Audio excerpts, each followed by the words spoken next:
Your Coca-Cola bottler presents Claudia, based on the famous play and novels by Rose Franken.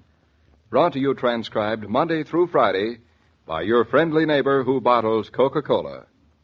Relax, and while you're listening, refresh yourself. Have a Coke. And now, Claudia. Dum dum dum dum bum bum bum bum la la la la. Claudia. La, la. Claudia. Have you any idea what time it is? Certainly I have. Well, you wouldn't know it the way you're sitting around reading that mail order catalog.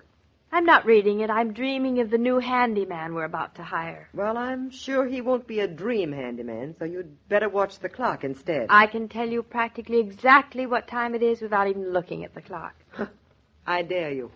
You see, Mama, when the shadow of that maple tree reaches all the way down the driveway, it's 5:30. Well, my mouth droppeth open. Now, what do you think of your daughter? You should have been a sailor. Maybe we should have been sailors. Doesn't look like we're very good farmers, so maybe we should have been sailors. Why? What's the matter with you and David as farmers? Because we have to hire a farmer to farm our farm. Oh, That's not why. so fast. Now, wait a second. You haven't hired him yet. No, but we're just about to. You hope. Mama, we are going to take Peter Listrom no matter what. It's the nearest thing we've come to a farmer within weeks. Well, Claudia, don't expect too much of him. The carpenter told you Peter wasn't really a farmer. Well, that's you know. because he's the carpenter's brother-in-law. You know how it is with in-laws. Oh, I just can't wait to meet him.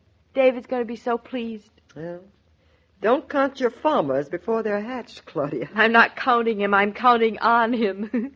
What time did he say he'd be here? 6:30. 6:30. And David is going to be here 3 minutes after 6. Do you Now, remember? Mama, don't rush me. Takes me exactly 15 minutes to get to the station from here.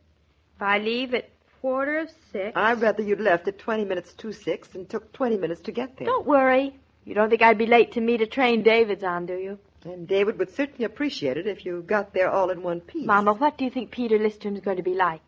Can't you wait and see? Oh, I wish we didn't have to wait. Oh, it's going to be so wonderful. David will be so pleased. We're going to be able to start hoeing the fields and planting the... Say, what are we going to plant? You go plant your 2 feet in that car of yours and get on your way. Now, Oh, go all on. right. You want to come along? I do not. You mean you don't want to come down to the station and meet your one and only son-in-law? I'll keep the home fires burning, thank you. The less I drive with you at the wheel, the happier I am and the older I'll grow. I know you. You think you'll be in the way. Well, if you insist, I do get rather embarrassed watching the way you two carry on. All right, Mommy, you stay here. And if Peter Listrom comes, hang on to him, please.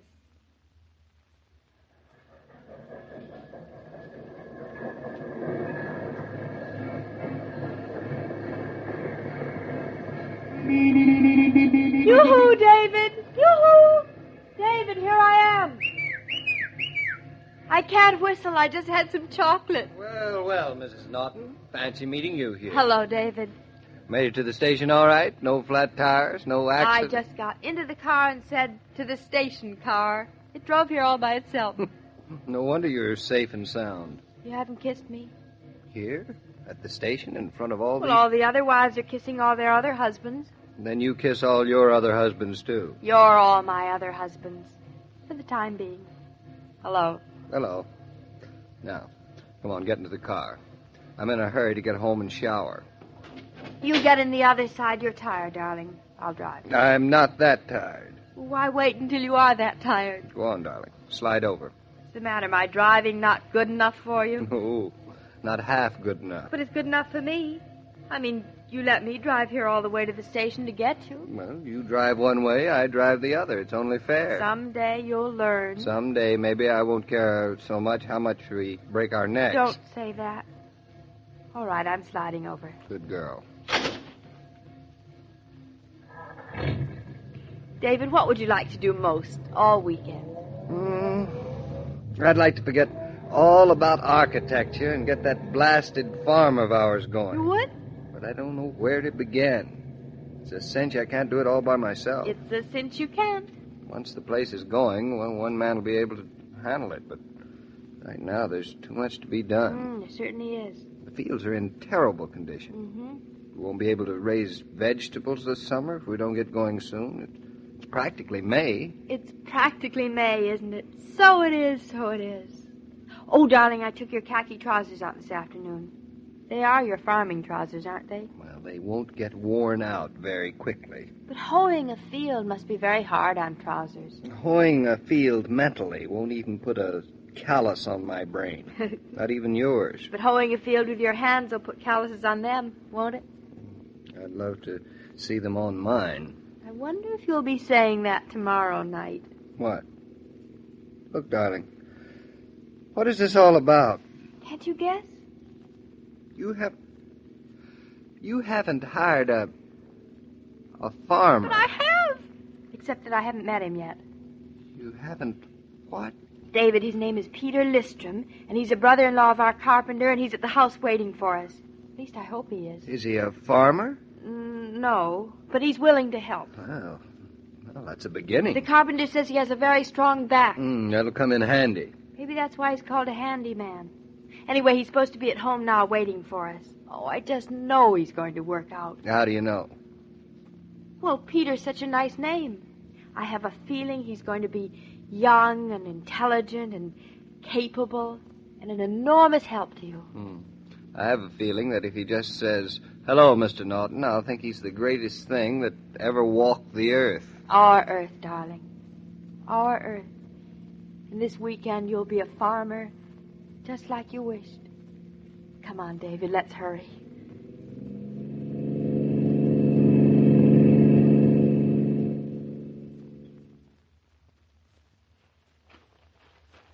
Yoo-hoo, Mama, we're home. But what took you so long? David drove like a snail. Hello, Mother.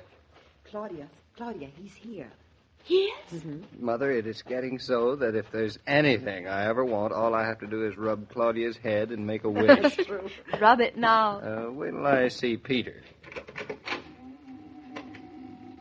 I put him in the living room. Where else? I'll go right in. Me too. Coming, Mama? I should say not. I'm going to get dinner ready. Make it a big dinner, Mama. Tonight we're really going to eat like farmers. I could eat a whole field. Of nuts? Oh, hello, Mr. Listrom. I'm David Norton. Hello, Mr. Norton. Oh, no. Your brother-in-law told us about you. He did, huh? He's married to my sister. Well, that's nice, isn't it? I understand that you have some extra time and... Got plenty of time. and that you'd like to do some work for me. Well, depends on the work. Don't like to use up all my time working, huh? No. That makes sense, doesn't it, David?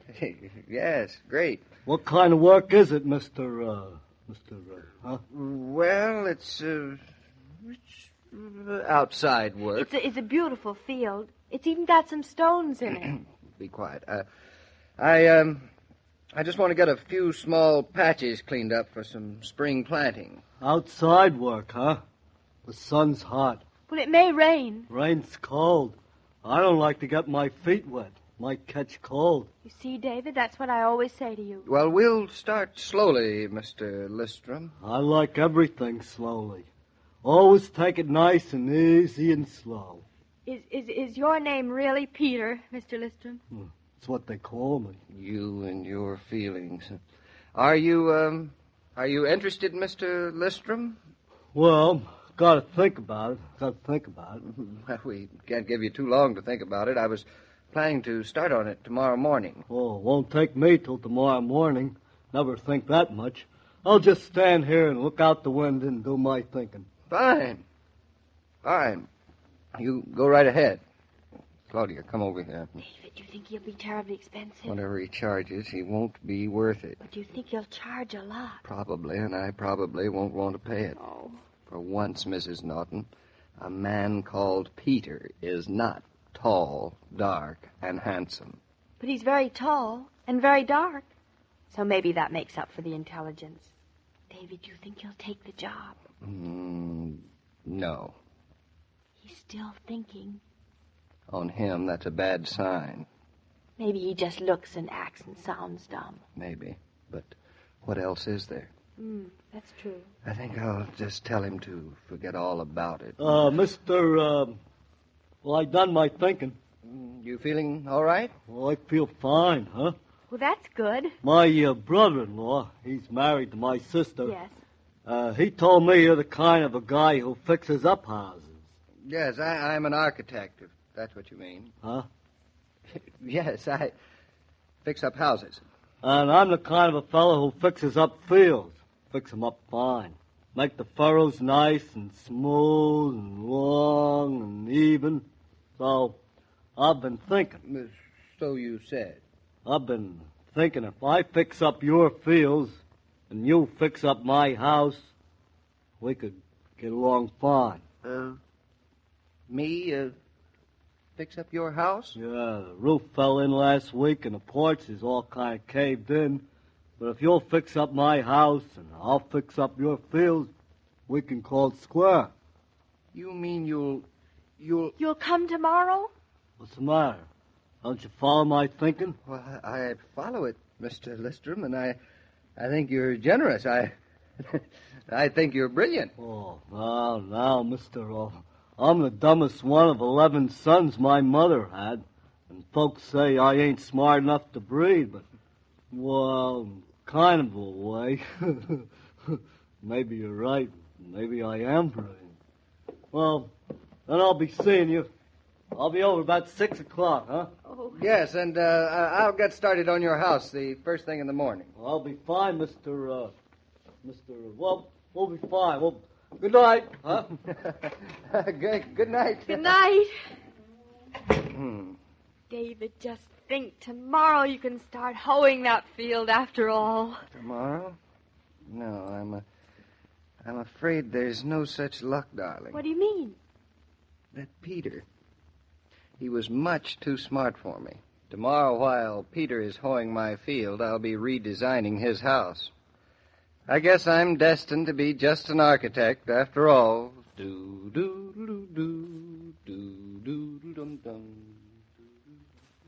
When you see pictures of young people's parties in the papers and magazines, there's one thing you can almost always see well up in front, and that's Coca-Cola. Coke has become as much a part of such gatherings as the young folks themselves. If you have teenagers in your household, you'll find it's a good idea to order Coke by the case. Then there's always ready hospitality for guests of all ages. Well, Mr. King, looks like I took the job, don't it, huh? Looks like David took a job, too. Sure am glad I'm going to get my house fixed up. Sure am. David will do a fine job for you. So I hope Yep, the Nortons sure got a pretty place here. Got a lot of nice big tall trees. I think some of the trees are a little too big and a little too tall. Never heard before a tree can be too tall or too big. Never did. Oh, maybe not for you, but I think they will be for Shakespeare. Shakespeare? Never heard of him. Who's he? Well, the Shakespeare I'm talking about is Claudia's cat, and on Monday he's going to find out that a tree is a mighty big and tall thing. That's so? Well, I sure do wish a little cat luck. Call me if you need me. I'll be whittling on my porch. See you Monday, Peter. Goodbye. As I was saying, every day, Monday through Friday, Claudia comes to you transcribed with the best wishes of your friendly neighbor who bottles Coca-Cola. So listen again Monday at the same time. And now this is Joe King saying au revoir. And remember, whoever you are, whatever you do, wherever you may be, when you think of refreshment, think of Coca-Cola. For Coca-Cola makes any pause the pause that refreshes. And ice-cold Coca-Cola is everywhere. These programs star Catherine Bard as Claudia and Paul Crabtree as David. And the entire production is supervised and directed by William Brown Maloney. And now here's a word from your friendly neighbor. Your Coca-Cola bottler presents Claudia, based on the famous play and novels by Rose Franken. Brought to you, transcribed, Monday through Friday, by your friendly neighbor who bottles Coca-Cola. Relax, and while you're listening, refresh yourself. Have a Coke. And now, Claudia.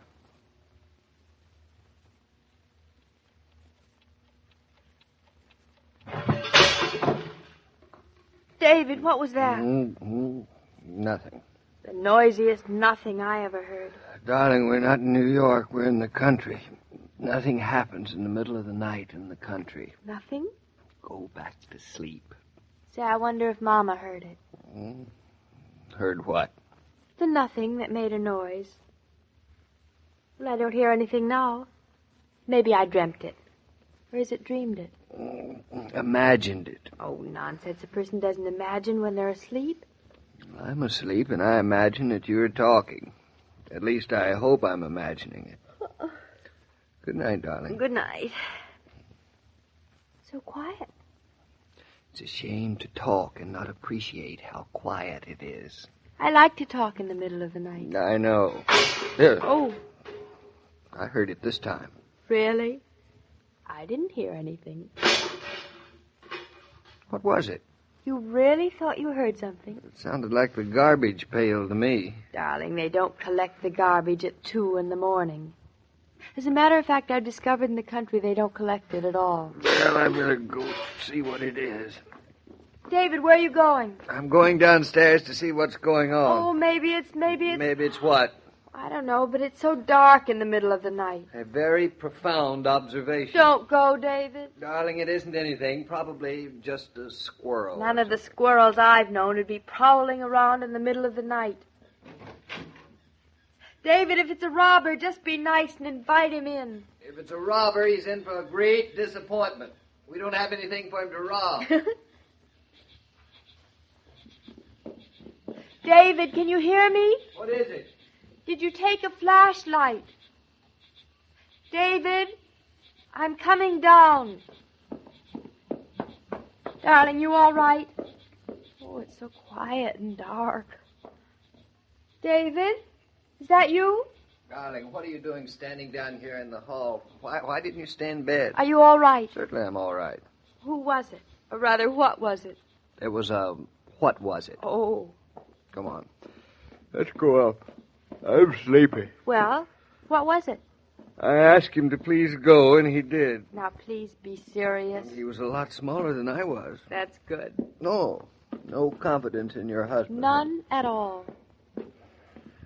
Whew, these stairs are getting steep. Into bed with you. I won't get into bed until you tell me what the what was and what the what wanted. He was hungry. Who was? Did you give him something to eat? He helped himself. I don't get it. In words of one syllable, what happened downstairs? Come on into bed. Oh, all right. There, I'm in bed. Now tell me. Because if you don't tell me this time, there won't be any sleeping in this house until you do. What was that? It was the cat. What was that? It was the cat. Shakespeare? No, just a neighbor. A traveler in the night. Oh. You sound disappointed. Oh, I'm not disappointed, but it's such a rumpus for just one little cat. I hope he found something to eat, poor little thing. He was a big cat and quite able to take care of himself. Anyway, I think you were very nasty to shoo him away. How would you like it if somebody did that to Shakespeare? Well, if I were Shakespeare, I might take it amiss. But I, being me, I wouldn't give it a second thought. Very unsympathetic of you. Anyway, I think our visitor was more lonely than hungry. You do? Mm-hmm. You must get around to letting Shakespeare out so that he can meet his neighbor. Shakespeare is a house cat. It's high time he got to be a farm cat.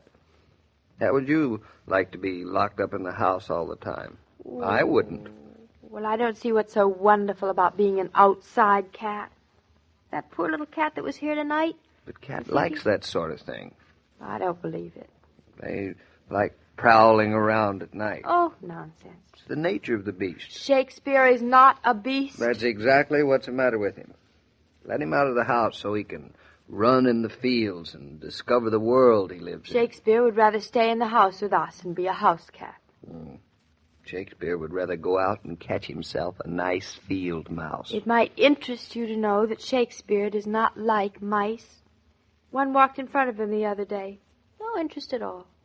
You ought to be ashamed to admit it. What do you mean? First thing in the morning, I'm going to let that cat out of the house and introduce him to nature. You will not. He'll get lost. Well, if he gets lost, he'll find himself again. You can't lock him up forever, you know. Shakespeare does not consider himself locked up. Much. Now look at that cat tonight. He's learned to take care of himself. Nature meant him I to go don't out... trust nature so much. Do you trust me? I don't know. You have a funny look in your eye. It's just sleep. Oh, is that what it is? I have to catch the train in the morning, so shh. Oh, all right. If you don't want to talk. I don't. How'd you guess it? I was just about to say, darling. If you're not sleepy, count sheep. It helps. All right. 1, 2, 3, 4, 5. Count them under your breath. That helps more. Aren't you a little stuffy? 1, 2, 3, 4, 5, 6.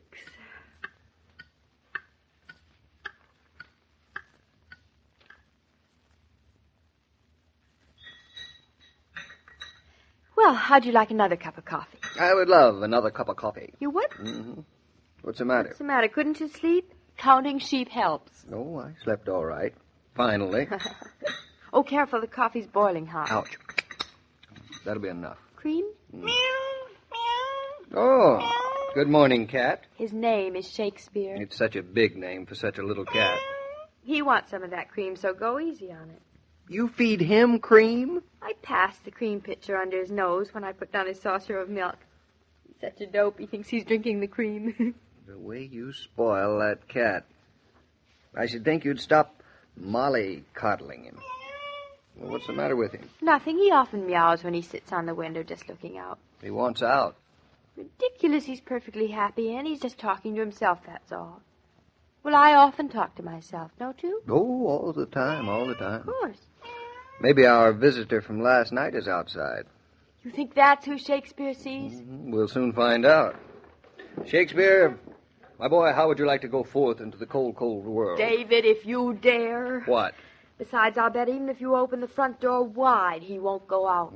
How much you want to bet, Well, I don't want to bet anything. I just don't want you to open that door. Sissy.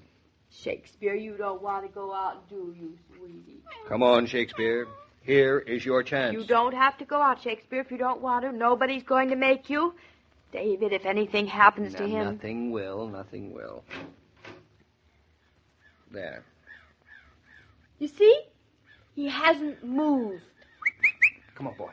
Come on. Now, there's a beautiful big friend out there waiting for you. Come on. I told you he was a house cat and you wouldn't believe me, see? David! He went. Of course he went, like a shot. He's running across the driveway. I'll never see him again. Well, now, stop worrying, darling. If he eats one of our birds, I'll never forgive you. Shakespeare, come back here. David, I can't see him anymore. Well, he's out in the world now. He's put on long pants. What's so wonderful about long pants? Oh, he's a big boy. He's climbing a tree. David, stop him. That's that a boy. Cats love climbing trees. He's almost to the top.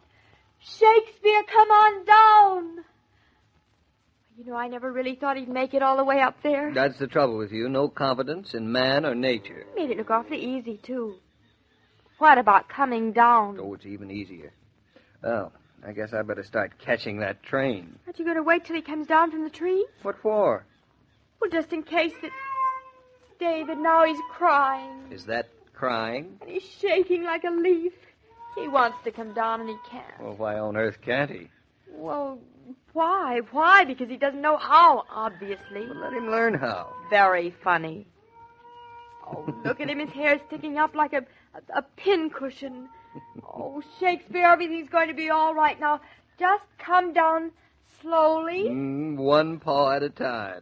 David, if you're not going to do anything about it, I'm going to call the fire department. You will do nothing of the sort. People always call the fire department when cats are caught in trees. Well, we're not people, and Shakespeare is not just an ordinary, everyday cat. He certainly isn't. Now, our cat can get himself down from that tree, or he can jolly well stay up there until he gets the courage to get himself down. It's not a matter of courage. It's a matter of talent. Oh, he has that, too. The trouble is, all of a sudden, you've got so proud and manly about Shakespeare. Well, I've got to catch my train. If Shakespeare is still up in the tree when I get home tonight, I'll climb up after him. But you can't leave him up there all day. How would you like to take the car out of the garage, darling? Don't do me any favors, thank you. I'm not going near that car until Shakespeare is on dry land again. Every cloud has a silver lining. I know what I'll do. I'll put a little saucer of cream under the tree. He'll come down for that. Molly coddling. You'll be down in a minute, Shakespeare. Stop fussing. I'm going to get you some lovely cream. Well, you'd better hurry or you won't get a chance to say goodbye to me. I'm putting on my coat. Be right there. I didn't realize it was so late. Well, look who's here. Hello, Shakespeare. Hey, darling, guess who just walked in the front door? Who? Shakespeare. Hey, and look who else is here. Well, you talented cat. I knew you'd come down. Hello. Who's your friend, Shakespeare? That's our visitor from last night. Shakespeare's visitor now. He has quite a lot of influence on him, hasn't she? I guess maybe cats get lonesome, too. For other cats, I mean. And in the spring, boys like girls. And I'm certainly glad you like me, darling. Because without you, I'd certainly be up a tree. Dum, dum, dum, dum, la, la, la, la, la. La, la, la, la, la, la, la. Having a party? You may have to stop and figure out what the eats will be. But when it comes to drinks, just ask your grocer or service station attendant to put a case of Coke in the car. With plenty of Coca-Cola in the house, you have the refreshment situation well in hand.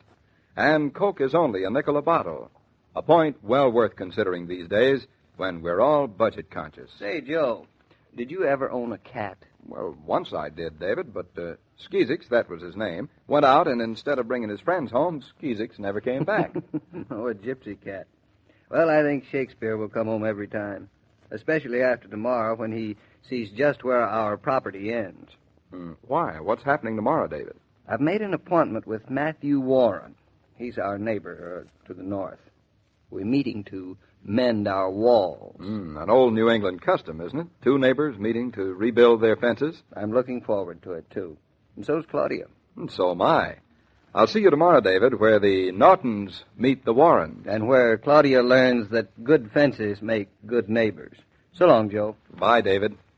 As I was saying, every day, Monday through Friday, Claudia comes to you, transcribed, with the best wishes of your friendly neighbor who bottles Coca-Cola. So listen again tomorrow at the same time. And now this is Joe King saying au revoir.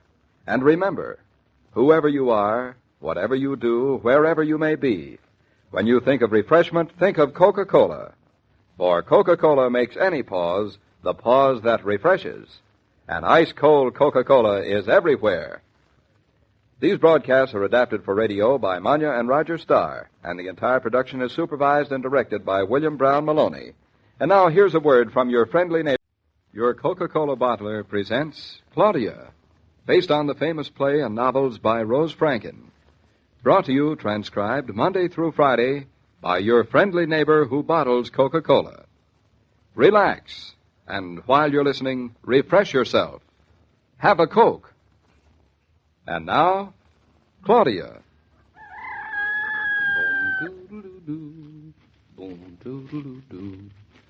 It's getting to be a warm day. I'm not climbing this hill too fast for you, am I, darling? Oh, I'm doing fine. Oh, David, look. What? There's a mist lying on the road. Just like smoke.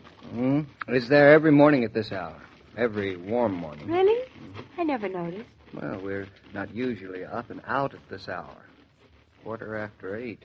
Still very early. Nice to be up early. Yeah. Let's stop and catch our breath. Oh, darling, you're so tactful. Catch my breath, you mean? Oh, say, how much time have I got to catch it in? When are we supposed to meet Matthew Warren? Oh, in about 5 minutes. Oh, I don't want to keep him waiting. It'd be terrible to get up this early and still be late. We'll see him coming across the fields. His fields are ready for planting, aren't they? I think some of them are planted already. Oh. They're as smooth and rich as good brown velvet. Don't frown, David. Ours will look like that someday. Sure they will. Look over in the far pasture. Mr. Warren's cows. How many has he, I wonder? A pretty fair herd for this part of Connecticut. Looks about like 18 and 20. All brown and white. Must be Jerseys? They're the best for cream. I know. Maybe some of them will wander into our pasture. Be nice to have something grazing in our pasture. Besides crows. Warren's cows won't wander into our pasture after this morning. Oh, what a shame. Why not? But, darling, why do you think we're up so early? I don't know. Why do you think I'm taking a later train to New York? What do you think we're meeting Matthew Warren for at the edge of our property? Don't you remember? Oh, I give up. Matthew Warren called you and said, "The winter has made the wall break down in many places, and you and he better get together this morning and repair it." David, how long do you think it'll take? What? What are we talking about? To mend the wall, of course. I don't know. Depends on how much damage the winter has done. Half an hour, maybe? Half an hour. At least a few hours. That long? That's not so long. Well, it's hours. Every other morning you can't wait to rush off, catch your train, and start being an architect again. This morning, just because you're going to repair a boundary wall, you don't care how late you're going to New York. Well, this is different. How different? If we're friends with Mr. Warren, whether his cows do come through a break in the wall or whether his cows do graze in the lower pasture, what's the difference? I don't think Mr. Warren would like it. Why not if we don't mind? It's our property. But it's his cows. Oh. Mr. Warren has pastures of his own for them. Oh, you're not making any sense. I'm not, eh? I think you're being very stuffy. Not stuffy, just practical. I say stuffy. And I think stuffiness and walls make life unfriendly and unneighborly.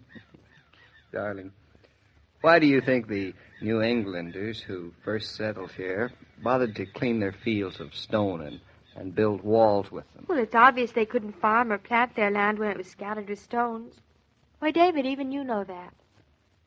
Anyway, that was 300 years ago, darling. Oh, but that's not a long time. Long enough for me. Longer than we'll ever... Well, I've caught my breath again. We better start walking. Okay. Now watch where you're going. It's awfully brambly around here, isn't it? Someday I'd like to get this side of the hill cleared. The beautiful walk to the top. My ankles come home scratched to the bone. You have to keep after her every minute, don't you? After who? Nature. Oh, her. You coming? Yup. Right behind you. Just a little ways and we'll be at the top of the hill. I wish you had stayed home. That sounds as if you were trying to get rid of me. I wonder that my feelings don't get hurt. Well, you shouldn't be climbing around these hills. Who says I'm climbing? Besides, we're there. And we're going to go home by the road. No more of this mountain goat stuff for you. Just because you're not as young as you were, you want your future son's mother to spend the rest of her life in a rocking chair? Mike. Oh, such a lovely warm breeze up here. It's nice to put your face into it. There. There's Matthew Warren, coming across the lower pasture. Then we better start down to him. Now, wait a minute, darling. What, David? See the wall between our two properties? Between the elms? Yes. And it follows all the way out till it meets the road. Yes, I see it. But I still don't see what difference it makes if a few stones have fallen down. But I don't care. It's a lovely day to be out meeting a neighbor. If you want to mend a wall, darling, it's fine by me. You know, I'm starting to think that you don't like the idea of having a wall around our land. Maybe I don't. Now, that's a fine attitude coming from a woman who's always cleaning out her closets. Closets and walls. I don't get the connection. You will. You are fundamentally a very neat person. So, come on. We'll meet Warren at the bottom of the hill. It's much easier going down, isn't it? Hey, no running. Who's running? Here, give me your hand. Oh, that's a nice invitation. Well, it's a nice hand. Oh, David, I'm glad our land has a hill on it. Makes the place seem so much bigger to have a hill. How do you figure that? You can see so far around, way beyond our land. There's no end to things when you have a hill. There's no end to things anyway, darling. Yes, there is. When you have walls and things end. Oh, so serious on such a nice day. Hello, Mr. Warren. Take your time. Ground's treacherous. It's a nice, deep voice. I like his face. It matches his voice. And that's good. Very. Your face matches your voice. That's one of the reasons I married you. I'll put that away to understand later. Hope we didn't keep you waiting, Mr. Warren. I just got here myself. Was held up this morning. One of my cows has pneumonia. Cows? Can they have it too? Indeed they can. You must be Mrs. Norton. Hello. Glad to meet you, Mr. Warren. I've been looking forward to it. My new neighbors. And you're ours. You weren't joking? Cows can have pneumonia? Yes, ma'am. Cows can have pneumonia. Huh. Cows can have mostly anything people can. Oh, I hope she'll be all right. Well, we'll try to pull her through. You going to farm your land, Mr. Norton? Well, I'm looking forward to it, but I'm having quite some trouble getting started. Take your time about it. This land's going to be here a long time. David, Mr. Norton has been so anxious to have a farm, we just can't help being a little impatient. Oh, impatience never hurts. But having no patience is bad. I never thought of it that way. Well, I know you'll be anxious to get back to your barn, Mr. Warren, so... Yes, the vet's coming, so we'd better get on to mending this wall. You've broken up pretty bad from the winter. It was a record snow this year, wasn't it? Yes, nature gave us quite a beating. She likes to show she's got the upper hand every now and then. It's a year-round fight getting a living off the land. I guess it always will be. But we get along. Now, what say we walk along the wall and patch her up as we go? You pick up your stones and set them back. I'll do the same on my side. Good enough. Every year as I do this with Jared Tucker, now with you, I like to think back to the first year it was done. 300 years ago. This land was in my family then, on my mother's side. Putting up these walls meant quite a deal that first year. Mm-hmm. The land was ready to yield. The fields could be plowed and planted. More than that. My great-great-grandfather had won his first fight. He'd pushed nature back beyond his walls, and he found he could keep her there. Oh, but that was only the beginning. Yes, only the beginning. There it was before him, cleaned and marked off, farm broken, so to speak. A square of tamed land in a world that didn't take kindly to law and order. And the walls your grandfather built are still these? Yes, with these same stones. That one there you're holding in your hand, he could have held it, and his sons held it, and I have. God willing, maybe my sons and yours will hold it someday. But these walls aren't keeping nature back anymore, Mr. Warren. They're between you and us. Same thing. You've heard good walls make good neighbors, Mrs. Norton. We'd be good neighbors without walls, I think. I think so, too. But a wall will never hurt. Because it's good to know that what's yours is yours, and what's mine is mine. And we'll never step on each other's toes.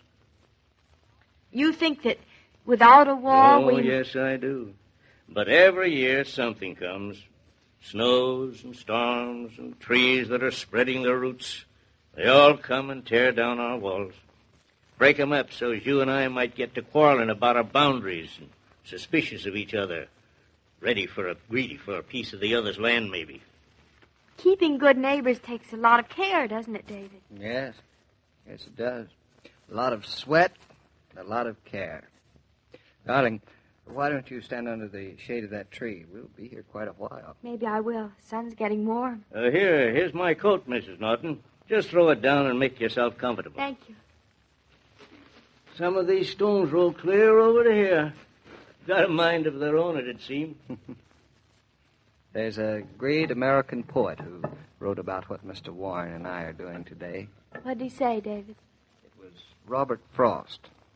And the line that haunts my memory runs, "Something there is that does not like a wall." I remember it. And that something isn't good, is it? It's disorder, confusion. In men, it can be envy, avarice. And sometimes the lack of privilege and the withholding of every man's right to possess something of his own that he can protect and nurture, that makes some men not like walls. I'd rather build a wall so I could cross it in friendship than not have a wall and know I needed it. I think we live beside a friend and that we'll cross to this one often. David, if I sit quietly under this tree while you and Matthew Warren mend the wall, can we walk home up by the hill instead of by the road? Darling, you want to climb to the top of the hill again? Yes. From the crest we'll see a straight, tall wall joining our land with Mr. Warren's. All right, darling. Oh, David, such a beautiful, warm day. I love you so much.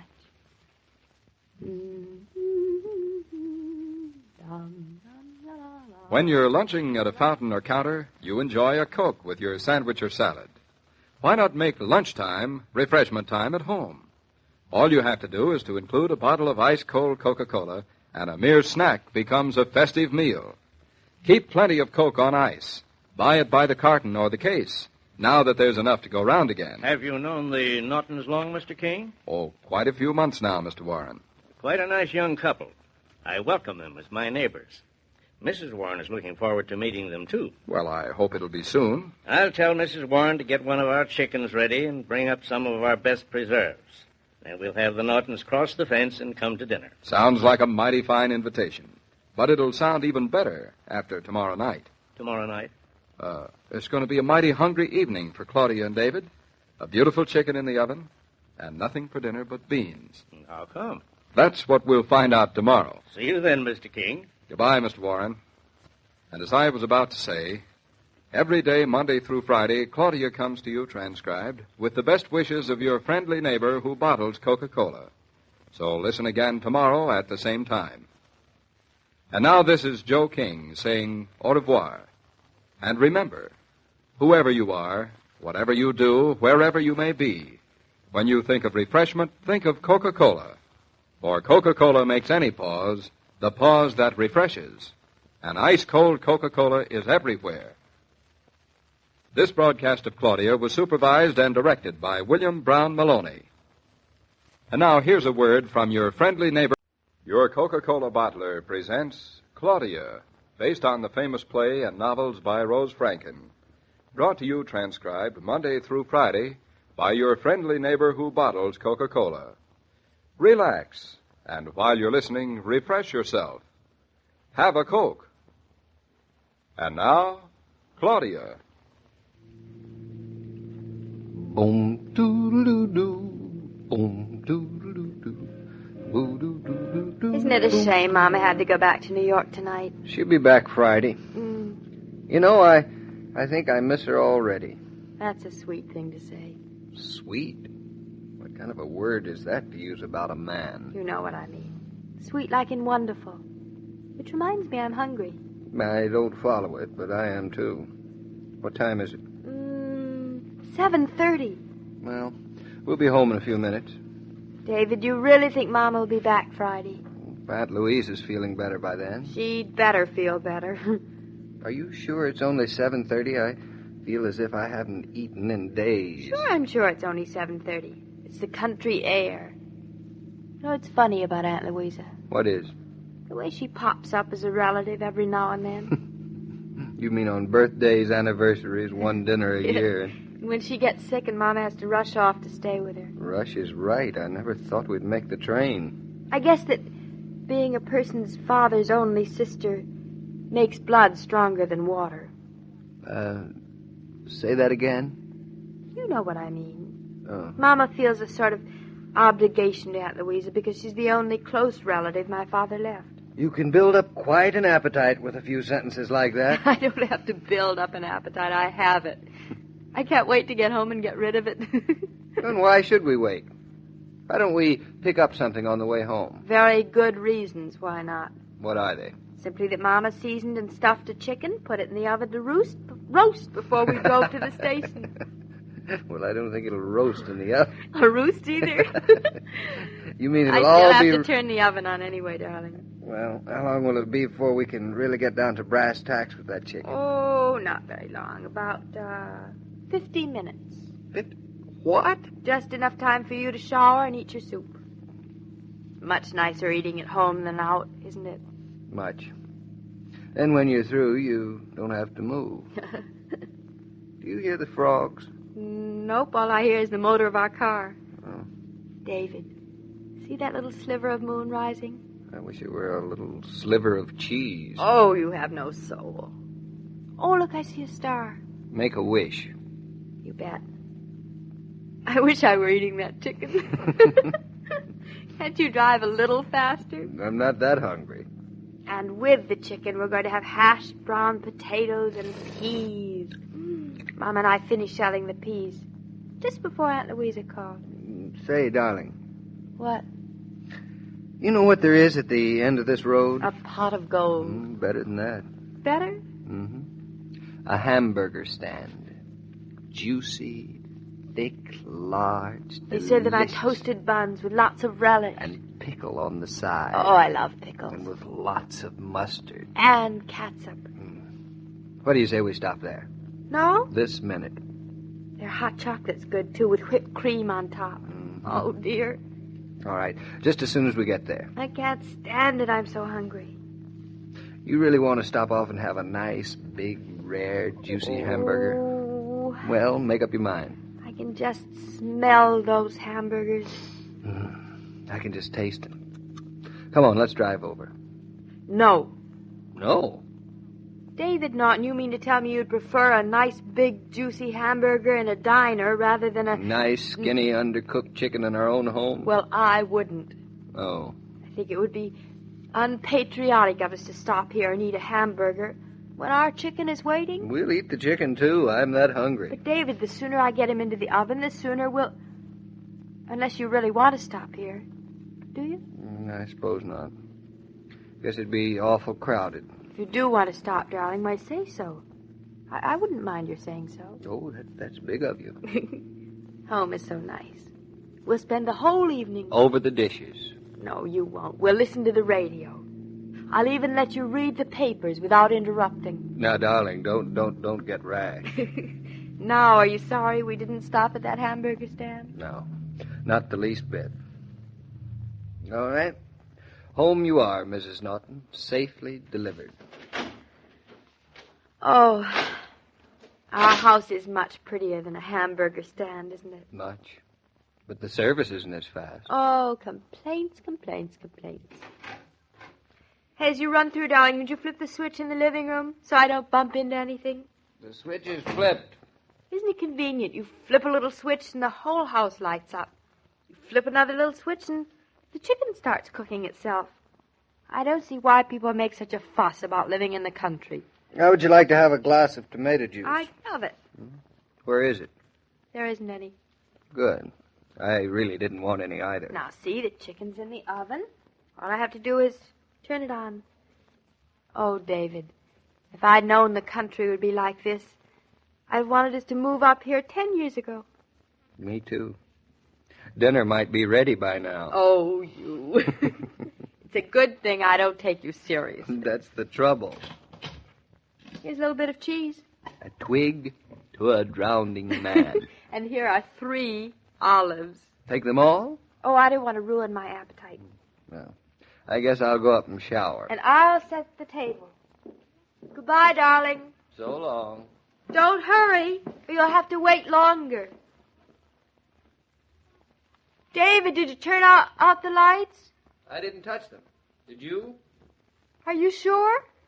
Darling, if you're playing a joke, it isn't very funny. I haven't moved. I'm standing right next to the oven. Just because you showed me where that little fuse box was doesn't mean that you had to play with it. That little fuse box. What's that little fuse box got to do with the lights going out? Well, I guess you didn't, huh? Am I or am I not standing in the same place as when you left? How can I possibly tell when I can't see you? Here I am. Say, isn't it dark in here? Ah, very dark. You can't see your 2 feet in front of you. It's dark all over the house. David, what are you doing? I'm trying to find the fuse box. Do you mind? No. I didn't know it could be so dark. In the dark? Have you got a match, darling?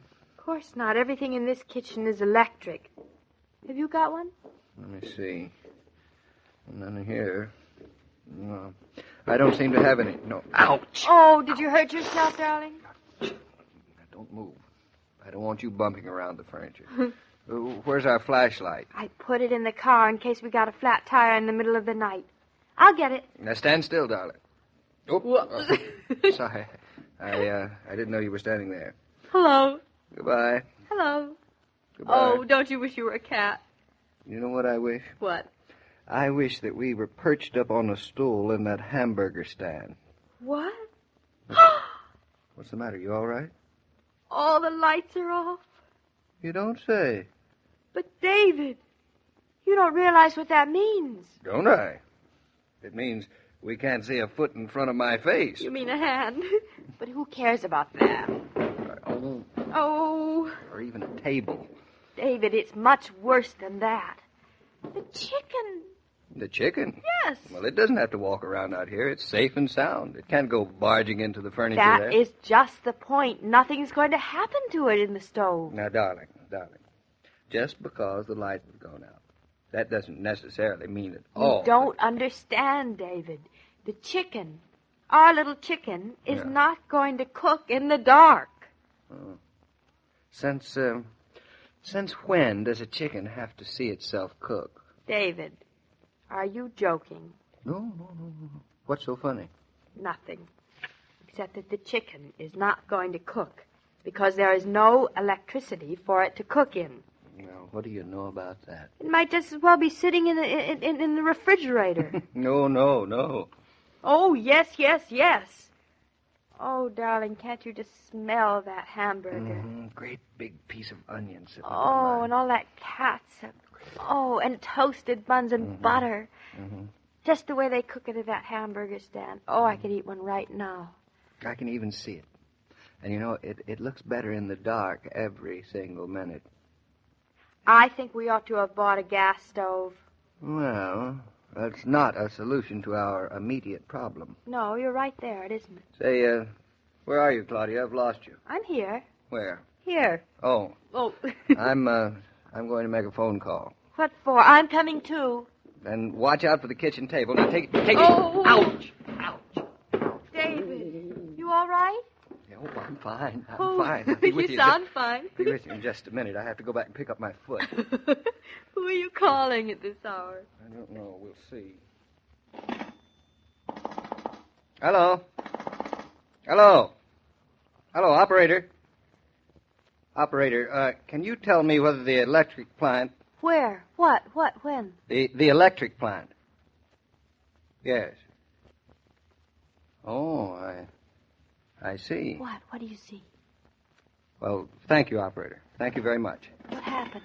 Well, it's the power plant. It's out of commission. Oh, for how long? The operator said she thought it'd be out for hours. Well, at least there's nothing wrong with our fuse box. David, does it mean it's going to be dark all night? All night. And our poor little chicken, he'll freeze to death in the oven. And all our milk and butter. I have an idea. What? Why don't we just switch them around? Darling, are you as hungry as I am? Hungrier. I could even eat a can of baked beans. You could? Mm-hmm. Well, that's a very lucky thing. What's a very lucky thing? That you could eat baked beans. Why? Because I have just one large can of beans in the whole house. Just one large can? Yeah. Is that all? That's all. That's all I have that doesn't have to be cooked. You know, I was just telling Mama today that we're completely out of cans. Mm. Are you sure? Are you positive that this can is a can of beans? Positively. David, how hungry are you? Wait just a minute, I'll look. I really don't know how hungry I am. Have you ever eaten beans cold? Beans cold? Yes. No, never. Oh, dear. Or maybe you'd rather go back to that hamburger stand. Would you? Well, we're home, aren't we, Yes, after all? we're home. Mm-hmm. It's awfully cozy and dark here, isn't it? I like the dark. That's good. Do you like cold beans, too? Not much. But, darling, I like anything with you. What a satisfaction it is to have your teenagers enjoy their home. Any parent likes to have the children's friends drop in, sure of a welcome. Many smart mothers make it a point to keep plenty of Coca-Cola on ice to emphasize that welcome. Have a Coke is the favorite gesture of hospitality among young people, and their friends respond enthusiastically, filling the air with those amiable sounds that signify wholesome, youthful good times. Say, Joe, do you like beans? Oh, I love 'em. They're a real man's dish. Claudia didn't leave one on her plate either. Well, Claudia's a man's woman. Tell me, David, is she really happy living up here in the country? I hope so. I'm only afraid she'll be lonesome now with her mother in New York. So few other people around. She won't be lonesome tomorrow. I understand you're to have some visitors. We are? Who? Oh, I can't tell you, but they're good friends from New York, and their visit will be well appreciated by Claudia. Oh, that sounds interesting. See you tomorrow, Joe. Bye, David. As I was about to say, every day, Monday through Friday, Claudia comes to you, transcribed, with the best wishes of your friendly neighbor who bottles Coca-Cola. So listen again tomorrow at the same time. And now this is Joe King saying au revoir. And remember, whoever you are, whatever you do, wherever you may be, when you think of refreshment, think of Coca-Cola. For Coca-Cola makes any pause the pause that refreshes. And ice-cold Coca-Cola is everywhere. This broadcast of Claudia was supervised and directed by William Brown Maloney. And now, here's a word from your friendly neighbor. Your Coca-Cola bottler presents Claudia, based on the famous play and novels by Rose Franken. Brought to you, transcribed, Monday through Friday, by your friendly neighbor who bottles Coca-Cola. Relax, and while you're listening, refresh yourself. Have a Coke. And now, Claudia. Boom doo doo doo, boom doo doo doo, boom boom boom boom boom boom. Hello, hello, hello. It certainly is quiet in the country. Is this house haunted? Anybody live here? Like a lonesome ghost. My, this house looks big with just one ghost in it. It feels big. Mm-hmm. Can you see me now? Of course not. It's afternoon. Oh. You know I can't begin to see ghosts till after dark. Then come here and stand still. That's better. There wasn't anything ghostly about that. How's Connecticut been all day? Noisy. That sounds like New York. Carpenters were here. For a change. They must be nearly finished on the wing by now. They sounded as though they ought to be, but it doesn't look any different. Did they start on the barn? No. No? But I think they're going to. I hope they're going to.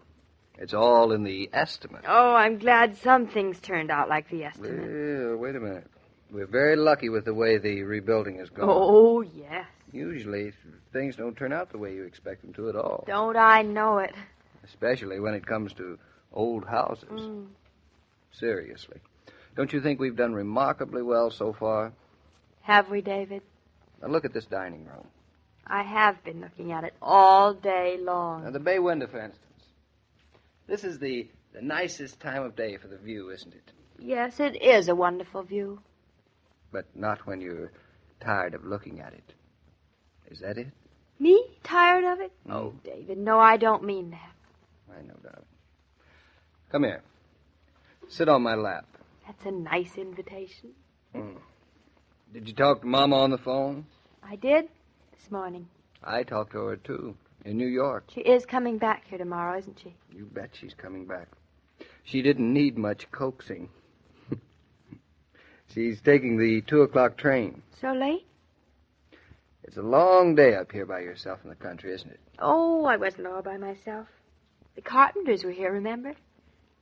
You know, it's funny, David, but when you listen to hammers and saws long enough, they sound as though they're trying to say something. You must have been pretty lonely up here all day. Peter was here. The new handyman with the half-wit? Yep. He must have been very fascinating to talk to. Very. He doesn't say hardly anything at all. Well, does he do anything? He looks for things. Oh. You know, I don't think he's exactly what we need on this farm. No, we need so many things on this farm. But you are not to drive around getting the things we need, remember? Remember what Dr. Rowland said. Oh, just because Dr. Rowland said to be careful. I don't have to be a mushroom. Dr. Rowland is one of the best specialists in New York. Well, if he were really good, he'd know I'm going to have a boy. He's good enough for me. And you are to do exactly what he says. All right, I'll just sit here in the rocking chair and twiddle my thumbs all day long. When you get tired of that, I'll loan you mine. You can twiddle them. You give them to me right now. Tomorrow you can talk to Mama. She'll be back tomorrow. And she'll go away again. Darling, I know it's pretty quiet here now, but wait until the farm's really going. Oh, I can't wait. You'll be sorry you were in such a hurry. When we have cows and vegetables and chickens and a baby, no, you'll be so busy you won't know where the day goes. I won't be sorry. Don't worry. Now, come on, off my lap. I'm going up and wash off some of that New York dust. Goodbye, darling. Goodbye, darling. I'll be right down. David, there's a car in the driveway. We have visitors. David? Can you see who it is from the window upstairs? All right. I'm coming. Hello, Mrs. Norton. Bertha, why, it's you. How wonderful.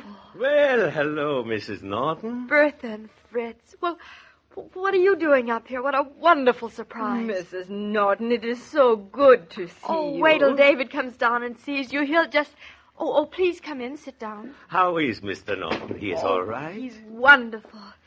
You and Bertha, you look fine. Fritz is a little spindly, but he's all right. Oh, please, Bertha, I'm fine. Fritz, Mrs. Norton, is she not looking beautiful since she lives in the country? Oh, of course, it's the wonderful fresh air. And the baby.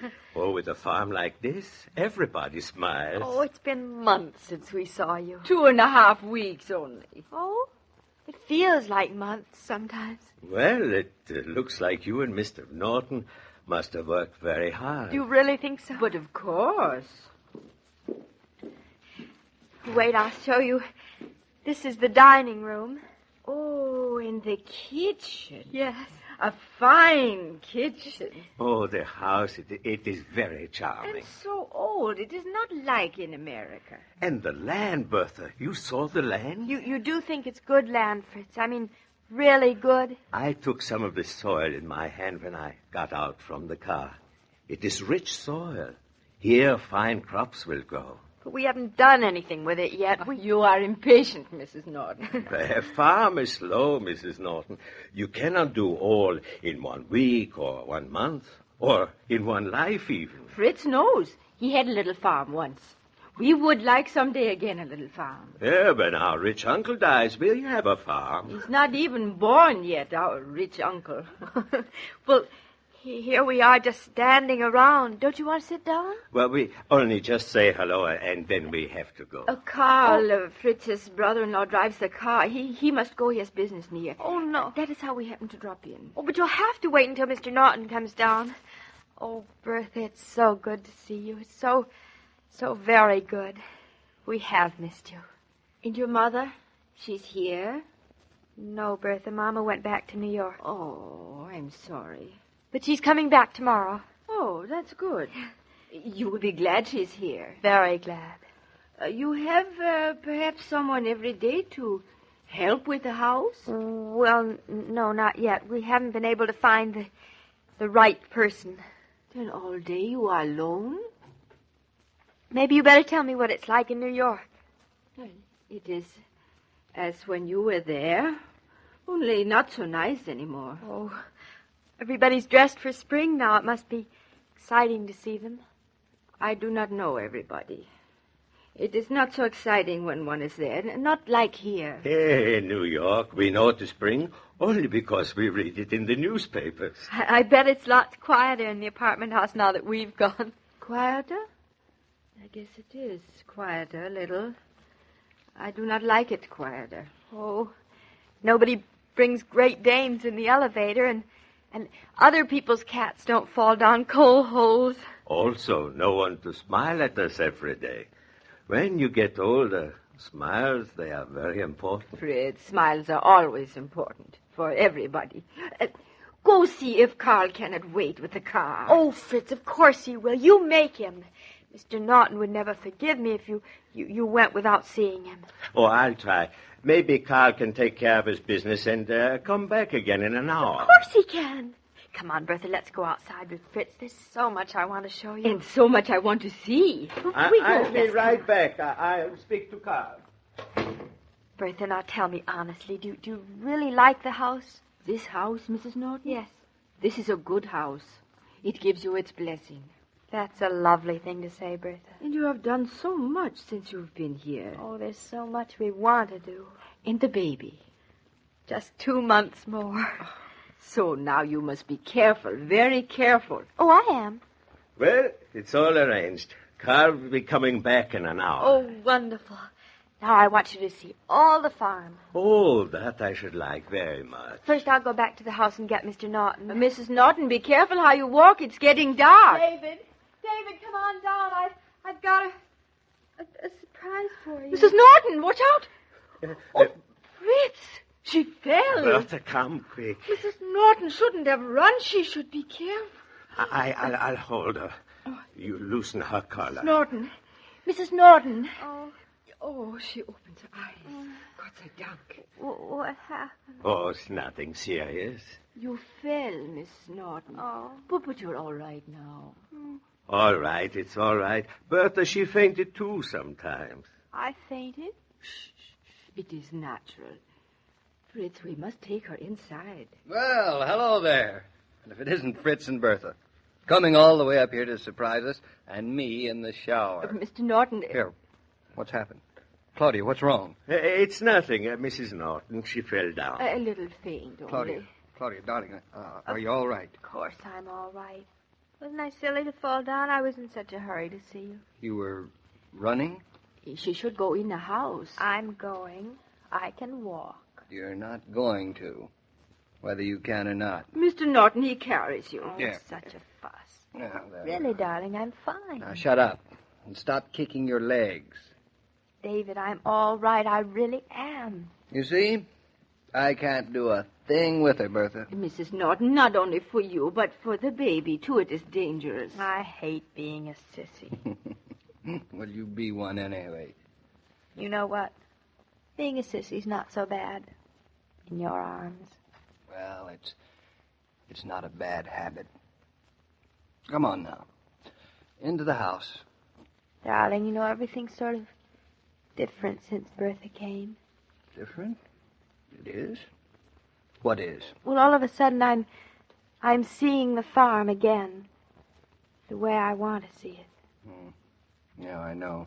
And the way I want to keep on seeing it.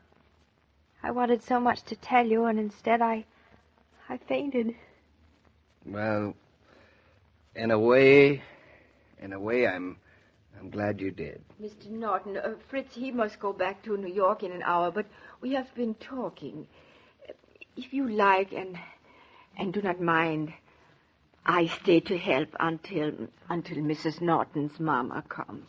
Bertha, you leave Fritz tonight and stay with us? Yes, if you need me, and do not mind. Mind? I should say not, Bertha. As a matter of fact, I wish I dared ask you to stay. Oh, Bertha, David and I would love you to stay because, in a way, tonight you've brought the farm back to us. Dum da la la la la la la.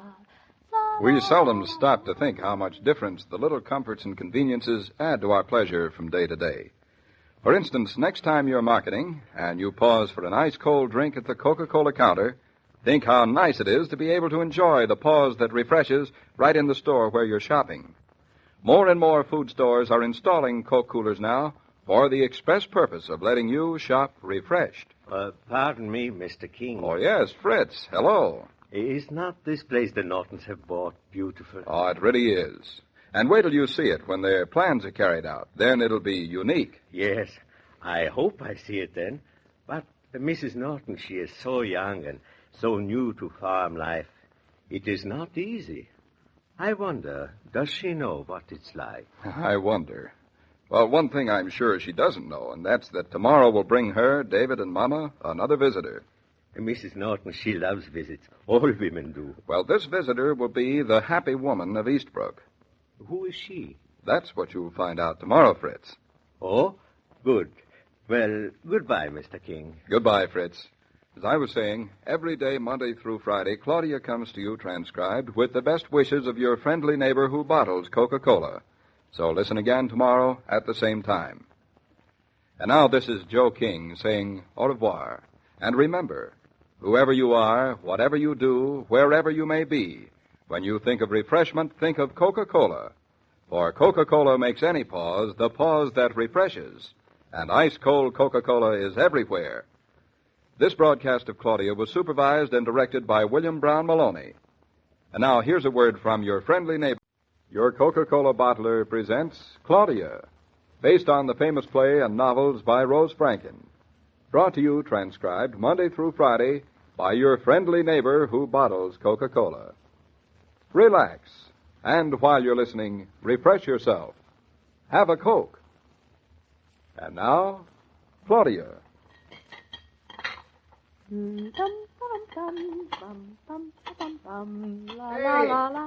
Hey, you two chefs in the kitchen. Will I ever get my dinner tonight? Mama, that's David calling again. I've lost my voice with this cold. You answer him. Besides, he's your husband. What'll I say this time? That is your problem. Oh, you're a big help. What? No answer? Why don't you read your newspaper, darling? I have read it.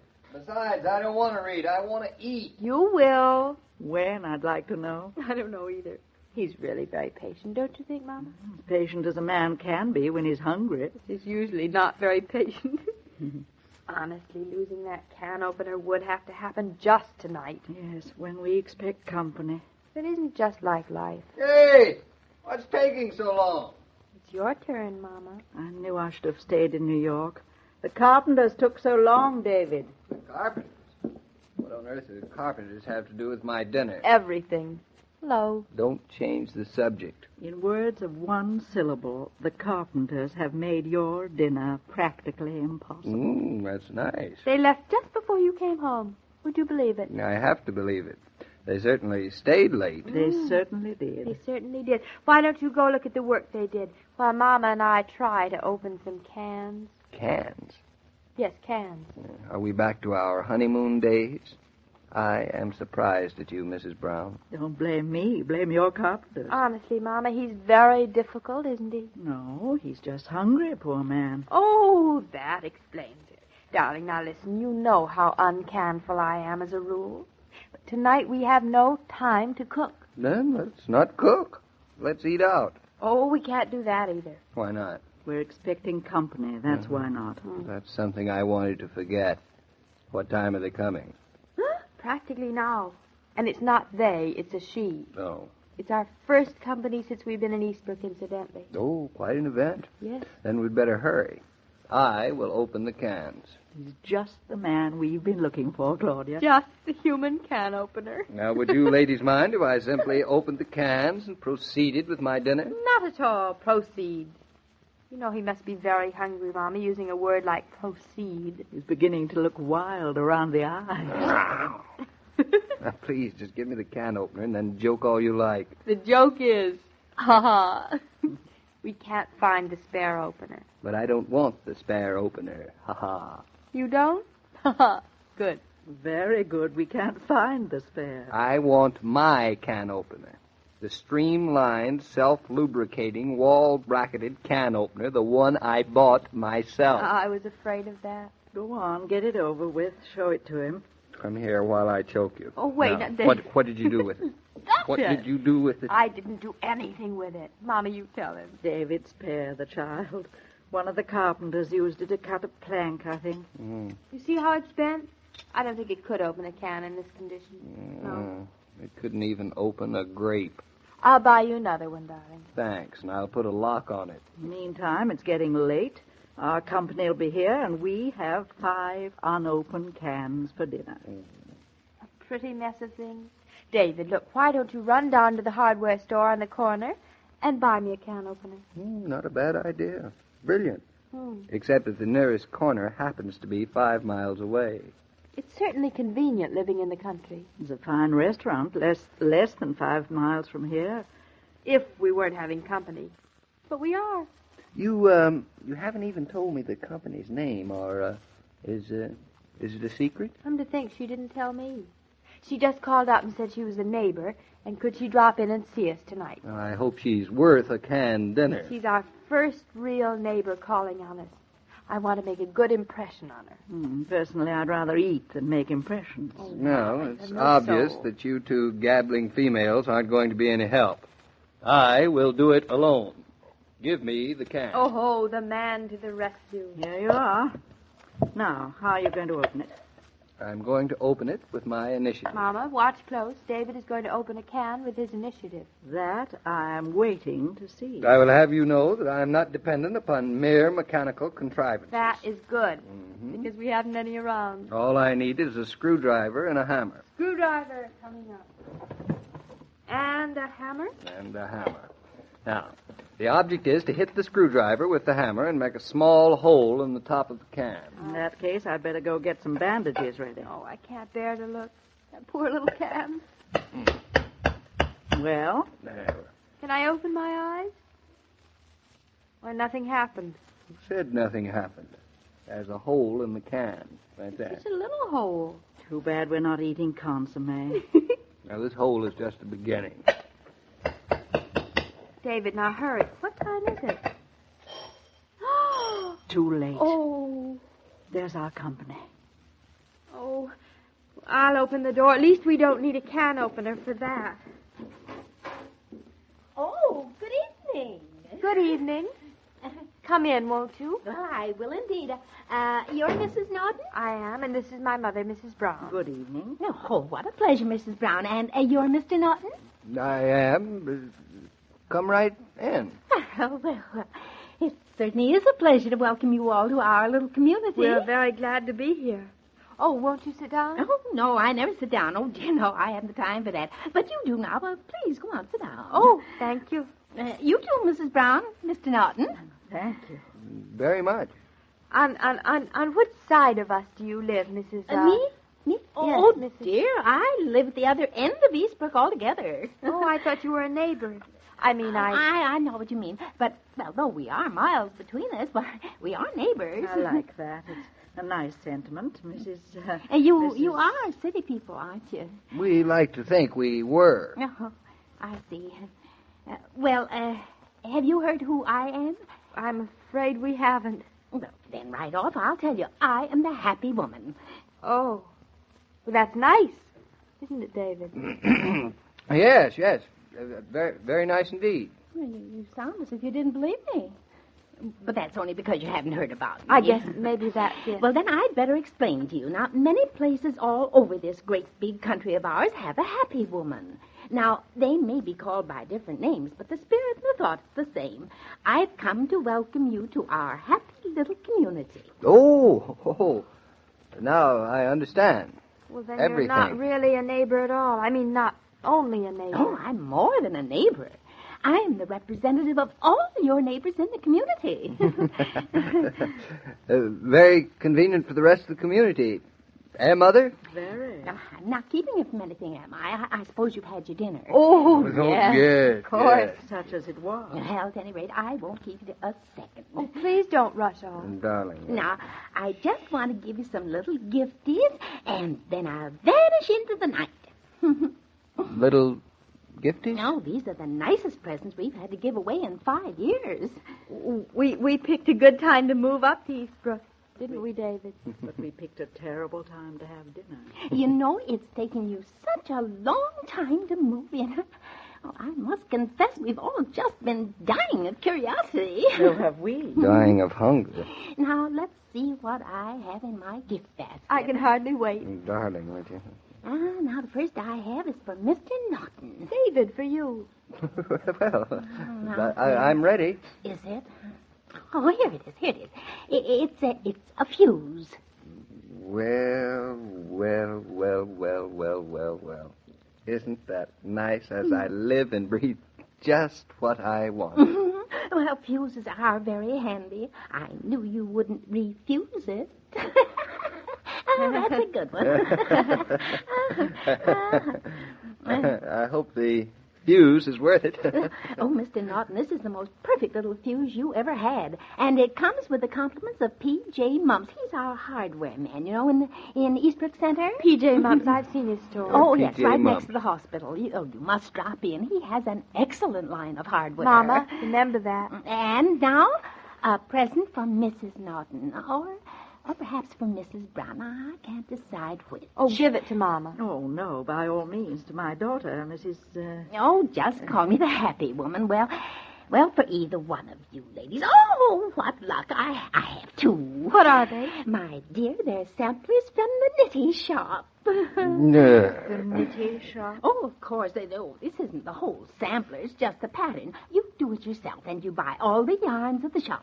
Mama, first thing in the morning. David, you'll come along, won't you? If you'll excuse me a moment, I just remembered I have to go to No, Chelsea. Mr. Norton, now don't be in a hurry. I've got lots more presents for you. David, darling, you can be busy a little later. Oh, men are so impatient. Now here's a little present for the whole household. Well, you've done quite enough for us already. Really, you have. We couldn't accept another thing. What else have you? Mama. Now, with the compliments of Mr. Arnold, the very best grocer in town, a brand new chromium-plated can opener. Did you say can opener? That's what I thought I heard. I, too. And if you need any cans to open with it, Mr. Arnold, the grocer will be very happy to sell them to Well, you. you thank Mr. Arnold for us. We'll be in to see him. But for tonight, we have our cans ready and waiting. No, you're so appreciative, and I'm so glad I came. So are we, in spite of your not really being a neighbor. And you've done me a very great personal favor, Mrs.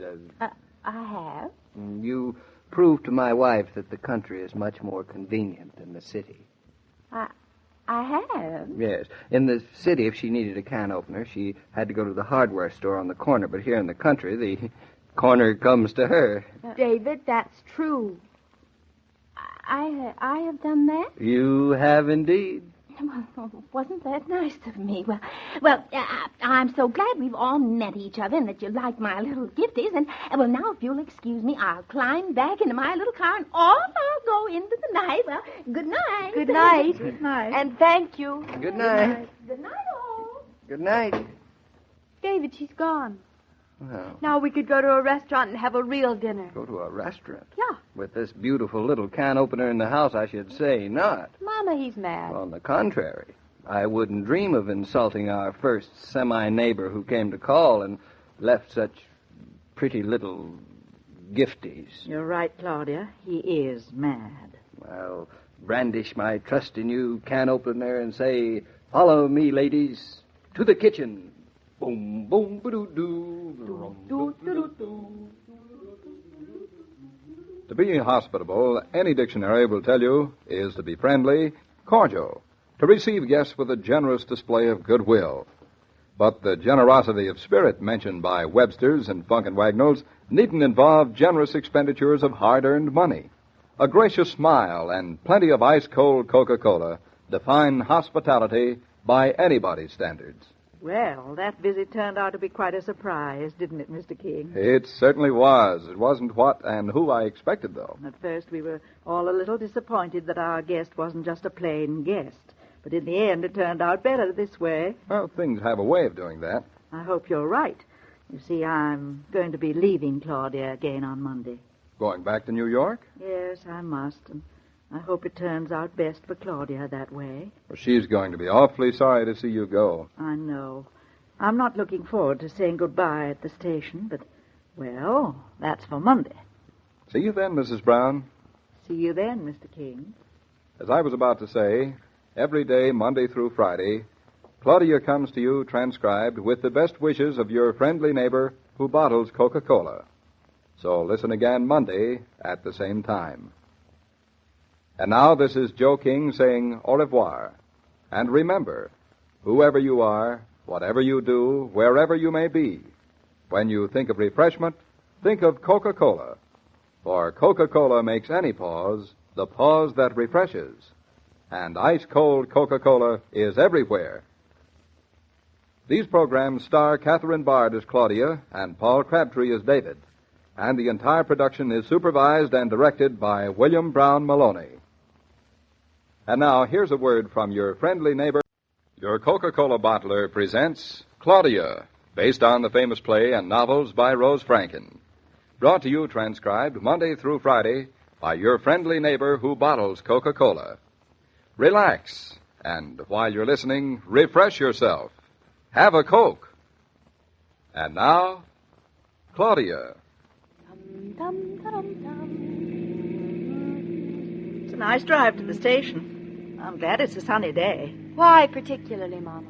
It's pleasant to leave a place when the sun's shining. It's pleasanter not to leave a place when the sun's shining. That's true. Everything's quite green now, isn't it?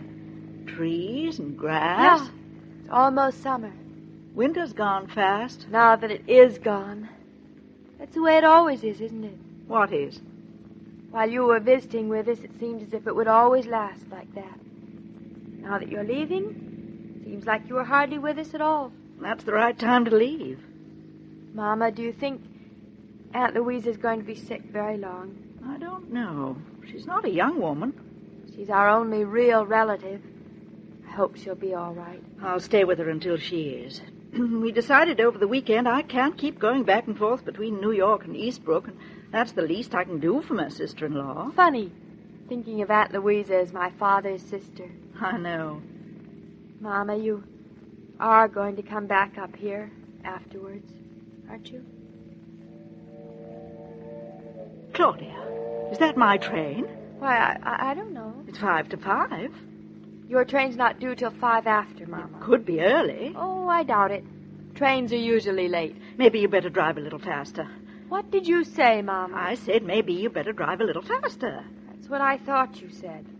I'm driving 40, Mama. Then drive 45. And break the law? Nobody'll see you. There's nobody around. Really, Mama, you're talking like a hardened old criminal.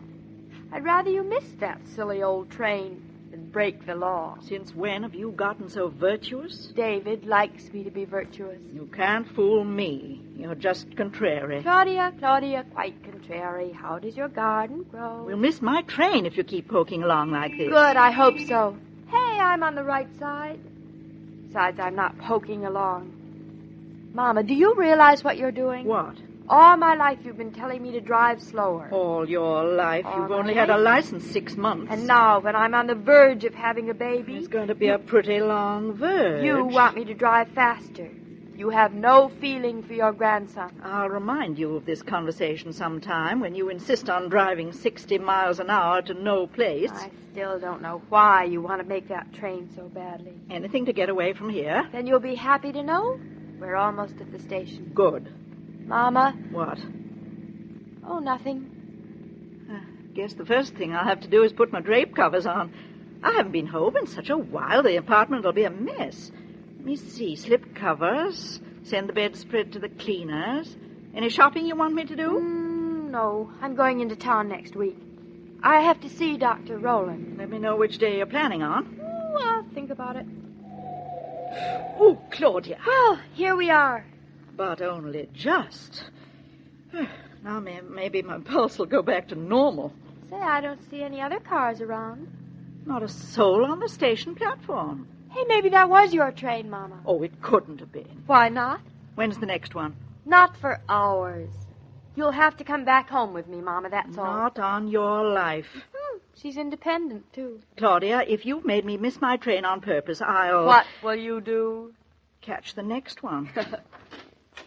I'll take your bag, Mama. You will not. I am younger than you are. Who says? And I'm not having the baby. I wish somebody told me that having a baby would give everybody else the privilege of bossing me around. Do you good. Is it heavy, Mama? This little bag? Besides which, you hardly let me pack anything. I'm holding your clothes for ransom, so you'll have to come back sooner. So I'll be ashamed to walk around in New York, you mean? I don't know how I ever let you talk me into it. Oh, there's one. Maybe one's mine. I thought yours was halfway to New York by now. Probably is. It's just 5 o'clock, Mama. Stand back when the train comes or you'll get a cinder in your eye. What time does David get here? On his usual train, I guess, about 6:30. What'll you do between now and then? Oh, I don't know. Drive around? Maybe market a little. Maybe just stay here. It's only a little over an hour. That's all. Hey, it's not even going to stop. Well, it's a freight train to boot. I hope it's a short one. They never are. Strange. The time up here's gone surprisingly fast. I know.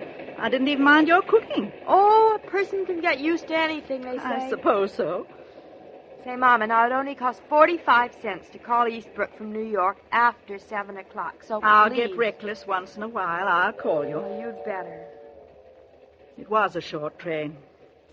Oh, it's so quiet all of a sudden. Now you can hear yourself think. I don't hear a thing. I'm not surprised. Even though I'm thinking What about? that you're crazy to be going back to New York like this. Oh, that again. Mama, listen, you still have time to change your mind. Claudia, don't try flattery. Don't you like our house? It's not bad. Don't you like the country? Pretty well. Don't you like your room and bath? Oh, very much. Then it's all very clear. You just don't like me. How'd you guess? I mean it, Mama. So do I. Now, seriously, Mama, listen. Seriously? Oh, you. You are impossible, Mrs. Brown. Do you know a person can't even have an intelligent conversation with you anymore? All right, I'll show you. I won't even ask you to change your mind. Good. My train's late. First it was early, then it was late. Oh, have you got something to read on your late train? Can't read on a train. Gives me a headache. Besides, the scenery is pretty. I bet it'll be raining in New York. Why? And it's dirty and terribly noisy. And what? Well, that's all. I'll send you a postcard. From Times Square, a picture of Broadway at night. Or maybe the East River. You'll get so that you like living in the country even better than in New York, Claudia. Who said I didn't already? Not I. Honestly, David adores it here. I do, too. I do, honestly. Oh, I wish that train would come. I hate stations. What time is it now? Let's see. It's, just 5 after 5.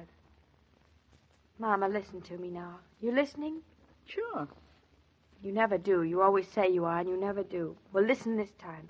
If by any chance you should get lonesome, will you please? Yes, and please. I promise to eat 3 regular meals a day. I don't even care how regular they are. Just so long as you eat 3 of them. Yes, ma'am.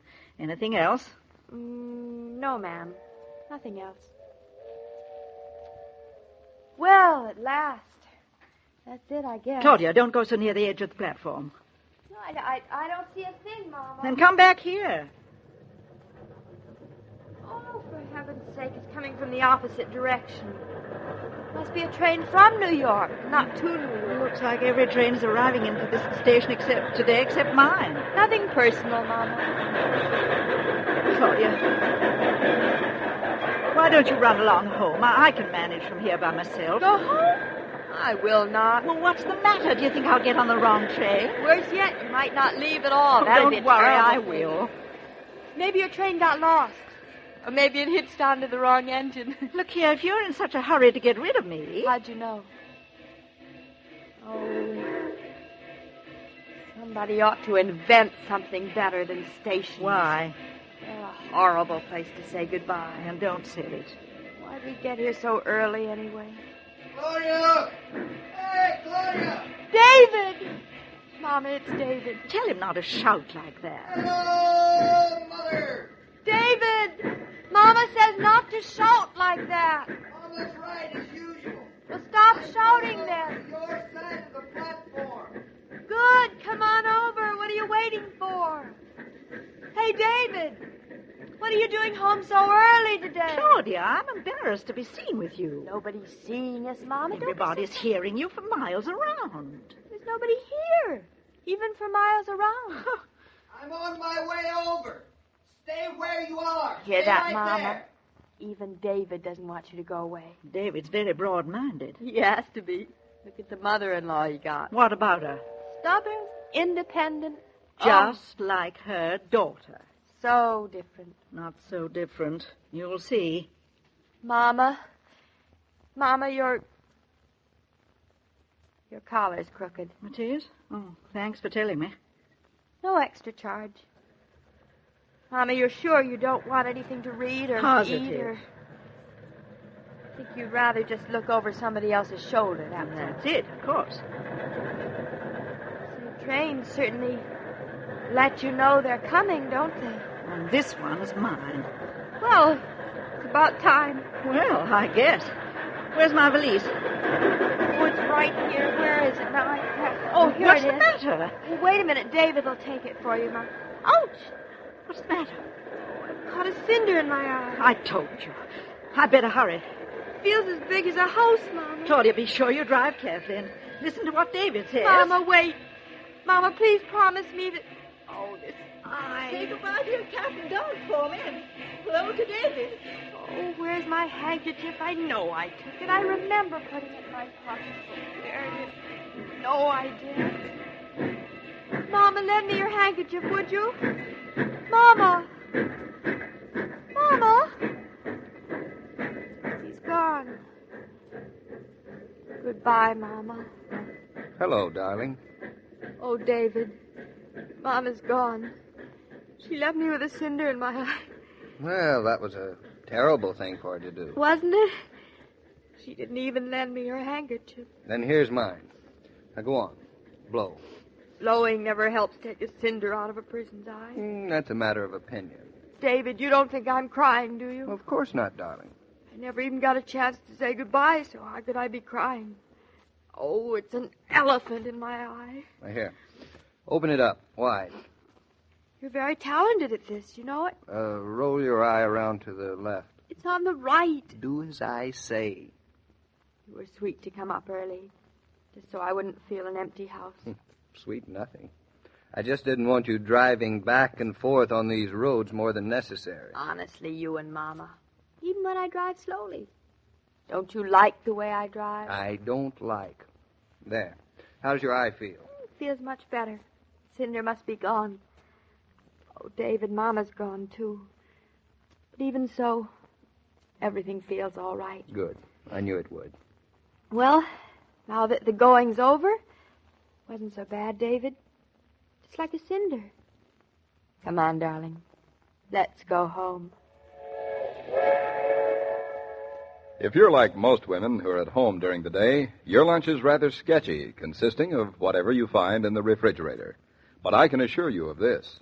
If you add an ice-cold bottle of Coca-Cola to your noontime meal, you'll make lunchtime refreshment time, and whatever you eat will taste that much better. For the pause that refreshes is particularly welcome in the midst of a busy day. Say, Joe, if you happen to be in New York tonight, would you do us a favor? Certainly, David. What's on your mind? Call up Mama, would you? See how she is. Of course I will.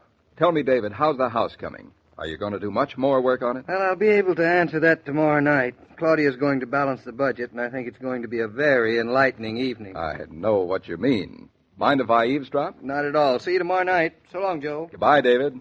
As I was about to say, every day, Monday through Friday, Claudia comes to you, transcribed, with the best wishes of your friendly neighbor who bottles Coca-Cola. So listen again tomorrow at the same time.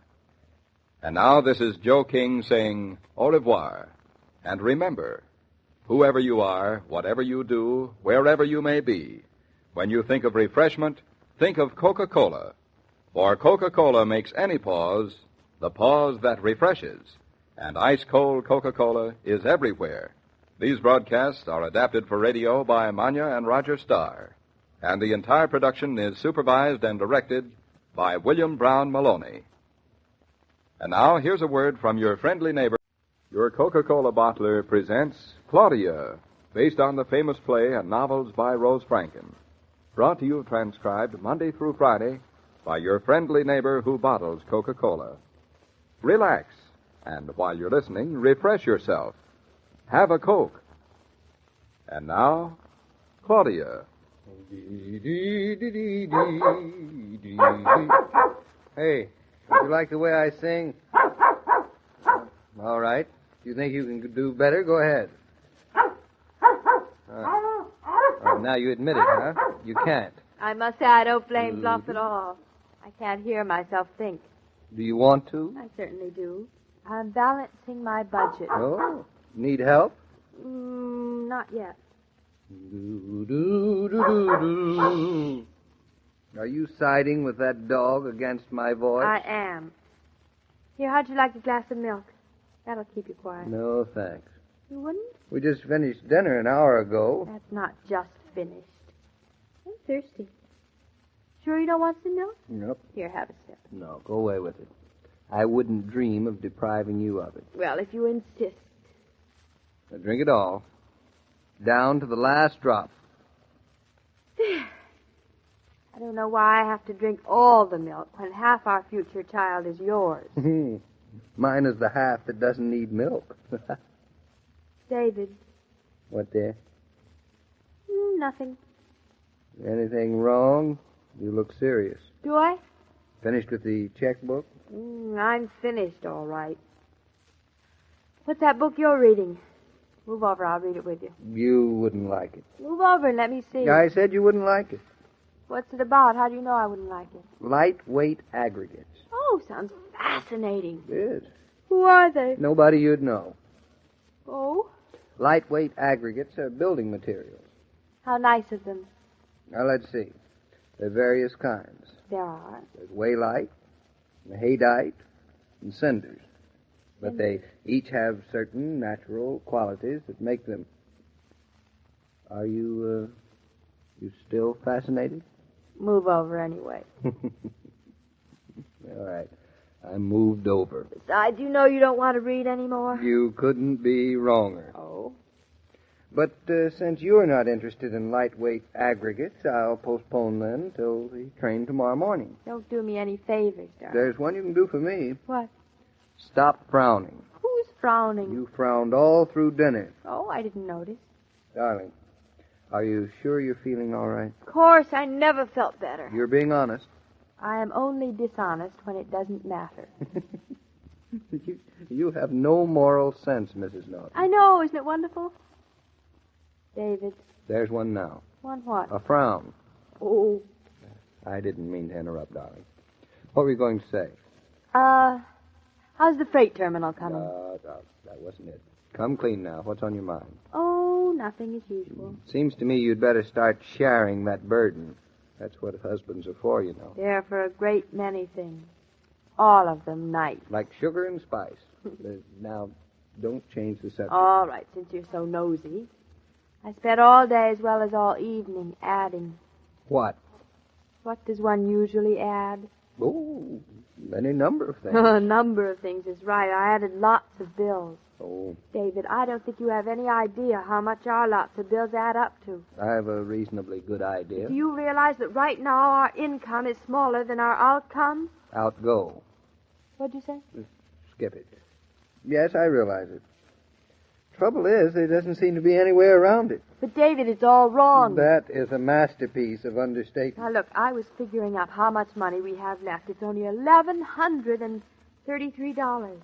And the carpenters are costing twice as much as they estimated. Twice as much? Well, that's what they said to me today. Hey, I certainly hope they take twice as long with the new wing as they planned to take. I thought you were in such a hurry to get them out of the house. Well, you see, the longer they take, the longer it'll be before we have to pay them. And the longer they take, the more money it'll cost. Oh. But are you sure, darling, that we only have $1,100 left in the bank? Positive. I added it 3 times. Because of the carpenter's extra cost, I'm afraid we won't have half that much when we get through, darling. Sounds less every time you mention it. It is less every time we mention it. Where did it all go? The house and 80 acres cost $10,000. That used to sound so much. Now it sounds like the cheapest thing about it. Still, it was more than I wanted to spend. No wonder that after buying the house, we didn't have any money left for the alterations.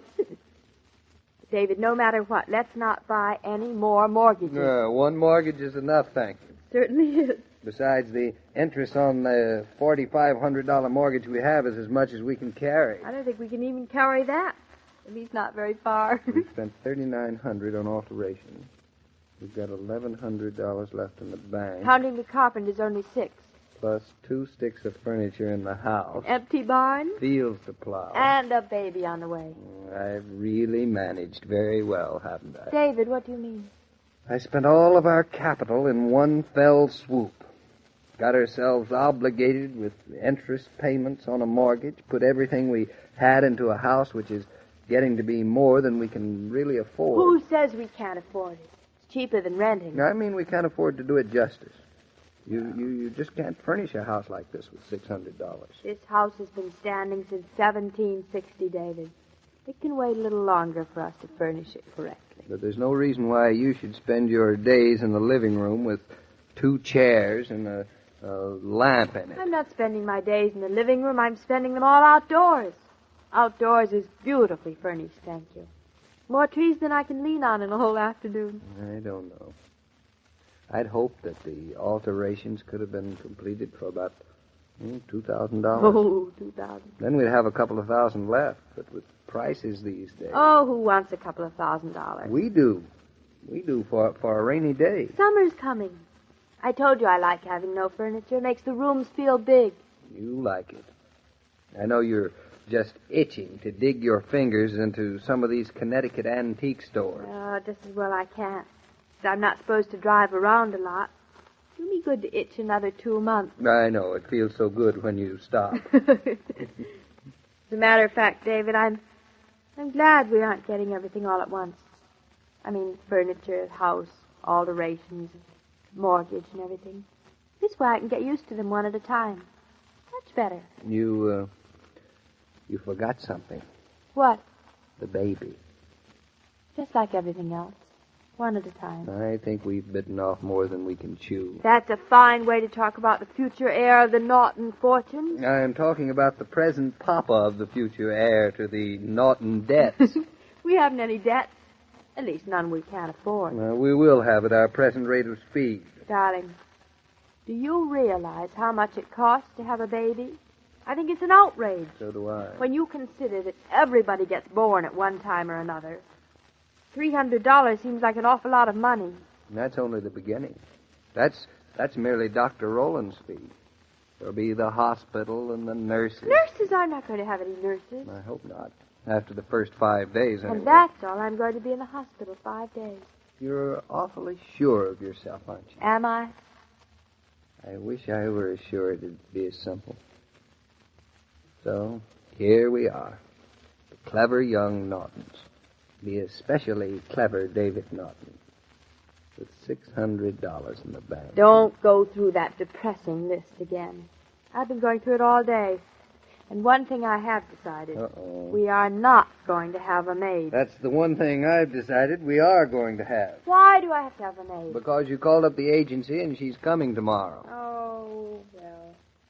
We'll be able to afford her. You don't have to worry. Well, if you say so. Then, of course, there's the freight terminal you and Roger are designing.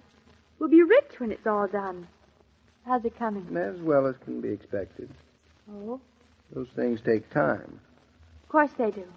An enormous undertaking. You can't expect to have it work out overnight. Well, don't you worry about it. Darling, your being a successful architect is the last thing I worry about. Then you have your maid, and I'll go on being a successful architect without having to worry about you. Up here alone all during the day. I'll bet you don't worry at all. You're just saying that. That's right. Just trying to be polite. Oh, you. First you're nice, then you're nasty. So undependable. Everything's undependable. Well, it looks like we won't be buying that cow this year or planting the field. We will stock the barn the first thing after we stock the nursery. Have some money saved up. And the furniture bought. No, first the cow. No, I don't want a cow. I decided I don't want one. Who are you fooling? I see a cow in your eye. A farm is not a farm without a cow. The farm is what we bought, isn't it? I hope so. I know so. No, this isn't getting us any place. Next time, I won't try to do so much with so little. Oh, goodness, I'm sleepy. Talking about money always makes me sleepy. Come on up to bed. I'll turn out the light. I'll lock the front door. Oh, you got your pipe? In my pocket. Matches? In yours. Oh, there they are. There went the light. Wonder if it's warm out. Look and see. Is warm. Sky's awfully big. Don't trip on the steps, darling. Hello. David, listen to all the frogs and crickets. Mm-hmm. Hey, don't they ever sleep? Sleep? Sure they sleep. They sleep all day. You know, it's a funny thing, David. Today, when I realized how strapped we were, I was worried. Now, after talking to you, I'm not the least bit worried anymore. Not even about the baby. Darling, it's dark and I can't see your eyes, but tell me, honestly, you want all of this?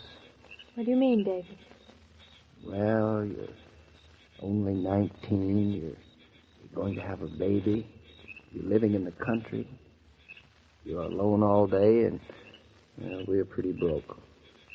Maybe we rushed too much. What do you mean? Well, I mean, maybe you'd rather be back in New York with an easy apartment to keep, going to the theater. Oh, and David, parties. no. That isn't what I want. Being together is important. That's all. You're not just saying that. Well, just add up all the things we have. We have a beautiful house, handsome Great Dane, silly old cat, A walnut tree. with acres and acres of land. Don't forget our brook. In the barn, we have a baby coming, and a room ready for him where the sun shines in the morning. We have starlight, years of time ahead. And David, we have each other. Darling, we have no money in the bank, but we're millionaires. Da, da, da, da, da.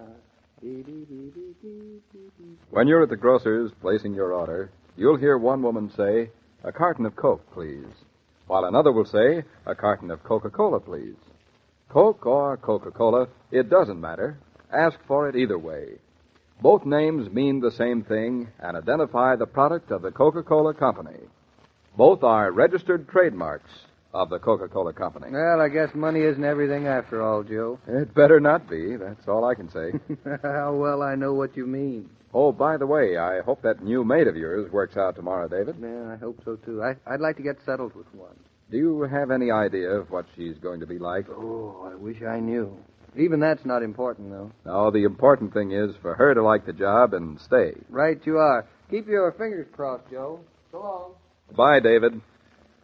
As I was about to say, every day, Monday through Friday, Claudia comes to you transcribed with the best wishes of your friendly neighbor who bottles Coca-Cola. So listen again tomorrow at the same time. And now this is Joe King saying au revoir.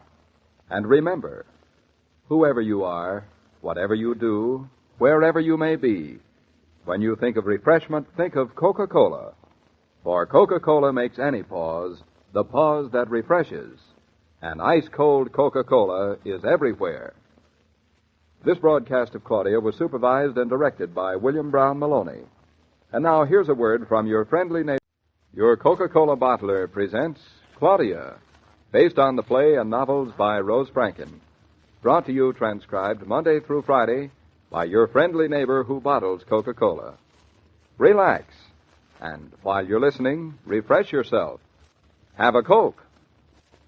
And now, Claudia.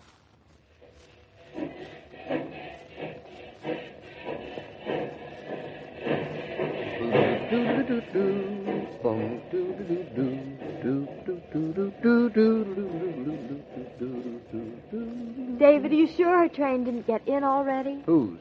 The new maid? Of course. Whose do you think? Of course it didn't get in. Her train isn't due until mine leaves. Maybe hers was early. There hasn't been an early train here at Eastbrook Station in years. Besides, there's no one standing on the other platform. But if her train was early and she didn't find me at the station, she'd have thought there was a mistake. She'd have gotten back on and gone away. You wish that had happened, don't you? Who, me? Yeah. Don't try to sound so innocent. Greedy. You don't want to share your kitchen with anybody else. I don't want to share my budget with anybody else. It's big enough. Besides, hiring a maid this way is so complicated.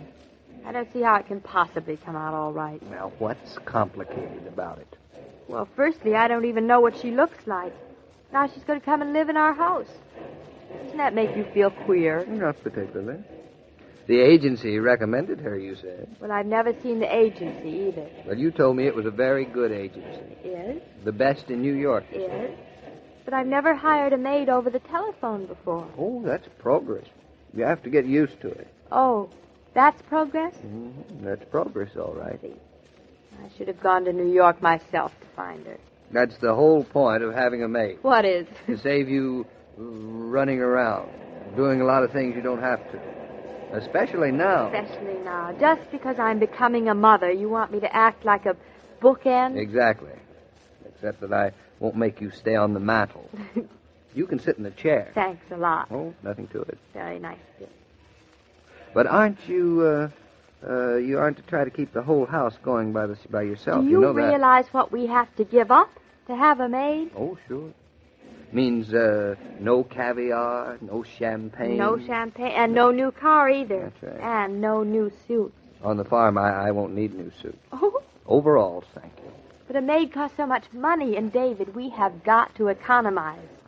We figured it out yesterday. Mm-hmm. Remember? We settled it all yesterday, too, with the baby due in 2 months. Someone to help you is not an extravagance. She probably won't be any good at all. You wait and see. I think she'll be wonderful. I only hope that she likes us. She'll probably give us finger bowls with every meal. Finger bowls are fine. Just so she gives us coffee, too. Oh, she'll probably make terrible coffee. I bet you she isn't a very good cook. What'll you bet? Then we'll live on eggs and milk and no complaints. She won't cook eggs and milk. Her specialties are probably creamed oyster plant. Then we'll just learn to like creamed oyster plant. Oh. Well, I don't see why you're being so nice to her. We are paying her to live in our house for nothing. And think how much it costs us. I'm nice to her because maids are so scarce nowadays. And darling, please make a desperate, all-out effort to like her. All out? Mm-hmm. That sounds like an order. It's meant to sound like an order. What do you think she'll look like? Oh, she'll probably look like a horse. Like a horse? Mm-hmm. Or as strong as one, I hope. Hey, here's my train. Oh. And your new maid is coming in on the other track in about 10 minutes. I'm as nervous as though I were taking a job. Well, you better go around under the tracks and meet her, darling. I'll take the car. She'll have baggage. Yeah, good hunting, darling. Yeah, what train are you coming out on tonight? The 6:14. I'll be there. Goodbye, darling. Goodbye, darling, and good luck. Thanks.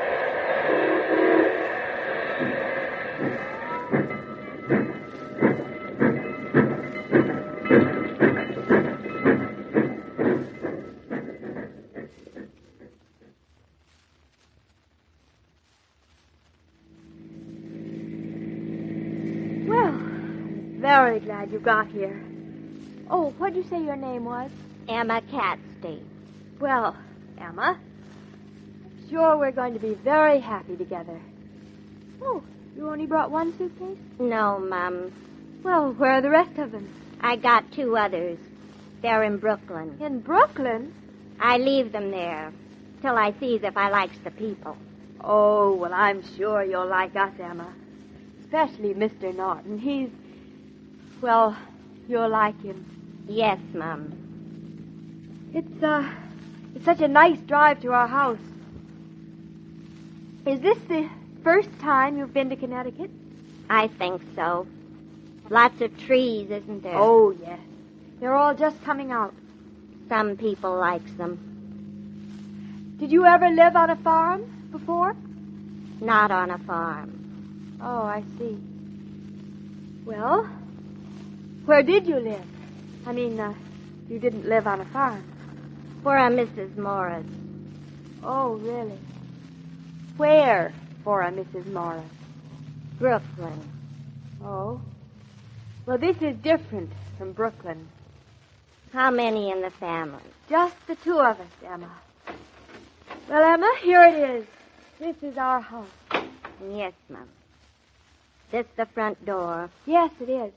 And we'll give you a key, of course. Where's the back door? On the other side of the house. Why? I don't know. Well, Emma, let's go right in. Everything's pretty clean, I think, and you really can just spend the day getting settled. Yes, Mum. This is the living room, and that's the dining room, that way. We just finished putting in that bay window there. Oh! Emma, what's the matter? What's that? Why, that's our dog. That's Bluff. Come here, Bluff, old fellow. Put out your paw for Emma. Say, how do you do? He belong here? Of course he does. Oh, you mustn't be afraid of him, Emma. He's only a Great Dane. They're the gentlest dogs in the whole world. Uh-huh. But Bluff, I guess you'd better run outside and play for the rest of the day. You mustn't be upset, Emma. He just likes to make believe he's fierce. He wouldn't hurt a fly, really. Well, now we'll see the kitchen. What kind of stove is it? Electric. And it's new. I like electric stoves. Good for frosting. Oh, you must be a very good cook from what you say. Yes, Mum. Oh. Well, that's fine. Is this the kitchen? Oh, yes. And there's the new icebox. Ooh! Emma, there's nothing to be afraid of. That's only our cat. Doesn't look like no cat. Must be a country cat. Oh, no. We brought him from New York. His name is Shakespeare. He won't bother you a bit when you fix it. Cats isn't usually so bad. In Brooklyn, I didn't mind them none. Well, now, Emma, let's look at your room. We just fixed it up. It's right here down around the L. No. No what? No, I ain't gonna look at my room. But don't you even want to see it before you start to work? I don't like dogs. Oh, you'll love Bluff when you get to know him. I don't like cats. Shakespeare? I don't like the place. I don't think I'll be staying. But you said you liked the stove. I changed my mind. You take me to the station. Why, Emma, maybe you'll change your mind about that, too. I don't change my mind after I've changed it. But if you met Mr. Norton, you might. Please take me back. And please, you take him out of the way. That cat. Oh, poor Shakespeare. When David finds out what you've done, he'll never forgive you. You cat. Oh, there isn't time to have the agency send someone else before he comes back. Oh, if there only were more time.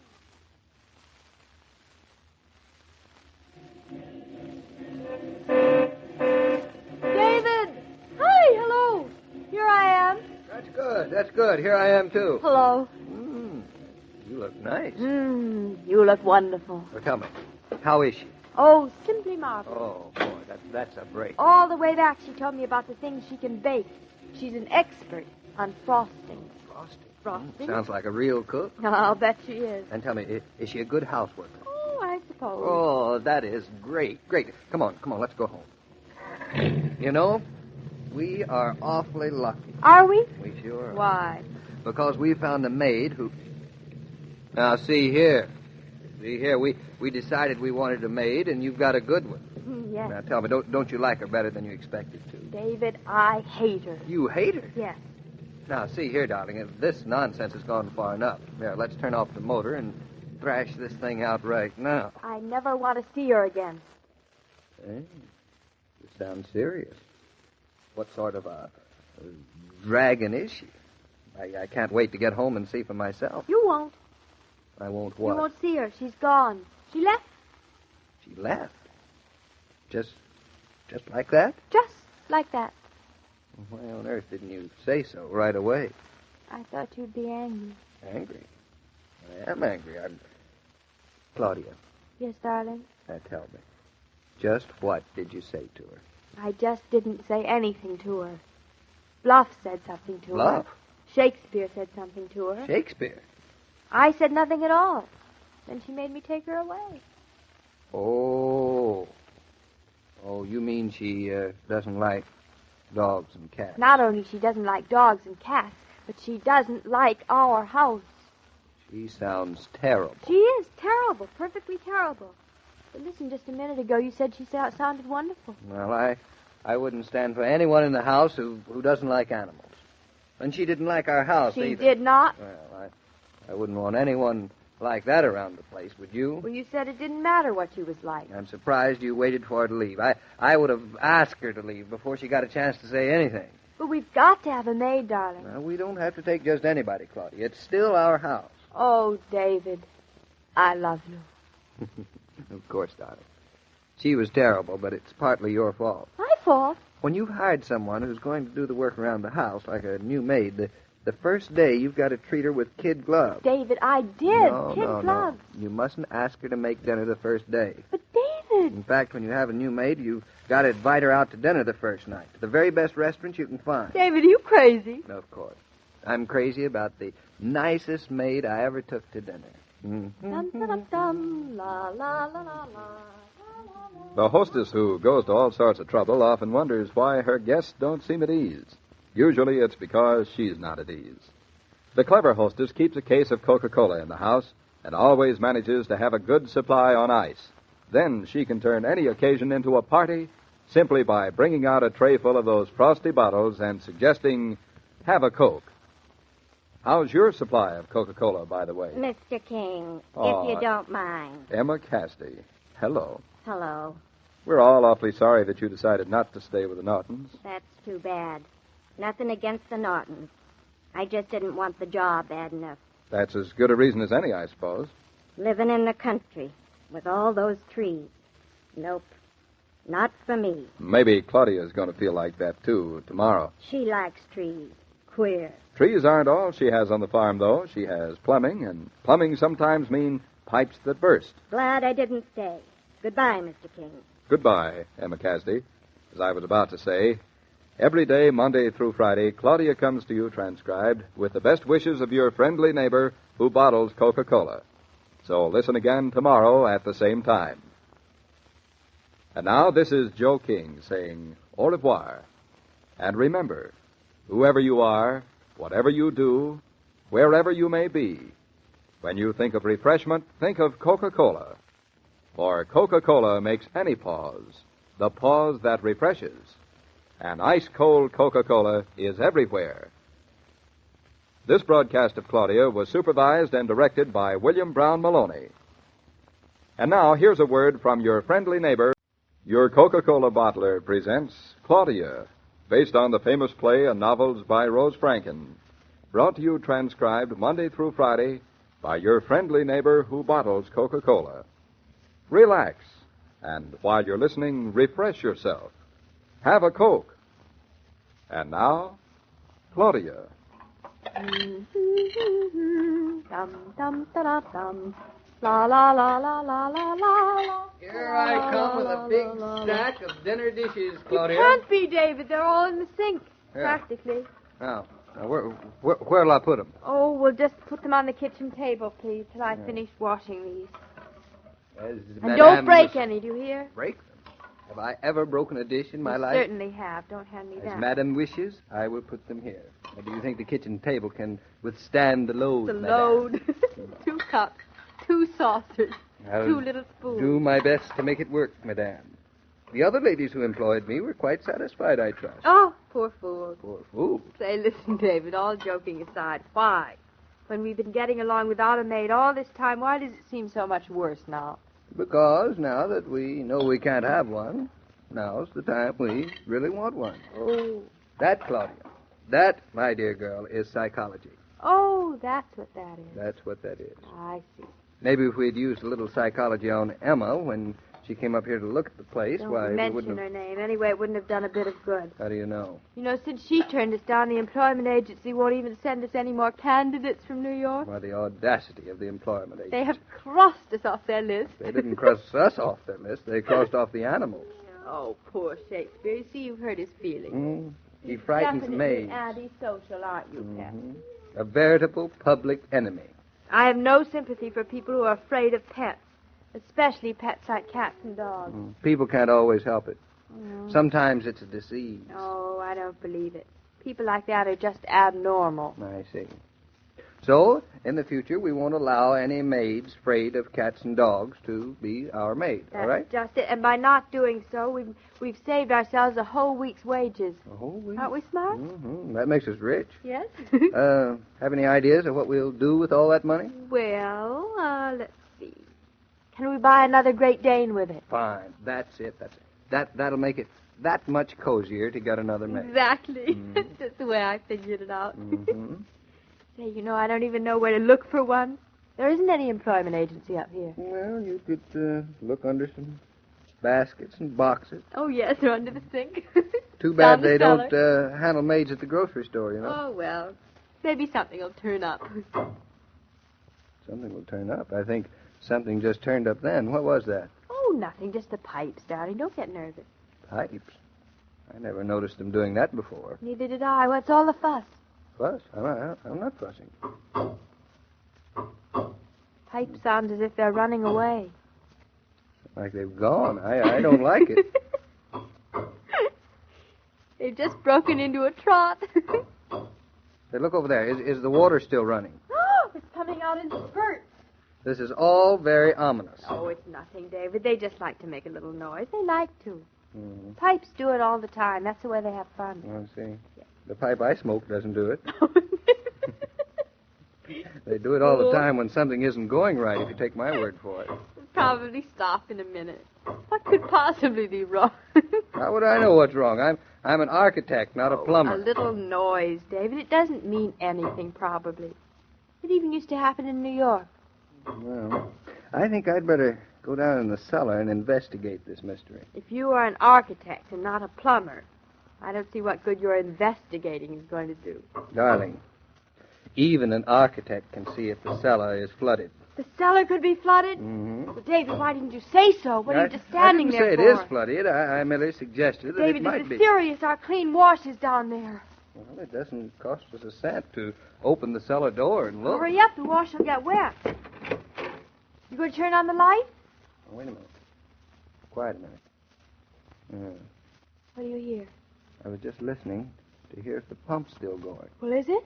Well, be still. No. Can't hear it. Good or bad, you can't hear it. Medium. Well, turn on the light and see if it's flooded.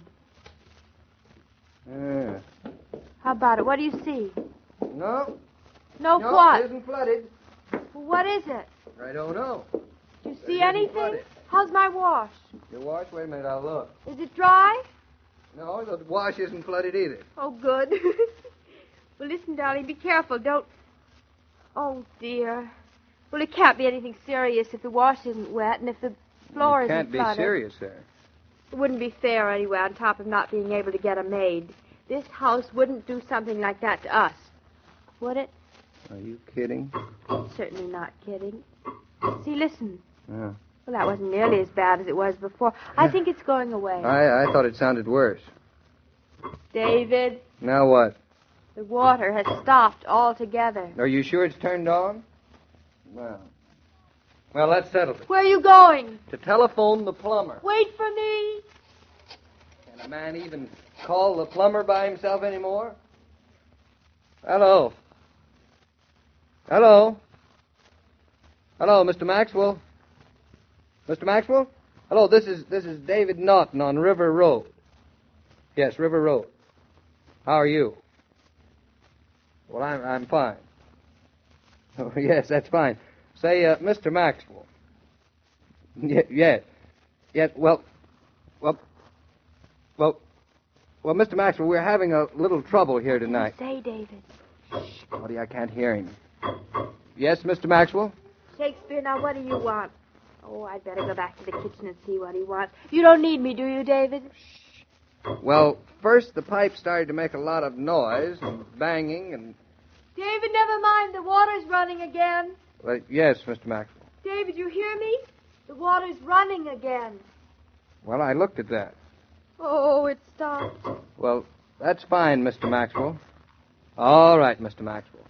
What's he saying now? All right, Mr. Maxwell, I'll try that. That sounds like a good idea. What sounds like a good idea? Very good, Mr. Maxwell. We'll do that right away.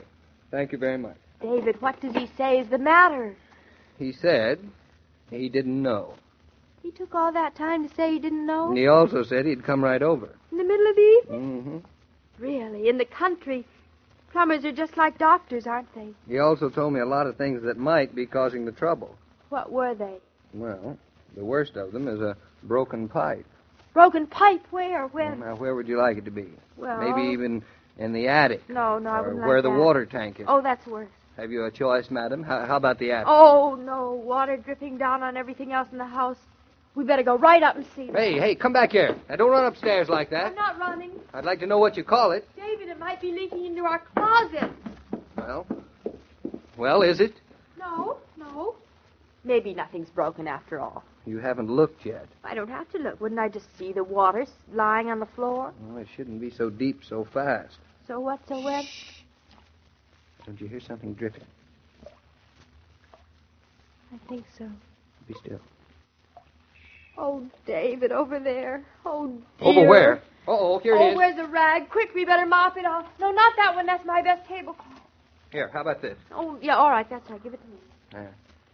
What are we going to do? Well, the rag won't do any good. Well... Here, I'll get a bucket and put the bucket down into here, and then we'll sit and wait for the plumber.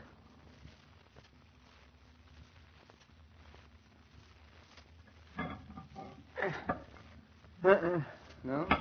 Nope. Nope. Trouble at the elbow. Nope. Try it again. That it's all fixed, Mr. Maxwell? All fixed, Miss Norton. Not a thing to it. Just the neatest little hole you ever did see. All that noise for one little hole? Whenever you hear those old pipes banging, you can be pretty sure something's the way it oughtn't to be. Maybe serious. Well, we're very grateful you came over this late, Mr. Mack. Grateful ain't the word for it, Mr. Norton. You folks are lucky. I was just leaving the house when you called. Oh, weren't we lucky? Why, it would have gone right through the floor if you hadn't got here right away. 'Twould have taken me 4 days to get here if you hadn't caught me. 4 days? Uh-huh. I'm leaving on a fishing trip upstate. Leaving right from your door. Must be pretty good fishing upstate, isn't it, Mr. Maxwell? Sure is. My husband's partner's coming up tomorrow. They're going fishing here. That's right. Is that a fact? Yeah. Have to go together sometime, Mr. Norton. Love to. Well, I guess you won't have no more trouble for a while, and I'll be saying good night. Well, good night, and many thanks. Good night. Good night, Mr. Maxwell. Good night, Miss Norton. Well, good night. Good night. Good night. Good night. Well, maybe this is a little bit nosy, me. Oh, no, it isn't. What is it? I was just wondering if you do all your own housework, Miss Norton. Yes, I do. I didn't see anybody else around, so I kind of thought you did. Well, she does, I'm afraid. I don't mean to be intruding any, but I thought maybe you could use some help. My sister-in-law, my brother's dead 2 years, is a right good cook, and she sure is handy around the house. She's looking around. You mean your sister-in-law would consider working for us? I didn't mean to be intruding exactly, but if you could use somebody, not this week yet, but beginning the week after. She's a mighty fine cook, and how she does the wash. Looks like mountain snow, my brother used to say. You mean she does the laundry, too? I can't read a mind on Miss Norton, so I ain't exactly sure she'd work for you, but I'd say it's a pretty good bet she would. Well, it's almost worth having leaky pipes to hear you say that, Mr. Maxwell. Well, sir, I didn't mean to be intruding none. Oh, you haven't been. Glad to help. Tell you what, when I get back from my fishing, I'll call you folks up and bring my sister-in-law around. Fine. Her name's Gert. Well, night, folks. Mr. Maxwell, you've been marvelous. Hasn't he, David? He fixed up all of our domestic problems in one visit. Pipes ought to be fine now. Everything's working just right, so I can go fishing with an easy conscience. Oh, I'm sure you'll catch lots more fish that way. Hope so. Good night. Good night. David, isn't it wonderful? We're a couple of pretty lucky people. I hope you appreciate it. I do appreciate it. When other people's pipes burst, that means trouble. When ours burst, it's a bonanza. Is that the word I meant? It'll do. Come on, darling. Let's start washing the dishes. I knew Gertrude won't be here for a week. David, did you hear something? Me? No, I didn't hear anything. Oh. But I think I'll just start to hum a little if you don't mind. When pipes bang, it may mean real trouble. Isn't that what Mr. Maxwell said before leaving for 4 days? Oh, I still can't hear a thing, darling. You're right. I can't hear anything either. Dum dum dum dum. La la la la la la la la la la. Shopping and marketing may irritate you, but they have to be done regularly. Next time you're looking for a blue suit and they have nothing but brown, next time you have to wait in line at the grocer's, tell you what to do. Pause and refresh at the familiar red cooler. Coca-Cola coolers can be found in so many places nowadays, and you'll find it's far pleasanter to shop refresh. Oh, Mr. King, If ever you need a plumber, let me know. How about it, eh? Mr. Maxwell, seems to me you're a better maid getter than you are a plumber. Well, if you ever need a maid, let me know. How about it, eh? Oh, that I will. Fine. So long. Oh, wait a minute. You're in quite a hurry there, aren't you? Certainly am. I'm off on a fishing trip. Oh, so you said. You know, Mr. Norton's going trout fishing tomorrow. I sure do wish him a good catch. There's nothing like a day in a trout stream. So David will find out tomorrow. Well, I won't keep you. Goodbye, Mr. Maxwell. So long, fella. As I was about to say, every day, Monday through Friday, Claudia comes to you transcribed with the best wishes of your friendly neighbor who bottles Coca-Cola. So listen again tomorrow at the same time. And now this is Joe King saying au revoir. And remember, whoever you are, whatever you do, wherever you may be, when you think of refreshment, think of Coca-Cola. For Coca-Cola makes any pause the pause that refreshes. And ice-cold Coca-Cola is everywhere. This broadcast of Claudia was supervised and directed by William Brown Maloney. And now, here's a word from your friendly neighbor. Your Coca-Cola bottler presents Claudia, based on the famous play and novels by Rose Franken. Brought to you transcribed Monday through Friday by your friendly neighbor who bottles Coca-Cola. Relax, and while you're listening, refresh yourself. Have a Coke. And now, Claudia. Doom doodle doo, boom doodle doo, boo doo doo doo doo doo. David, what do you suppose has happened to Roger? Oh, he'll be down any minute. Sure you woke him up? Of course I woke him up. Maybe you better go upstairs and take a look. Why? Maybe he went back to sleep. Not Roger. Why not Roger? Because that partner of mine is a real fisherman. Now, what's being a real fisherman got to do with sleeping? Well, he'll want to get started fishing good and early. Well, it may still be good, but it certainly isn't early anymore. It's almost 7:30. Well, it's still early for Roger. Is it early for the fish, too? No, just about right for the fish. Oh, poor little fish. Say, if Roger doesn't come downstairs soon, you're not going to have time for breakfast. Oh, we'll grab some on the way. You will not. You'll grab it right here before you leave. I'm not going to have you standing hip high in water with nothing on your stomach. Now, look, darling, one has nothing to do with the other. Having a decent breakfast has something to do with everything. You win. I'll go up and see what's keeping Roger. You know, I never thought Roger'd be a fisherman. Why not? I don't know. You don't expect anyone with an ulcer to be a fisherman, do you? Don't you? Well, he just doesn't seem the type for fish.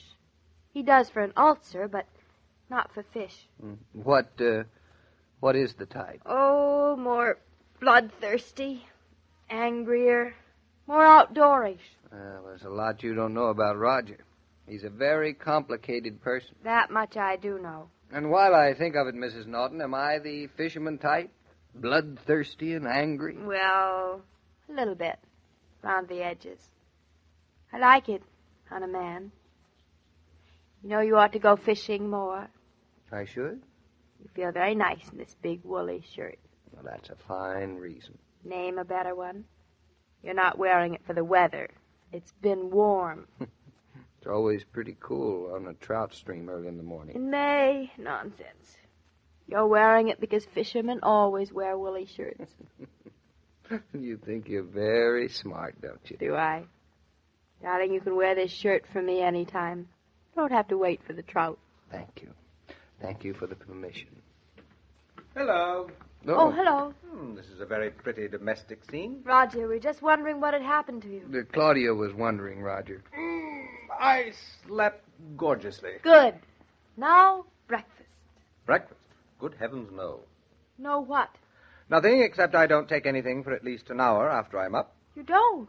Well, that's awful. What's so awful about it? I wake up starving. So does David. I hadn't realized. Now you know.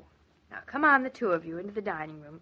Breakfast has been waiting for half an hour. You coming, Roger? Well, I'll watch. You'll eat. When Claudia says eat, you eat. Everything's on the table, so help yourselves. Orange juice? Took all the pits out, so go on, drink it. Do you good. Oh, all right. We'd better hurry, too. Jared Tuck will be along any minute.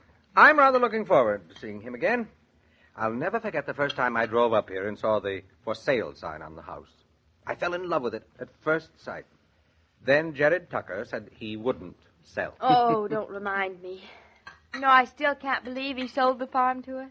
David, it was a stroke of brilliance getting Jared Tucker to guide us today. Oh, he knows all of the best streams around here, he says. He should. He's been fishing in them for the best part of a century. Pass me the cream, Roger. Surely. There's only one thing I can't understand. Only one thing? Thanks. Why you two are going fishing in a dinky little stream when there's a whole ocean not too far away. You can hardly call what they do in the ocean fishing. You can't? That business with heavy tackle and big lines, that's not fishing, that's organized murder. I see. And your fishing isn't? Trout fishing? That is something else again. Oh. There's no sport quite like it. Not like dry fly fishing. There isn't? Dry fly. What is it? Just what it sounds like.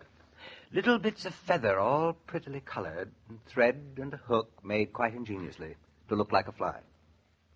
Really? The things you men think of. What was that? Trout fishing could be so simple. You could be sitting safe and dry on the river bank, but you decide to have wet feet and dry flies instead. Don't you pay any attention to her, Roger. I won't. I think I'll go and ask our handyman if he's got the worms ready for you. Worms?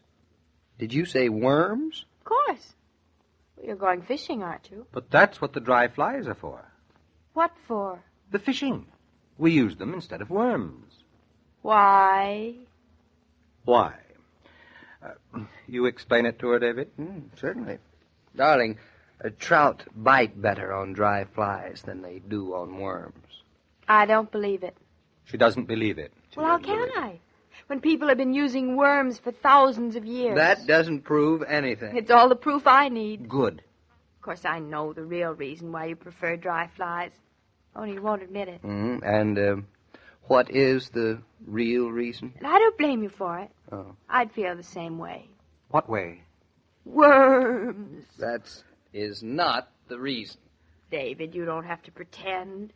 Everybody feels the same way about worms. Claudia, a man who fishes for trout with flies has nothing on earth but contempt for people who use worms. Claudia, I have never fished with anybody who used worms, and I trust that the occasion will never arise. I hasten to explain that this is not because of my feeling against the worm, but because of my respect for the trout. Very nicely put, Roger. Well, you can give any excuse you like. I wouldn't mind even going fishing with dry flies, but worms, never. Claudia, a man who would use worms to catch trout is a man who would steal from his mother, pilfer from the poor box, and hunt deer with machine guns and hand grenades. Oh, Roger, you're terrible. You haven't even finished your orange juice. So I haven't. I wish Jared Tucker would get here. I want to get started. It's a good thing he didn't get here at 7:15 when he was supposed to. You say he really knows the streams, David? Oh, he's promised us excellent fishing. We each ought to catch at least a dozen. Is that all? Well, that doesn't sound like very much. That's a great deal for trout. What a fuss for 12 little fish. If I'd known you were so crazy about trout, David, I'd have bought you some a long time ago. Why didn't you say so? Buying trout and catching trout are two entirely different things. Not when you eat them. Especially when you eat them. Well, maybe you're right. Maybe I wouldn't like to eat a fish I caught. Roger meant just the opposite. He did? Mm-hmm. Roger, I am surprised at you. Darling, what about our lunch? Is it ready? Of course it's ready. It's in the kitchen. I hope you haven't wrapped a lot of sandwiches. Oh, I don't think it'll be too much. And I filled a thermos with coffee. I love coffee in a thermos. It has a much better taste. That is a matter of opinion. No, in a sort of a way. Except for the fishing part, I wish I were going with you. You can drink your coffee out of a thermos right here at home whenever you like. May I? Mm-hmm. Now, that is sweet. Oh, I can't wait to be standing in that sunny stream, the birds singing, the trout biting. I don't think there's anything that compares with trout fishing on a beautiful, crisp spring day like this one will be. I'm with you on that. There's Jared Tucker. I'll answer it. Got your equipment ready, David? Standing in the front hall, waiting for me. Hello, Mr. Tucker. Morning, Miss Norton. What's the matter? Anything wrong? You ain't dressed yet. Oh, yes, I am. You ain't coming fishing? I expected you to be out there with us, pulling them trout in. No, I'm not coming. I thought you men would like to be off by yourselves. Little privacy. Well, Mrs. Norton, you're the first woman I met who understands what a man's like. Yep, the first. Well, hello here, Mr. Tucker. You got a right smart wife, Mr. Norton. Yep, right smart she is. That's news to me. Maybe she could even tell you what that nice red sunrise I saw this morning means. Bright red sunrise? Yep. How nice. That means a beautiful day. You see, she's not so smart. Oh, yes, she is. Red sunrise means a beautiful day for fishing. You think it may rain? Yep, beginning to cloud up right now. Oh, David, I'm sorry. Sorry? Why, there's nothing like an overcast day for bringing fish right up to the top of the water. Come a little drizzle, the silly fish don't know where the water ends and the air begins. Nothing like rain. Did you say rain? Did. No wonder my rheumatism's been so bad. I can hardly lift my arm this morning. I hope the sun would help it. Fishing's just what you need. In the rain? In the rain. But I sure hope it don't start before we're finished climbing the ledge. Climbing the ledge? Sure, got to climb over the big ledge to get to the other side of the hill. A hill? Stream's at the bottom of it. That ledge gets slippery in the rain. Dangerous. When and if we make it, I hope the fish will be biting, Mr. Tucker. Mr. Killian. Just slipped the name. I know you're Mr. Norton's partner in architecture. Well, Mr. Killian, there's 3 things I ain't never tried to predict. 3? I ain't never tried to predict how a woman is going to act at any given moment. I ain't never tried to predict what day the ice is gone out in Eastbrook Lake. And I ain't never tried to tell a body if he's going to catch fish or if he ain't. That makes sense. So if there's a fish you want, you don't want to take no chance, I recommend you walk yourself down to the fish market and buy yourself a frozen flounder. Well, we'd better get started. Hey, don't forget that box, David. This enormous crate? What is it? Your lunch. That much? In that? You're going to get awfully hungry climbing rocks and ledges in the rain. I'm going to get awfully hungry carrying this. Good.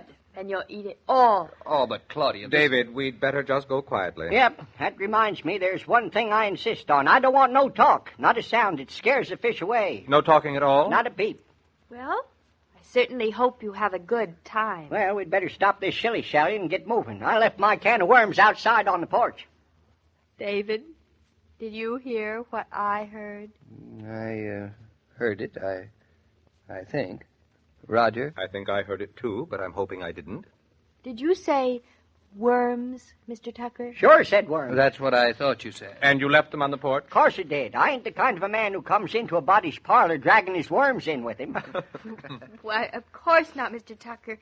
But you do like using worms, Oh, Mr. sure Tucker? I do like using them. What do you think I use? My bare hands? I was wishing you did. Well, come on, let's go. I'll take the lunch crate. And here's your rain poncho, darling. Goodbye, darling. Take Bye. care of yourself. A box, lunch, and a crate. It started to rain. My arm aches. No talking. And Tucker uses worms. David, just one thing more. What? Please don't catch too many trout. What? Well, after all, you're 3 grown men against one little fish. Somehow it doesn't seem quite sporting to me. It doesn't? As a matter of fact, I think you'd be a little ashamed to catch a perfectly harmless, helpless trout. Oh, David, one of the most profoundly mysterious things about women is why they always take the side of the fish. Dum dum dum dum. La la la la la la la la la la la la la. Sometimes a mere snack takes on the aspects of a festive lunch. For instance, if you reach into the refrigerator and add a bottle of ice-cold Coca-Cola to your noonday meal, a sandwich, a salad, or any leftover somehow becomes an appetizing treat. That's one more reason for keeping your refrigerator well supplied with Coke. You'll find the afternoon's duties are easier to face if you lunch refreshed. Every day, Monday through Friday... You're a fisherman, Mr. King? Why, of sorts, Mr. Tucker. I only like it when the fish bite, though. Then you ain't no fisherman. The fish is the least important thing to us. Yep, the least. Well, maybe you take me fishing someday, Mr. Tucker, in spite of that. Sure will. I'll take you Monday. Monday? Oh, sorry, can't Monday. We'll all be back in New York on Monday. Mr. and Mrs. Norton gone in? I think they'll be planning to. Whether they catch their train or not is something else again. All you got to do to catch a train is set your alarm clock early enough. Nope, that's not all. To catch a train, you mustn't let Claudia park the car. But that's what you'll find out on Monday. Well, so long, Mr. King. Got to get to my fishing. Yep. Goodbye, Mr. Tucker. And as I was saying, every day, Monday through Friday, Claudia comes to you transcribed with the best wishes of your friendly neighbor who bottles Coca-Cola. So listen again Monday at the same time. And now this is Joe King saying au revoir. And remember, whoever you are, whatever you do, wherever you may be, when you think of refreshment, think of Coca-Cola. For Coca-Cola makes any pause the pause that refreshes. And ice-cold Coca-Cola is everywhere. These programs star Catherine Bard as Claudia and Paul Crabtree as David. And the entire production is supervised and directed by William Brown Maloney. And now here's a word from your friendly... Your Coca-Cola bottler presents Claudia, based on the famous play and novels by Rose Franken, brought to you transcribed Monday through Friday by your friendly neighbor who bottles Coca-Cola.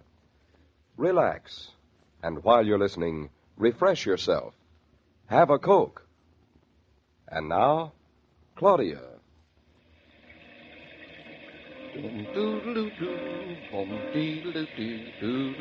David, what time is it? Goodness, isn't it pouring rain? It's exactly 3 minutes after 8 a.m. Eastern Daylight Saving Time, and it certainly is pouring rain. We've made the New York train. I never thought we would. No, we made it with 7 minutes to spare. Now we can sit in our car and relax. David, are you sure we ought to live in New York all week? I mean, isn't it awfully expensive? I mean, even though we are living at Julian Hartley's. Listen, you country mouse. It won't cost us a penny more than here. Unless you start buying bargains. I promise I'm not going to spend 1 penny. Good. I'm not even going to look in a shop window. Good. No matter how many bargains. Good. I'll believe it when I see it. Look at that rain. You don't believe me? About bargains? No. Hear the rain? You know, I thought it was April showers and May flowers, not the other way around. This is no shower. It's a junior grade flood. 2 more days up here, and I'd start building an ark. It's been raining ever since Saturday. Oh, it slowed down for 10 minutes yesterday. Yes. Remember? 10 whole minutes. That only made it seem worse. David, why does the country seem so much worse in the rain than the city does? Oh, you can see it so much better. I think by Friday the rain will have stopped. Well, it better have. And with the sun will come Gertrude. I wonder what kind of a maid she'll be. Well, Gertrude being the plumber's sister-in-law, I wouldn't know. David, you don't think we're quitters, do you? Going off to New York and leaving a house full of mess and carpenters? Well, a little. But we'll be back Friday. I know. Only when we closed the door, the house looked like it was staring at me with tears rolling down the window. And Bluff and Shakespeare, it's awful to leave your cat and dog with strangers. No, Jared Tucker isn't a stranger. He sold us the house. Besides, you left him enough instructions to fill a 5-foot bookshelf. No, really, shouldn't we have taken them along, darling? Julia and Hartley's beautiful house would be delighted to have a Great Dane and a Persian cat running around in it. Say, my watch is slow. It is? Yeah.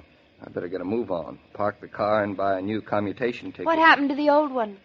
Nothing, except that it expired. Oh, they do that at the end of the month, don't they? Yes, regularly. But David, listen. I don't think you'll have time to do both. Both of what? Buy the ticket and park the car. Oh, this couldn't be a plot, could it? A plot? What do you mean? I mean, it couldn't be, you want a last chance to get your hands on the wheel before you get orders from Dr. Rowland to stay out of the driver's seat. Oh, now, come on. The parking place is only just across the street. But it's pouring. I have an umbrella. Besides, it's worse for me standing in lines to buy tickets. Anyway, it looks like the shower's over. It does, doesn't it? All right, Barney Oldfield. Take her away. Sometimes you're so sweet. I almost love you. Never mind that. Now, meet me on the platform in exactly 3 minutes and a quarter. Hey, you forgot something. What? Let's see, I got our suitcases. You didn't kiss me goodbye. For 3 minutes and a quarter, it doesn't pay. Oh, don't be such a gentleman. All right. Consider yourself kissed. Now, I don't want to miss our train. I've got a client coming at 10. I'll consider it.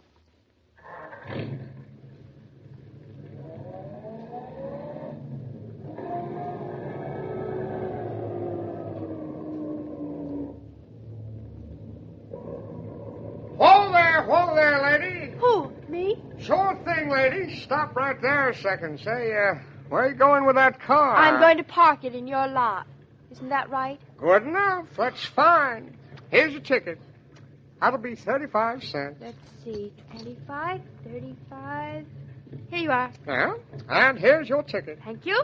Say, tell me, lady, how long you planning on being here? Me? Yes, ma'am, you? Oh, about 3 minutes. I'm catching a train to New York. I'm sorry, lady. Let me make myself clear. What train are you coming back out on? Oh, we won't be back until Friday. Until Friday? Mm-hmm. Why didn't you say so before? Well, I did. As soon as I knew what you wanted to know. You can't put that car there if you're going to leave it here. I can't. Why, lady, you'll be blocking traffic if you leave it there for a week. Well, where should I put it then? There'll be all kinds of people who won't be able to get out with their cars. I see what you mean. Well, just tell me where to put it, and I'll be glad to put it there. And if people can't get out with their cars, you know what's going to happen at home? The lamb chops will get burned. Lamb chops? Tell me where to put the car, and they won't get burned. And when the lamb chops get burned, everybody's going to get sore. They're going to be sore at me, and they're going to be sore at the little lady who parked her car in the wrong spot. Now, listen, look here. I've got to catch a train. Lady, and take it easy. Take it easy. I've been watching people around here catching trains for 20 years. You'll catch your train, all right. I promise you. My husband is waiting for me at the station. Can't you park the car for me? Why, lady, I'd be very glad to do that for you. That's fine. It's really very nice of you to do this. And I know my husband will appreciate it. Lady, look, you got me wrong. Now what? I said I'd be glad to park your car for you, only I can't. Oh, please. I've only got about 3 minutes to catch my train. Lady, didn't I tell you not to worry? I'd be very happy in the extreme to park your car, only... Only what? Only it is not allowed, not permitted. You see, we're not bonded, and we are not allowed to touch people's cars. Now I've got about 2 minutes to catch my train. Now either you park... Lady, I am here to offer you a bargain. This is one time in my life when I'm not interested in bargains. But you have not heard this one yet. Lady, I am here to offer you a special weekly rate. I'm not interested in special weekly rates. I'm only interested in catching my train. Please. Say, how much is that special weekly rate? Now, first, here is your 35 cents back. Would you give me back my ticket? Why? 7 times 35 is how much? Please, I'm awfully slow at multiplication. Where can I leave this car? I told you not to worry, lady. You will not miss the train. Oh, look at all the people in back of me. I'm stopping traffic. 7 times 35 is $2.45. Now, remember that. $2.45. What of it? What of it, she asks. Now, I am going to make you a special rate of $2. Flat. $2. How do you care for that? Please, where can I park my car and I'll go away and never bother you again, I promise. A saving to you, madam, a net saving of 45 cents. Do you realize in these inflationary times what it means? A savings of 45 cents? I'm not interested in inflation or in anything except parking my car. And my husband is waiting. Okay, lady, okay. Let it never be said that Lewis used unfair means on anyone. Let it never be said. You can park your car over there, yes. Here, I'll just jump up on the running board and direct you. Oh, thank you. Now, right over there, lady. Now, whoa. It's right in there. Perfect. Very, very neatly done for a lady. For anybody. Well, that's it. Now, just slide it in there as nice and easy as a sardine. Nifty, lady. Positively nifty. I thank you. How much did you say I saved? Why, 45 cents. And, madam, that is not the half of it. Oh? For the weeklies, as I call them, I wash your car once over lightly the day before you take it away. You do? How lightly? Well, usually I charge at least If you'll pardon the expression, another 6 bits for a job like that. I don't know why I'm listening to all this, because I have to catch a train. 75 cents and 45 cents. How much is that? $1.10. I should say $1.20. $1.20. Why, practically buying your ticket all the way to dear little old New York. You mean I can go all the way to New York for nothing? I can't resist. Here you are, $1, $2. Thank you, madam, thank you. And you'd better hurry. Your train is just coming in now. Oh! Now look what you made me do. Now I've got to rush. Hey, lady, watch where you're going. Those cars mean business, you know. Claudia! What on earth happened to you? I thought you decided to walk to New York. Well, I made it, didn't I? Just about. I think that after getting here practically half an hour early, I almost missed him. This is no time for philosophy. Now, here you go up on the car. I'm up. Huh. Thank goodness we did make it. Now we're off. David. What? Darling, I did it again. You did what again? Well, another bargain. In 3 minutes and a quarter. I don't know what comes over me when I hear that word. Oh, just a mild sort of voodoo. It's just like being hypnotized. When somebody says bargain, you could stick hat pins right through me. I'd never feel it. Well, was it a good one this time? Wonderful. I saved $1.20. That's fortunate. Here, we can sit right here. Oh, wonderful. How? Well, I paid a whole week's parking crossing the station. Say that again. I paid for a week. It saved $1.20. That's what I thought you said. The only trouble is, David, we have to stay a week, or it isn't a bargain. Oh. Well, let me let you in on a little information. It isn't a bargain anyway. Well, I'll add it up for you. Don't bother. I added it up last week. He offered me the same Yankee bargain. Say that again. In days gone by, that Connecticut character would have been peddling wooden nutmegs and selling them to people like you. I don't get it. All right. How much is it a day? 35 cents. And 5 times 35? Is, exactly $1.65. $1, 5 times 7 is... David, you can't add. No, but I can multiply. Well, if you can multiply correctly, it's $1.75. Oh, it is it? Well, that's beside the point. And what were you doing when you paid $2 then? Me? Oh, I was buying wooden nutmegs. Some women take household chores in their stride, working comfortably through the day. They regard the job of homemaking as their husbands regard their office and factory jobs. And they know it's wise to take time out every once in a while to relax. They keep the refrigerator well stocked with Coca-Cola so they can reach for an ice-cold bottle of Coke and enjoy the pause that refreshes. How's your supply?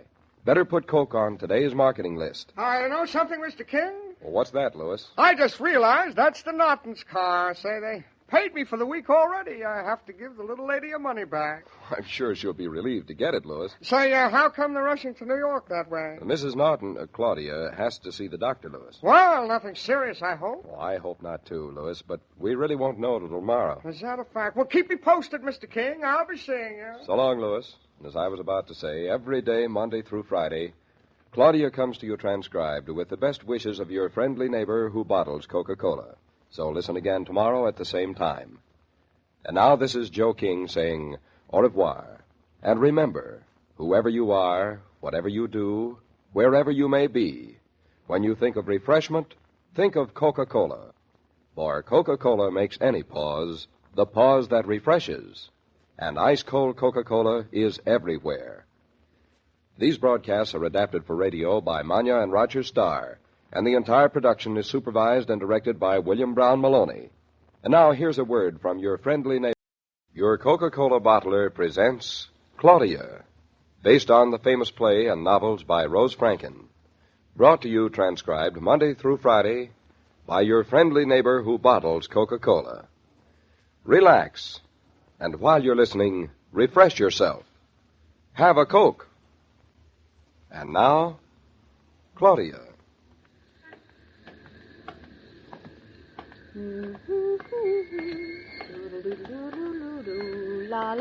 Why I ever let you talk me out of taking a cab, I will never know. I didn't talk you out of taking a cab.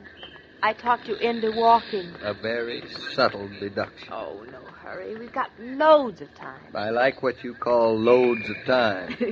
Our appointment with Dr. Rowland is in exactly 10 minutes. Why can't women be punctual? Now, don't be so fidgety. We're practically there.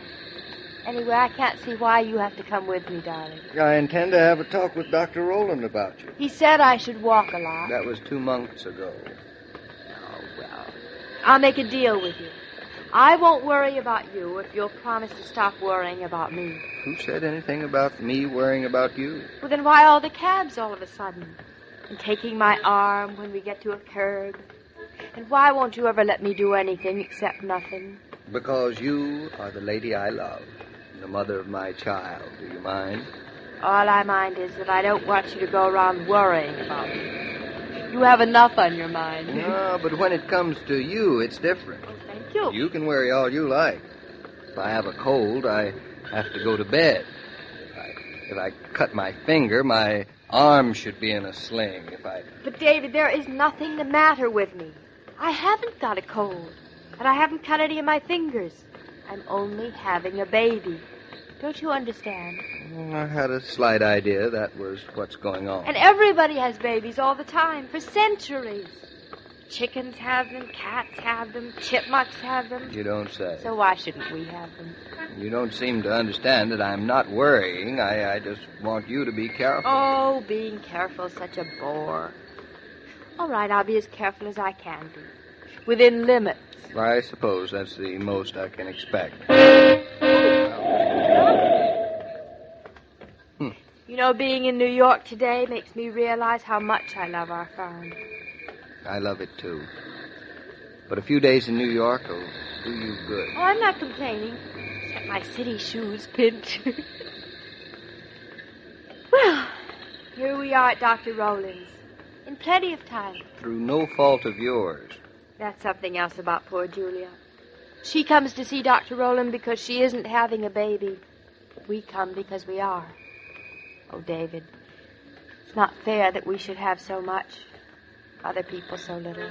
I'll tell Julia that. Now, come on in. It's starting to rain. I hope his waiting room isn't all crowded. I hope not, too. Usually there are at least 10 mink coats sitting around. That's a depressing statistic. Good morning, Mrs. Norton. Oh, hello, Miss Sterling. You're looking fine, Mrs. Norton. Feeling fine. Sterling, this is my husband. Good morning. Oh, yes, Mr. Norton. Mrs. Norton, Dr. Rowland will be with you in a moment. Just be seated, please, in the waiting room. Thank you. Oh, my mother's meeting is here, too. Of course. I'll show Mrs. Brown in. Thank you. You won't have to wait long. The doctor is seeing his last patient. That's luck, isn't it? That icicle. Ooh. You'd think she'd scare away the stork. Shh. She's just efficient. I'm glad I'm not married to an efficient woman. Look, we're the only people here. How wonderful. Is this drawing room Dr. Rowland's waiting room? With a swanky doctor, a waiting room isn't supposed to look like a waiting room, though. Oh, why not? It would depress the swanky patients. What would? Hello, Mama. Well, it's about time you got here. Don't listen to her, Mama. We just got here ourselves. Hello. I don't listen to her, David. I learned that a long time before you did. Well. You're looking fine, Mother. Why shouldn't I? I've had a little peace and quiet in New York all by myself. Are you two having a good time, ignoring me? Oh, you still here? Hello? Yes, I'm still here. David's right, Mommy. You don't look badly at all. David's always right. This is a plot. Sit down, Mother. Yes, make yourself at home. Mama, have you... I'll bet you've been so busy you haven't missed us at all. How'd you guess? What have you been doing? Lots of things. Such as? I don't see that I have to give you a detailed report of how I spend my time. You don't. But if you insist, I've been dancing and juggling and walking a tightrope over Niagara Falls. Very good. That's telling her, Mother. Oh, you two. If I let you out of my sight 1 week, Mama, you start being independent again. Has she been behaving, David? No. Doesn't surprise me. She thinks it's smart to go on as if nothing were happening. What is happening? That's for Dr. Rowland to tell you. Oh, that again. That's all you two can think of. You'd think you and Mama were having the baby. Sometimes I wish we were. It'd be so much easier for us. I'll talk to Dr. Rowland about that, too. The doctor is ready to see you now, Mrs. Norton. Oh, thank you. Well, don't go away, you two. And don't talk about me either. We won't. Don't worry. There's a more interesting subject around somewhere, I'm sure. Well, David? How do you think she looks, Mother? Fine. Is she taking it a little easier? Not so you could notice it. You know how she loves to be active. I remember all the rainy Saturday nights when Claudia was a little girl and I went to bed exhausted. Well, right now it's like a series of long, rainy Saturdays for Claudia. It will be for another couple of months. I don't see how. Isn't she awful busy up in the country getting the house settled without a maid and everything? Well, it's always worse when you have a lot to do and you mustn't do it. Days can be very long. Particularly when they're lonesome. You know that, Mother. Everybody tastes it sooner or later. I wish my husband could have known you, David. Thanks, Mother. Well, I don't know what we're being so serious about, do you? Sitting around a doctor's waiting room always makes me serious. Except that we're here for a happy reason. Of course. Actually, I think Claudia's very well. She acts too well.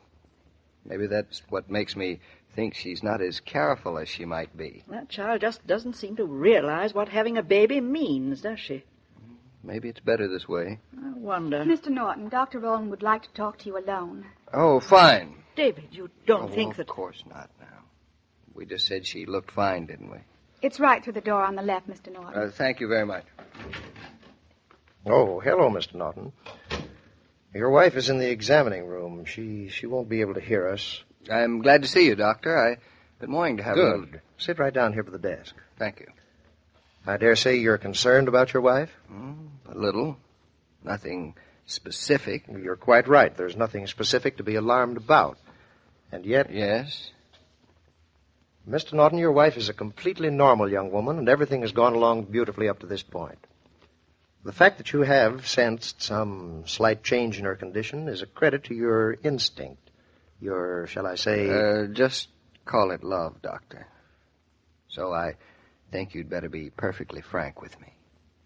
I was perfectly frank with Mrs. Norton, too, the last time she was here. She didn't mention it to me. Rather an amazing young woman. The average wife would be apt to coddle herself. Not Claudia. I wish she would. That's exactly the point. What she needs these next 2 months is a good bit of coddling. I want her to take it very easy, avoid exertion of any kind, and follow the diet I've outlined to her. That's quite an order. So I gather. I'm going to see her next week, however, and I have every reason to believe there is no cause for immediate worry. Then you don't think it necessary for us to come into New York, now that we can be nearby in case of an emergency? No reason at this point. As I said, there's nothing urgent. Just keep an eye on her and see that she takes it easy. All right, I'll do my best, Doctor. And don't hesitate to call me if you feel the need. I won't. Is Claudia ready? Yes, the nurse is weighing her now. She'll be out in a moment. She isn't upset about herself, is she? She doesn't seem to be. She seems to be a very well-adjusted young woman, for which you should be particularly grateful, Mr. Norton. Oh, I am.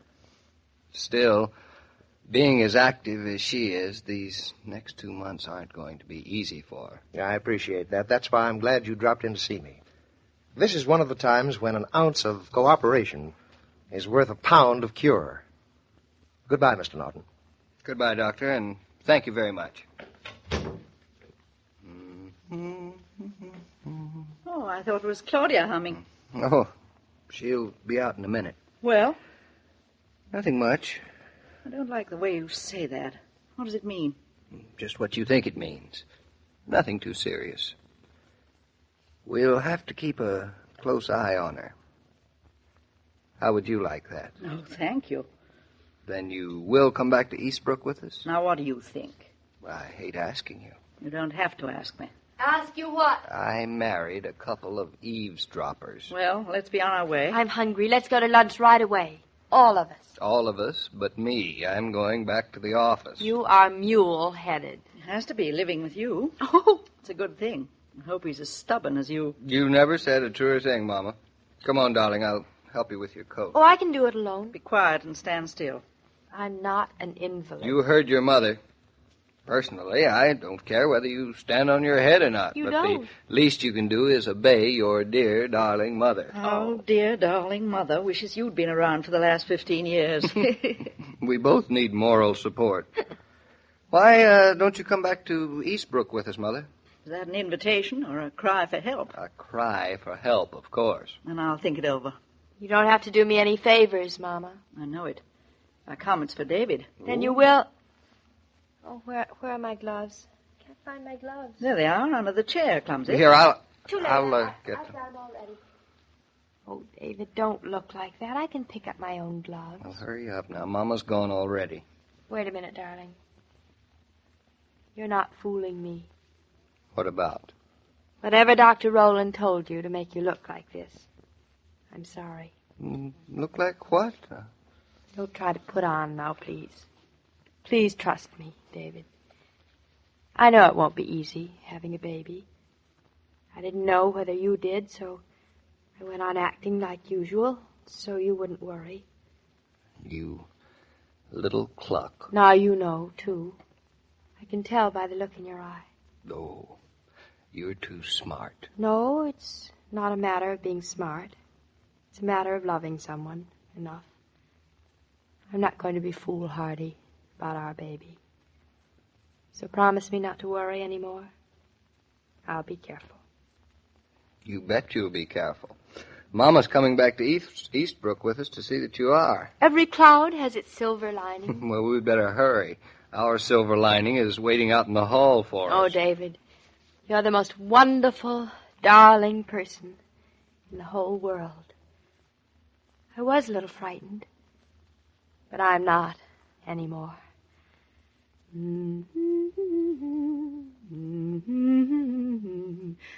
la la la la la la la la la la. What do you ask for when you're ordering Coca-Cola?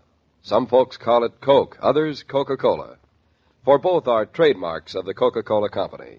Both identify the product that invites you to pause and refresh. But always, it's the self-same delicious refreshment. Every day, Monday through Friday. Well, Mr. King, it looks like I'm getting back on that Eastbrook train. And everybody's delighted. When are you leaving? Friday, I suppose. That'll give me time for packing. You mean if that daughter of yours leaves you any time? Claudia and David are staying at Julia and Hartley, so I'll have a little time. At Julia and Hartley's, eh? Well, that ought to be amusing. Very. And that's what we'll find out about tomorrow, when Claudia and David spend the night in a mansion surrounded by maids and butlers. Every day, Monday through Friday, Claudia comes to you transcribed with the best wishes of your friendly neighbor who bottles Coca-Cola. So listen again tomorrow at the same time. And now this is Joe King saying au revoir and remember, whoever you are, whatever you do, wherever you may be, when you think of refreshment, think of Coca-Cola. For Coca-Cola makes any pause the pause that refreshes. And ice-cold Coca-Cola is everywhere. This broadcast of Claudia was supervised and directed by William Brown Maloney. And now, here's a word from your friendly neighbor. Your Coca-Cola bottler presents Claudia, based on the famous play and novels by Rose Franken. Brought to you transcribed Monday through Friday by your friendly neighbor who bottles Coca-Cola. Relax, and while you're listening, refresh yourself. Have a Coke. And now, Claudia. Oh, what was that? The alarm clock. Coffee. It's too early. The room's still dark. That's because the blinds are down. Oh, nonsense. We haven't got any blinds on our windows yet. Right. These are not our blinds, and they're not our windows. They're not. No. Close your mouth and open your eyes, and you'll see what Santa Claus has for you. Oh, nothing doing. If I open my eyes, I'll wake up. You tell me what he has for me. Good morning, David. Good morning. You know, I was dreaming we were asleep on the farm. The sun was shining in the window, and when the alarm clock rang, I dreamt it was a rooster. I'm going back to sleep. Good. Give my love to the rooster. David, why don't you reset the alarm for 10 minutes from now? It's still early. What's the use of 10 more minutes? Oh, lots of use. Anyway, it won't take you as long to get to the office from here as from Eastbrook. Oh, go on, David. Indulge yourself. Let's sleep another 10 minutes. All right, just 10 minutes, though. And to make sure it's no more than 10 minutes, I'm going to reset the alarm clock. That's all I want. 10 minutes. There. Ooh. Except I don't think I can. Can what? Go back to sleep. You know the trouble with me is that once I'm awake, I'm not asleep anymore. Come again? I don't overlap. Once I'm awake, that is that. Then tell me, how do you like waking up in New York? I love it, I think. Don't you miss Eastbrook? Only when I'm asleep. Oh. Actually, my worst suspicions about myself have been confirmed. They have? I have a horrible confession to make. Dare I hear? You have every right to know. I am a lazy, good-for-nothing David. I love staying here at Julia and Hartley's with butlers and maids and all the rest of it. Well, you'd be a fool if you didn't. You don't mind? I'm delighted. I bet you knew it about me all the time. Sure, that's why I married you. Oh. I love lazy, good-for-nothings. David, do you miss Eastbrook? Me? Oh, I should say not. You don't? This is the life for me. I even get 10 more minutes in bed in the morning. Now, what more could anybody ask? You're not fooling? You're really enjoying this? To the hilt. I feel like on a vacation. Well, that's the way you're supposed to feel. Away from housekeeping, cleaning, cooking, carpenters, from all the... It's as bad as it sounds, darling. It's wonderful most of the time. And the rest of the time? You're home. Come here. Well, I guess I better get up. David, I've been trying to tell you, darling, you can't get up. I can't. No. Since when? Since last night. But I have to get breakfast. That's just it. What is? You don't have to get breakfast. Claudia, you didn't. Now, David, now listen, don't get excited. You'll love it for a change. Really you will. Go on, say it. I'm not ashamed. I told Suzanne we would have breakfast in bed. There. You're kidding, of course. Why should I be kidding? Me breakfast in bed? Of course. We're on a vacation, aren't we? You just said so. Now, don't darling, take it back. I have to get up and shower and get to the office. I haven't got time. You're on a vacation till after breakfast. You said so. So you will eat in bed and like it. Now, just ring that little bell over there on your night table. Suzanne will know what it means. I am henpecked. Of course you are. The bell has been rung. The rest is silence. Breakfast on a silver tray with a lacy napkin, fine bone china, and coddled eggs. I love coddled eggs. Would it be all right for me to coddle over and brush my teeth? Yes, darling. Go right ahead. Thank you very much. You're very welcome. Look, I'm all up and awake. Can't I have my breakfast sitting up at the desk? You cannot. You get right back into bed this minute. Henpecked. Hey, where are you going? You can't get up. I'm going to brush my teeth. Do you mind? Hey, this is no life for a great big grown man. What isn't? This lying around for breakfast in bed. Why don't you try to enjoy it for once? You afraid that you might? You are foaming at the mouth. Answer me. What are you trying to do, psychoanalyze me? Answer me. Are you afraid you might enjoy breakfast in bed? All right. You win. I am afraid. Ha! That is exactly what I suspected. And I am beginning to suspect that I married a woman. Darling, don't say anything important. The water's running and I can't hear you. You've just missed a deathless remark. What? Tell me quickly. I said I am beginning to suspect that I married a woman with female foibles. Female foibles? Well. I am disillusioned. These beds are soft. You said that already. It doesn't cost anything to say it again. Uh-oh. There's breakfast. Yes. Well, you don't have to sound like the voice of doom about it. I'll smile. How's this? Awful. Come in, please. Smile coming up. Oh, it's beautiful. Good morning, Mr. and Mrs. Norton. Good morning, Suzanne. I bring you breakfast. Lovely trays. Oh, here, I'll take mine. Coffee smells marvelous. Wait a minute. Sit up. Yes.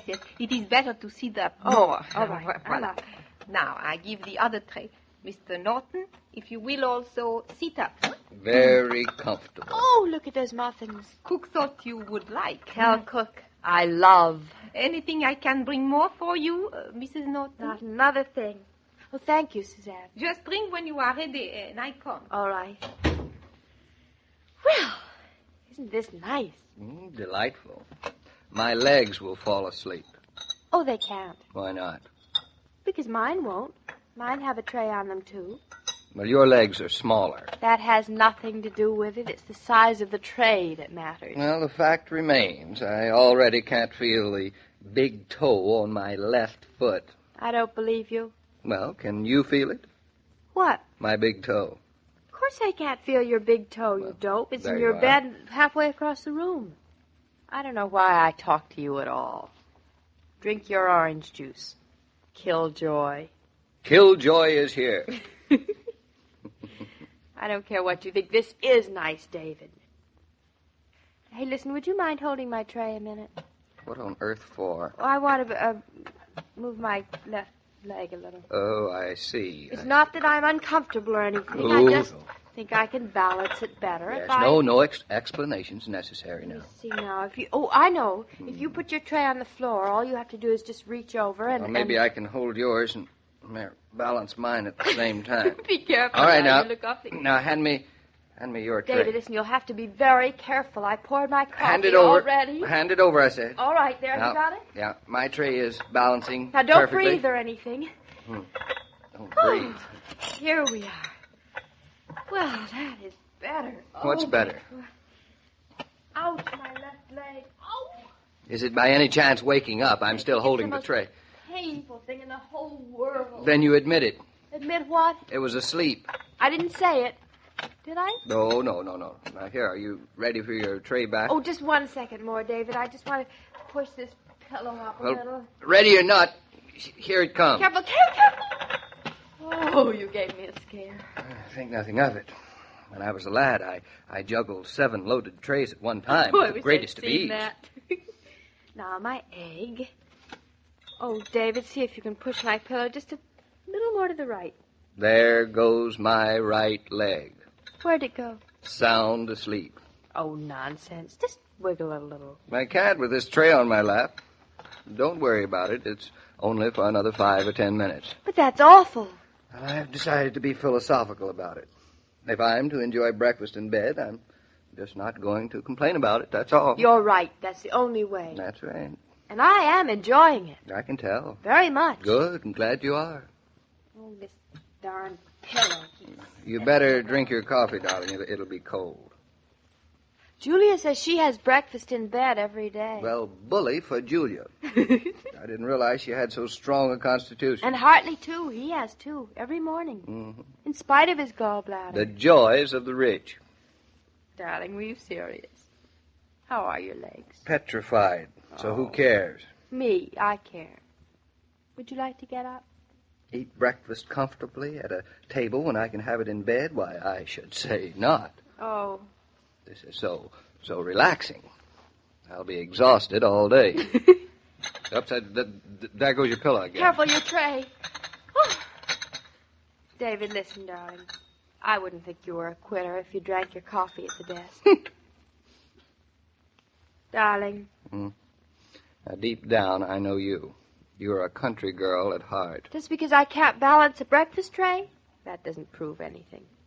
You know, it's funny. But I keep wishing we were back in Connecticut. And I had a small idea that you did, too. Back in Connecticut? Mm-hmm. On our lovely farm. Right. Bluff barking, Shakespeare meowing. Where the sun shines early into the bedroom because there aren't any blinds on the window. Exactly right.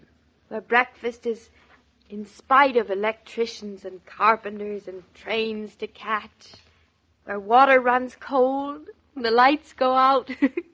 Where it rains and rains and rains. And rains. You're right. I wouldn't blame you if you didn't prefer it to all this. You wouldn't? No. That's good. David, you are a dope. A dope? Yes, I guess I was to have bought the farm in the first place. Darling, take that look off your face. Don't you know yet that I prefer breakfast on the run to breakfast on a tray? And that I'd rather be a farmer's wife than an architect's wife any old day. Oh, you would, huh? I would. Well, I wish I were as sure as you seem to be. You know, you seem to love all of this. Anybody rich can have all this. I just like it because it's here. But, darling, I've learned that it's a very special gift to wake up with a rooster instead of an alarm clock. Now do you believe me? Believe you? Here, come here. Come here, farmer's wife. I'm here. I'll give you a kiss that'll last as long as that rooster crows. Mention the word entertaining to some women, and they utter a weary sigh. They figure you have to go to a lot of trouble whenever you have a few people in. Other women have open house all the time. Their families never hesitate to ask friends over without advance warning. In such homes, you'll usually find the refrigerator well stocked with Coca-Cola. Then, all that's needed to make guests welcome is a bottle opener. Ice-cold Coke does the rest. If you want to enjoy a reputation for hospitality easily, order a case of Coke and keep a supply on hand. The family will thank you, and so will your guests. Oh, Mr. King, maybe you tell me. Was breakfast all right for the Northons? It was fine when they finally ate it at the desk. They are a sweet couple. Oh, we enjoy having them in the house. And they've been enjoying it, too. They will stay till Friday? Well, that's what they'd planned, but come tomorrow night, I have an idea they may change their minds. And where will they go? To the most logical place in New York. And you'll find out where it is tomorrow. Every day, Monday through Friday, Claudia comes to you transcribed with the best wishes of your friendly neighbor who bottles Coca-Cola. So listen again tomorrow at the same time. And now this is Joe King saying au revoir. And remember, whoever you are, whatever you do, wherever you may be, when you think of refreshment, think of Coca-Cola. For Coca-Cola makes any pause the pause that refreshes, and ice-cold Coca-Cola is everywhere. This broadcast of Claudia was supervised and directed by William Brown Maloney. And now, here's a word from your friendly neighbor. Your Coca-Cola bottler presents Claudia, based on the famous play and novels by Rose Franken. Brought to you transcribed Monday through Friday by your friendly neighbor who bottles Coca-Cola. Relax. And while you're listening, refresh yourself. Have a Coke. And now, Claudia.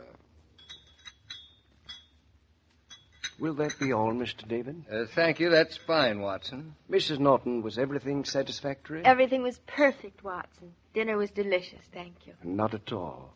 I suppose you're looking forward to Mr. Hartley's coming back from England, Watson. Oh, yes, indeed, sir.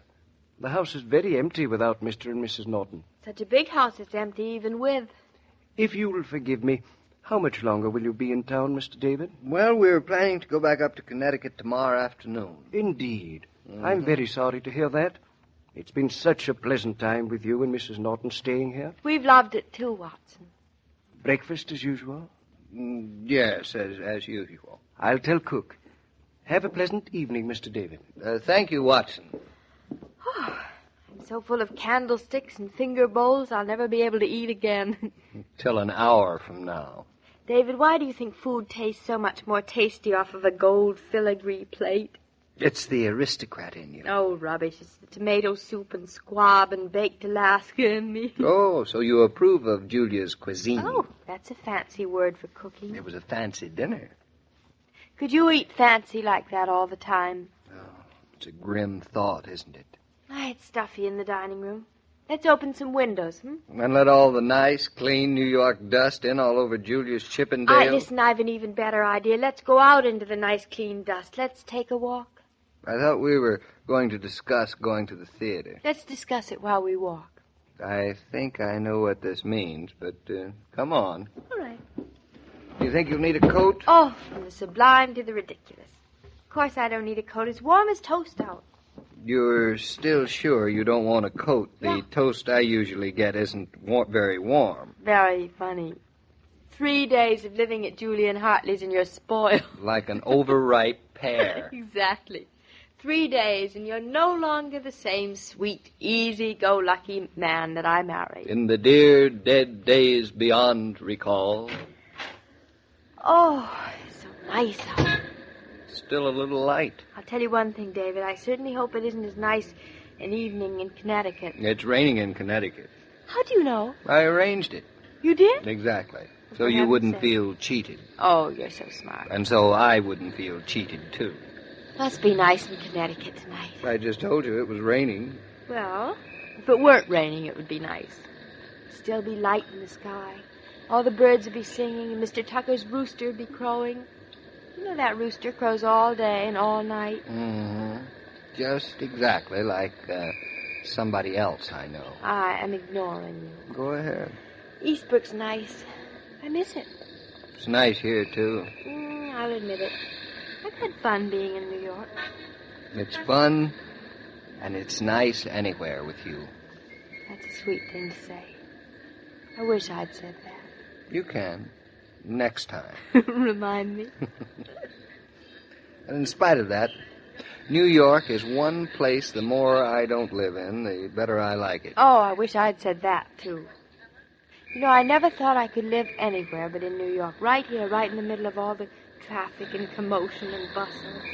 I thought if I lived in the country, I'd feel far away from things and lonesome. Well, don't you? Anywhere is nice and fun with you and never lonesome. You see, I did say it. And I meant it. You better had. Honestly, David, when you're two, it's fun anywhere. In other words, it's not the country that's so nice. It's us in the country. Conceited, but true. But it's nicer in Eastbrook anyway. So much nicer than Julia and Hartley's house. Say, where are we walking on this nice evening? Just down the street a ways.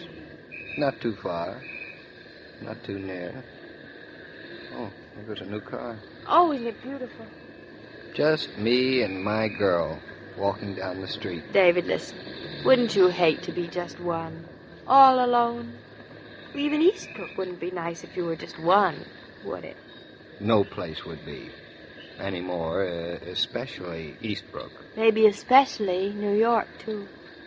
Darling, do you know that if we turn down this block, and then we walk, about a half a block north, we'll be right in front of Mother's? Why, you don't say so. Oh, but I do say so. For heaven's sakes, what a coincidence we should both be walking to the same place. What's more, I have an idea. I think Mother maybe wouldn't mind having some visitors tonight. David, if you hadn't married me, would you have married Mama? Like a shot. I think you would have. That's one of the reasons I love you. Darling, Mama hasn't had much time to be lonesome. I know. That's why when she is lonesome, it must feel twice as bad. Oh, I'm glad she's coming back to Connecticut with us tomorrow. Oh, so am I. We'll take Solomon along, too, won't we? Solomon? That old parrot? Well, he'll be lonesome if we don't. He'll get blue. Blue? He's a green parrot. Well, he turns blue when he's lonesome. Oh, yeah. How do you know? He told me. Oh. Hey, it's perfect our going up to Mama's because you can help her pack. Pack? Uh-oh. Yes. Uh-oh. A little hard work won't hurt you at all. After all, you're a man. There are times when you seem to take great delight in reminding me. David, packing alone is so alone. I know. Well, here we are, on Mama's doorstep. Won't you be surprised? I told her we were going to the theater tonight. Oh, look around, would you? This is a familiar lobby. Familiar to me, too. Mm-hmm. It couldn't be that we have been here together, could it? Come to notice. Let me see the side view of your face. Yes. Want to see the other side? No, I've seen the back? that. You look familiar to me, too. Oh, for heaven's sakes. Mm-hmm. Darling, this couldn't be where we came right after our honeymoon, could it? Oh, darling, you don't know how I hoped you'd remember. Oh, then I said the right thing. You did. Say, you know, this lobby looks littler than I remember somehow. That's because you're used to the wide open spaces of Connecticut. The wide open spaces of our house without any furniture. David, you know there's something I miss in Connecticut very badly. Well, Mama's coming out with us tomorrow. Oh, I miss these much more than Mama. Elevators. Here, let me push the button. Now, don't trip. I never trip. Now, let me see. We press the button for Mama's floor. Mm-hmm. Well, you've made it go up. Congratulations. It wouldn't go sideways. No, but if there'd been any way of making it go sideways, you would have found it. I bet you. You're very smart tonight, aren't you? Oh, I'm pretty smart every night. Oh, really? Right floor, too.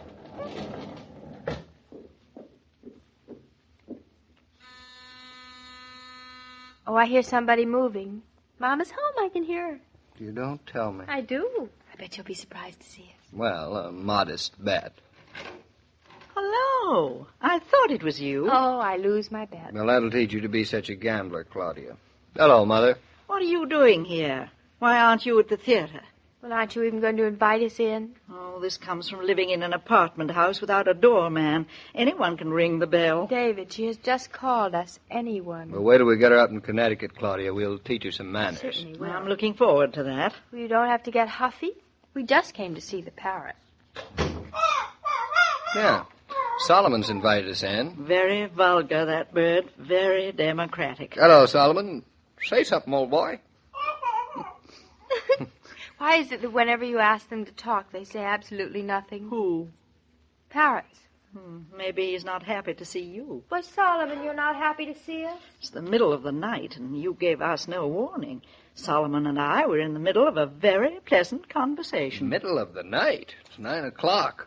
Solomon must be a very dull bird. Say, you're not a very good housekeeper, Mrs. Brown. This room looks a mess. Even Claudia keeps a better house than this. I can see we're going to have to teach her an awful lot of things, David. It might interest you, too, that I'm in the middle of packing. Oh, packing. That's her excuse. Are you going someplace? I was going up to Connecticut tomorrow to visit some poor relatives, but I think I might change my mind. Hello, poor relatives. What do you know? Claudia, she may change her mind. No such luck. Well, since you're here, I guess I might as well sit down. You know, darling, I wouldn't be a bit surprised if your mother is really glad to see us, in spite of what she's saying. You really think that's possible? Well, barely, I admit, but possible. Impossible. Go on, David. You ask. Now, Claudia, stop pinching me. Pinching. Mother, how would you like some help packing? Could be. Later. Claudia, your mother's mellowing. She said we could help. Sweet, isn't she? Oh. Say, darling, listen, I have an idea. This will be good. What do you say we don't go back to Julia and Hartley's? But we promised the butler we would. And a promise to a butler is a promise indeed. Are you suggesting, Mrs. Norton, that we spend the night in a hotel? Well, I know someone who has an apartment. A nice 4-room apartment. Oh, and 3 suitcases open in the middle of the living room floor. Just to make the room look casual. And against the wall, a lovely, comfortable sofa that opens up into a bed Oh, for 2. I love sleeping on sofas for 2. Doesn't it matter to you that all the butlers and the maids and the cooks expect you back? Doesn't matter at all. The house keeps on running no matter what or who. Mother, you wouldn't keep us from enjoying one night of simple comfort before we head back for the Connecticut wilds, would you? Besides which, David and I like staying in places where we have sentimental attachments. Don't we, darling? David, put your coat back on. I did not invite you two to stay here. Darling, she wants us. Isn't it wonderful? Perfectly good 4-story house at Julia and Hartley's, and you insist on cluttering up my 4-room apartment. I'll bet Mother still has the toothbrush we left the last time we were here. Mama, is that a fact? I haven't looked lately, but they should be here. That settles it. We've just received an official invitation to spend the night. Just one thing. No breakfast in bed tomorrow. Well, we'll try to get adjusted. David, you can take your coat off now. Really? You might as well. Really. I'm outnumbered. Of course you are, Mama. And that's the way it should be. What way, darling? Now, there are 3 of us together. It's nicer than being 2, isn't it, David? Oh, much. And just think of it. In a couple of months from now, we'll be 4. Oh, darling, that will be the nicest of all. La la la la la la la la la la la la. Notice the expression on the faces of shoppers. Some are the very picture of grim determination. You'd think they were going forth to battle, while others are relaxed and easygoing. Chances are these folks have had the good sense to pause and refresh with ice-cold Coca-Cola during shopping expeditions. Chances are, too, they make wiser selections because they shop refreshed. Excuse me, Mr. King. Oh, hello, Mrs. Brown. So you're going up to the country, I see. The strangest part of all, Mr. King, is that I find myself looking forward to it. You'll like farm life. In the spring, anyway, with the trees coming out and the Norton livestock flourishing. The Norton livestock at this moment consists of a cat and a dog. I hope they've weathered David's and Claudia's absence. I hope so, too, Mrs. Brown. But I think Jared Tucker, the Nortons' neighbor, took pretty good care of them while the Nortons were in New York. He better have, Mr. King, or, well, I don't know what. He better have, Mrs. Brown, or we'll all have to suffer the consequences tomorrow. And as I was saying, every day, Monday through Friday, Claudia comes to you transcribed with the best wishes of your friendly neighbor who bottles Coca-Cola. So listen again tomorrow at the same time. And now this is Joe King saying au revoir. And remember, whoever you are, whatever you do, wherever you may be, when you think of refreshment, think of Coca-Cola. For Coca-Cola makes any pause the pause that refreshes. And ice-cold Coca-Cola is everywhere. This broadcast of Claudia was supervised and directed by William Brown Maloney. And now, here's a word from your friendly neighbor. Your Coca-Cola bottler presents Claudia, based on the famous play and novels by Rose Franken, brought to you transcribed Monday through Friday by your friendly neighbor who bottles Coca-Cola. Relax, and while you're listening, refresh yourself. Have a Coke. And now, Claudia. Boom doodle-doo, boom doodle-doo. There it is, Mama, right there on the bend of the road, Jared Tucker's house. He didn't know what he let himself in for, having you two as neighbors. And boarding our cat and dog in the bargain. Hey, I don't see any sign of Bluff, do you? Nary a sign. Jared probably has him out back somewhere. Do you see Shakespeare? If I can't see a Great Dane, how can I possibly see a cat? Do you think he'll know us? He'll know you, but there's a serious question whether he'll be on speaking terms with you. Anybody who'd run off to New York and leave a Great Dane with strangers for 5 days doesn't deserve to be spoken to by the Great Dane. Well, Jared Tucker is no stranger. No stranger than what? Oh, that's terrible. Such a pun. Here's the house. Not one cat, not one dog. Well, I don't even see Mr. Tucker. I'll get out and look for him, shall I? I'll go with you. I do not volunteer. Howdy, folks. Glad to see you, glad to see you. Hello, Mr. Tucker. Mr. Tucker? We're back. Glad to see you, mighty glad to see you. We certainly appreciate you taking care of Bluff and Shakespeare for us, Mr. Tucker. I hope they haven't been too much trouble for you. Trouble? Did you say trouble? There ain't been no trouble, hardly. Where'd you get the idea there was any trouble? Are they all right? Cat's fine, tip-top. Here he is, fine. And Bluff, how's he? Bluff, is that what you call a dog, hey? Yeah, we told you before we left. David, didn't we tell Mr. Tucker Bluff's name? Well, yes, we told him Bluff's name was Bluff. Bluff, hey? Dang name slipped my mind. Might have helped some if I'd have remembered it. Well, how is he? Tell us, Mr. Tucker. Oh, it's this here Bluff you're talking about now. Yes, of course it is. How is Bluff? Well, there ain't no reason why he shouldn't be fine, too. Nope, no reason at all. Oh, that's wonderful. Nope, there ain't no reason at all why that dog shouldn't be just fine. Just fine and dandy. Well, nothing's wrong, is it, Mr. Tucker? Wrong? No, indeedy, nothing's wrong. What makes you think there's anything wrong? You folks just hold your horses a minute and stop rushing me, and I'll get the cat. Say, that's funny. Mr. Tucker looks as though he's limping. Mm-hmm. Do you think he's going to be as glad to see us as we are to see him, David? He'll be overjoyed. Mama likes to pretend that she doesn't love Bluff. I suspect she's a bigger bluff than Bluff is. You suspect wrong. Here comes Jared Tucker with Shakespeare. Oh, Shakespeare, you sweet old thing. Well, folks, here's your little cat. You give him right to me, Mr. Tucker. I'll take him on my lap. Here, kitty, kitty, kitty, kitty, kitty. And now, Bluff? Where is he, Mr. Tucker? Bluff? That's that dog of yours. Well, you don't have to get him yourself. You look all tuckered out, Mr. Tucker. Just tell me where you've got Bluff tied, and I'll get him myself. Thank you, son. I got this here limp, you see. Yes, I know Oh, I hope it's not anything serious. Oh, nothing serious at all, Mrs. Norton. Leastways, I hope it ain't serious. Just favoring my right foot some. Seems to have twisted my ankle today. Then you stay right here, Mr. Tucker, and I'll get Bluff You for will not get him. I'll get him. I would have got him, only my ankle, you know. Twisted ankle can be very painful. How did it happen, Mr. Tucker? Oh, 'twar nothing at all. I got climbing the wall in back of the apple grove, back of the house. 'Course, as soon as it happened, Delilah, my sister, she tells me I hadn't ought to have been climbing the wall in the first place. That's woman for you. Thinks a man gets to an age when he don't know how to climb a wall. The fact remains that you did twist your ankle. Why were you climbing the wall, Mr. Tucker? For the same reason a chicken crosses a road. Get to the other side, young feller. Twisted her as neat as you'd twist a gooseberry off its stem, did you? Well, your foot's not quite off its stem yet. You still seem to have it. Of course, it couldn't be more useless if I hadn't got it. Pains so much. But that's not the answer to why I was climbing the wall. I was climbing it to get my shovel, which I'd left down in the apple orchard. If I hadn't had my hands so full of dog, I'd have brought the shovel back with me in the first place. What was Bluff doing in the orchard? That's what I was getting to, if you'd stop interrupting me. We're not interrupting you, Mr. Tucker. You interrupted me right then. Well, You women get shows you don't know whether you're interrupting a man or not. As I was about to say, when that young baldwin tree I set out there 2 years ago got thrown down... Blown down? Was there a windstorm here while we were in New York? I said thrown down, not blown down. Oh. Oh, I don't know. A hurricane could have done more damage than that there dog of yours. You mean Bluff threw down your apple tree? With malice aforethought? Now, let me get this straight, Mr. Wasn't Tucker. anything straight about it. It was all in a heap, it was.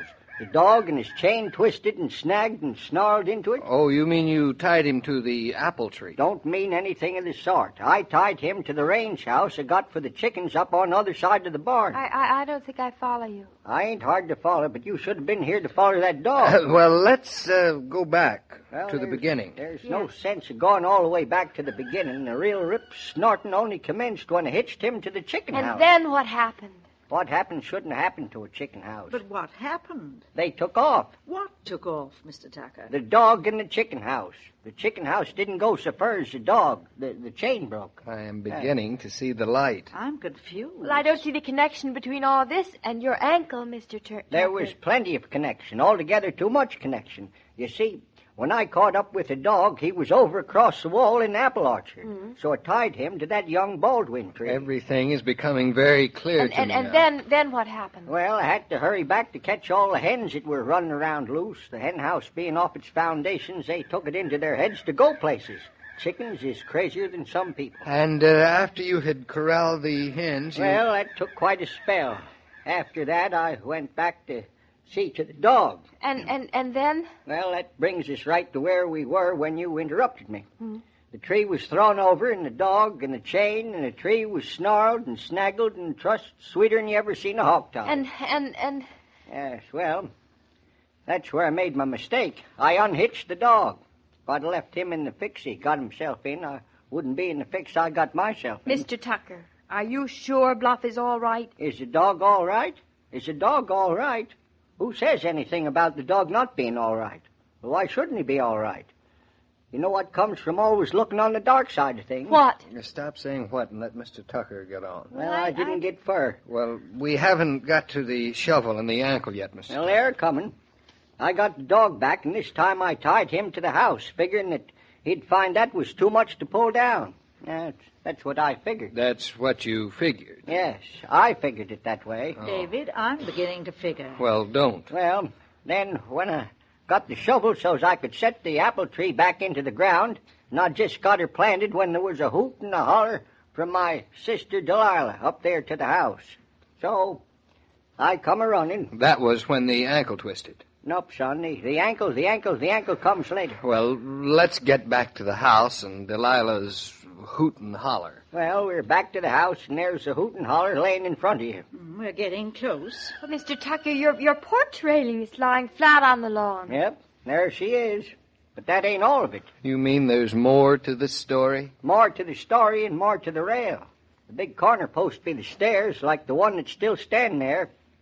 That's the one that ain't. You mean Bluff pulled that down? Yep. David, he's a very naughty dog. Yeah, and now, Mr. Tucker, the only thing that isn't clear, where is the dog? Well, that's it. Like I've been telling you. If I could find the corner post of my porch rail, and I could find your dog, 'cause he's on the other end of it. You mean he's gone? He's run away? Well, I wouldn't exactly say that, Mrs. Norton. Just exactly what would you say, Mr. Tucker? Well, I would use another word than run. Walk, maybe. Trudge, maybe, but not run. That corner post is a sight heavier than you'd think. But he's lost. Well, Mrs. Norton, I wouldn't go quite so far as to saying your dog is lost. Of course, he ain't here. But there's a heap of difference between his being not here and his being lost. But for all practical purposes. He ain't here. David, something terrible may have happened to him. Bluff's a pretty big dog, darling, and more than likely he'll be able to take care of himself. You haven't seen him since, Mr. Tucker? Nary hide nor hair of him. Delisle and me, we're... Well, Mr. Norton, I kind of wished it was me wasn't here instead of your dog. Oh, but we're not blaming you, Mr. Tucker. David, where will we start looking for Bluff? Well, let's see. Let's try to figure it out. The first place I'm going to look is home. Come along, Mrs. Brown, and you hold on to your daughter. I don't want to lose her tonight.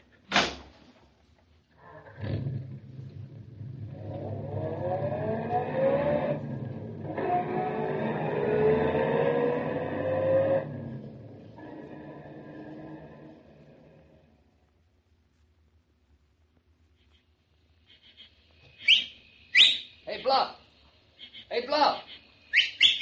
Come on, old boy! This is certainly a gloomy homecoming. Oh, where do you think he is? I don't know, darling. I hoped he'd be here. I don't think anything serious could have happened to him. Oh, he could have got that chain caught in the brush somewhere and be trapped. Well, what's a little brush to Bluff? Are you forgetting Mr. Tucker's chicken house? His apple tree and his front porch? Come on, you two. We'll open the door and get our things out of the car. And I tell you what. What? What'll we do next? While you start dinner, I'll get in the car and then I'll drive around the countryside and I'll look you for might Bluff. Get lost. Well, don't worry about me. Oh, darling. David, what happened? What have you done? Have you hurt yourself? Killed. Come on, you better sit down or something. If I'd broken my ankle, I think I've wrenched it Listen, badly. sit down and let me look at it. Now, watch out. I tripped over something right here in the front door. David, watch out. Yeah, no, it's all right. It's all right. It's the... Say, that looks like... It's the post from Mr. Tucker's porch railing. You know what that means? Bluff is home. Or he has been. Anyway, it's a good sign. You know, he's a very intelligent dog. Certainly Telephone. Telephone, David. Yes, that's the impression I got, too. Darn, this key, I never knew it to fail when you're in a hurry. Oh, let me help you. Hurry up, hurry up. Hello, David Norton speaking. Who? Oh, Mr. Tucker. He is? Good news. Bluff just turned up at Tucker's place. Then he's safe. And sound. And I have some news for you, Mr. Tucker. Yes, you remember that corner post from your porch rail, the one you haven't got? Well, in some unaccountable way, it is sitting on my front porch. Oh, yes. Well, I'll bring it back to you tomorrow. And look, Mr. Tucker, Bluff isn't tied to anything right now, is he? You took the chain off, so you're sure he couldn't get tied around anything. I wouldn't want any more damage caused to your place. All right. Thank you, Mr. Tucker. I'll get the car and bring him home. You'll do nothing of the kind. Why?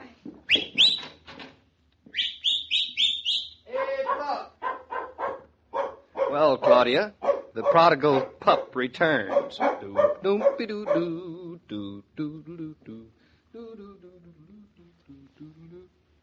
If you're like a lot of women who manage their own homes, you may have fallen into the habit of eating a hasty and not very appealing lunch. Here's a suggestion that will add considerably to your enjoyment of the noonday meal, and it doesn't involve a minute's preparation. Simply reach into the refrigerator for a bottle of ice-cold Coke. Add Coca-Cola to your sandwich or salad or dessert, and you'll find that you lunch refreshed.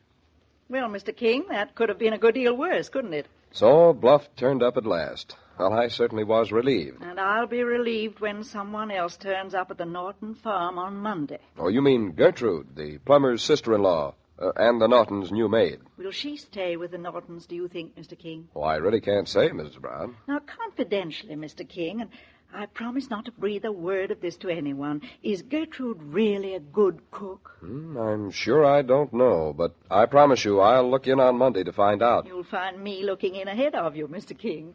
Well, then, good evening. Good evening, Mrs. Brown. And as I was about to say, every day, Monday through Friday, Claudia comes to you transcribed with the best wishes of your friendly neighbor who bottles Coca-Cola. So listen again Monday at the same time. And now this is Joe King saying au revoir.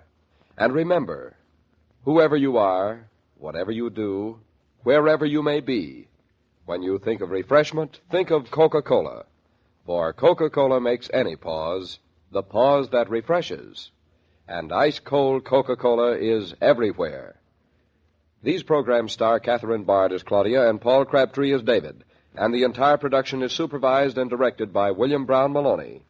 And now here's a word from your friendly neighbor. Your Coca-Cola bottler presents Claudia, based on the famous play and novels by Rose Franken.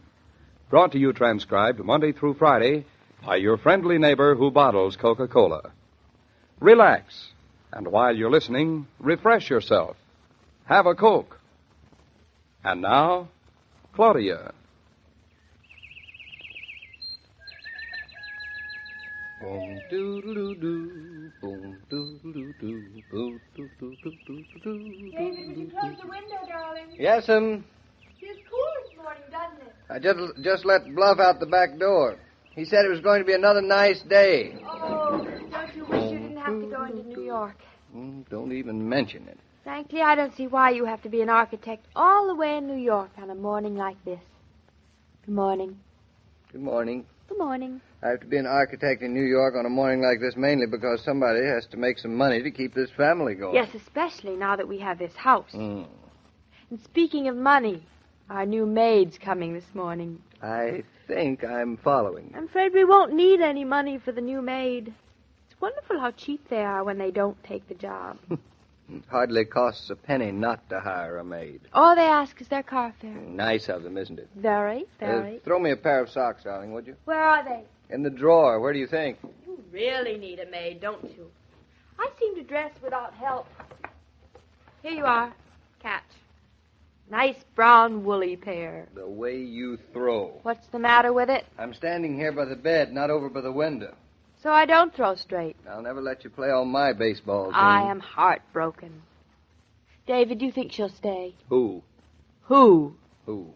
Honestly, sometimes I feel as if I'm talking to thin air. Gertrude, the new maid. Oh, Gertrude. Answer me. Do you think she will like it here and stay? I don't know. She hasn't come yet. I like it here. Goop. When she does come, do you think she'll like it? I don't know. We'll have to ask her nicely if she will. I'm going right on talking as if you weren't here at all. That should be interesting. Personally, I think she's going to be marvelous. Who? And she's going to love cats and dogs. She'll probably be terrified by them. Who? All right. All right, now we're even. Almost. It's settled once and for all that we're both talking about Gertrude, the prodigal maid. Shake. I've been thinking about her all night. You must be exhausted. I would be if I hadn't slept so well. You know, she isn't really a maid at all. No? No. She's different. I mean, she's not a professional. No. She's only a widow who's coming to help us out. Only a widow to help us out. Dope. Go on, talk as if I'm not here. Gertrude is a neighbor, and that's the way I'm going to treat her. I only hope that's the way she'll treat you. And no heavy cleaning, David. We mustn't ask that. Farthest thing from my mind. Then it has been on your mind? It has not. Then how could it be the farthest thing? Well, every talent helps. Gertrude is going to stay if I have to do all the cooking and Mama has to darn all the socks. If that happens, I go. Goodbye. Goodbye. Now, this is the way it's going to be. You pretend to be Gertrude, David, and I'll pretend to be me. You'll pretend to be you. Yes. Well, don't strain yourself. Oh. Now, am I a mousy Gertrude or a mountainous Gertrude? A little bit of both, just to be on the safe side. All right. Her voice sounded mountainous. I'm ready. Come in, Gertrude. Now I want you to feel completely at home, Gertrude. Consider this is your house. Too small to be my house. Oh, don't worry about that, Gertrude. My husband is a simply marvelous architect, and he's adding to the house all the time. Just tell him what you want, and we'll build it. I want a glass and closed shower and my breakfast in bed. You can have all your meals in bed, Gertrude. My husband himself will be happy to serve you. I don't like your husband. Goodbye. I don't blame you. I don't like him either. I'll send him away if you'll stay. Hey, look at the time. Oh, don't mind that clock. It's not right. How do you know? It's fast. It wasn't yesterday.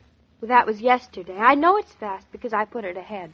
I suppose you had an excellent reason. I did. I put the clock ahead so I'd never be late again. Oh. I know how you hate me to be late. Now, is that an excellent reason, or isn't it? Well, come over here. I'll tell you. I don't trust you.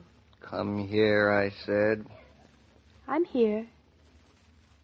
Oh, David, it must have been an excellent reason. Now, come on. Whether it's early or late, I want my breakfast. So do I.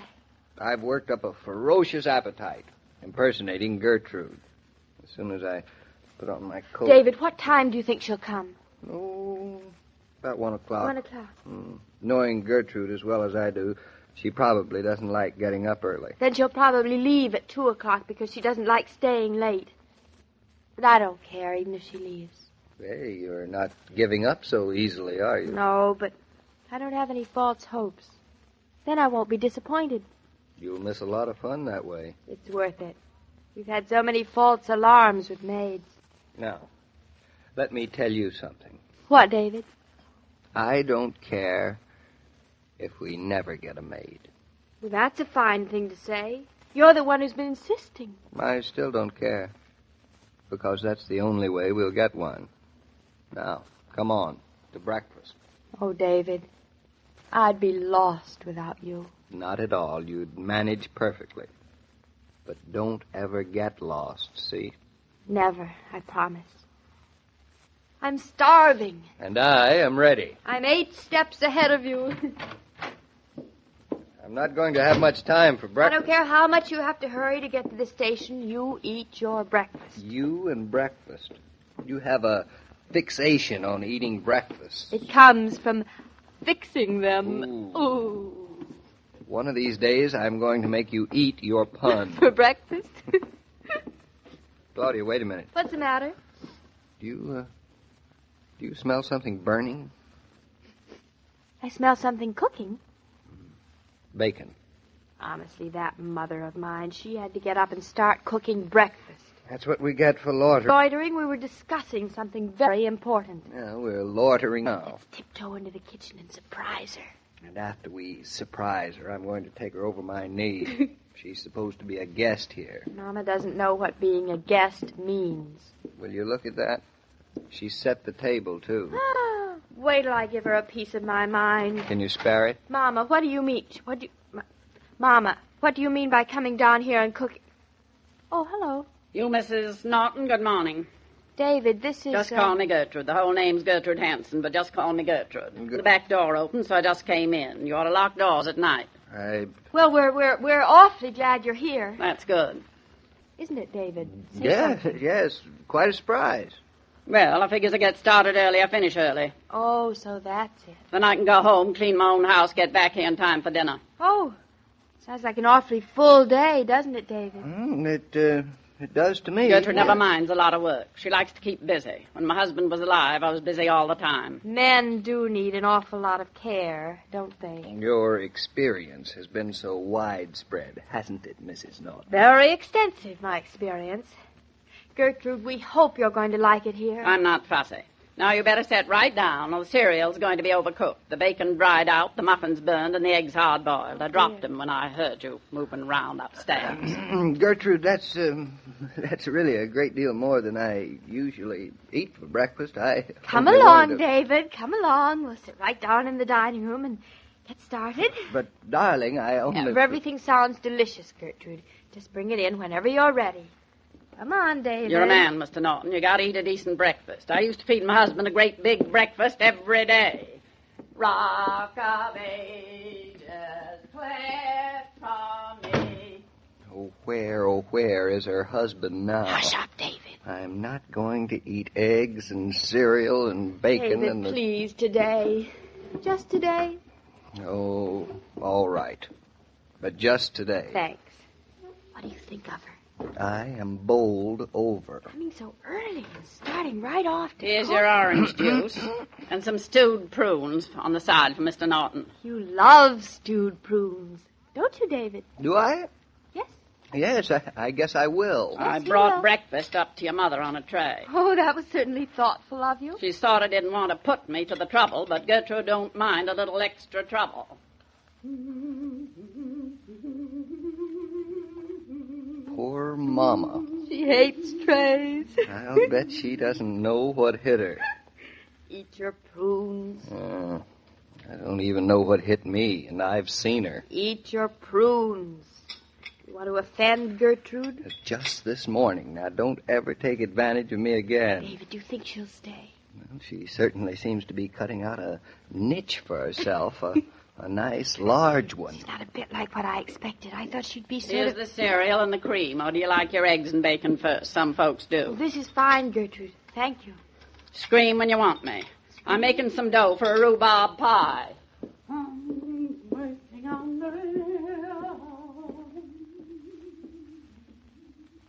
Rhubarb. I hate rhubarb. You'll like it and eat it. I'll eat it all right, but I don't promise you I'll like it. Well, that doesn't matter anymore. Well, that's the last of the prunes, thank heavens. You look better already. Well, I Yes, don't you feel do. better. Claudia always said you should eat a good breakfast. This isn't good. This is terrible. Mrs. Norton, I wrote a list out of the things you'll need. When you go downtown, you can pick 'em up. Or would you like I should telephone? I usually go down to the market. That's okay with Gertrude. This afternoon I'll start on the laundry, then tomorrow I can do the ironing. Next week I'll start putting the house in a regular schedule. Well, you just let me know. From now on, you don't have to worry about a thing. Leave it all to Gertrude. I certainly do appreciate that. Well, I always figures that I'm around to take things. So I just take over and do things as I see fit.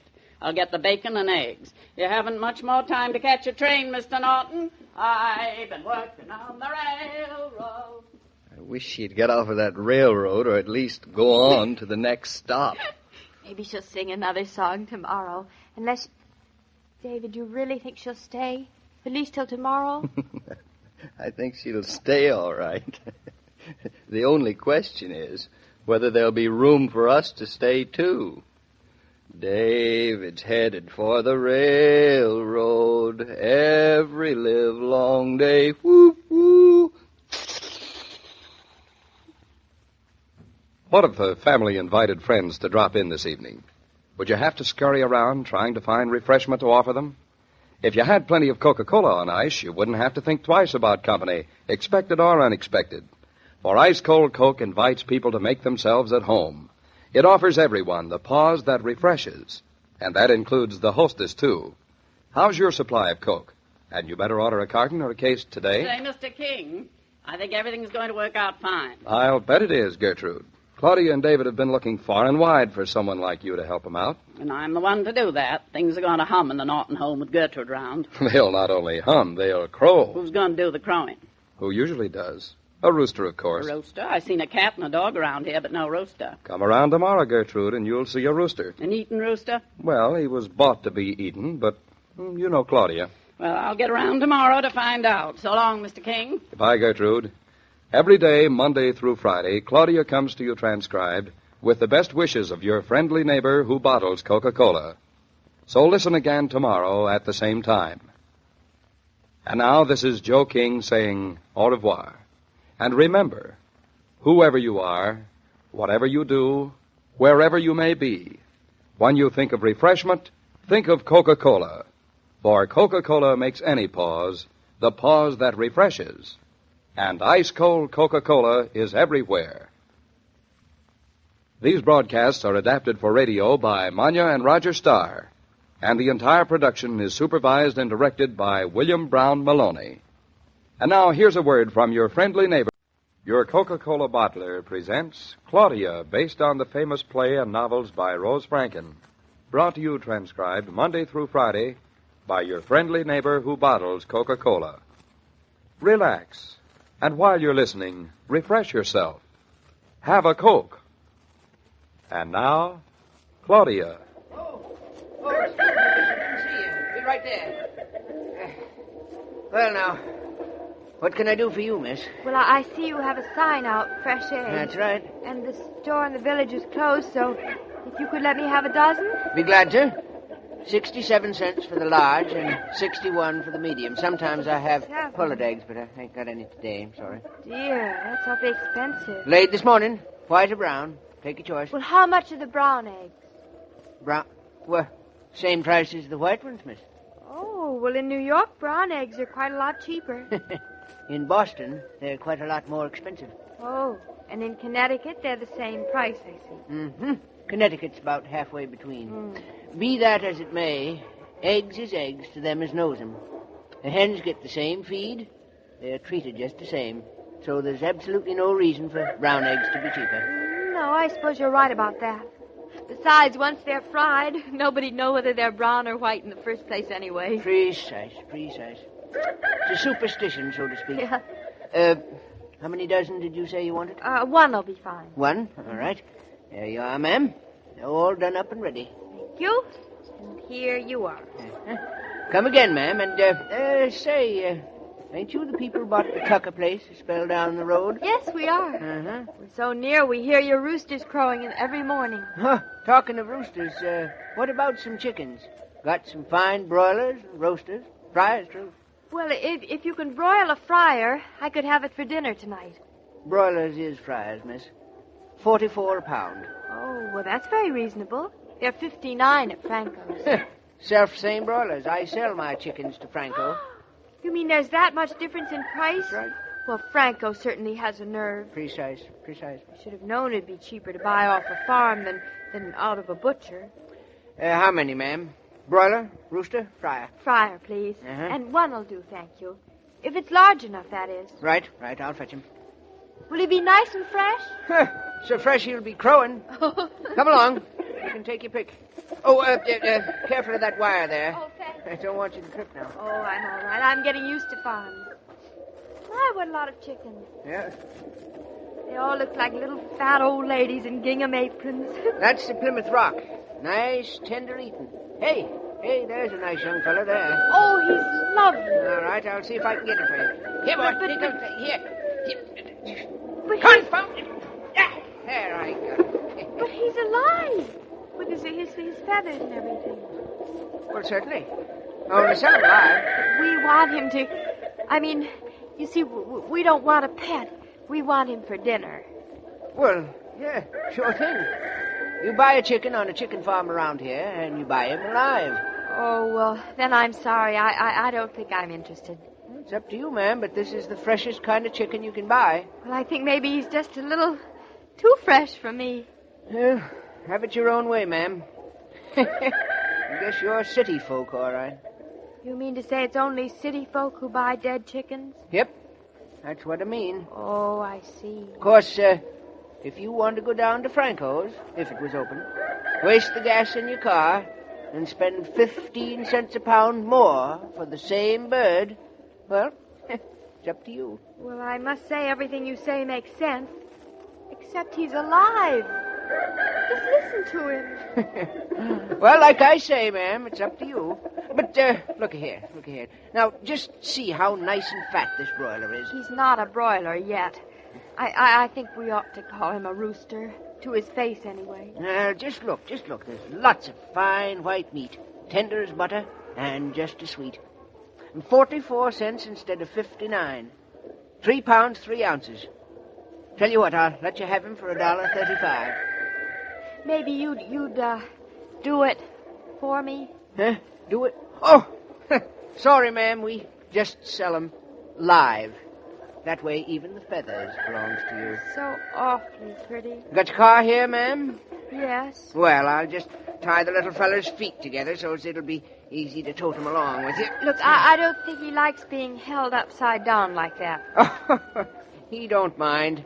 Birds don't get dizzy. How can you be so sure? And, look here, ma'am.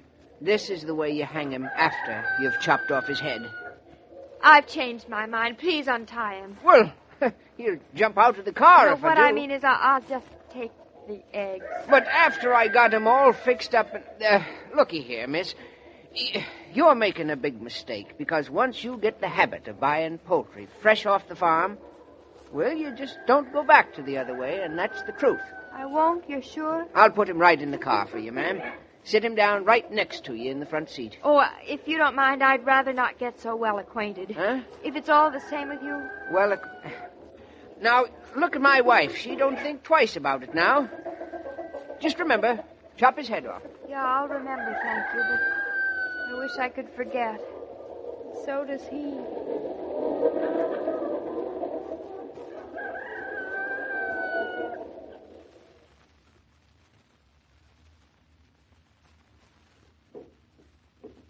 Claudia? Is that Mama? It's us, Mama. Oh, is David home already? You better have the omelet then. Did you bring the eggs? Yes, I brought the eggs. But, Mama, listen, who likes an omelet, really?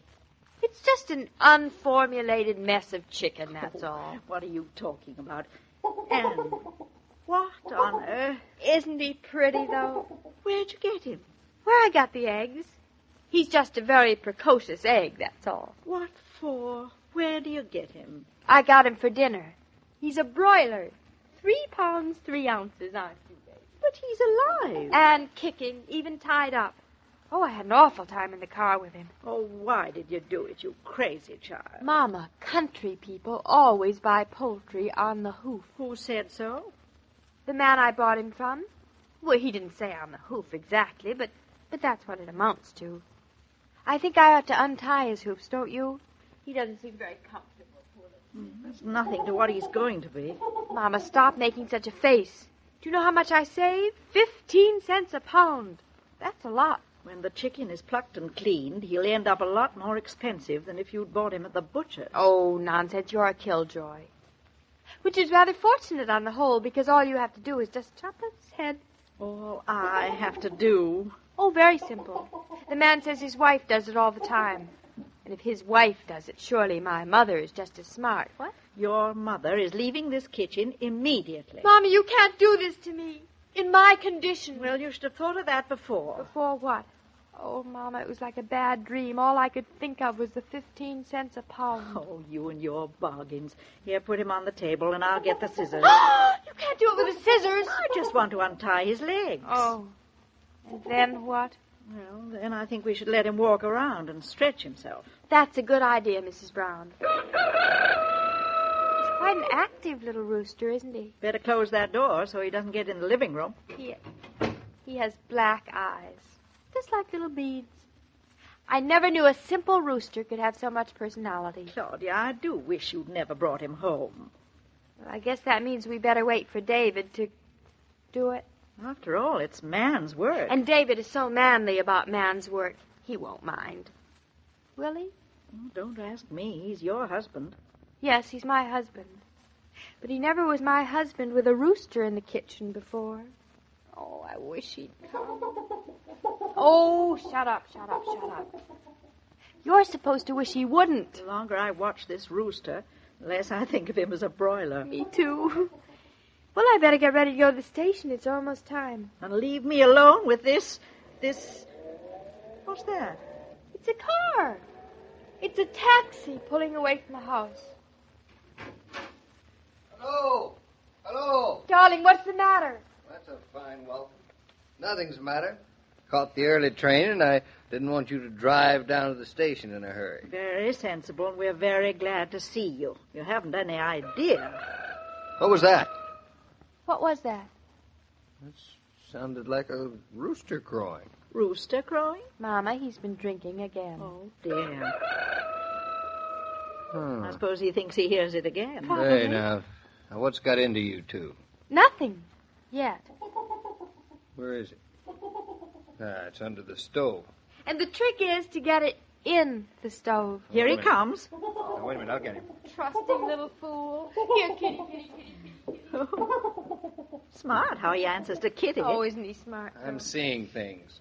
Call a doctor immediately. We'd prefer a butcher. Mama, stop saying that in front of him. Makes him nervous. Him? Who? The rooster, not you. Oh. Well, you see, he's your dinner, David. Oh. Which of you two women is responsible for this? Me. He was a bargain. I see. We get the feathers and everything. And when you buy broilers this way, David, you're sure they're fresh. Fresh, eh? Well, he might be fresh, but he looks skinny. Oh, he isn't, though. He's 3 pounds, 3 ounces, and very tender. No. Well, then why isn't he cooking? He will be. Any minute now. I see. Do you want to use a knife or a hatchet? What's so funny? What's the matter? So that's it. You two sissies, you. Sissies. Well, we've known him longer than you have. Besides, you're a man, and you're always bragging about it. There are times when I could cheerfully wring your two necks. Shh, David, not in front of him. He's very sensitive. Oh, Please. sorry, old boy. Come here, Mama.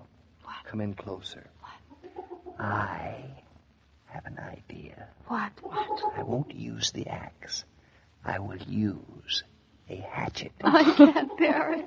I'm leaving. Now, come here, old boy. Don't go near him, Rooster. David, unhand that bird. Unhand him? Yes. Well, I thought you wanted me to chop off his... Well, I love animals around the house, and... Looks an awful skinny animal. That's right, me. Mama. He's emaciated, positively emaciated. Wouldn't be enough for 3 people, I'm sure of that. Besides all those feathers. Oh, David, I think he's much too old to be a broiler. He's tough as anything. Well, where'd you buy him from? Just down the road. David, are you going to take him back? No, darling, I'm just going to buy him a hen. Now that shortages are almost over, you'll find lots of improvements in your favorite shops. One of the most welcome modern services is the Coca-Cola cooler you see installed in your market, department store, and service station. It's mighty nice to be able to stop in the midst of marketing for the pause that refreshes, especially since Coca-Cola is only 5 cents.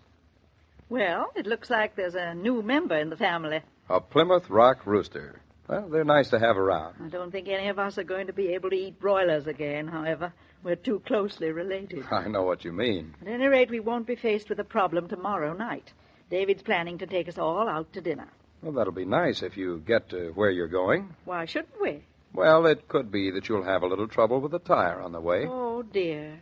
And when you have a flat tire the same day that your back porch caves in, and the back porch has to be jacked up, well, anyway, I'm just warning you, Mrs. Brown, eat a hearty lunch. I'll take your advice, Joe, and I'll also be back tomorrow to find out what happens to us with a flat tire and without a jack.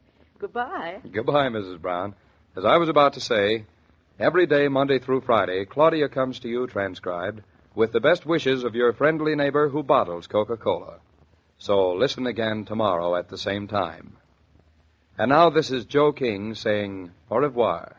And remember, whoever you are, whatever you do, wherever you may be, when you think of refreshment, think of Coca-Cola. For Coca-Cola makes any pause the pause that refreshes. And ice-cold Coca-Cola is everywhere. This broadcast of Claudia was supervised and directed by William Brown Maloney.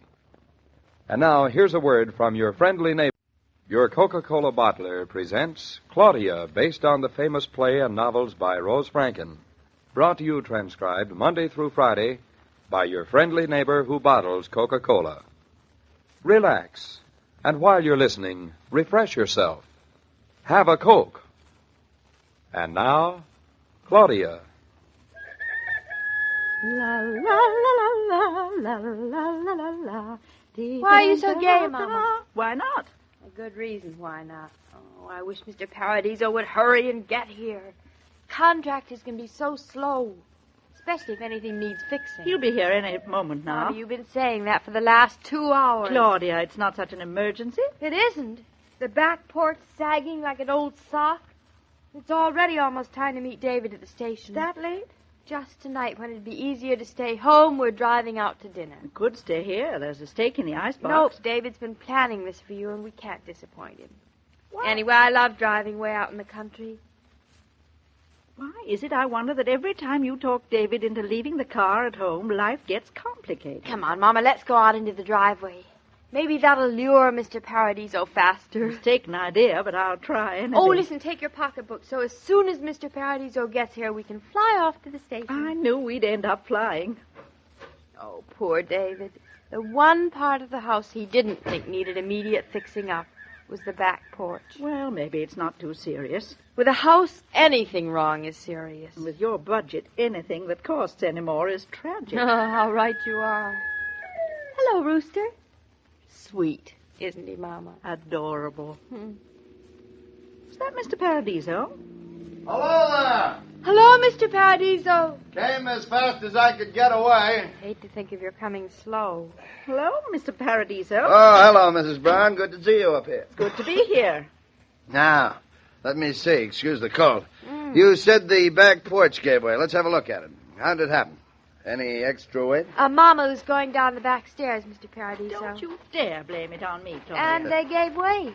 That's all. Come now, Mrs. Norton. Your mother looks like a very light-stepping woman. Oh, it's not Mama's fault. Completely. Well, we'll have a look at it. There it is, the left corner. Oh, sagging is right. The whole porch looks as if it were going to sit down. It is going to sit down. What's the matter with it? Well, I have a good idea, but I'd better pull away this lattice work and give it the once-over from the inside. You're going underneath?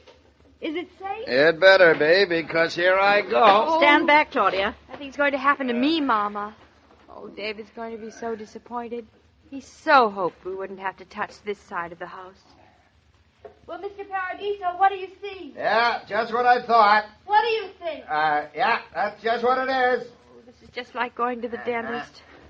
I was afraid of that. Of what? Of exactly what's happened.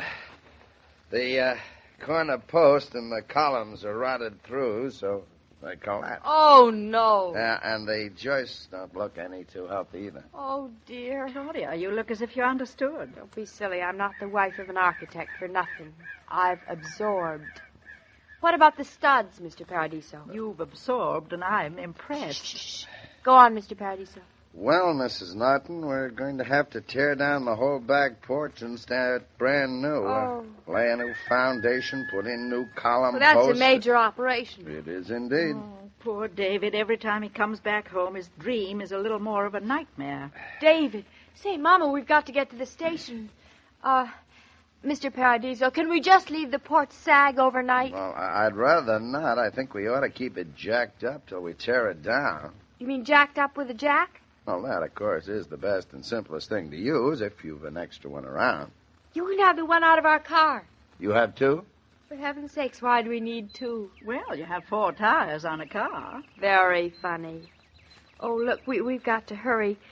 I'll give you our jack, Mr. Paradiso. Claudia, you know David has told you never to take the jack out of the car. This is an emergency. Our house is teetering.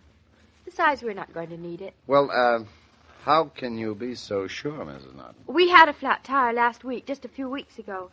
So I don't expect we'll need another for quite a while. Do you? Well, that sort of prediction is not in my line, Mrs. Norton, but the odds would be with you. Then that settles it. We'd better hurry, too, Mama. Just help yourself to the jack, Mr. Paradiso. Mama and I have to meet David at the train. I hope he isn't going to be too upset. Oh, I hate to have to tell him about the porch.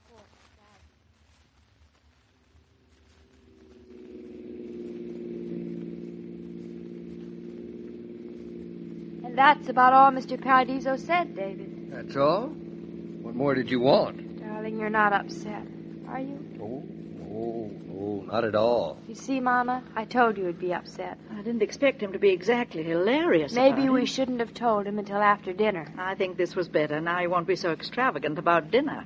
Are you two ladies having a good time talking about me in front of my back? Wonderful. Aren't we, Mama? Well, you can stop worrying right now, whether I'm upset or not. I've got a new philosophy. Tell me, I could use some. From now on, I'm going to expect the worst. Anything better than that is going to be a pleasant surprise.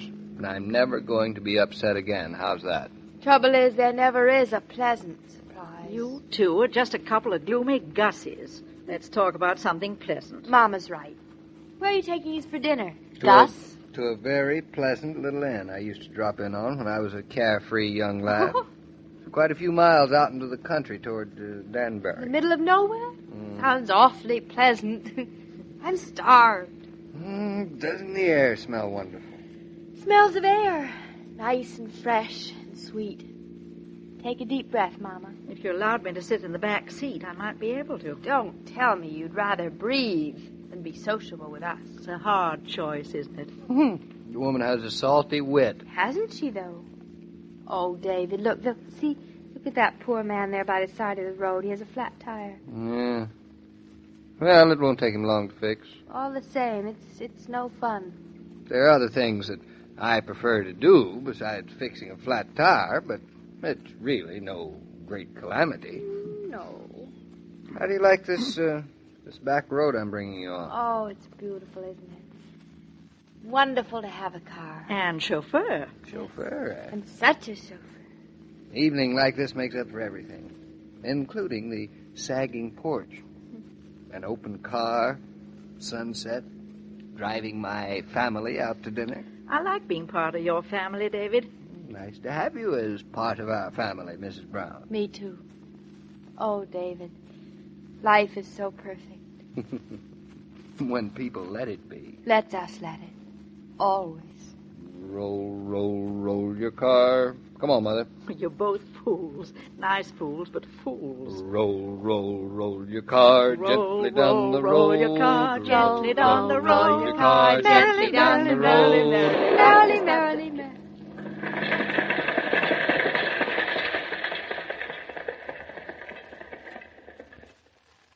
David, did you hear something?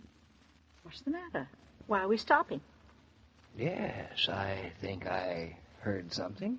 Is it something with the car? A flat tire. David, it can't be.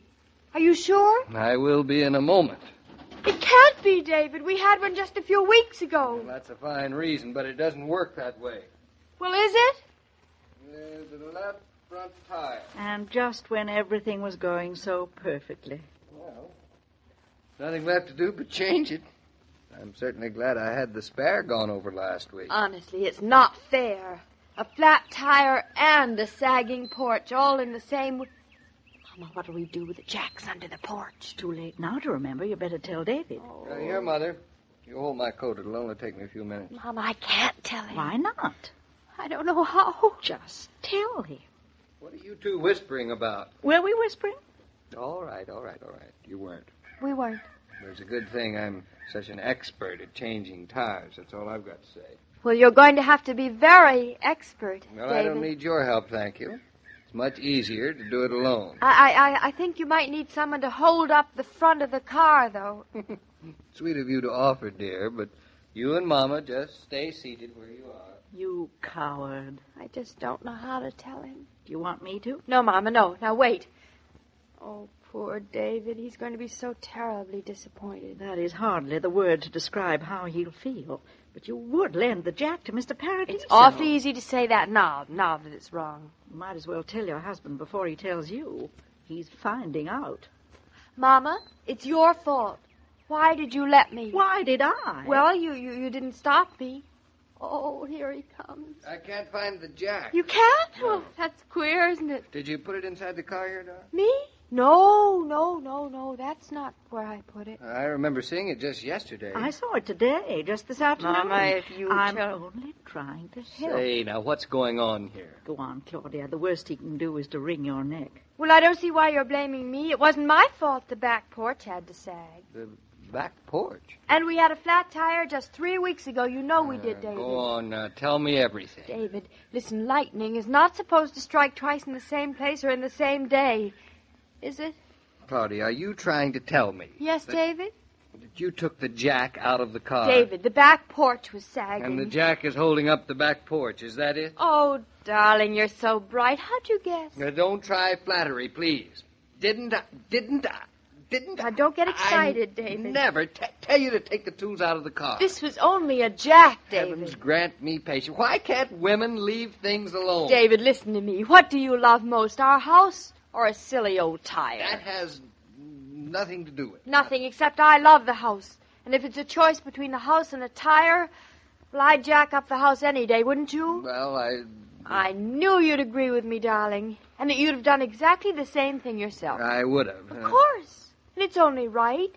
So, David, you don't have to be embarrassed or apologize to me, not in the least. No, I don't. Not even for having lost your temper. What?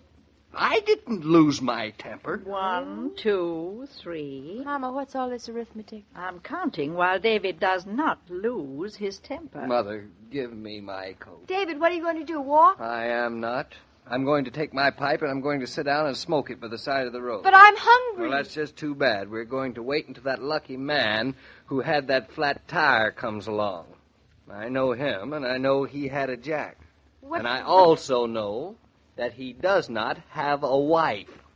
You two. 1, 2, 3. Bum-dee-dee-dee, bum-dee-dee-dee. If you worked in an office or a plant instead of at home, you'd step over to that familiar red cooler for an ice-cold Coca-Cola when relief time came. Just because you make your own hours and your own work rules, that's no reason to deny yourself a little refreshment now and then. You'll be all the fresher for an ice-cold Coca-Cola and a little relaxation. Try it and see. Say, Mr. King, how long do you think they're going to have to sit by the side of the road? Not too long, I trust. You heard Claudia say she was starving. If my wife ever took my jack out of the car and didn't tell me. I know. Me too.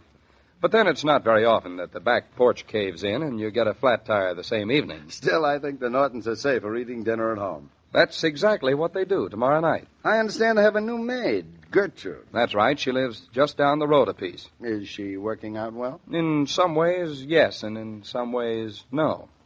But if you come around tomorrow, you'll find out whether Claudia and David think the yeses outweigh the nos. Well, whether Gertrude stays or goes, I know it'll be fun, so I'll be here tomorrow. So long, Mr. King. Goodbye, Mr. Paradiso. As I was about to say, every day, Monday through Friday, Claudia comes to you transcribed with the best wishes of your friendly neighbor who bottles Coca-Cola.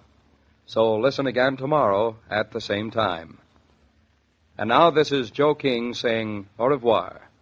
And remember, whoever you are, whatever you do, wherever you may be, when you think of refreshment, think of Coca-Cola. For Coca-Cola makes any pause the pause that refreshes. And ice-cold Coca-Cola is everywhere. This broadcast of Claudia was supervised and directed by William Brown Maloney. And now, here's a word from your friendly neighbor.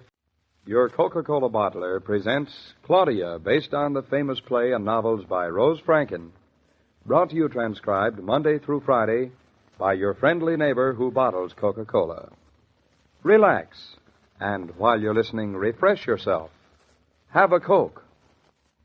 And now, Claudia. Da, da, da, da, da. Desert'll be right in.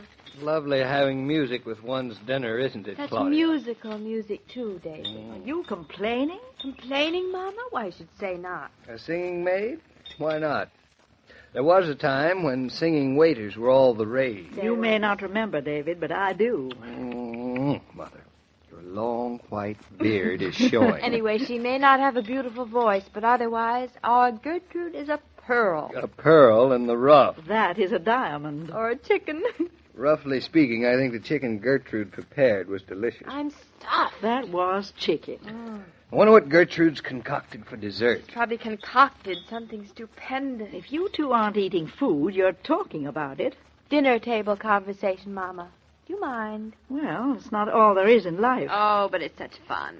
Would you rob us of such a simple pleasure? Hush up. You heard your mother, Claudia. Hush up. I didn't say anything. No more discussion about food. Check? Check. Thank goodness that's settled. Now, Mrs. Norton, you may tell me what you think our dessert will be. A souffle, maybe. Or a pie? Gertrude doesn't look like a souffle to me, does she to you? No, worse luck. She looks like a rhubarb pie. Oh, no, not again. Oh, rhubarb pie is very healthy, Mother. I don't eat to be healthy. A terrible mistake, Mother. It's enough I have to eat a raw carrot at every meal since Gertrude came. Are you complaining, Mother? Of course she is, David. She resents not being the boss around here anymore. Well, of course. Mama likes to know what's cooking in the kitchen, David. But since Monday, when Gertrude took over, she hasn't been allowed in.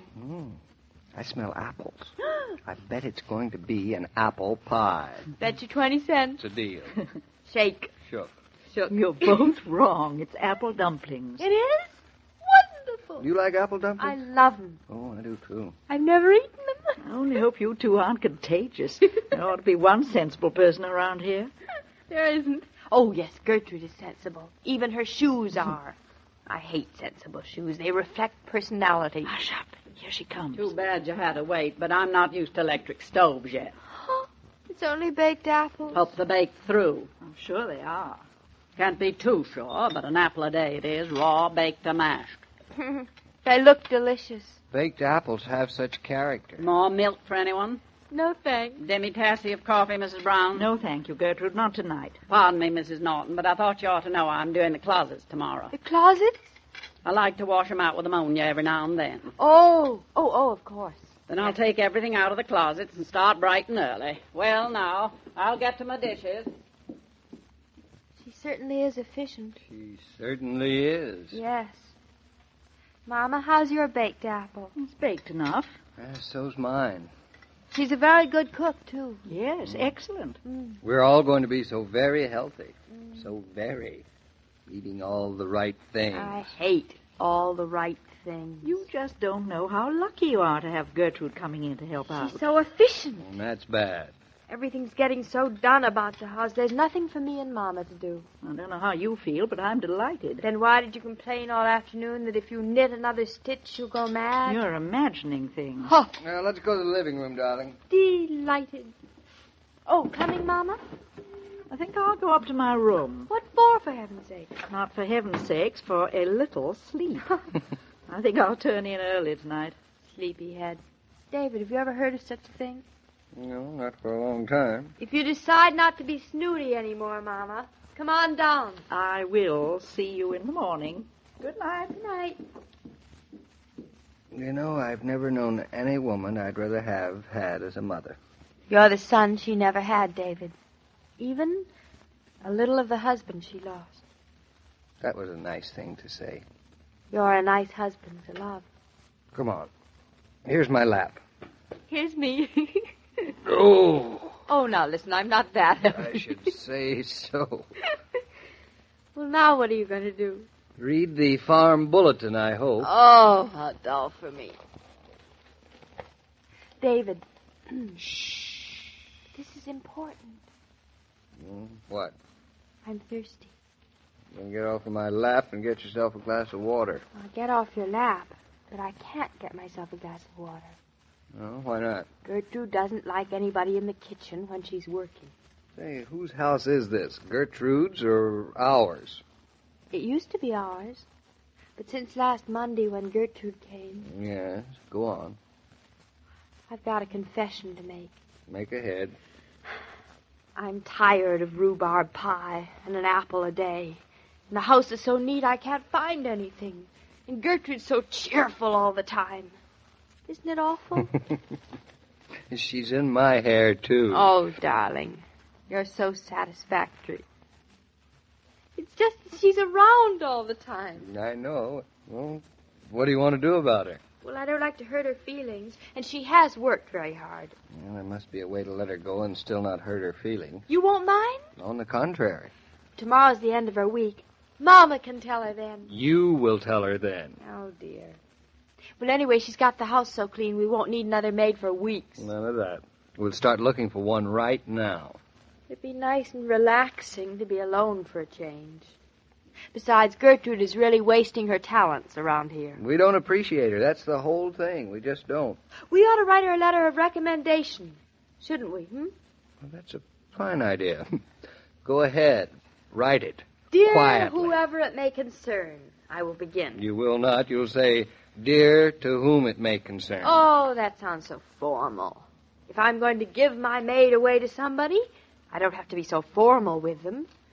It's quite a bond between us, isn't it? If I thought for a moment that you were serious. Yes? Go ahead with your letter now. Then what do you say? Then I say, dear whoever it may concern, this is to recommend to you Gertrude Hansen, widow. Mrs. Hansen is an excellent cook, a thorough housekeeper. And a student of nutrition. That's believing in raw carrots and apples and prunes, isn't it? Especially prunes. Unfortunately, it is. Ugh. Mrs. Hansen is also efficient. Works with initiative and energy. Does laundry and ironing. And let's see. Is there anything else? Anything else? What else is there? Gertrude sounds like quite a person, doesn't she? She sounds terrific. With a letter like that, she'll be grabbed up in a minute. In a second.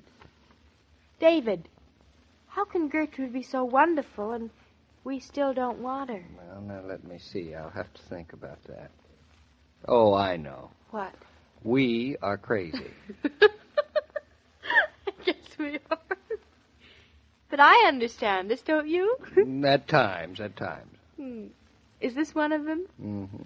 Anyway, I don't feel so terrible about letting her go, seeing as, in complete honesty, we can write such a very nice letter about her, do you? I catch the drift. You know, it's funny, isn't it? In spite of everything, Gertrude is not for us, is she? Well, I'm not going to discuss it anymore. We've made up our mind now. Gertrude goes. How am I going to tell her? Oh, that's your problem. Now I'm going to read my paper. So... I certainly hope we're doing the right thing. That letter I'm going to write sounds so wonderful. No, I'll tell Gertrude tomorrow. She just isn't for us. David. Hey, David. What? See if there are any ads for maids in the paper. All right. And we'll have some peace. It's a deal? All right. Let's see. What do you... Here's one for, let's see, No, she's not right. Why not? No children. No children? Well, she'd be fine for us for a month. Mm-hmm. Here's another. The fellow wants to pay... No, I don't think he'd do either. You know, there aren't many ads for maids wanting jobs. No, mostly jobs wanting maids. Yeah. Here's one that sounds pretty good. Read it. Cook and general houseworker, not afraid of work, kind and willing. Ooh. Efficient at all branches of housekeeping. Will live out. Mm-hmm.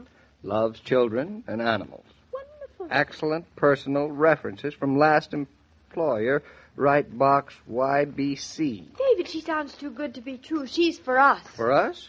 Well, I don't have to hear one other word about her. I don't care what she looks like or anything. I'm going to write a letter to Box YBC immediately. Hey, don't you want to interview her first? With those recommendations, what could be wrong with her?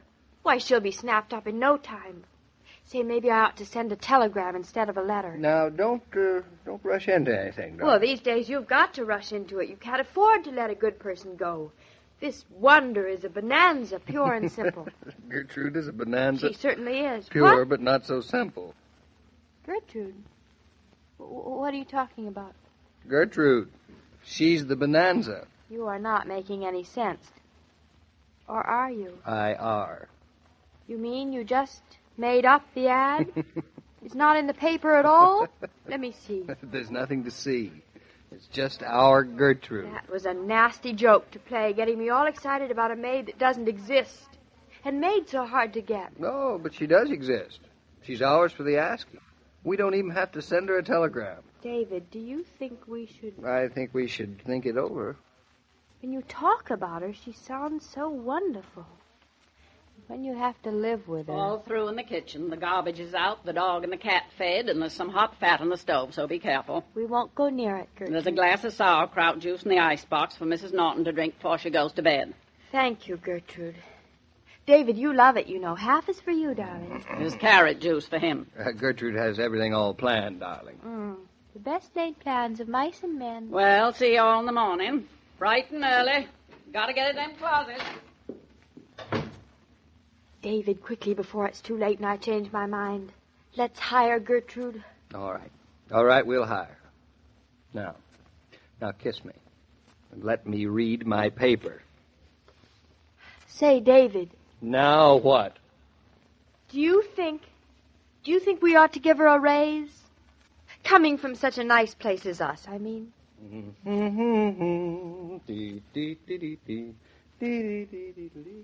Are you on the entertainment committee for your club party? Are you planning any affairs at home? Better put Coca-Cola at the very top of the list when you start writing down what you need. Coke is such a universal favorite, and it costs so little. It's so no wonder so many people rely upon it as the very basis of hospitality. You've heard the phrase, where there's Coke, there's hospitality. And truly it seems to work out that way. Offer ice-cold Coca-Cola to your guests and see. So Gertrude stays. Not only stays, but with a raise. Well, in her own way, she deserves it. Gertrude's quite a bit of maid to have around the house. It's either too much or too little. In this case, too much maid is better than too little maid. Gertrude is a real gem these days. And every gem has its flaw. Really? One we haven't discovered yet. You'll discover it tomorrow night when Mr. Killian and a thunderstorm both come for dinner. That's quite a combination. Well, indeed. Perhaps even too much of a combination for the good Gertrude. Well, I certainly want to find out what happened, so I'll be here tomorrow. Goodbye, Mr. King. Goodbye, Mrs. Brown. As I was about to say, every day, Monday through Friday, Claudia comes to you transcribed with the best wishes of your friendly neighbor who bottles Coca-Cola. So listen again tomorrow at the same time. And now this is Joe King saying au revoir. And remember, whoever you are, whatever you do, wherever you may be, when you think of refreshment, think of Coca-Cola. For Coca-Cola makes any pause the pause that refreshes. And ice-cold Coca-Cola is everywhere. These programs star Catherine Bard as Claudia and Paul Crabtree as David. And the entire production was supervised and directed by William Brown Maloney.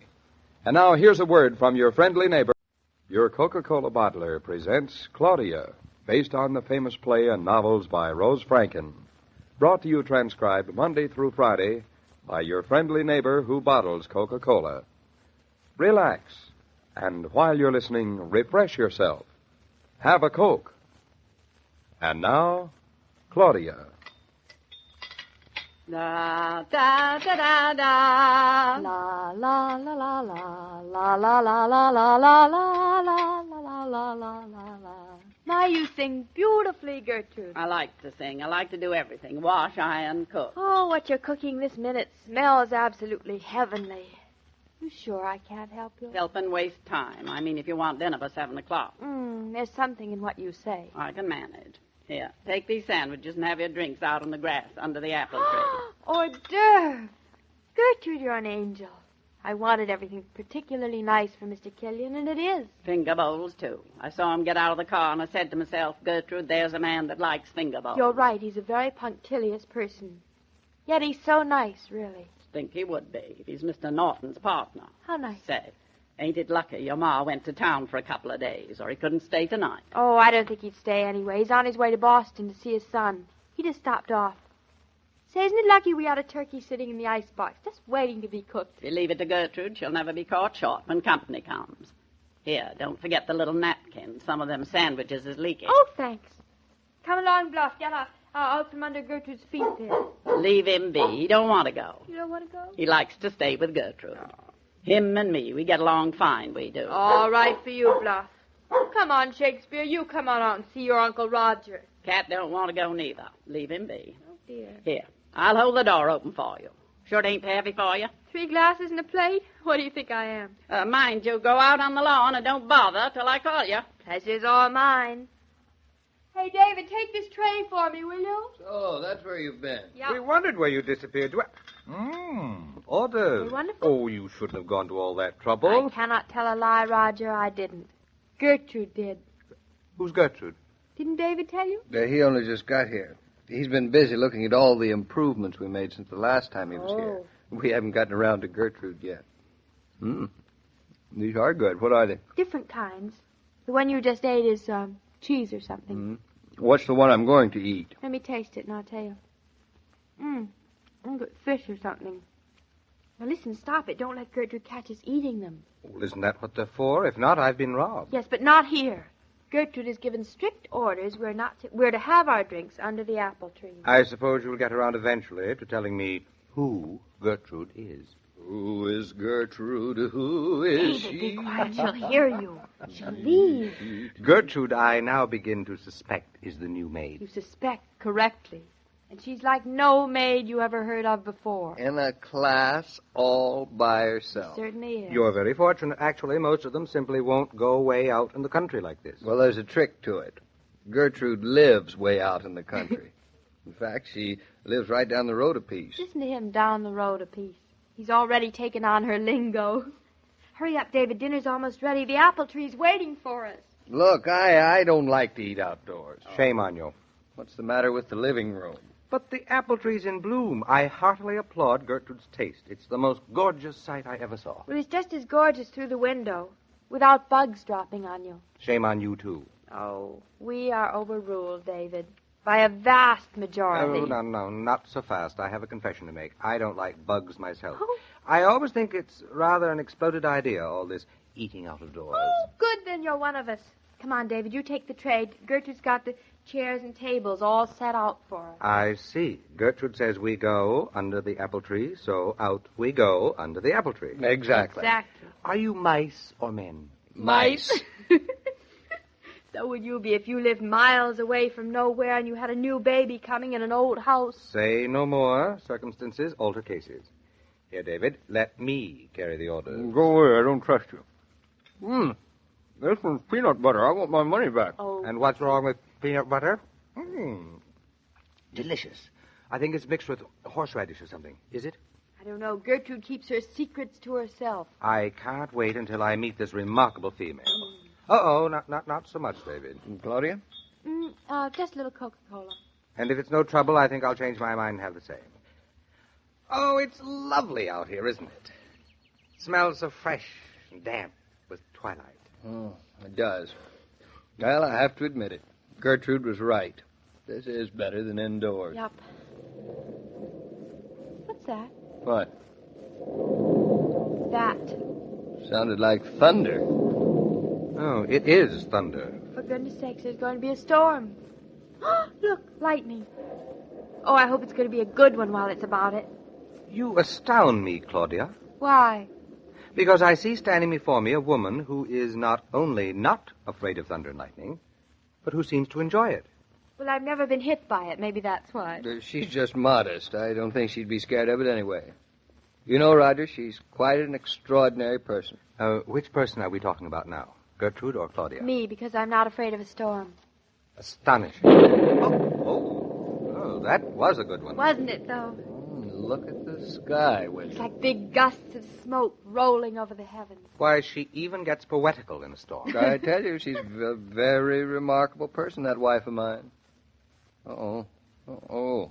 Here comes the rain. You take the tray, Roger. I'll get the cushions off the chair. Right. Too, darling. Hey, look, I'll help you with that. Go on. You go on with Roger. You'll get soaked. Oh, Here, don't be silly. It's only a summer shower. Oh, look, take the tray right to the kitchen, Roger, and introduce yourself to Gertrude. If my courage doesn't desert me. I know, Roger. A reminder that you have to catch the 806. Right. Come on. Hurry out of this rain, but don't rush. Hey, it's getting worse. It hit someplace near the house. There, here we are. You look like a little drowned rat. Oh, you don't look so handsome yourself with your hair plastered down. That flash almost blinded me. David, you all right? Sure, I'm fine. Get in, out of this. What's happened to Roger, I wonder?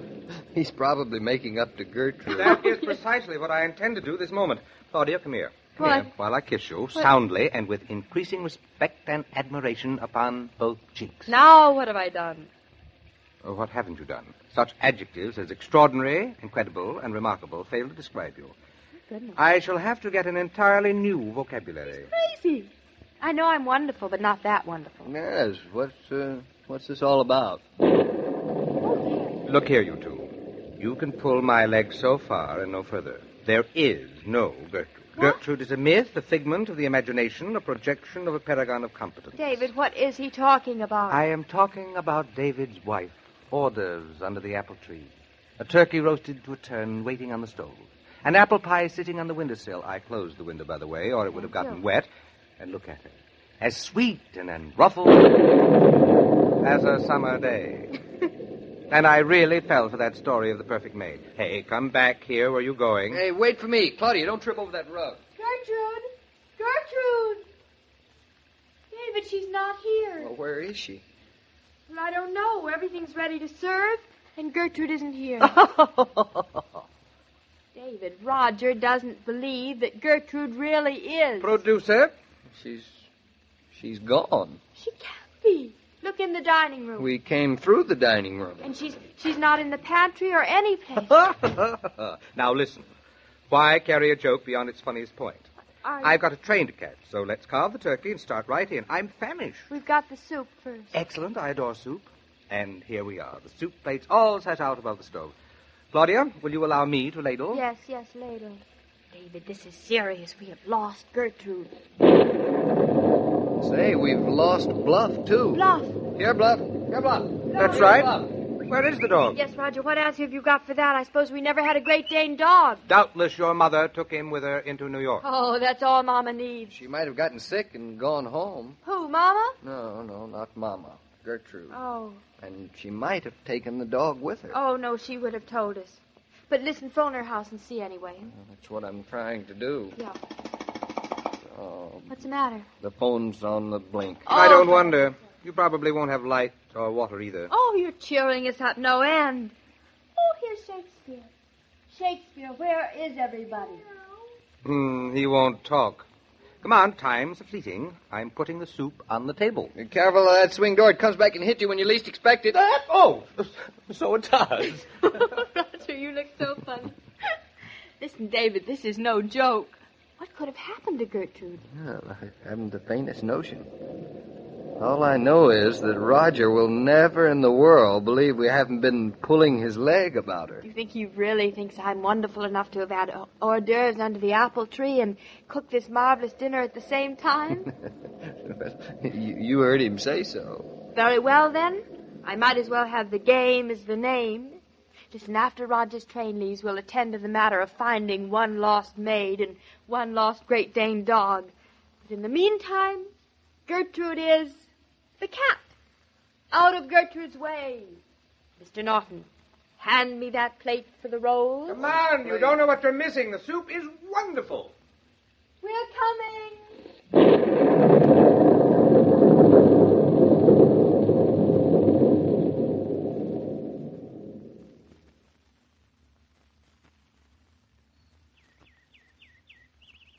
And the pie was the best of all. I'm glad you enjoyed everything, Roger. Enjoyed it? That is a complete understatement of fact. You will pardon me for being proud of my wife, will you not? Such soup, such turkey, such salad. And you will pardon me if I remain speechless. I've run out of my second set of adjectives. Oh, really? Now, what's so hard about throwing together a little dinner? I'd like to see the average young bride do it. Well, you just have. What? Hey, what was that? Did I hear something? Sounded like a door opening and closing.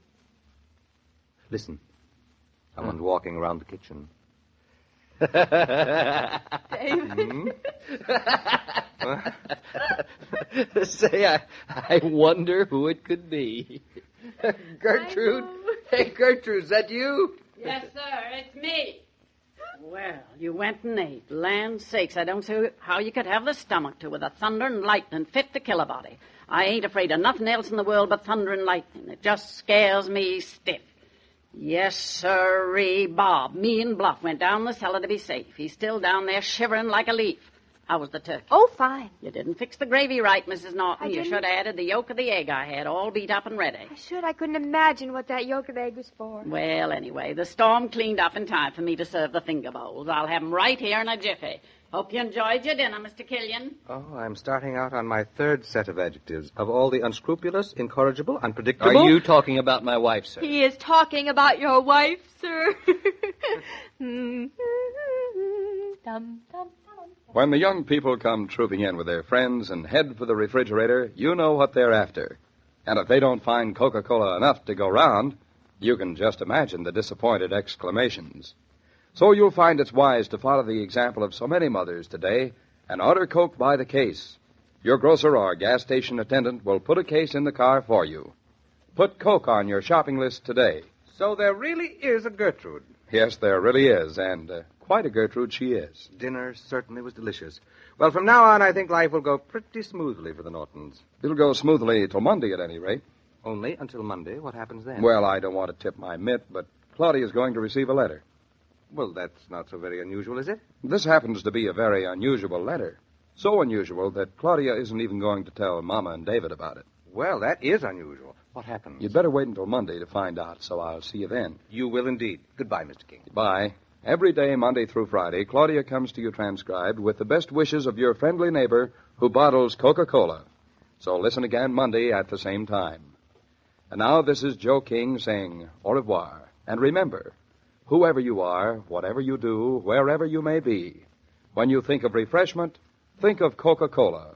For Coca-Cola makes any pause the pause that refreshes. And ice-cold Coca-Cola is everywhere. And now, here's a word from your friendly neighbor. Your Coca-Cola bottler presents Claudia, based on the famous play and novels by Rose Franken. Brought to you transcribed Monday through Friday by your friendly neighbor who bottles Coca-Cola. Relax, and while you're listening, refresh yourself. Have a Coke. And now, Claudia.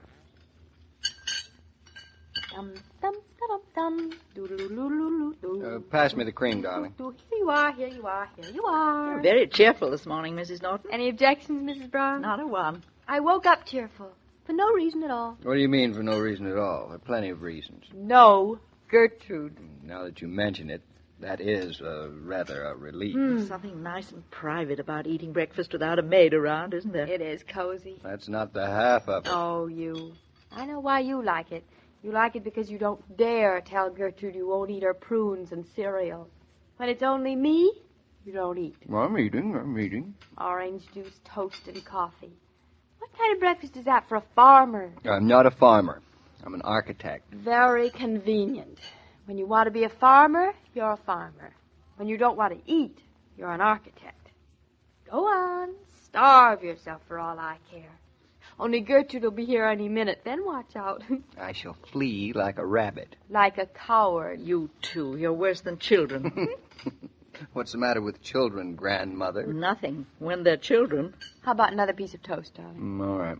Just one. Mother, flip the jigger on the toaster, would you, please? Hey, what's the matter with me flipping the jigger? The toaster's nearer to me. You are not to overexert yourself. Making toast is not exerting. Well, it's a symbol. David's right. I shall make the toast. Honestly. I was a mere simple woman, not a future mother. Only 4 weeks of future left. Thank goodness. I shall ignore the interruptions. As I said, when I was a mere simple woman, I was perfectly able to make the toast just to my husband's taste. Are you trying to tell me I'm usurping your wifely rights? I am. Good. That's exactly what I'm here for. And the more you usurp these next few weeks, Mother, the happier I'll be. Pass the zerp, will you? Now, Yes, darling, we're opening zerp. up a brand new week, so tell me how you're going to spend it. I'm not going to spend it. I'm going to waste it. Claudia hates to spend anything, David. No, I just like to get my money's worth out of my time.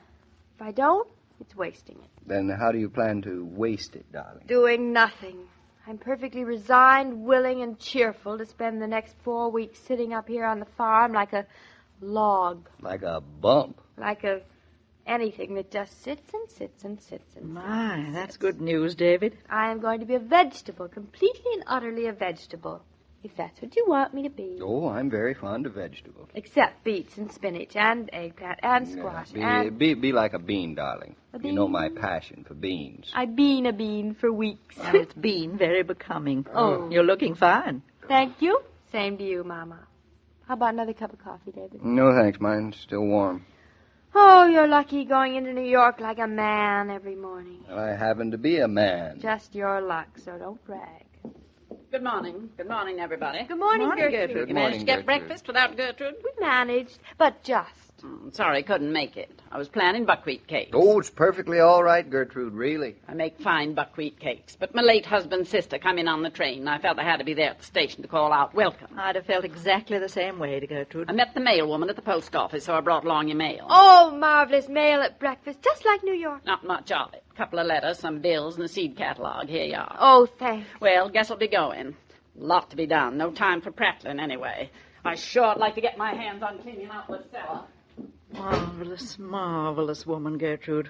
Has her faults, but a marvelous woman. Who's the mail from, Claudia? I'm just looking at it. Oh, here's a letter for you, David.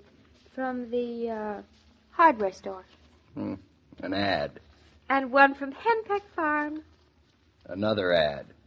What's that letter there, under the seed catalog? Where? Here, right there. Oh, yes, I didn't notice it. Probably just another ad for a change. No, it's for me. Oh, congratulations. It's from... Well, for heaven's sakes, I wonder what it's about. I just can't believe it's for me. Such an event for the poor child to get a letter. Touching, isn't it, David? Yes, tears start to my eyes. I can't imagine what it's about. You said that already. Come on, Claudia, open it. You get me nervous just sitting there looking at it. I'm opening it. Give me half a chance.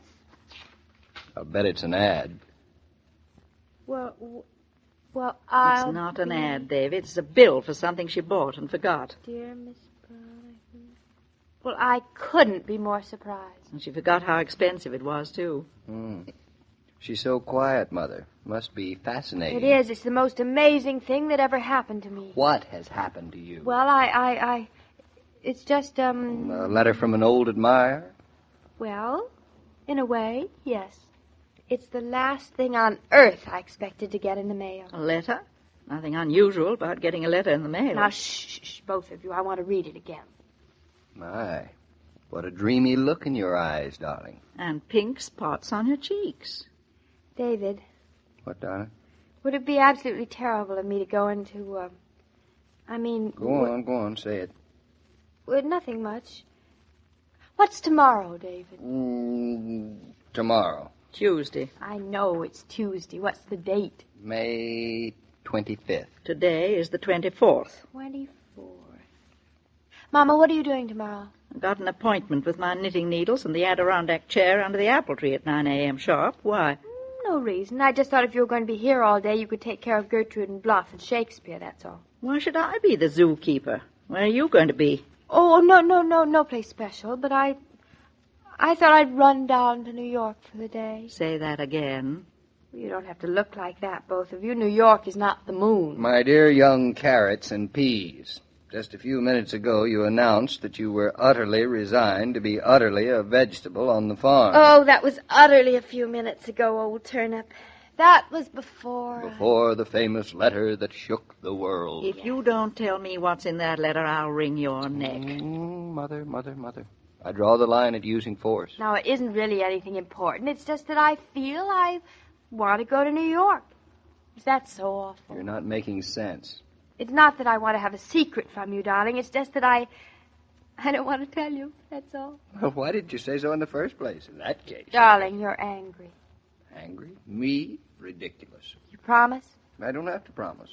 Only women are so nosy that they can't bear not knowing what's in another person's private mail. Oh, it must be wonderful to be a man and have no petty vices. It is wonderful. Ha! So wonderful that I'm going to put on my hat and coat and go to New York and leave you to all your little plots and make-believe letters. David, is it all right about tomorrow? What about it? What have we been talking about? Going to New York, of Darling, course. if you want to go, New York would love to have you. Oh, thank you. And on its behalf, I extend to you an invitation. And I accept. I must admit, this is all above my head. How would you like to drive me to the station? I'll be ready when you are. Well, now, Claudia, confess. Confess what? Enough's enough. I'm your mother. Maybe you're right. Mothers are different. Maybe that's why I don't want to tell David. Tell him what? Claudia, are you feeling all right? Feeling marvelous. Never felt better. If you're not, if you're going into New York to see the doctor, if you're using a silly letter as an excuse, I wouldn't do that, Mama. That's too serious to pretend about. All right. I'll take your word for it. You don't have to tell me any more. But I have every intention of telling you, Mama. I just don't want to tell David. I mean, not yet. Mama, this letter was from Jim Varney. Jim Varney? Never heard of him. He's a Broadway theatrical producer. What on earth is he doing writing to you? That is just the point. He's writing to me because he's opening a summer theater in Eastbrook this summer, and he wants to know if I'd be interested in acting with his company. He must be mad. Speaks my one and only loving parent. But, Claudia, you're not an actress. Well, Jim Varney doesn't seem to agree with you. He saw me in a play at dramatic school, he says, and that's why he wants to see me. I think it's because you're convenient. You'll be a neighbor of his theater. So will you be. He didn't ask you. But why on earth didn't you tell David? Well, because nothing's settled, and I thought maybe David'd be hurt a little. Hurt? Because his wife's a potential Sarah Bernhardt? Well, maybe he'd think I wasn't satisfied with just living up here on the farm and being a mother. Then if the job doesn't come through, he'd have been hurt for nothing. Every now and then you show a little sense. And I am satisfied, Mama, only... Well, this is a chance to act. And I love it, Mama. I don't know how the theater's gotten on without you. Oh, you. Then it's settled. I'll go into New York tomorrow and see Mr. Varney. May I at least warn you that your Mr. Varney is going to be a bit surprised when he sees you? Why? He says to come. He says for you to come. He doesn't expect a whole family. Oh, what? I don't think he expects to see you looking, well, so very much like a mother. Well, I don't look so much like a mother. Besides, I'm not going to look like this forever. It's always a little difficult to make a strange man realize that. You forget that Mr. Varney saw me before I was having a baby. Mama, you know, I don't think you want me to go and see him tomorrow. I don't want you to be disappointed. Oh, I won't be. Let's see now. I've got a navy blue suit that makes me look positively sylph-like. I'd like to see the sylphs you have in mind. You will. Mama, you know it's funny. Just now at breakfast, I was perfectly contented. Beautiful day. You here. David sweet and darling. Everything perfect. Now all I can think of is being an actress again. I could kick myself. Wait. When David finds out what this big secret's about, he'll probably save you the trouble. Shh, here he is. Don't you tell him or I'll never forgive you. Well, you all ready to go to the station? I'm all ready and willing, darling. What about you, Mother? No, thank you. My knitting's waiting. Baby blankets take such a long time. You know, Mother, you have an extraordinary daughter. That's no news to me, David. She really had me fooled. I had you fooled? How? Well, you fooled me into thinking you really received an important letter. It wasn't until I got out from under the spell of your performance that I realized how I'd been taken in. But, David, it's true. I'm going to New York tomorrow. Of course you are, if you want to. You don't have to pretend about a letter. Such a fuss about nothing. But, David, I'm not pretending. You see, Mother, your daughter is really quite a little actress. Mama, did you hear him? David, say that again, please. Yes, sir. You certainly had me fooled. I said you're really quite a little actress. Oh, darling, that is the most beautiful thing you ever said to me. And for once, I certainly hope you're right. Dum dum dee dum dum. La la la la la la la la. When you run into a friend at the market these days, why not step over to the familiar red cooler and invite her to pause and refresh? Over a friendly Coca-Cola, you can relax and visit. You'll find Coke coolers in more and more food stores now, as well as in service stations and department stores. They certainly make pleasant spots to enjoy a refreshing interlude. What do you think of my daughter, Mr. King? Claudia? Oh, I think she's wonderful. I think she's mad. She really seems convinced that she's going to get that summer theater job. Maybe she will. Maybe she won't. I hope she won't be too disappointed if she doesn't. Well, we don't have long to wait till we find out. Just till tomorrow. By hook or by crook, she's going to get herself into New York tomorrow. That's much I'm sure of. Without telling David? That's her intention. Of course, I don't think Claudia can keep a secret from David. How many women can? I wish it were tomorrow and I knew how this were all going to turn out. I'm a little bit worried. Well, I don't blame you, but tomorrow will come very quickly. See you then, Mrs. Brown.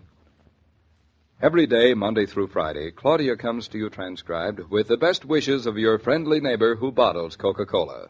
So listen again tomorrow at the same time.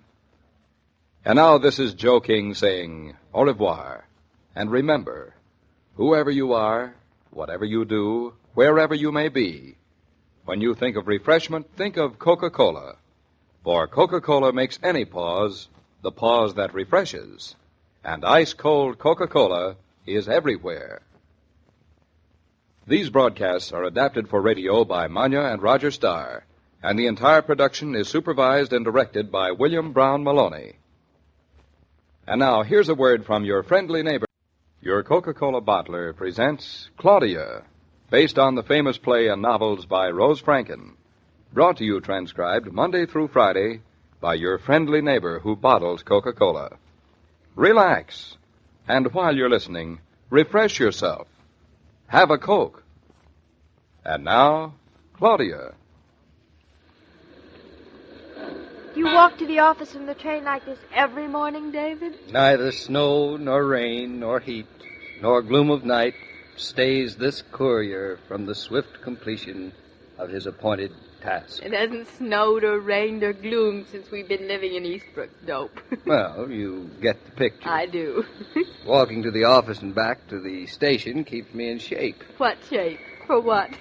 For all of your questions, Mrs. Norton. That's telling her, David. Thank you, Mother. Oh, it's so warm in New York. Sounds so busy, I like it. No busier than Connecticut sounds. Well, that's a different busy. Frankly, I much prefer the sounds of crickets, cows, and roosters to buses, horns, and screeching brakes. Well, nobody said you had to come to town with us. I know, but I didn't cherish the idea of being relegated to home, just like another of your pets. Relegated? Now, there's a nice fancy word. Bluff, Shakespeare, and Mama. Which do you like best, David? Your dog, your cat, or your mother-in-law? Me, of course. I'm the biggest. And the most intelligent. By a narrow margin. My, such flattery. Oh, are you going to drop in and see Aunt Louisa, Mama? This afternoon, while you're... While I'm having my hair cut. I thought you were so proud of the fact that you cut it yourself. I do, usually. Oh. But, this time I just thought I'd have it done. Uh-huh. What are you, ah-ing about? Nothing at all. Nothing. Then stop trying to look like a wise old owl. Can't I have my hair cut or done if the spirit moves me? Come on. Why don't you confess to me the reason you insisted on coming to New York today? No reason, honestly. I just insisted because I wanted to.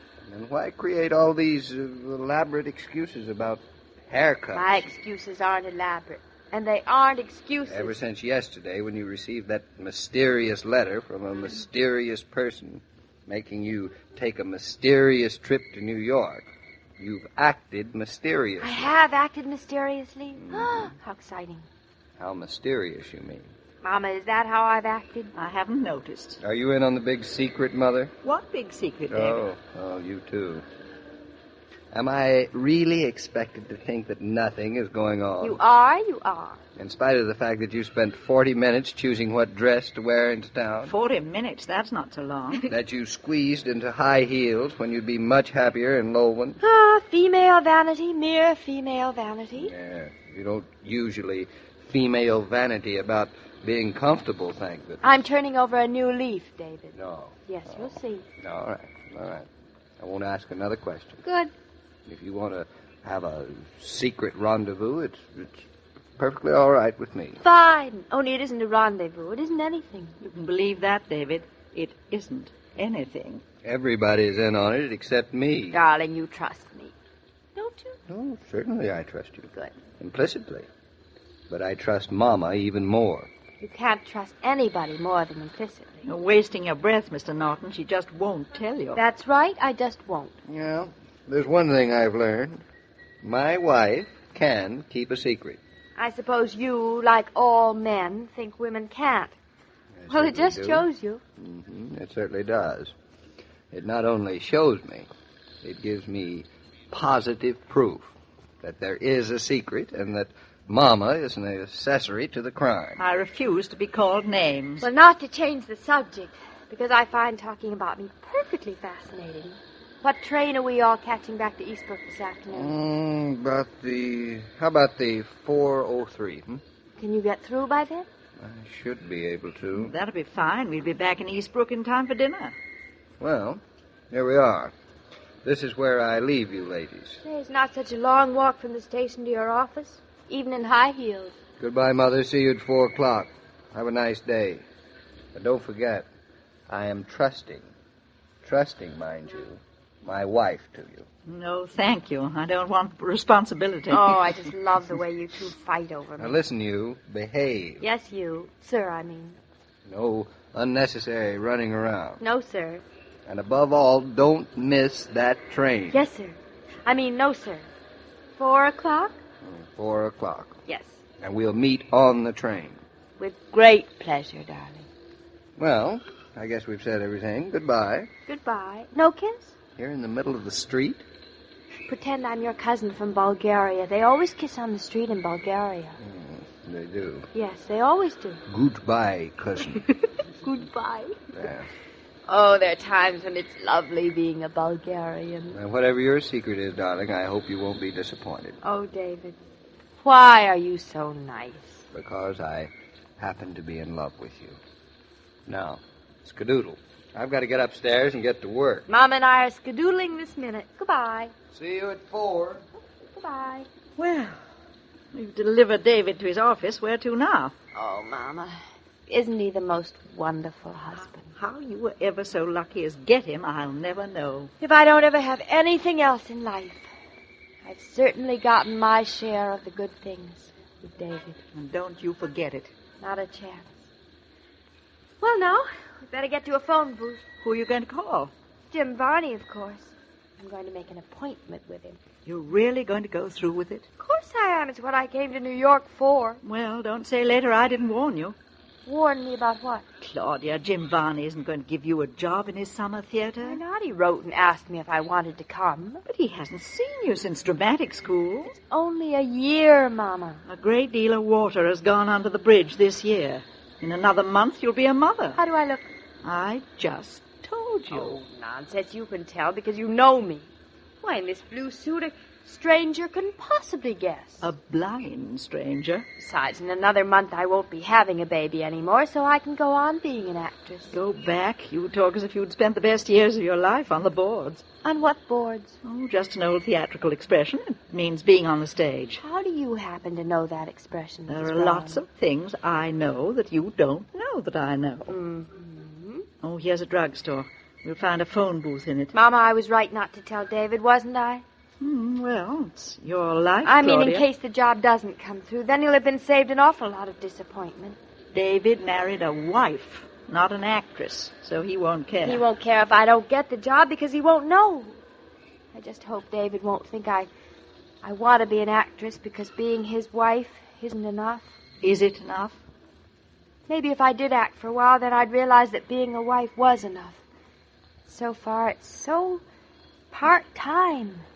I've got so many hours during the day when I'm not anything at all. In a month, you'll wish you had a few extra hours. Maybe, but in case I don't.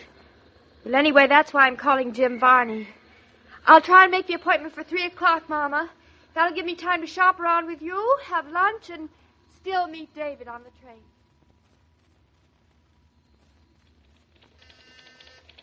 Mr. Varney will see you now, Mrs. Norton. Well, it's about time. It must be way past 3. Just a little after past. That late? Oh, dear. Mr. Varney is seeing a great many people these days. He's a very busy man. Well, which way is his office? First door on your right. You don't have to knock, just walk in. Jim Varney Productions. Mr. Varney? Just shut the door behind you and come in, dear. Hello, Mr. Varney. Yes? I haven't much time left. I've waited so long, and I have a train to catch. So... You're Miss, let me see now, I'm Claudia Brown. Miss Brown? Well, that's what I was. I'm Mrs. Norton now. Oh, yes, Miss Norton. Much more suitable, considering. You don't look as if you remembered me. You saw me in a play in dramatic school, just last year. And I received a letter from you yesterday. Why, certainly I remember you, my sweet. I just didn't remember you looking the way you do. Oh, I'm married now. Well, I gathered as much. It does make a difference. Did you like me in the play you saw me in? Well, enough to ask you to drop in to see me about my summer theater in Eastbrook. Well, that's good. Now, when does the theater open? 4th of July weekend, chick. see, that's in 6 weeks. That's just about right. Well, you look as if you're going to be pretty busy around the 4th of July. Oh, we don't entertain much, if that's what you mean. It's not what I mean, but it's an interesting bit of information. We live on a farm we just bought. Cows and chickens and things? Well, not yet, just a rooster. We bought him to eat, but he has so much character we left him for a pet. Yes, I've always noticed that roosters with character are apt to be tough anyway. I'd like to meet him someday. The rooster, I mean. Well, when you're up in Eastbrook, you'll have to come over and visit us. It's a lovely old farm. My husband's an architect, you see. He built the place? No, somebody started ahead of him. It was built in 1760. Yes, that would outdate him But some. the part he built on is every bit as lovely as the old part. So completely in character. You make it sound charming. I will have to visit you sometime. Oh, I imagine we'll be seeing lots of each other. You'll be anxious for a home-cooked meal now and then. Now, how did you know that? Well, you don't look married. I'm sorry, but I'm in a hurry, Mr. Varney. Do you want me to read something for you, or... Are you kidding me, honey? I mean, Mrs. Kidding you? What about? Well, you're not serious about wanting a job with my summer theater, are you? Of course I am. Why do you suppose I came all the way to New York to see you? I can't imagine. But, Mr. Varney, your letter said that and there's nothing I'd rather do. But, honey, there are so few plays that have parts in them for, prospective mothers. Oh. Catch? Oh, but that's all right, Mr. Varney. I'd rather play ingenues and character parts. I don't believe in typecasting, do you? Well, I don't either, as a rule, but, well, honey, you wouldn't be very convincing, even if you were the greatest actress in America. Well, you just wouldn't be convincing as an ingenue or a maiden aunt or even as a parlor maid. Not just now. And why not, may I ask? Because, because you look so married. It's very becoming, but... But I'm not going to be having a baby forever. Well, when you stop having one, you come back and see me. I'll have stopped by the time your theater opens. I'll come back then, chick. Oh, men, they can't see past their noses. Can't you imagine what I look like otherwise? Frankly? Yes? No. Then I came all the way down to New York for nothing. Oh, I could kick myself. Well, why don't you kick me instead? You? Well, you haven't done anything. I was an idiot to think I had a chance, I guess. Now, look, honey, you've got a big chance. You've got a farm, a husband you're very much in love with, a baby you're going to adore. So catch that train back to Eastbrook and make the most of a pretty swell marriage. Oh! What's the matter, chick? I missed Missed it. what? The train. Oh!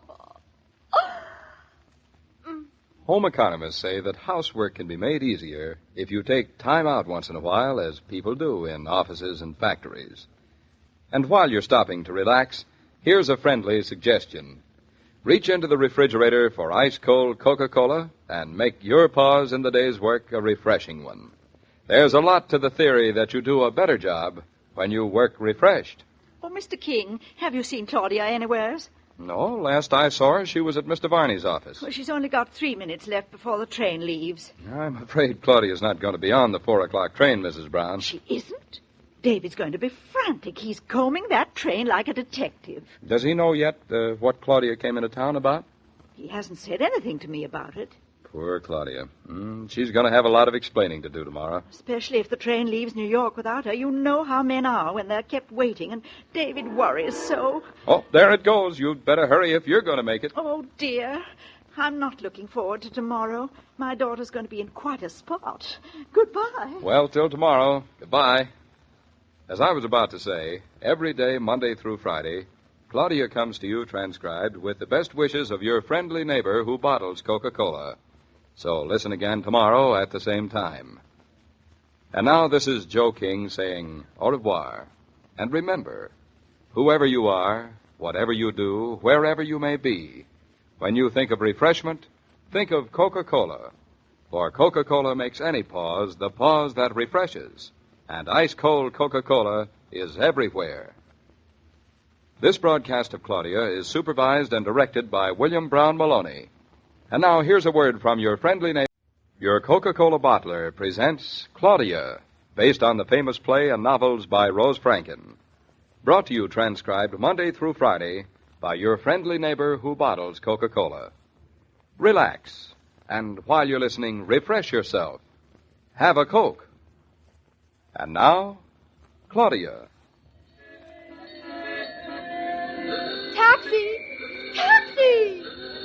Oh, he went right by me. Hey, taxi! Taxi! Ooh, taxi!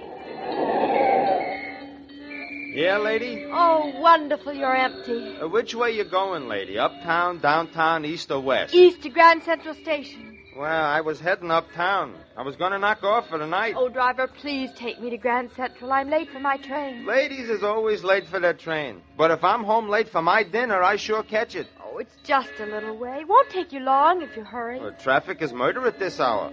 Everybody's rushing home. But me, nobody seems to think that I want to go home. Well, too. make up your mind. I can't stand here discussing it with you all day. Well, I can't leave a lady in your condition standing on a corner during the rush hour. I got 3 kids of my own at home. I know how the missus used to feel when she was about like you know? I'm not asking for sympathy. Okay, lady. Hop in. Grand Central it is. Oh, thank you. I'll never forget you for this. Yeah, sure. That's what they all say. The minute you step out of the cab, I'm just another guy with a hat. And, can you hurry? Can I hurry? Lady, I'll do my best. But it ain't easy to hurry when you're going across town at 4 o'clock in the afternoon. Is it 4 o'clock already? Hurry! Look, lady, I'll drive you to Grand Central. But I ain't going to climb up the back of the car ahead of me. I'll get you there just as soon as I can. Oh, all right. Only my train's at 4 o'clock, and I've got to make it. My husband's going to be on it. Well, you better make up your mind. Your husband's going to be on it, but you ain't. But the train might leave late. Not a chance. Well, of course there's a chance. Trains are always getting to places late, so it's obvious they leave late, too. Uh-huh. Maybe it'll be just my luck today that the train will be late in leaving. Look, lady, trains leave punctual like husbands. They arrive late like wives. Well, my wife, she ain't never on time neither. I figure it's got something to do with the fact that ladies are ladies. When you ladies plan your time, why don't you give yourself an extra hour? Then you'll get there punctual. I appreciate your advice, really I do, but couldn't you drive a little faster? Lady, I don't want no tickets. Driving a hack in this traffic is tough work. I'm doing my best. I'll get you there just as quick as I can. Is that a deal? I guess it'll have to be. That car in front of us, why did it stop? Red light. Traffic in a big metropolis like this is a very complicated thing, lady. Really? You think they'd find a simpler way? Oh, yeah? Well, why don't you call up the mayor and give him a suggestion? All I want to do is get to the station. Well, it don't do you no good to get excited. Look, just sit back in the car and relax. Oh, a lady in your condition shouldn't get excited. It ain't healthy. If you knew my husband, being late for my train is even less healthy. Well, you got a good excuse all prepared? My wife comes out with the most fascinating stories. I don't need to prepare any excuses, thank you. I had an appointment to see somebody, and he kept me waiting half an hour. Sure. I heard that one, too. There's one that my wife especially likes. Worked pretty good, too, until she used it a little too much. Says her watch was slow. I finally took it to the jeweler's one day, and it's in perfect condition. I don't have a watch. Hey, that's not a bad excuse in itself. Look, I don't like to be rude, but maybe if we talked less and drove a little more, we'd get there faster. Yeah, sure, and if I got up on the sidewalk or drove through a couple of buildings, I'd get there even faster. Oh. Now, look, just down around the corner and we're at Grand Central Station. You got your fare already? Then you can hop right out without wasting one precious moment. How much is it? 45 cents. Oh, this is wonderful. Look, you pull right up to the sidewalk. Don't bother driving in, then we'll save more time. You're the boss. Here you are. And, here, this is for you. Thank you very much, lady. And I sure do hope your husband won't be too sore. Not a chance. Goodbye. Thank you very much. Hey, lady, like you are, you shouldn't run so fast. It ain't healthy.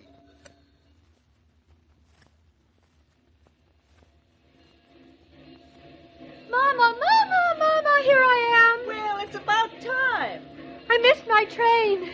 Have you been in Eastbrook long? We have been waiting here for you quite some time. Oh, the traffic was terrible in New York. It always is. Well, aren't you glad to see me? Delighted. Especially to see you in one piece. Where's David? Getting the car out of the parking lot. Mama, is he furious? Fit to be tied. Oh. I just remembered I need some toothpaste. I'll step over to the drugstore across the street. Mama, don't leave me. Tell me, was David terribly worried? He only searched the train at Grand Central 3 times. I wasn't on it. So we noticed. David wanted to get off it and started to jump just as the train was pulling out. Well, he could have broken a leg. Don't think he was thinking of himself at the time, but I dragged him back onto the train. It was enough I'd lost a daughter. I didn't want to lose my son-in-law, too. I feel even worse now, knowing he's been worried. I tried so hard to get to the train on time, but Mr. Varney kept me waiting in his office. Not to sound curious, but what happened with Mr. Varney? Well, this summer theater's going to get along without me, that's all. I'm not to be an actress this season. Not surprised. He said I look too much like a prospective mother. A little too little like an ingenue part. I thought as much. That's the trouble with men, Mama. They can't see past their noses. So you hadn't told David that's why I went to New York, have you? Not a word. The pleasure's all yours. Maybe I shouldn't tell him now. That on top of my being late. Maybe I won't ever have to tell him. It's up to you. Then what excuse are you going to give for missing your train? My watch was slow. Only I don't have a watch. There comes David. I think I'll go after my toothpaste. Mama, please stay. This is one of those times a husband and wife must be alone together. Meet you at the drugstore. You're a fine mother. Don't you think I'll forget this? Hello, David. Hello.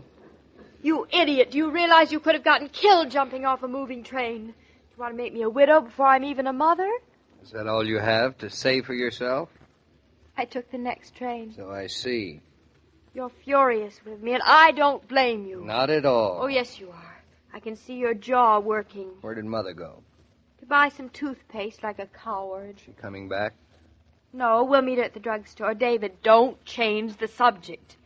Please tell me you're furious and let's get it over with. I've pulled the car up over to the curb. You ready? I'm not going to move a step until you wring my neck. What happened to you? Well, I was... Nothing happened to me. I was just late, that's all. That's all. And there's no use discussing it. Oh, darling, don't be like that. Like what? Well, say something. Anything. At least tell me you're worried about me. That you thought I was hurt by a taxi or fell down a flight of stairs. Anything. Well, what do you think I was thinking? Then you were worried. Of course I was, with you running around New York all day alone. I wasn't alone. I was with Mama. Mama made the train. Well, at least I was with Mama until I was late. You're feeling all right? You didn't get faint or anything? Of course not, darling. I'm fine. Except I'm miserable. This is the last time. The last time I'm going to let you go to New York. Crossing the streets in traffic. And you never look at the light. You're pushing around in mobs. From now on, you stay up at the farm, you hear? Of course I hear you. You don't have to shout. I'm not shouting. You act as if I didn't have the brains to walk down the street by myself. Well, you haven't. I don't think you're happy to see me. Are you? You look tired. The minute you get home, you get to bed. Whatever you say, darling. Now, come along. I left the motor running in the car. Oh, David, if you ever missed a train, I'd never forgive you. I'd worry so. Now we won't discuss it anymore. It's a closed book. I should have had more sense in the first place. It's not your fault. It's I who insisted on going into town. Well, I'm responsible for you. Did you have a good day? Not bad. I had the funniest taxi driver. He kept telling me not to hurry. His wife's always late places, too. That's a consolation. But I suppose that's something a husband has to get used to. Learn to take it in his stride. It's just too bad that men have to marry women. Oh, I don't think it's too bad. I think it's nice. I'm glad you were furious and angry and worried. I'd hate you if you weren't. And you must love me an awful lot because I was very angry and very worried. I do love you. An awful lot. Now, get in. Slide over, darling. We'll pick up Mama at the drugstore. I'll slid over. Oh, it's nice to be back in Eastbrook. It's so green and cool here. I can't wait until we get to the farm. That's good. And I'm glad I'm going to stay there from now on. I'm not going to budge. I'm going to be a farmer's wife and nothing else. Nothing else? Then your trip to New York was... It'll all work out for the best, darling. I know it will. David, you may not understand what I'm going to say, but sometimes you want to do something, you want something to happen, and it doesn't, and you're disappointed. And then you realize it's much better. Of course. I understand. Well, we're off. David, what's this box on the floor? What box? Where? Here on the floor next to the starter. It's a florist box. Oh, I'd forgotten. Go on, open it. It's for me? Why don't you open it and see? Oh, darling, if you've gone and done something foolish. Open it. I'm opening it. Let me enjoy it. David, it's a beautiful camellia. There's a card in the box. Is there? That's a surprise. What does it say? It says, to my favorite actress, from her greatest admirer. Ah, what do you know? To my favorite actress. Darling, and you knew I went into New York to see about a job. No, I didn't know about it. Not until this afternoon. Jim Varney called your old apartment to ask if he could change your appointment. They gave him my number, but I didn't know where to get a hold of you. You're going to be very disappointed in me. I didn't get the job. Oh, for my money, you're still the greatest little actress in the world. For your money, darling, I'd rather be your wife than the greatest actress in any world. Dum, dum, da-dum, dum. La, la, la, la, la, la. When you think of hospitality, you think of a welcoming smile, a look that says, I'm so glad to have you here. A hostess has to feel easygoing and relaxed to convey such an impression. And nothing turns on the welcome smile so easily as the knowledge that there's plenty of Coke on ice. Prepare to greet your guests with ease. Order a case of Coca-Cola from your grocer or pick up a case at your service station today. Say, mister, what happened to the young lady who was going to miss her train? She missed it. Yeah, I thought so. Trains was not designed for ladies. Was her husband sore? Well, yes, but he got over it. Presented her with an orchid. You don't say. Heh. I'll have to try that with my wife. Except then she'll never get anywhere on time. I see what you mean. I sure do hope if that young lady comes back into town that she'll ride in my cab. I don't think Claudia intends leaving the farm for quite a while. She's really going to live on a farm? That's what she says, and I think that tomorrow is sort of going to clinch it. Huh, how come? Well, tomorrow Claudia and David become members of the community. They learn that as far as their neighbors are concerned, they're no longer considered city folks. Ah, that should be quite a story. It is, so listen in tomorrow. I will. I better get home to the missus now. So long. Goodbye. As I was about to say, every day, Monday through Friday, Claudia comes to you transcribed with the best wishes of your friendly neighbor who bottles Coca-Cola. So listen again tomorrow at the same time. And now this is Joe King saying au revoir. And remember, whoever you are, whatever you do, wherever you may be, when you think of refreshment, think of Coca-Cola. For Coca-Cola makes any pause the pause that refreshes. And ice-cold Coca-Cola is everywhere. This broadcast of Claudia was supervised and directed by William Brown Maloney. And now, here's a word from your friendly neighbor. Your Coca-Cola bottler presents Claudia, based on the famous play and novels by Rose Franken. Brought to you transcribed Monday through Friday by your friendly neighbor who bottles Coca-Cola. Relax, and while you're listening, refresh yourself. Have a Coke. And now, Claudia. Dum, dum, da-dum, dum. Oh, Gertrude, don't bother to clean up here in Mr. Norton's study this morning. And, oh, Gertrude, just anything for lunch. Did you hear me? Yes, I heard you. You said just anything for luncheon. Did I? I must have been crazy. That would hardly be the thing for Mr. Norton. Let's see. David, what would you like for luncheon? What'd you say? I said, what would you like for luncheon? Just anything. Like you said, Mrs. Norton. Kidneys is good. Ugh. I happen to get some for myself, and you're welcome to share them, Mr. Norton. I'll throw something in an empty orange for Mrs. Norton if she'd prefer. Settled. Kidneys it is. And I'll let you know how settled it is after lunch. And I'm not to clean Mr. Norton's workroom until after he leaves. This room is to be officially known as my workroom. It is. I fixed it up nicely, didn't I? You like it, don't you? Oh, it's so nice to have you doing your work at home. You did, and I do, and you don't say. Say the things you left out, and I'll catch up with you. You fixed it up nice, and I like it swell, and what makes you think I can get any work done in this house? Would you be happier if I went somewhere else and left you alone? I would be happiest if you stayed right here and stayed still. I won't say another word. Good.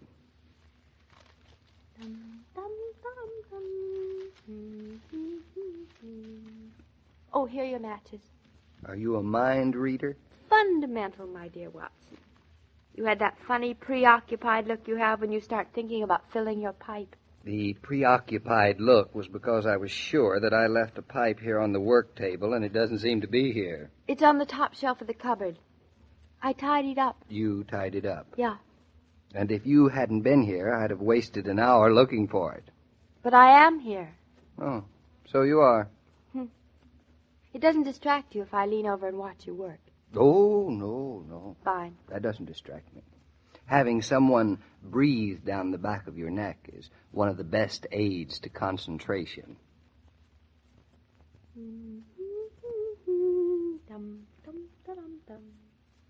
David, were you expecting someone this morning? No, why? I just wondered. Now, look, darling, you just don't suddenly wonder if I'm expecting somebody this morning. I mean, out of a clear sky.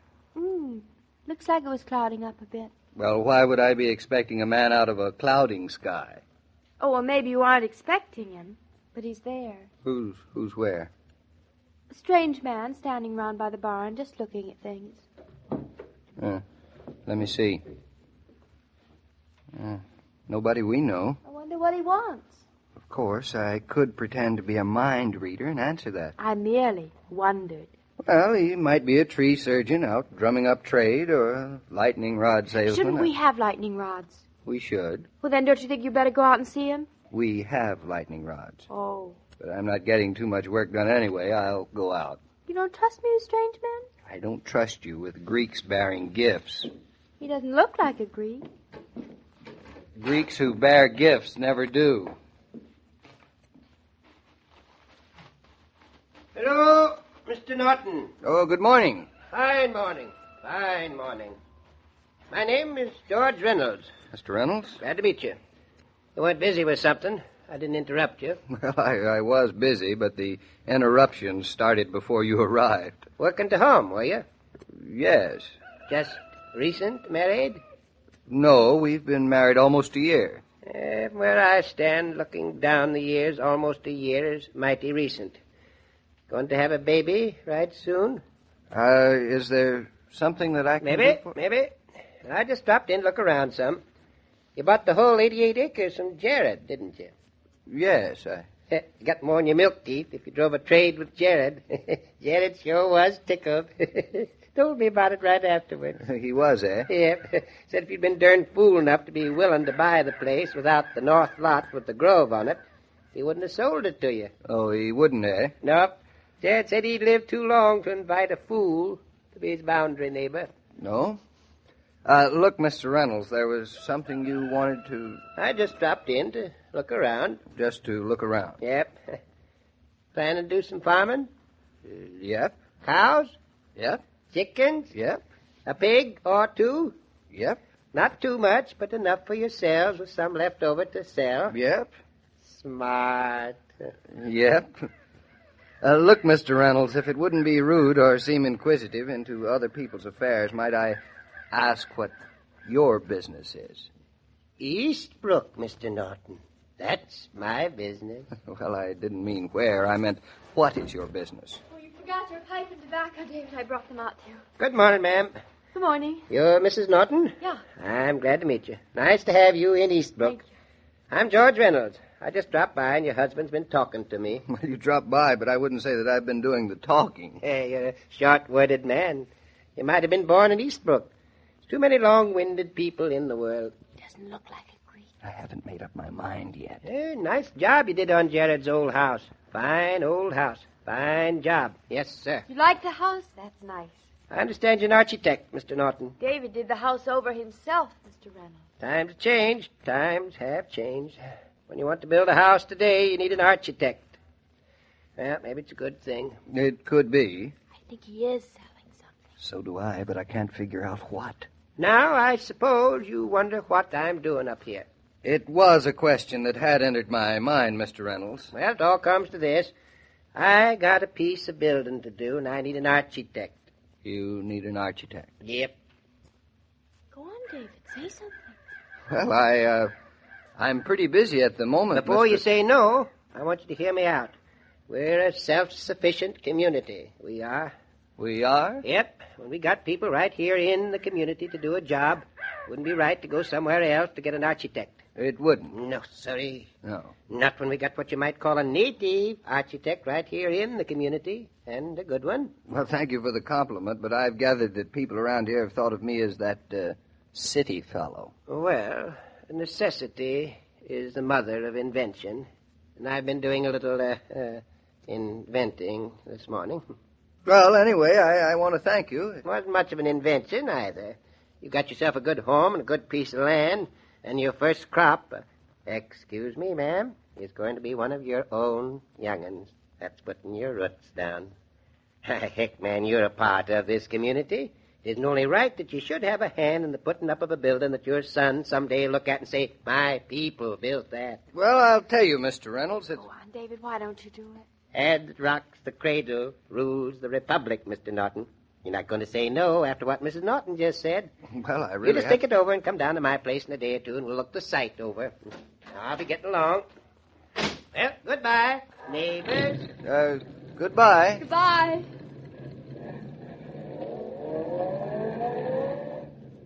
Well, I think he was nice.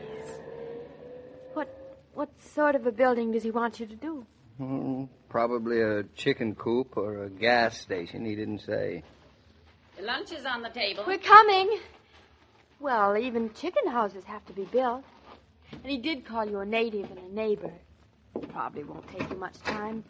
It is the neighborly thing to do. Sit right down. I'm bringing it in. I seen you talking to George Reynolds. Gertrude, who is Mr. Reynolds? Mr. Big. I mean, what does he do? Runs Eastbrook.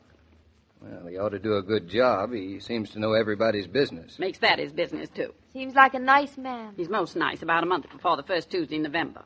But even after the votes is in, he's a good man, George is. I gather that George is a holder of political office in the community. He's the first select man of the town. He's been Since before the memory of living man, I gather. About. Select man. That's a strange title. What's it mean? Why, it's just about all there is. Sort of a president, mayor, controller of the budget, and chief bottle washer. Oh. Well, tell about it. You going to? What? Build it. Didn't George ask you? That's what he was here for. Well, this is reticent mind-your-own-business New England for you. Mr. Reynolds knows all my business, and Gertrude knows all of Reynolds' business. Well, you're more of a mixing-up man to talk to than Jared Tucker. You ain't told me whether you're going to build it or not. Well, maybe you can tell me what it is I'm going to build, Gertrude. Mr. Reynolds neglected to come to the point. Any sensible person would have thought you'd known. The whole town's agog with it. They had a meeting last week and talked it over. Yes, but what was Some it of them had a man up in Hartford they wanted. Warren, he said they ought to think about you. Reynolds said it was good business to have a man who really lived here build it.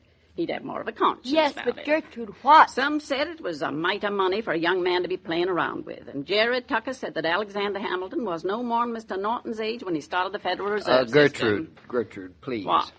Do you think you could manage to disclose the secret of what this building is? Why, sakes alive, what else could we be talking about? The new school in the village. I'll get you coffee. They've been talking about it and meeting about it for going on 3 years. But George Reynolds ain't a quick man to spend $250,000, not him. David, you thought Mr. Reynolds was trying to talk you into building a chicken house or gas station. Well, what's the matter? Wasn't your lunch good? Oh, yeah, it was fine. Well, what are you standing there looking out the window for? I was looking out at our land. Looking at it with new eyes. You know, the freight terminal that Roger and I will be building in Chicago will represent a lot of money.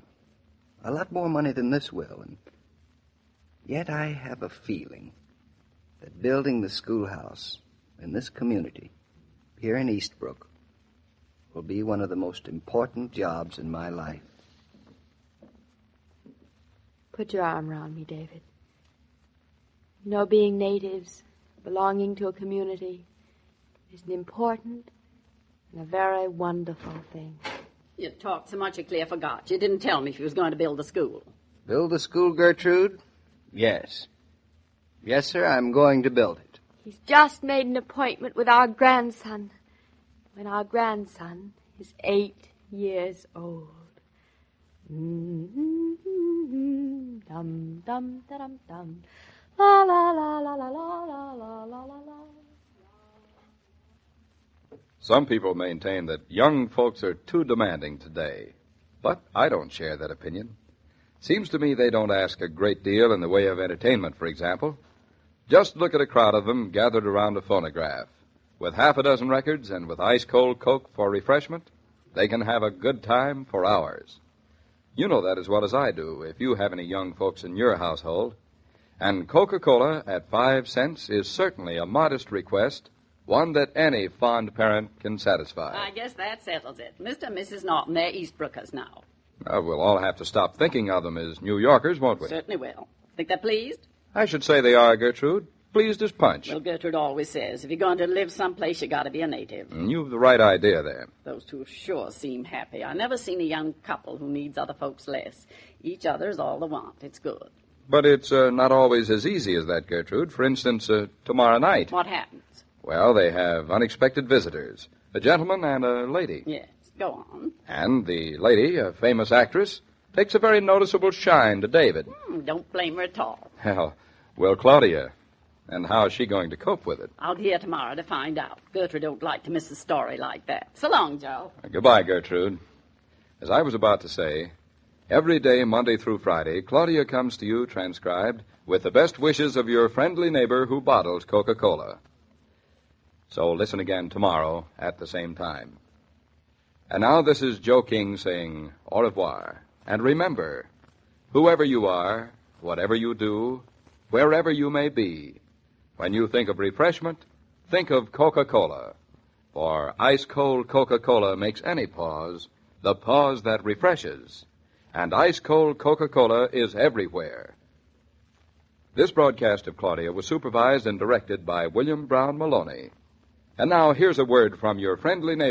Your Coca-Cola bottler presents Claudia, based on the famous play and novels by Rose Franken. Brought to you transcribed Monday through Friday by your friendly neighbor who bottles Coca-Cola. Relax, and while you're listening, refresh yourself. Have a Coke. And now, Claudia. Oh,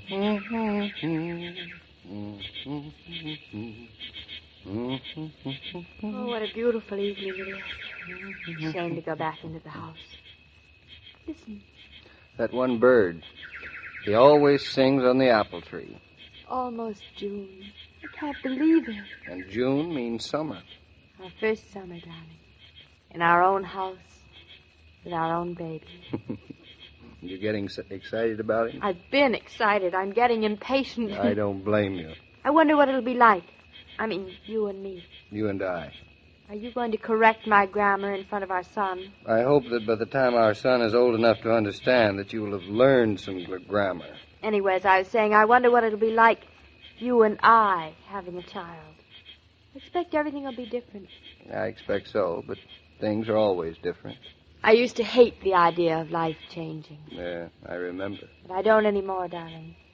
I've gotten so that I trust tomorrow completely. Because yesterday and today were so perfect. That's a nice compliment. A nice feeling, too. Well, I hope you're right. I am. It's time that little bird was asleep. What time is it? It's almost 9 o'clock. So late? Don't think it's time this little bird were asleep, too? Tomorrow's Saturday. Oh, good, then we can sleep late. Want to go back into the house? Not particularly. It's nice out here. Uh-oh. Phone's ringing inside. Now, who could that be at this hour? Mama? No, she just phoned an hour ago. Maybe she's getting extravagant in her old age. Not a chance. She said she was coming back up in the morning, and unless something's happened. Hello. This is Norton residence. Hello, hello. David, you goof. What if it's somebody? Who you want to speak to? Who is it, for heaven's sake? Missy Norton. Yes, she here. Give me the phone. She busy now, but she speak to you. Have patience. You belong in a lunatic asylum. He'll hear you. Who'll hear me? The man who's calling you. A man for me? I don't know if I want you talking to a strange man in front of your Japanese butler. What'll he think of your I husband? think he's crazy no matter what. David, who is on the phone? Give it to me, please. Were you expecting a call from a man? Are you jealous? No. Not much. Just to prove it to you. Here, talk to him. Thank you so much. Hello? No, you didn't disturb me from anything much. Who is this? Oh, Mr. Varney. Well, hello. Mr. Barney, I don't know any Mr. Barney. You may not, but I do. He's a theatrical producer I saw in New York the day before yesterday, remember? No, him. He can't be much of a producer if he didn't spot your dramatic talent. What's that? Oh, no, I was just talking to my butler. He's so incompetent. Oh, you're up in Eastbrook. Well, just a second, and I'll ask my husband. No, I've been promoted. Now I'm your husband. David, be serious for a I'm moment. serious. I'm very serious. Jim Varney is just down the road a little ways, and he wants to drop in and say hello. He's at the Riddles. The Riddles. That's Yeah. that's the house just over the hill. Yeah. Maybe he isn't as stupid as I thought. Maybe he's going to ask you to be in his theater company after all. That is not the point. All he wants to know is, can he drop in? Well, do you want him to? Oh, I just as leave not. It's such a beautiful night to be alone. Well, I think maybe it'd be nice. After all, he's going to be up here all summer, and since you have such serious theatrical aspirations... I think you're trying to get rid of me. How'd you guess? Go on. Tell him to come over. Oh, all right. But remember, if he stays and stays after you get sleepy, it was your idea. I think women get married just so they can have a husband to blame things on. How'd you guess? Hello, Mr. Varney. We'd love to have you come over right away. Who'd you say? Of course I've heard of her. We'd love to have you both. Goodbye. Who is her? Victoria Manners. Who is Victoria Manners? You mean to say you've never heard of her? She's Never. a famous actress. The name has a familiar ring. She played the lead in Outrageous Fortune last winter. Oh, that's it. You don't seem the least bit excited that she's coming over to visit us. I'm not. Why? Should I be? Well, I think that a good enough reason would be that I am. All right, if it pleases you. Now, I'm excited. Oh, you. Now, come on. Let's sit in the living room. I'm tired of standing around this phone like a couple of cigar store Indians. You can sit down, but I've got things to do. For instance? Powder my nose, comb my hair, fill the ice bucket, get some potato chips, distribute cigarettes, clean the ashtrays, which you keep filled with tobacco. When did you say these people were coming? Right away. Maybe they'd better come next week instead. David, how do I look? I don't expect you to say I look nice or anything. But do I need to change my dress? I don't think you'll look very different in another dress, dear. That's a big help. As a matter of fact, you look pretty all right now. Not bad. Don't tire yourself thinking up compliments, David. I won't. You don't need compliments from me. I married you. Out of pity. You had the nicest eyes I'd seen since I was in love with my father's Cocker Spaniel. Careful, you'll turn my head. That's what I'm trying to do. Turn it in the direction of the ice bucket. I'll take care of the ashtray. I know I look awful, but I'm certainly glad we vacuumed and thorough cleaned today. Look, darling, Varney and his friend aren't here to make an inspection. It's just a social call. Don't you care what kind of an impression we made? Not the least bit. Uh-oh. There's the doorbell. I'll get it. Introduce yourself, David. As what, your husband or the Japanese butler? Butler, of course. Well, hello, I'm David Norton. It's good to see you. I'm Jim Varney, and this is Miss Manners. Well, I'd have known Miss Manners. Do come in. You Both have of a charming place here, Mr. Norton. Well, we're just beginning. Needs a lot of work, a lot of furniture, and a lot of everything else. Your wife tells me you're an architect. What does Claudia do anyway? Pass my card around to anybody she thinks is a potential client? I'm sure you don't need any help from anybody. I like your house. I like it very much. Well, it may sound immodest, but so do we. Won't you sit down? Claudia will be right in. Thank you. Claudia's here. Hello. Hello. I didn't expect to see you again so soon, but it's nice. We think it's nice, too. Hello, Miss Manners. Hello, my dear. We've been admiring everything. Well, I'm sorry I missed it. Jim tells me you're interested in acting. Not for the time being. Well, I see what you mean. But after you've had all your children, there'll be time.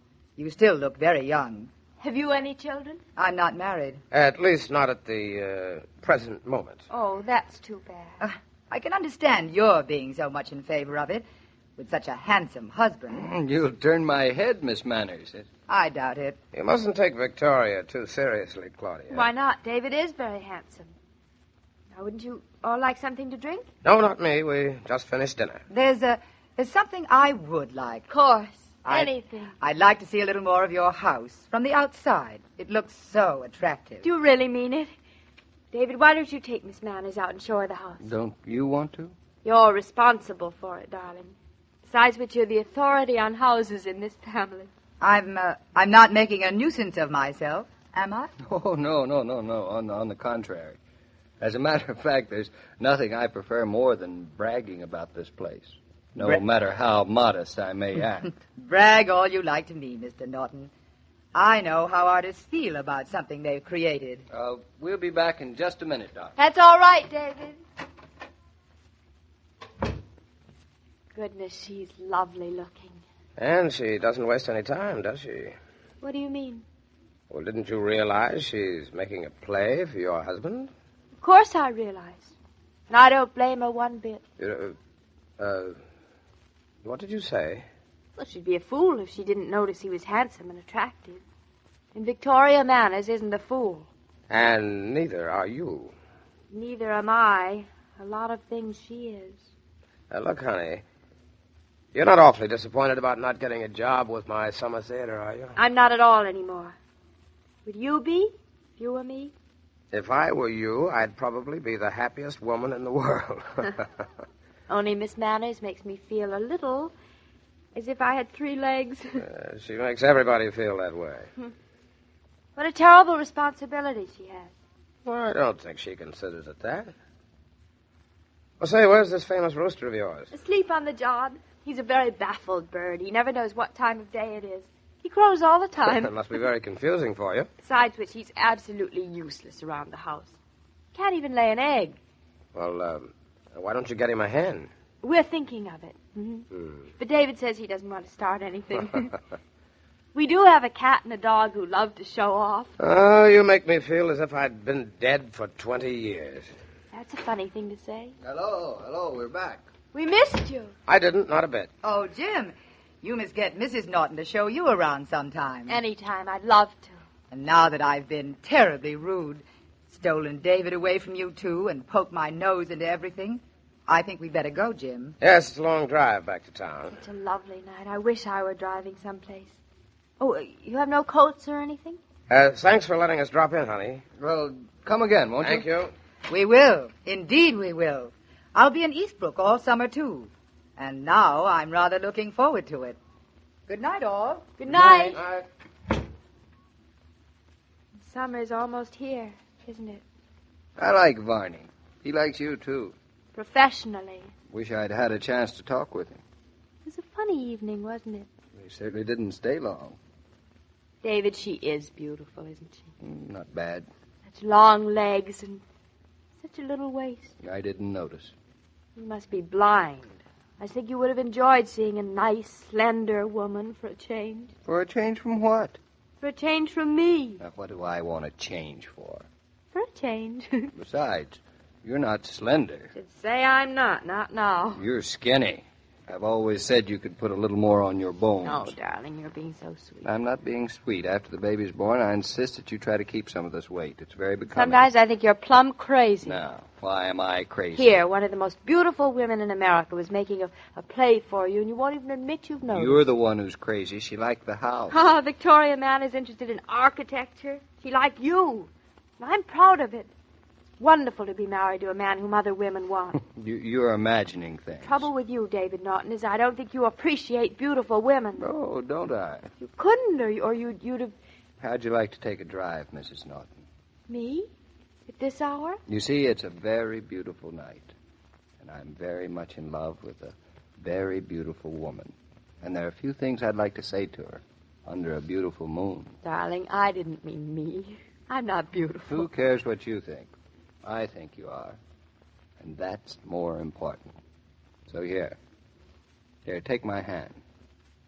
I dream of Claudia with the light brown hair, floating light, da-da-do, do-do-do, do-do. Going on a picnic Sunday? Don't forget the Coke. Remember, any kind of food tastes better with ice-cold Coca-Cola. Picnic food most of all. Whatever you do to celebrate Decoration Day, it'll be a pleasanter celebration if Coke's along. Your friendly bottler of Coca-Cola has asked me to send you his wishes for a good holiday weekend. Hello there, Mr. King. Oh, Mr. Varney. Thought you'd be halfway into New York by now. Well, we're on our way. I just thought I'd tell you what a very especially attractive couple I thought the Nortons were.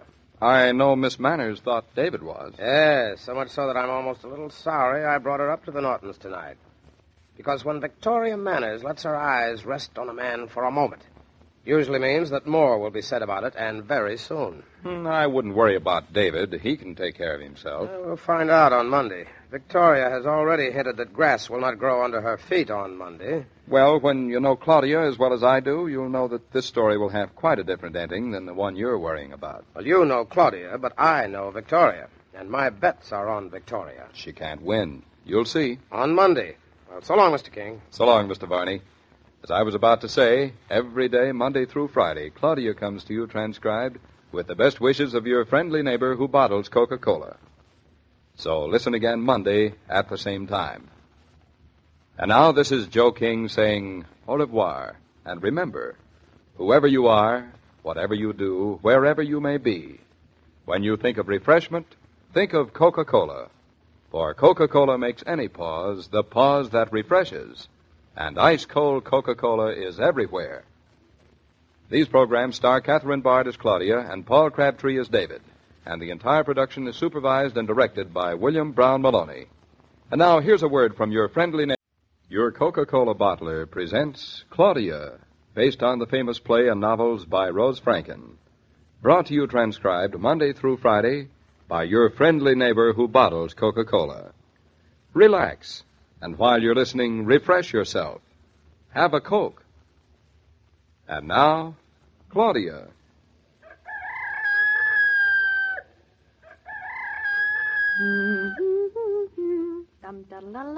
David, are you ready for breakfast? I've got to finish getting that Claudia and the flower. You'll have to talk a little louder. I can't hear you. David, are you ready for breakfast? For heaven's sakes, David, are you deaf? I am not deep. You're the one that's deep. I'm not. I can hear you perfectly. You haven't said a thing. I said, quote, no, I am not ready for breakfast. Unquote. I didn't hear you. The water is running. It's funny you can hear me. Can I go now? Then you aren't ready for breakfast. Look at me and draw your own conclusion. You look just like Santa Claus. May I go and shave now? The lather is getting dry. Oh, what's the difference? Well, you try shaving with icing on your chin. Really, I don't know why you men make such a fuss about shaving. Here. Looks awfully simple to me. Here's my razor. Now go Thank you. on, shave yourself. Well, I haven't got time this morning. I'm hurrying. Because you said you wanted to catch the earlier train, so it wouldn't hurt if you hurried too. Heavens grant me patience. I'm putting on my shoes. How clever of you. Hey, David, you'll catch the train early? Because I don't see there's any point in hurrying if you're not going to catch it. Well, I'm going to catch it. I don't know that. Please try and speak clearly. I cannot understand a word you're saying. Darling, I'm trying to finish my chin. My, you're grumpy this morning. I think you got out of the wrong side of bed. Oh, such a beautiful day. I'll come in and sit on the edge of the tub and watch you. Please, don't now. I know what that means. All right. Don't get excited. I'm going. You want me to cut my throat? Well, no, of course. David, be careful around your ears. 1, 2, 3, Which go tie away. should I get for you since you're in such a rush? 4, 5, 6. You bully! I'm out. As a matter of fact, I'm all dressed. I'm going downstairs and have breakfast. Thank heavens for small pleasure. Oh, I heard that all right. But I forgive you. You know, it's a good thing one of us has a sweet disposition. Although, as a rule, you're pretty sweet yourself. I'll meet you downstairs, Mr. Grumpy. Why, Mama, you here already? You said last night we were having an early breakfast. David is still shaving. Must be awful to shave every day, don't you think? Must be awful for David. Why David, specially? There are certain things that are easier done alone. You are clairvoyant. That's just what David was just saying to me. How'd you sleep? Beautifully, until your silly rooster started crowing in the middle of the night. Oh, he's a befuddled little rooster. Well, I better get the coffee on. Everything is ready. Say, you're almost as efficient as our maid. Thank you very much. Will she be disappointed when she gets here and breakfast will be all over? What are we eating this morning? The orange juice is on the table, the dry cereal's on the table, and the coffee is perking on the stove. I'll get it. Say, Mama, do you work by the day or the week? I work by the minute. Top of the morning to you, Mother. Top of the morning to you, David. Good morning, darling. I haven't seen you in years. Here's the coffee. Well, good morning, darling. My, you are looking well this morning, Mrs. Norton. Oh, what time is it? thank I've got to be you. going. It's time enough for you to eat your breakfast. I don't want any breakfast. I'm not hungry. You are so hungry. Eat your cereal. I put my foot down. Your foot has nothing to do with your cereal. I'll put Go it in the on, cereal. Eat it. It's good for you. I don't want to be done good for. Oh, He's very stubborn this morning, isn't he, Claudia? Terribly. After I slaved over a hot stove, taking that cereal out of the box. Now, look, you two women. I am a big boy now. Well, you are not going to stay very big if you don't eat. All right. Then I'll grow small, but we haven't got much time. Pass me the coffee, Oh, Mother. darling, you can't go into town on an empty stomach. I'll You'll go be on the train. exhausted before noon. I'm exhausted now. I give up. Mama, you see what you can do with I'm him. staying out of this. Thank you, Mother. But for once, I must say Claudia is Darling, right. look. You worry a lot about me. You want me to take it easy and not run around and be careful. And I know you worry because you love me and because of the baby coming. So I worry about you eating because I love you. Pass me the cream, Mother. You're noble in defeat, David. I am a Casper milk toast. That reminds me, make some toast for Casper, Mama. I had to go and open my big mouth. Put your cereal in it. I don't like cold cereal. Want some eggs? I'll boil some eggs. Only takes 3 minutes. Sit down, will you? Stop running around like a chicken. Yes, sir. Yes, sir. What yes, time's sir. the train you want to make, David? 7:45. It's 20 minutes after 7. 20 minutes. It is. I've got to be running. But you haven't eaten a But thing. it can't be helped. Besides, it's your fault. My fault? Yes, if you hadn't gabbled so much while I was shaving. Listen to him, Mama. How he blames everything on me. Remember now, this. Look. Get the car out of the garage, darling, while I drink my coffee. Then you can come back and finish your breakfast. I'll drive you to the station. You will not. Better stop arguing. Trains don't wait. I am up against a blank wall. David, will you promise me one thing? Anything. Just one little thing? Anything if you'll get out of my way. I won't get out of your way until you promise. I promise. Good. Promise me you'll eat a decent lunch? I promise. Promise me you won't order a sandwich and a carton of coffee? I promise. Promise me you'll go to a restaurant and sit down and have a 12-course dinner? I promise. Your fingers aren't crossed? Look, Because if I find out you had a sandwich for lunch, I'll never forgive you. I swear to tell the truth, the whole truth, nothing but the truth, help me God. David Norton hereby promises with no fingers crossed that Sure? he'll have a decent lunch, that he'll not order a sandwich and a carton of coffee, that he'll go downstairs and sit to a 10-course dinner. Well, I'm through signing this stack of mail. What time have you got, Roger? 25 to 1. Already? Whew, what a morning. What an afternoon ahead.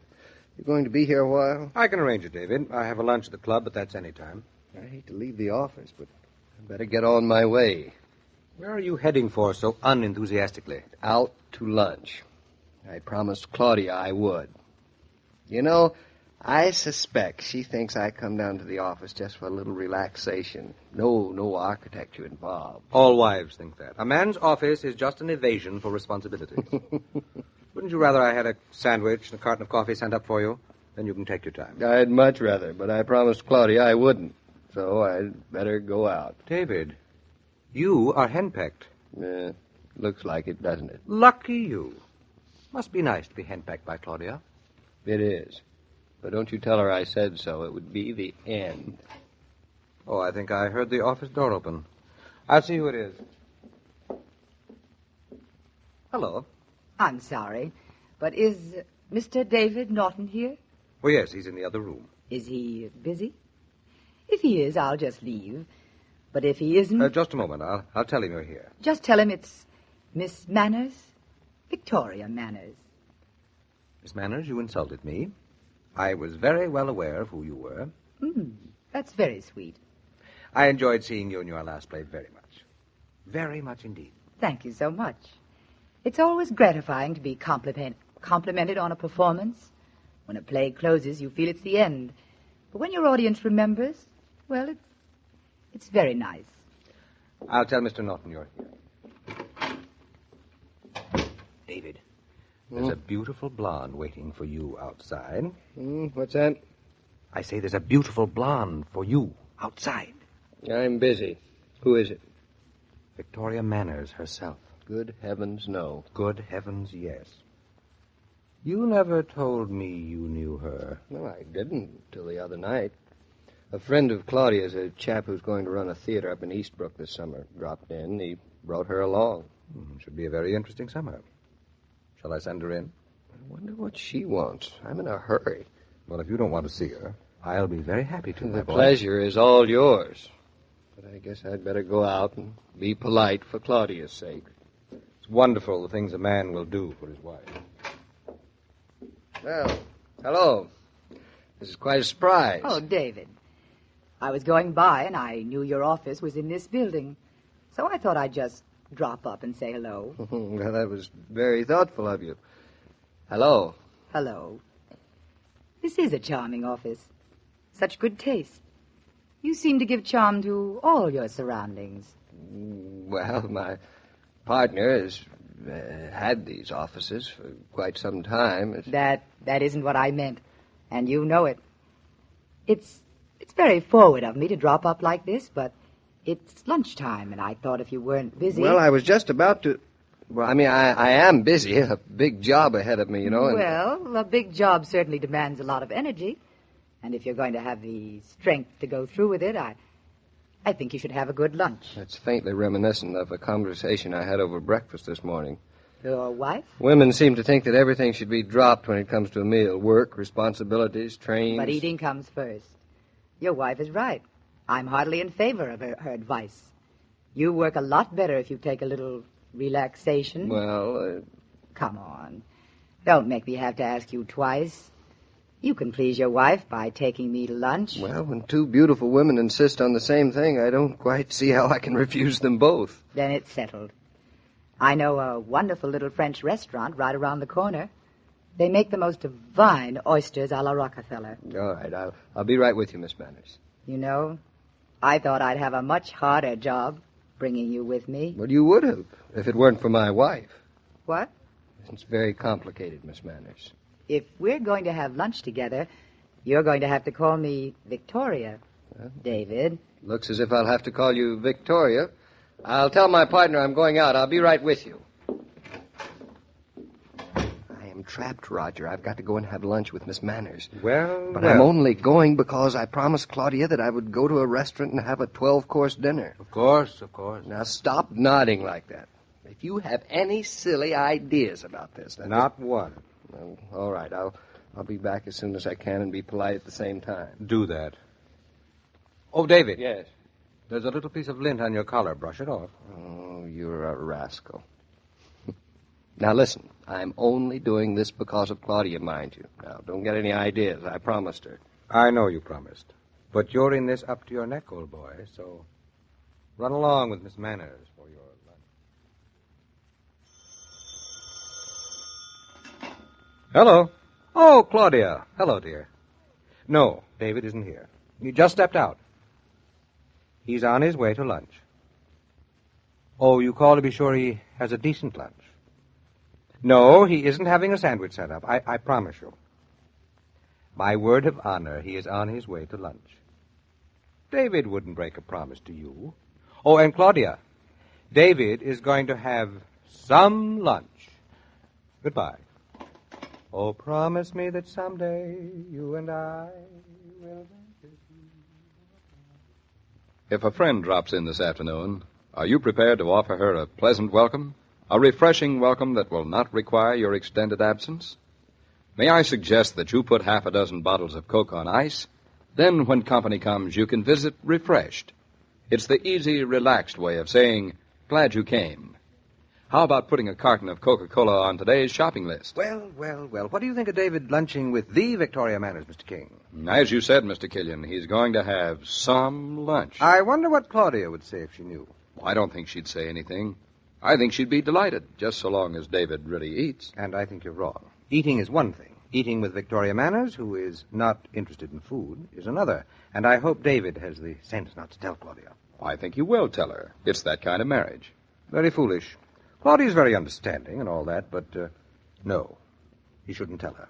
Why don't you come around tomorrow, Mr. Killian, and find out? I'll be along tomorrow, all right. I wouldn't miss this for anything. To tell or not to tell?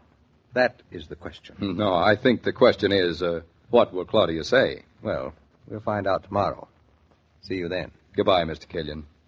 As I was about to say, every day, Monday through Friday, Claudia comes to you transcribed with the best wishes of your friendly neighbor who bottles Coca-Cola. So listen again tomorrow at the same time.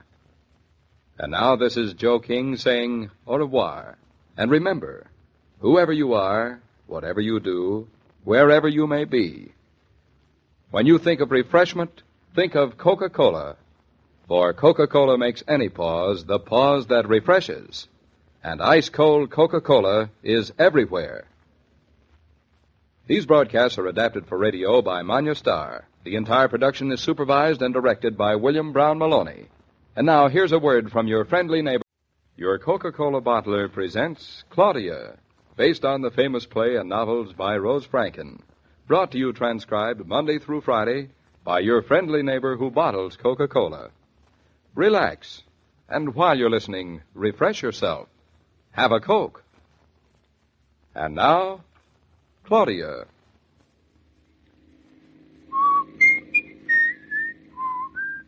Oh, just smell the air, David. The evening air in Eastbrook is so wonderfully fragrant. Just another 5 minutes drive and we'll be home.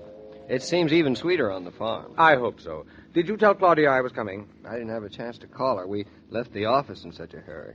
But it'll be a pleasant surprise for her. Doesn't she mind this kind of pleasant surprise? Good heavens, no. She thrives on them. You have quite an extraordinary wife. I know I have. That reminds me. What about your lunch? What about it? Well, do we or do we not tell Claudia?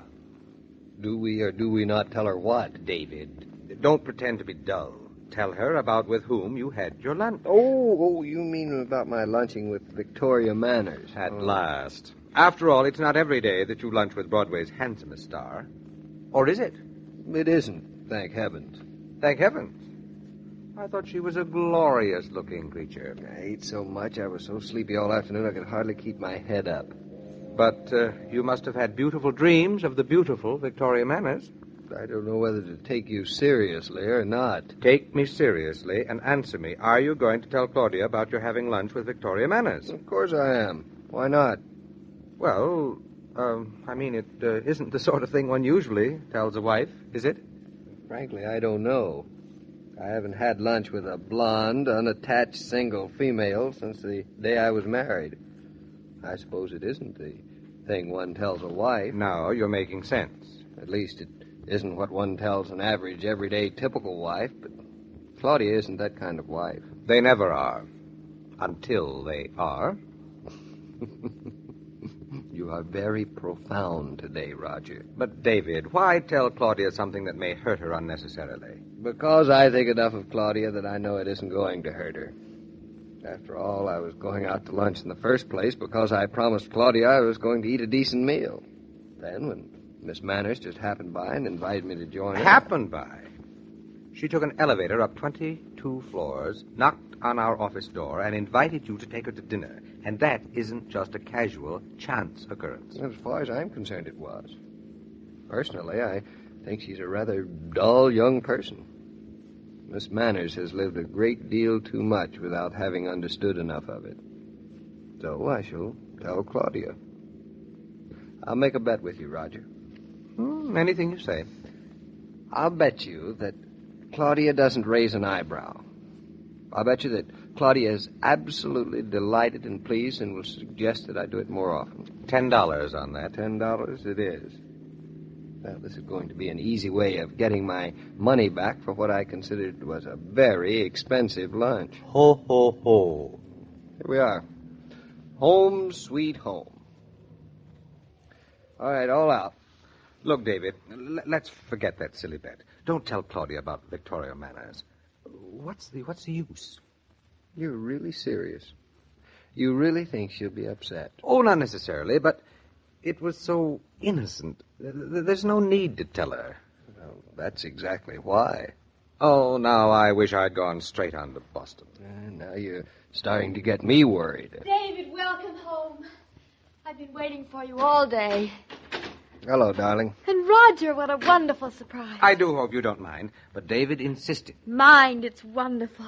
The sheets came back from the laundry and everything. I am not spending the night. I am merely borrowing a little dinner, and then I'll be on my way. We will discuss that later. Oh, it's so nice to have you home. Come on, both of you, into the house. Tell me, what'd you do all day?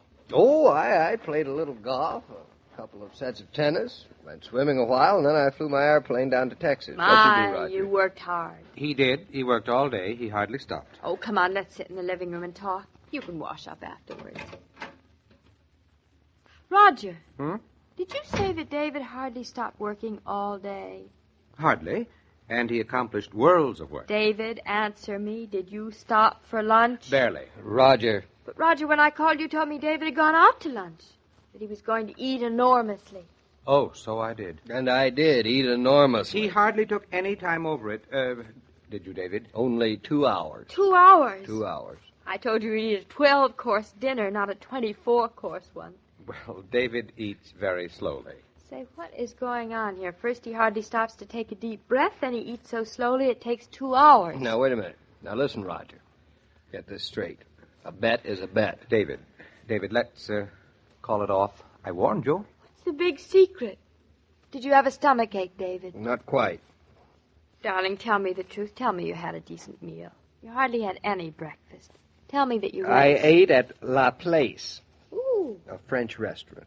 I ate everything on the menu. I'll never do it again. I was sleepy all afternoon. Oh, whew. Is that what the mystery's about? That's all. Claudia, this partner of mine is living in the past. Oh? He is so consumed with intrigue and romance that he's afraid I'll tell you, darling, that I had a beautiful blonde for lunch. No wonder it took you 2 hours. Was she tough or tender? You see, Roger? Did you have her broiled, baked, or fried? You see, David? She still doesn't believe you. I don't believe what? Darling, I am not Jack the Giant Killer. You're not? I thought you were. I did not eat the blonde. I had lunch with her. Blonde? I didn't know you knew a blonde. What blonde? Tell me all about her. You met her the other night, dear. Victoria Manners. You had lunch with Victoria Manners? Ho, ho, ho. Hush up. Well, how come you had lunch with her? Well, I was just leaving the office because I'd promised you that I would eat a good lunch. Don't blame her on me. Ho, ho, ho. And there I was with my hat and coat on. Too warm for a coat today. Figuratively speaking, I was just about to leave the office when Miss Manners came in and simply point blank invited me to have lunch with her. Well, that was very forward of her, wasn't it? Did you have to accept? Well, I didn't want to be rude. I see. After all, she's a friend of a friend of yours. Practically a relative. And she was very nice. And just how nice was she, David? Well, she was very friendly. She just... Very friendly, eh? I'll bet she was friendly. David, don't say I didn't warn you. Darling, you're not jealous, are you? Well, not exactly jealous, but the last time I asked you to have lunch with me, you said you were busy. Working. I was, but today you made me promise I'd... Well, I don't have to say it again, do I? I must say, David, this is pretty sudden. I suggest you eat, and...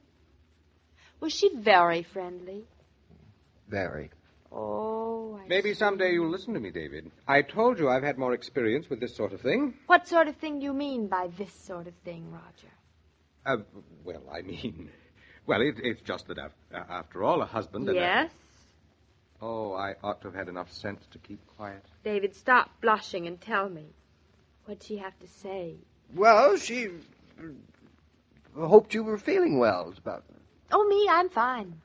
What else did she say? Look, David, why don't you just give me my $10 and let me be on my way to Boston? I refuse to feel guilty. Roger, why go so fast, for heaven's sake? Well, I'd rather not be in the way while you two... While we two what? Thrash this thing out, shall we say? What's there to thrash about? What's that $10 Roger says you owe him? Oh, we just made a bet. Skip it, please. Claudia, is there anything more you want to know about the lunch I had with Victoria Manners? Of course there is. Lots. lots more. Oh, this sort of talk is fatal. Well, let's get it over with. Now, go on, Claudia. Did you really enjoy it? Is it a good restaurant? Should we go there sometime? What did you say? I simply asked if we should go. Ho, ho, ho. Now, what kind of an answer is that? Ho, ho, ho. I think you owe me $10, Roger. You two are not making any sense at all. Giving each other $10 bills as if they were dimes. You haven't told me yet if you had a decent lunch. I had a very decent lunch. But it's not going to cost me a cent. What do you mean? Darling, tell me straight the truth. Straight the truth. I am guilty. So do you mind that I had lunch with Victoria Manners? Now, let me see. Do you mean, do I want to scratch her eyes out? Well, you don't have to be so violent about it. You mean that I'm so jealous that I can't see straight? I wouldn't exaggerate You mean as that far I'm as... furious with you for having had lunch with another woman? Darling, I didn't know you'd be so upset. I'd have never... You'd prefer it if I just didn't care at all who you gallivanted around Well, with? I just didn't think you'd take it so seriously. So you want to know whether I'm angry at you for having lunch with Victoria Manners. Is that it? I still wish you hadn't said anything, David. Were you afraid to tell me? Not until Roger started to make me feel guilty. What do you think I think, I'm so mixed up, I don't know what to think. 1 minute you're talking about she was very friendly. The next minute you want to know was it a good lunch, and now you're threatening to scratch her eyes out. You've got me so mixed up. Don't be mixed up. I was spoofing. And I don't want to scratch her eyes out, darling. I think it's an awful shame. What is an awful shame? Poor Victoria Manners. Poor Victoria Manners? She's obviously falling very much in love with you. I can't blame her at all. I did, too. I don't believe my ears. It must be awful to find yourself falling in love with a man, not being able to help it, and having the sort of feeling that it's hopeless. What on earth makes you say she's falling in love with me? Well, any girl, even Victoria Manners, who'd ask a married man to lunch, must be love. I'm glad I'm not her. I would like to sit down. This is momentous. Why, Roger? Because I can't be jealous of somebody I feel so sorry for. David, maybe I'm a fool to trust you, especially with somebody like Miss Manners, who's out to get you. But I love you, and that makes me an idiot, doesn't it? Anything but. You win. Both of you. You're not like anything I've ever seen before. Here you are, David. $10. Thank you, Roger. You're welcome. Because Claudia is the most extraordinary woman I have ever laid eyes on. Thank you, Roger.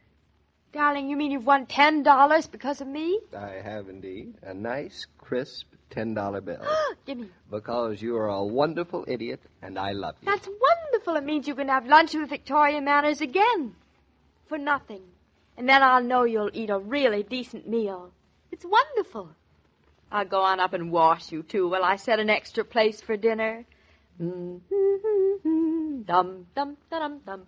La, la, la, la, la, la, la, la, la, la. It's nice, isn't it, that you can get Coca-Cola around the corner from anywhere today. You can stop when you're marketing and have an ice-cold Coke right in the grocery. You can pause during shopping for a Coke in your department store or variety store. When you're driving, you'll find Coke at the gas station, too.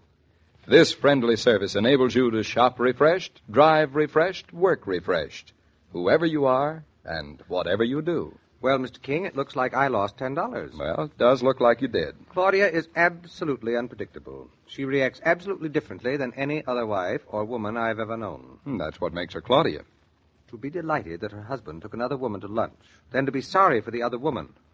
Amazing. Oh, well, you'll get used to it, Mr. Killian. You know, a surprise every day. What's the surprise tomorrow? Well, I understand that David's going to stay home from the office for a few days. Yes, he has a great deal of work to do drawing up the plans for the freight terminal we're designing. So I suggested he stay on the farm to do the work, uninterrupted by phones and other office distractions. Are you suggesting that there will be no interruptions or distractions at home with Claudia and Mama? Claudia promised me she'd keep his nose to the drawing board. Well, we'll see how it works out tomorrow. As I was about to say, every day, Monday through Friday, Claudia comes to you transcribed with the best wishes of your friendly neighbor who bottles Coca-Cola. So listen again tomorrow at the same time. And now this is Joe King saying au revoir. And remember, whoever you are, whatever you do, wherever you may be, when you think of refreshment, think of Coca-Cola. For Coca-Cola makes any pause the pause that refreshes. And ice-cold Coca-Cola is everywhere. This broadcast of Claudia was supervised and directed by William Brown Maloney. And now, here's a word from your friendly neighbor. Your Coca-Cola bottler presents Claudia, based on the famous play and novels by Rose Franken. Brought to you transcribed Monday through Friday by your friendly neighbor who bottles Coca-Cola. Relax, and while you're listening, refresh yourself. Have a Coke. And now, Claudia. La la la la la la la la la la la. Hey, not too much noise, Mrs. Brown. What? No vacuuming. Please, Mama. Why not? This dining room rug needs it. The dog must be shedding. Great Danes always shed. They like it. Well, I dare say I don't like it. Therefore, I shall continue to vacuum the rug. Oh. Now, come on, Claudia. You're in my way. Go on and enjoy this nice morning with David. Doing what? Doing what? Take a walk in the garden. Huh. Take a walk in the garden. What do you mean, doing what? You seem to forget that my husband is staying at home in order to facilitate the completion of the plans for the Chicago freight terminal. Any interruption of said concentration is unwelcome, inexcusable, and not to be tolerated. That goes for every type of noise, such as vacuum cleaners, washing machines, singing, and livestock tramping through the house. Also questions of any and all descriptions. I've just been fired out of his room. Oh, my, such a tragedy. You certainly sound as if you knew it by heart. I've heard it often enough.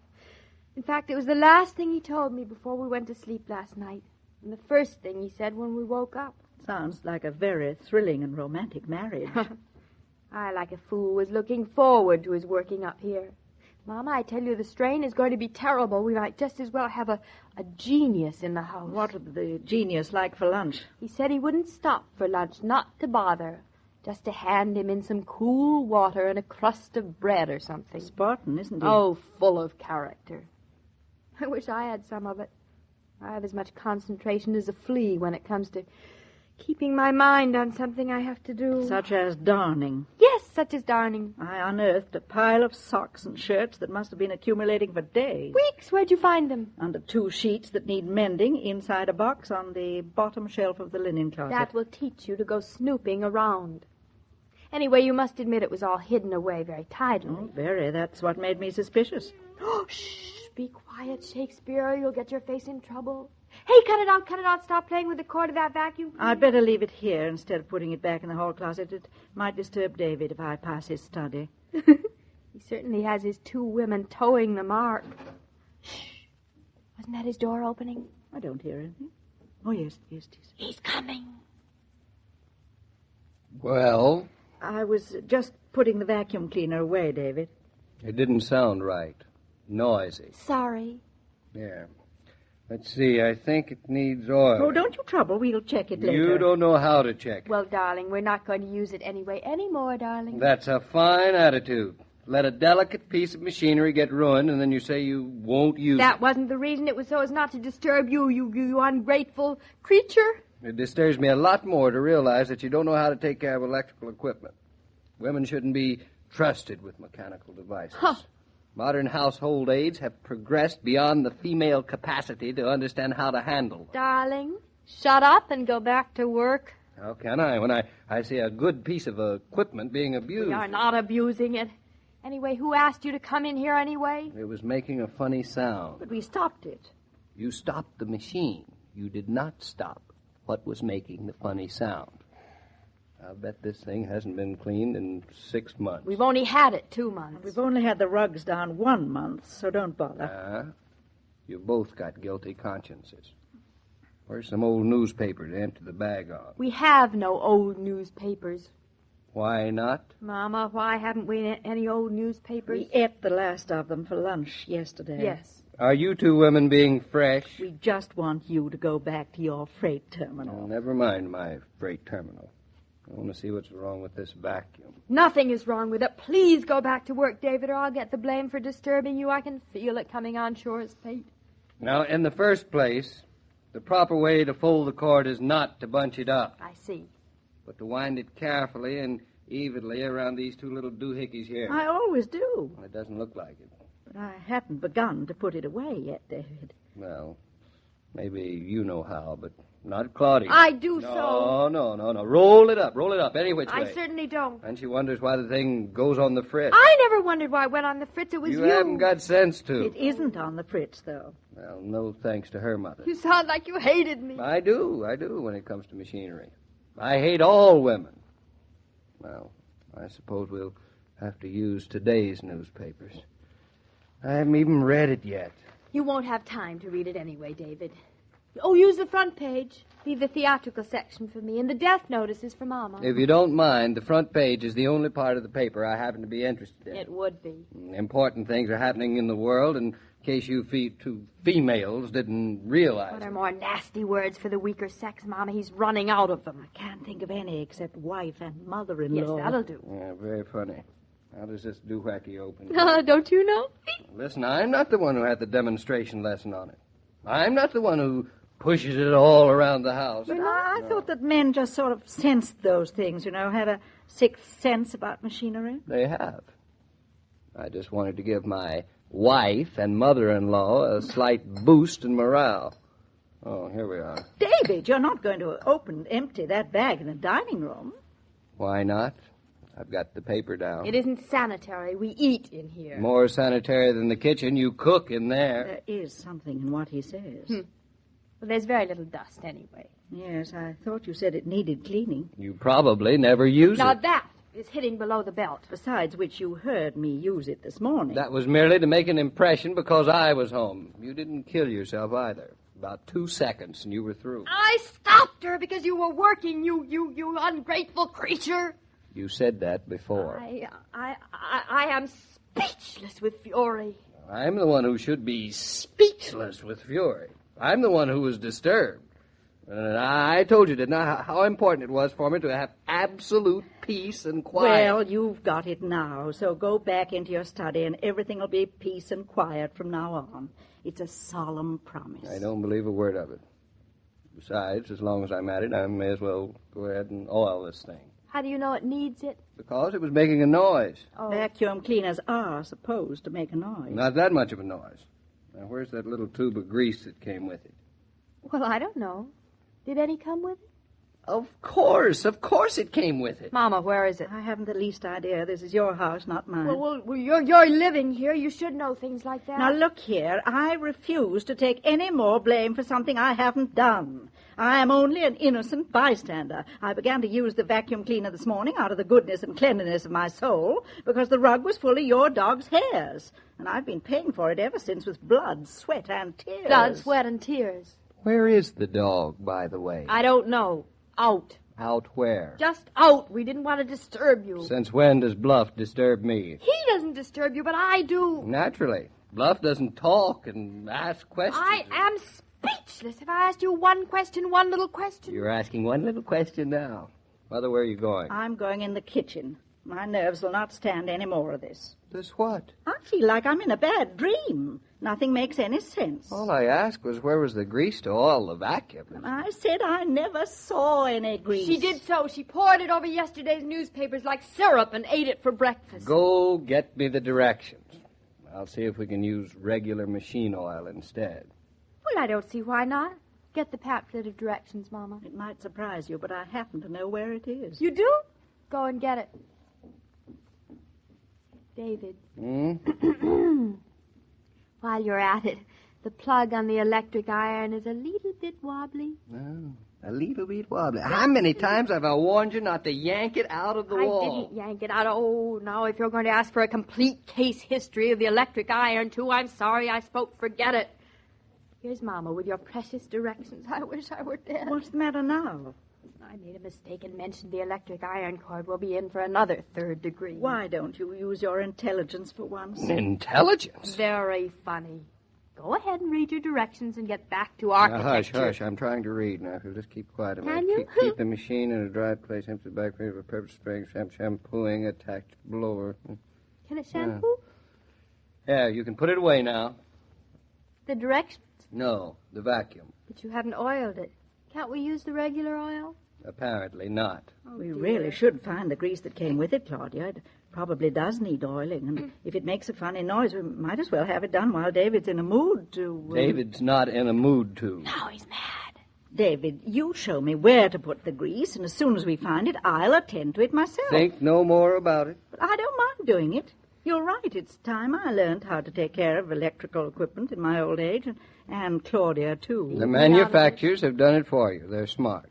They know that women never remember to oil things, so they're making household equipment that doesn't need oiling. Well, that's very nice of them. It's quite a help. Just a moment, please. I would like to examine Mr. Norton on the stand. Mr. Norton, weren't you awfully sure that the vacuum was making a funny noise? Weren't you awfully sure it needed cleaning and oiling? In fact, weren't you positively, absolutely positive that I had mislaid the little tube of grease that comes with the machine? Mrs. Brown, will you bear me witness? And just what are you trying to prove? I'll tell you what I'm trying to prove. You're not fit to touch my electric iron. You probably want to oil that, too. You mean he's not such a much, after all? He's just a Budinsky. Budinsky? Honestly, Mama, what he's put us through with that vacuum, what's a nasty word for the stronger sex? Pig-headed.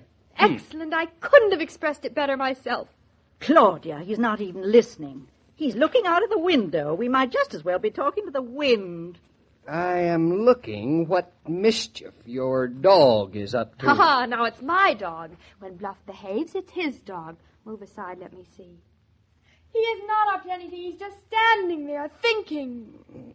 Well, I'd better go and see what he's thinking about. David, come back. He's just enjoying the air. Claudia, let him go. But his whole morning will be shot and he won't get any work done. You're a smart girl. You're awfully dumb at times. What do you mean? It's a beautiful day, and he wants an excuse not to work. That's why he picked on the poor vacuum cleaner, and now he's found Bluff to play with. You mean he has no more concentration than I have?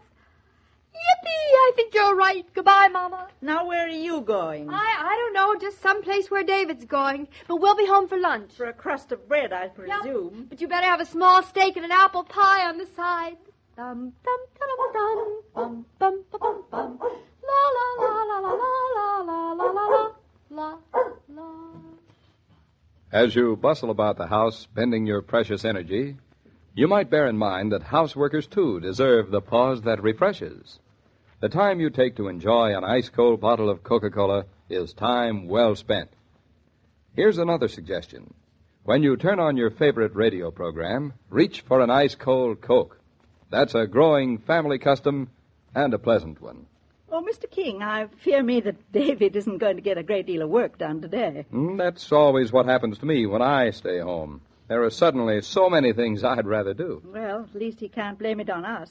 Claudia and I were being as quiet as two mice. 2 mice with a vacuum cleaner. Oh, you two. Well, I'm glad to see Claudia and David having such a good time together. No, there aren't very many marriages like theirs. Many too few. This is a happy marriage. It's good to see. Speaking of marriages, I understand Mr. Killian, David's partner, is coming for dinner tomorrow evening. He is. He always gets such a lot of pleasure from watching Claudia and David. I suppose it's because his marriage isn't anything like it. I hardly even think of him as married. Well, we'll all find out more about it tomorrow. See you then, Mr. King. Goodbye, Mrs. Brown. As I was about to say, every day, Monday through Friday, Claudia comes to you transcribed with the best wishes of your friendly neighbor who bottles Coca-Cola. So listen again tomorrow at the same time.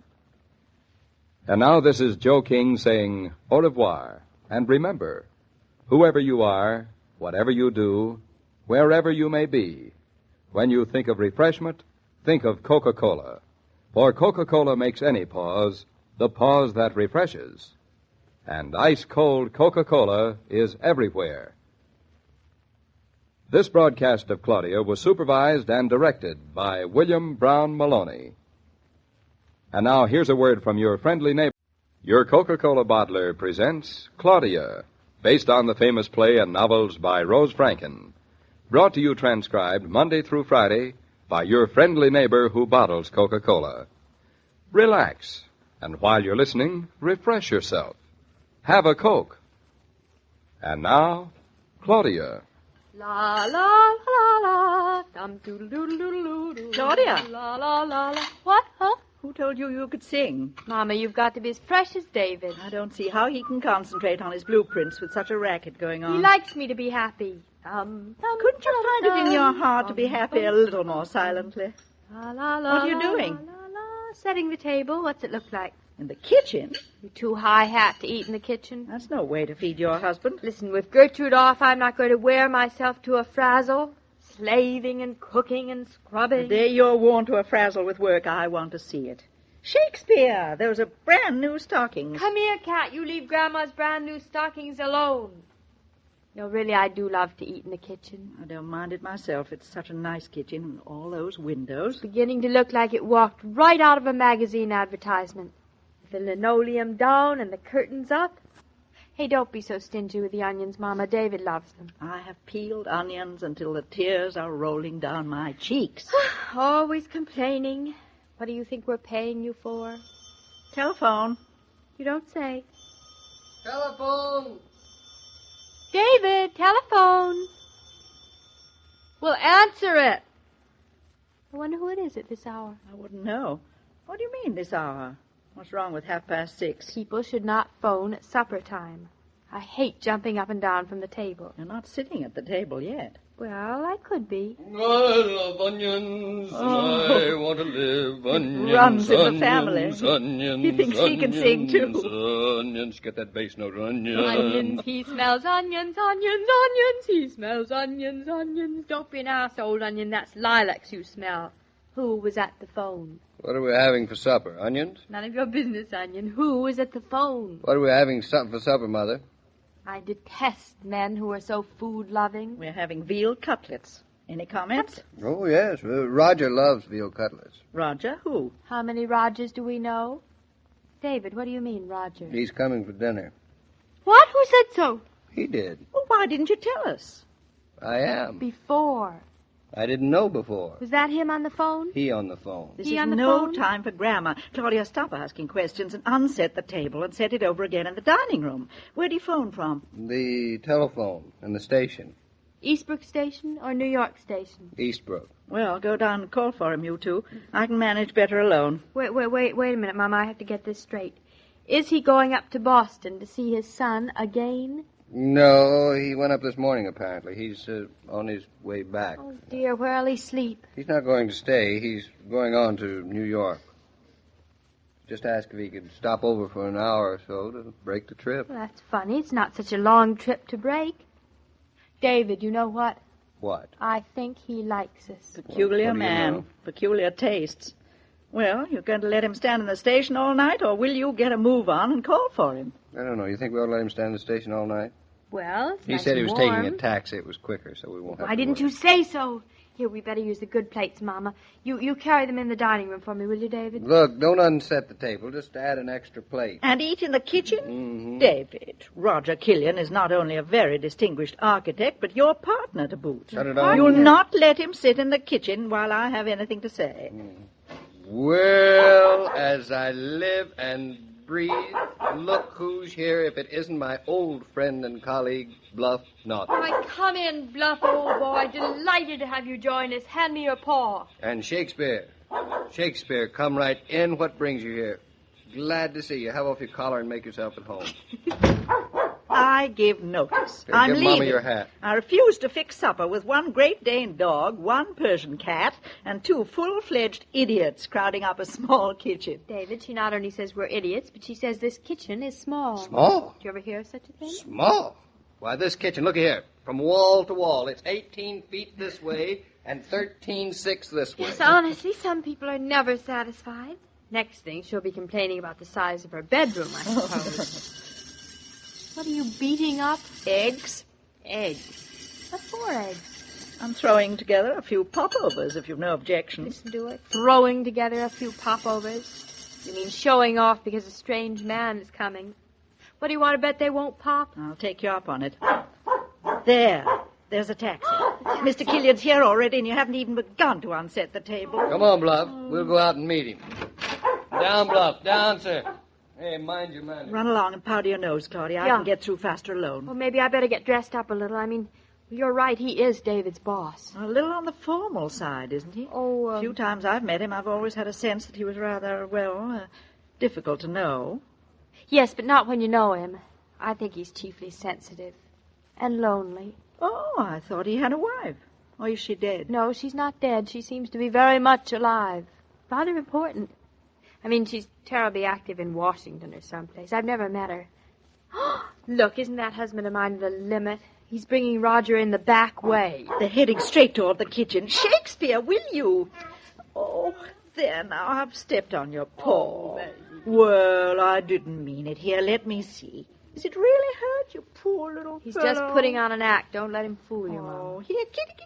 Here, here's a little piece of nice chicken. She's lying to you, Shakespeare. It's only veal. Shh. Don't tell him. Here they come. My, doesn't Roger look pale next to David's sunburn? Yes, he does. Those few days up here have done David a lot of good. Oh, no. Look here, Bluff. Stop it.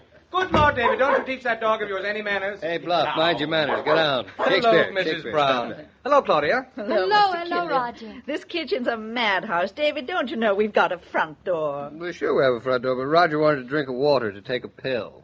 What kind of a pill? What possible business is that of yours, Claudia? Just curious. If I liked it, I thought I might borrow one and take it, too. You don't need pills for your nerves, my child. Such palliatives belong to the aging and the disillusioned. Mind if I sit on the windowsill here? Hello, pussycat. Come on, jump up. No, not you, Bluff. You're not a lapdog. Get He down. thinks he is. Excuse me.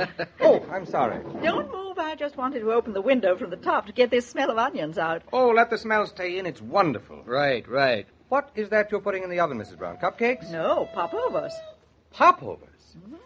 I haven't had popovers in years. Well, you're going to get popovers tonight. Hey, Claudia, where are you going? Dining room to set the table. Oh, no. Now, can't we eat in here?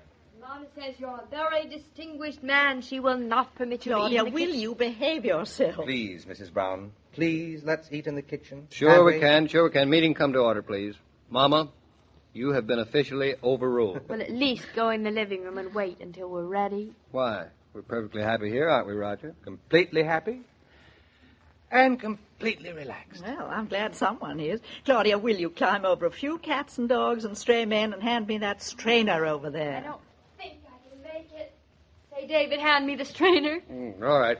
Roger, let's face it. We're not welcome. Come along, my boy. We'll go into the living room. Oh, dear me, and I was so comfortable. Go on, out with you, both of you. Now, don't be so rough with me. Remember, I'm going to be a father. You ought to begin to act like one. Oh, look at the sun through the bay window. David, you're a lucky fellow. Yep, Roger. That is my own private son. Over my own private little universe. I envy you. Cigarette? No, I'm off smoking for a while. Haven't been sleeping too well. Look, Roger, is anything wrong? You look a little frazzled. I don't mean to pry, but after all, I'd like to think we were friends as well as partners. If there's anything I can do, Thank you. But I guess this is a problem that, well, I'll have to work it out for myself. It's the boy, isn't it? Yes. You see, I didn't like the idea of leaving for Chicago tomorrow without having another talk with him first. Didn't do any good, though. I found him rebellious, sullen, unhappy. Almost to a point of complete maladjustment. Sounds like the school's at fault. Not entirely. You can't expect a school to do the job that parents should have done. Come now, Roger. You've been a fine father to that youngster. Except that I've given him everything but the one thing that matters most. A decent home. I realized it just now, David, when I walked into that kitchen. I realized what a rich inheritance your child is coming into. My son never knew that kind of riches. There were nurses and tutors, the best schools, and never once, in all the years that I can remember, a scene of utter happiness and security, like the one that met me this evening. And yet, we started off nice people, Ruth and I, and then something happened. We lost the art of living, I suppose. And when you lose the art of living, you lose the art of love. Now we're two busy, successful people with a great failure on our hands. An unhappy child. I wish I knew what to say, Roger. It makes me a little frightened to think that a man and a woman can hold all of life in their hands and and let it slip away without being aware of what was happening? That's the pity of it. We have no lovely memories. We've built a future for our son without the memory of a home. David, our boy never even had a dog or a cat. He had allergies instead, and I'm taking pills for my nerves. And Ruth takes committee meetings in large doses. We're poor people, David, and you're rich, and getting richer every moment, storing up memories to last you your full lifetime. Well, David, Mama says the popovers are popping and the soup's on. Oh, good. So you can come in and sit down. And Roger never got a glass of water for his pill. So I brought it to him. Here it is. Thanks. Only I don't think I need it. Good I'll take the water, though, and pretend it's champagne, and drink a toast. I never had a toast drunk to me. It isn't to you, Claudia. It's to your son. And don't ask me how I know it will be a boy. I just know it. You're not so smart. You know it because we told you. Of course, David and I aren't the sort to have daughters. I remember saying the same thing. I wanted a son so desperately. And God gave you your wish. I hope our son will be as nice as yours. He'll be luckier, Claudia. Children, hurry up. The soup's getting cold. Because long after he's grown up, he'll remember the warm, sweet smell of a kitchen with his grandmother making popovers.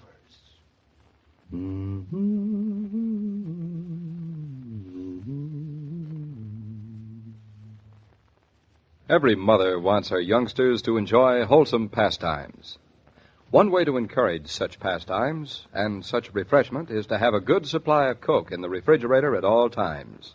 For then the young people can offer hospitality to their friends. They can promote that sociability which is so often sought outside rather than inside the home. You can get Coca-Cola by the case at your grocer's or your service station. Why not jot it down on your market list right now? What a charming way to spend an evening, eh, Mr. King? Supper in the kitchen with a happy young couple. Glad to see you're enjoying it, Mr. Killian. I am enjoying it indeed. It's not the usual way my friends entertain, but it's so much wiser. Well, that's how Claudia and David feel about it. I certainly do hate to have to go back to New York, but I must. And from New York to Chicago. Say, that's quite a trip you've got there. All business. I suppose tomorrow will be a beautiful sunny day in Eastbrook.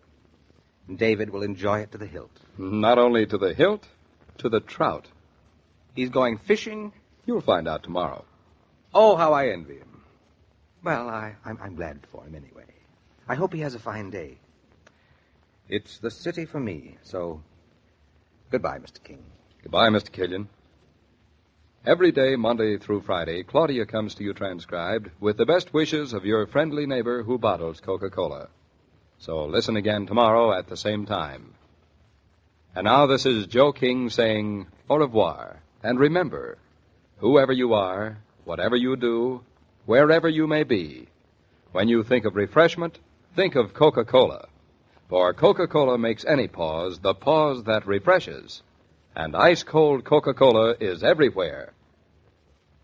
This broadcast of Claudia was supervised and directed by William Brown Maloney.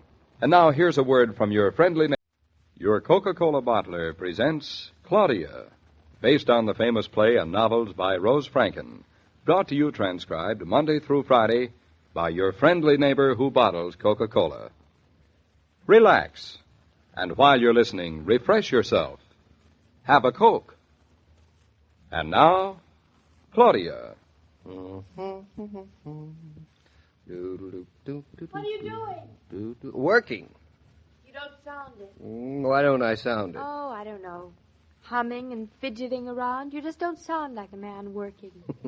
Besides, you're awfully willing to be interrupted. That I was interrupted in my train of thought does not indicate willingness. It merely indicates that I was interrupted.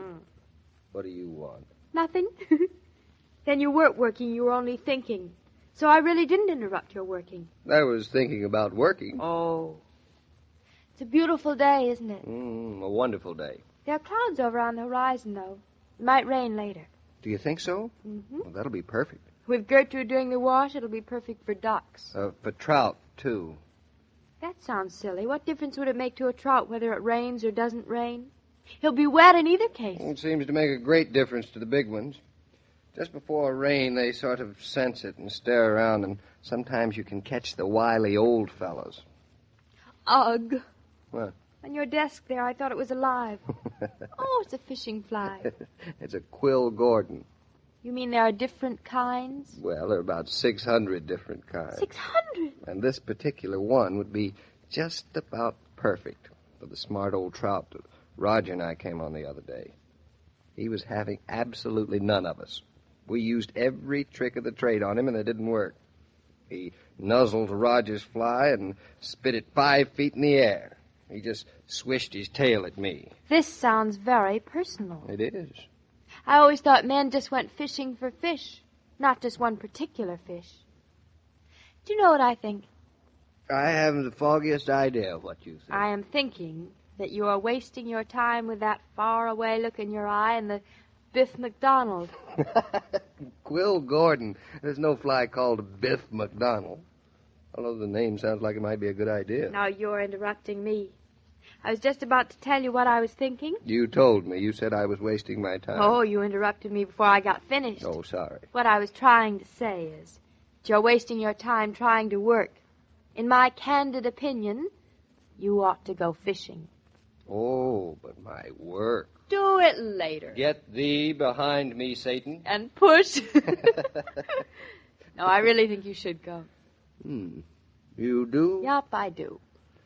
Well, since you insist. I insist? But it's much against my will. Come here. Why? Because I want to kiss you. There's much to be said for trout fishing. Come with me and be my love, and we will some new pleasures prove. On golden sands by crystal brooks, with silken lines and silver hooks. That's nice. Anne Dunn thought so, too. Who's Anne Dunn? She was the beloved wife of John Dunn. And one summer morning about 330 years ago, she prevailed upon John to go fishing. Oh, very much against his will, too. Did Anne go too? That the poet did not tell us. But he asked her, come with me and be my love. Well, I'm waiting.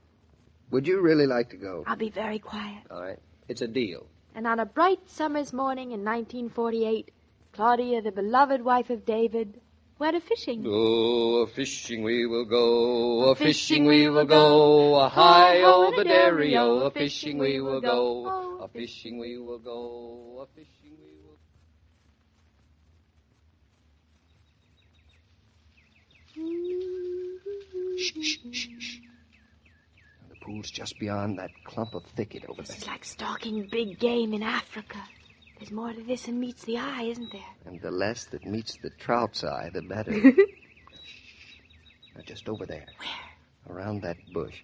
I see the glen of water right through there. Oh, yes. Uh-oh. Do you see what I see? A barefoot boy. With a fish pole and a string of fish. Maybe he won't mind your fishing the pool with him. Fisherman's ethics. The pool belongs to the first man on it. Ethics? And a 12-year-old boy? Well, ethics have to begin at some age in life of man. So they do. And if I'd been here first, he would have respected my priority. Oh.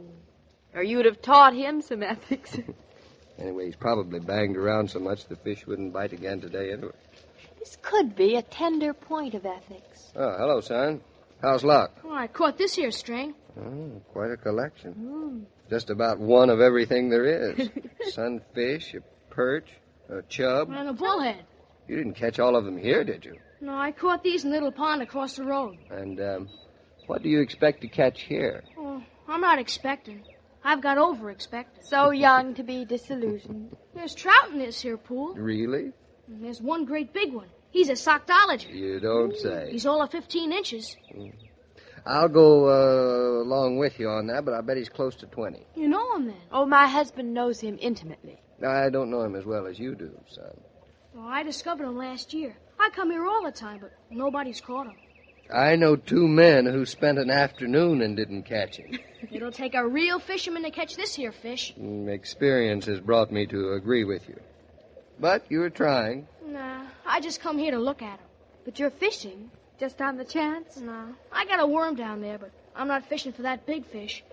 I might catch some silly small trout, but that big fella, he won't be took on no worm. He won't, eh? What would you suggest for the big fellow? You wait around a minute or two, and he'll show you what I would suggest. There's a hatch on. A hatch? A hatch of flies, lady. Oh. Maybe with just a hint of blue in them, huh? Just a little blue. Like this one, maybe? Gee, ain't that pretty? That's a humdinger of a fly, mister. A humdinger to catch a sockdolager. It'll take more than just having a fly before you have this fish. This here fly'd have to float down through the air without a splash on the water. And if it was dropped just right... That's a pretty big if, son. This is a pretty big fish. And if it was just right, he wouldn't take it like no ordinary trout. He'd look at it and size it up. And then, just for the heck of it, 'cause he ain't hungry, he'd flip up through the water and take it from on top. I can see you know this particular trout pretty well. Just where would you put this fly? Just over there at the edge of that slack water beyond the eddy. You just watch there. He's there, all right. There's a swirl on the water. That's him, lady. Now, wait. There he is. There he was. A real sockdolager. With shoulders on him like a steer. All right. Go ahead, mister. Try and catch him. You sound like you hoped I wouldn't, son. No, I hope you do. If you catch him, you're a good fisherman. And that fish belongs to a good fisherman. My dad would have caught this fish. Your dad? Yeah, he was sort of hurt in the war, and he died. And not having a fly rod, a fly line, 9 foot of very fine leader, and a quill Gordon, this trout is sort of out of your reach. Well, even if I did have, I wouldn't catch that there fish. You mean you wouldn't want to? No, I mean, I wouldn't have the know-how to cast it just right. Now, my father, Hey, mister, what are you doing breaking the hook off that fly? You won't catch no fish without a hook on your fly. I've got another fly. Just now, I'm getting ready to catch some know-how. Some what? Some know-how. Come on, let's get back here in this meadow out of sight of the pool. You're going to cast from way back there? Yep. We're going to do some casting. Some dry casting. And I've broken the hook off so we don't snag it up in the grass. In the grass? There is method in, shall I call it my madness? Gee, mister, this rod is a humdinger? That's right, a first-class humdinger she is. You're something of a first-class humdinger yourself, darling. Now, come on back here in the field, son. Okay. Now, hold up the rod this way. Like here this? Here you go, yeah, get it with this hand. Okay. Now, bring it back. Not too far, not too far. Now with your wrist, not with your arm. David is starting to cloud up a bit. All right, darling. Now, come on, son. Let's get back to the pool. Now, I'll put the fly on with a tint of blue. Now put your fly behind that eddy. All right? All right, son. Now, make your cast. Look, mister, maybe you better do it. Only a real fisherman's going to catch this fish. Well, if you catch him, that'll make you a real fisherman. Well, all right. Here goes. All right. Let it go now, just like I showed you. I did it. You'll never make a better cast. Now, don't move that fly. Now, easy now. Take in a little of that slack line. That's it. That's it. Pull it in just a little bit more. It's now or never. It's now. And it's now. You caught him. Strike. He's on. What'll I do? Keep your line taut. Don't give him any slack. Okay. Now, he's turning. He's heading this way. Now reel him in. Come on, reel him in. That's it. Take your time. Don't get nervous now. Don't get nervous. Now watch him dance on his tail. He's huge. He's the great granddaddy of them all. Now in with him. Come on, bring him in. Bring him in slowly. Now don't get nervous, son. Don't get nervous. Now don't give him his second wind. That's the boy. That's the boy. Now into the shore. Come on, bring him in. Bring him in. Bring him in. Over here for the net. Get him. Gee. I get him. Well, fisherman, you caught yourself a fish. He's better than 20 inches. Gee. I couldn't say it more perfectly myself. Gee. Wait till I show the fellas down at the corner store. Wait till I show my mom. Gee, thanks, mister. You're a real sport. My dad never caught a fish as big as this. You're quite a sportsman yourself, son. And with that fish, you can prove it to anybody. Your dad would have been proud of you. I can't wait to show it. Well, you run along now and show it to your friends and to your mom. I won't forget what you showed me. My own dad couldn't have shown me how better. Gee, thanks, mister. Are you going to fish some more, David? No, I think the fishing's done for the day. But there are other fish in the stream? None quite so big. He was the one I was after. You just let that little boy catch him. Well, I had my fun out of it. The fish really belonged to him. He discovered him over a year ago. I discovered something a year ago, David. What? I discovered the most wonderful father my son could ever have. I never really knew how wonderful until I saw you with that little boy. Well, darling, that sort of makes up for the trout. Kiss me again, and I'll tell you something else about my son's father. Lady, consider yourself kissed. He's a humdinger of a sockdologer. Oh, a-courting we did go, A-courting we did go, high-o the dairy-o, a-courting we did go. Remember the days when people heaped the table high with food and the housewife had to work the livelong day in order to prepare for guests? Well, I think there's more than one thing to be said in favor of today's casual entertaining. It's simple, it's informal, and everyone seems the better off for it, including the hostess and her pocketbook. Nowadays, you just go to the refrigerator, take out a tray full of Coke, open the bottles, and there you are. And anytime, any place, Coke brings you the pause that refreshes. Hi there, Mr. King. Why, hello, son. Say, that's a pretty big fish you've got there. That's a trout, Mr. King. Did you catch him all by yourself? Well, I had little help, you might say. That fellow who just moved up here, Mr. Norton, let me use his rod and his fly, and he taught me some know-how. And, what? And together we sort of caught this fish. Well, that's pretty generous of you to share the credit for a fish like that. I guess he taught me something about being generous, too, Mr. King. He could have caught this fish by himself, but he let me do it. Say, Mr. King, I heard Mrs. Norton say something about their son. He wouldn't be about my age, would he? Well, in a manner of speaking, their son isn't yet. But he'll be along in a week or two. But before he gets here, David is going to have some real boy trouble on his hands. Young Geoffrey Killian, his partner's son, has some troubles bigger even than that fish of yours. Oh, nothing could be bigger than this fish. Well, they seem bigger to him. Hang around next week. Maybe you'll meet young Roger. Okay, Mr. King. I'll be seeing you. Goodbye, son. I'll be seeing you. Every day, Monday through Friday, Claudia comes to you transcribed with the best wishes of your friendly neighbor who bottles Coca-Cola. So listen again Monday at the same time.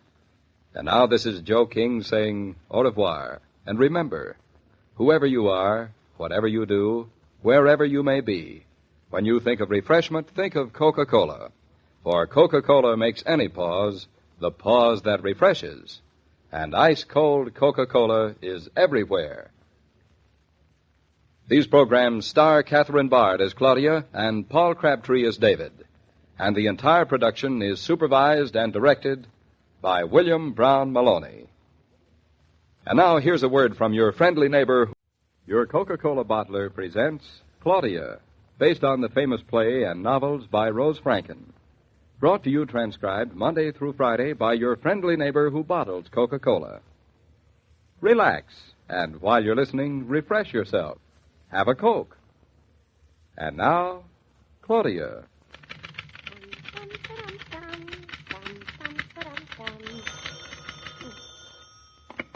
Offices of Killian and Norton. Who's calling, please? Oh, Mr. Colligan. I didn't recognize your voice. You seem to have a cold. Oh, I see. It's just sinus, huh? No, Mr. Killian isn't back from Chicago yet. No, Mr. Norton isn't here either. No, he hasn't got nothing wrong with him. He's just married and healthy and gonna have a baby. That's the life. Sure, maybe I'll try that one of these days, too. You're the limit, Mr. Colligan. Okie dokie. No message, then. Look, if it's anything important, I can reach Mr. Norton. He's only up in his country place working on the freight terminal plans. That's why I don't like to disturb him unless it's absolutely necessary. Okay. I'll just tell him that the cement contract is okay. Yeah, on our terms. Nice to talk to you, Mr. Colligan. Sure. Okay. Okie dokie. Goodbye now. Lottie, what would you do if okay and okie dokie hadn't been invented in the English language? Oh, Mr. Norton, I didn't hear you come in. Gee, I didn't expect you this morning. Gosh, you scared me. How long you been standing there anyhow? Well, long enough to realize what a jewel you are, Lottie. Yeah, I know. Finish it. I'm a jewel, the kind that's a diamond in the rough.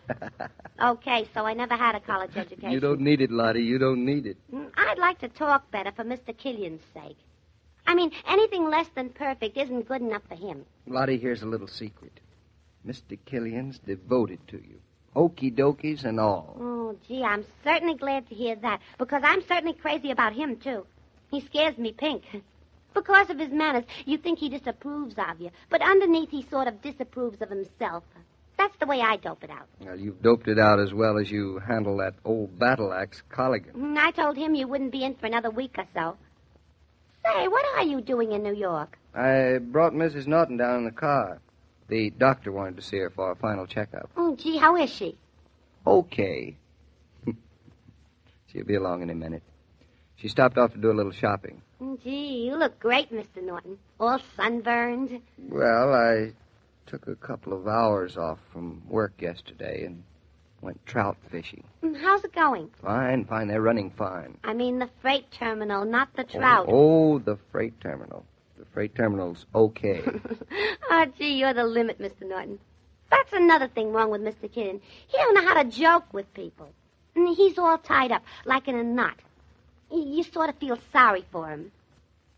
Say, I hope there's nothing wrong with his son. He's sure crazy about that boy of his, even though he don't show it. What do you mean, Lottie? About there being something wrong with his son? Oh, I'm not saying there is. They didn't say there was either. They just wanted to reach Mr. Killian. Who wanted to reach him? The school. The headmaster of the school up in Massachusetts someplace. Oh. And I said Mr. Killian was in Chicago, so he said he'd phone Mrs. Killian. Well, was that all he said? That's all. I guess it's just measles or chicken pox. They're always having epidemics in those prep schools. Yeah, possibly. I think I'll telephone Mrs. Killian to find out if anything's wrong. Oh, I phoned her already. I wanted to make sure she got the message. And did she? Fat chance. The hotel said she'd gone off someplace. Some political shindig, if you ask me. Don't she ever stay home and things like other women, I mean? Just act normal? Trouble is, I guess, she hasn't got a home. Just a hotel. You're a contradiction, Lottie. Huh? Me? Contradiction. Is that bad or good to be? I'm married to one, so I think it's good. Hello, darling. Hello. Did you get your shopping done? Nope. Doors were jammed, so I said, oh, for heaven's sake, it's easier to do without. And cheaper, too. Hello, Lottie. Hello, Mrs. Norton. Gee, you look fine. You both do. What do you mean we both do? Mr. Norton's got a sunburn better than you can get at the barber shop. Yes, he does look wonderful. The country is just gorgeous this time of year. I can't wait till we get back. Can you? How long will you be, David? I just have to go over a little mail. Well, there's nothing important I haven't attended to or sent up to Eastbrook. Well, I want to do a little phoning. If you don't mind my using my office for a few moments, Lottie. Oh, go right ahead. Go right ahead. Make yourself at home. Oh, thanks. Come on, darling. Yeah. Come on with me a minute. Get off your feet. See you later, Lottie. Okay. Your office looks so forlorn, David, with the blinds down. Well, that's soon remedied. Looks like it missed you anyway. Everything all right since you've been gone? Fine. Lottie's wonderful, isn't she? I'm lucky she's not beautiful, too. I mean, she's nice looking, but not dangerous. With that voice. Yes, she is. She is what? What you said. David, you weren't listening to a single thing I said. You're just staring down at your desk. No, I'm sorry. What did you say? I said I thought you were in love with Lottie. Well, since you found out, yes. I cannot live without her. Oh. That's no joke. I can't say I blame you. Darling, what's the matter? Nothing. Why? You look like something's bothering you. Well, heavens help me if I really did have a secret to keep from you. You've got eyes like an X-ray. It isn't Mom, is it? I mean, everything's all right out in the country? Of course, Sally. We only left a couple of hours ago. I get such crazy ideas. You know, you're still a little mama baby. I know. I try to get over it. Maybe after my baby gets here, I'll grow up. Who's to say what's grown up? Maybe one of these days psychologists will change their tune and come to the conclusion that more love and not less love is what's needed in this sorry old world of ours. Then I'd be right in style if they did. Come in. It's only me. Jeffrey Killian's outside. That's a relief. Roger's son? Yes, I'm glad to say it is Roger's son. He was what was worrying me. Send him in, Lottie. He doesn't want to see you. He just asked for his father, and when I said he was in Chicago, he said never mind, he'd leave him a note. That's what he's doing now, writing a note to his father. Gee, Mr. Norton, that kid looks awful, and it ain't measles.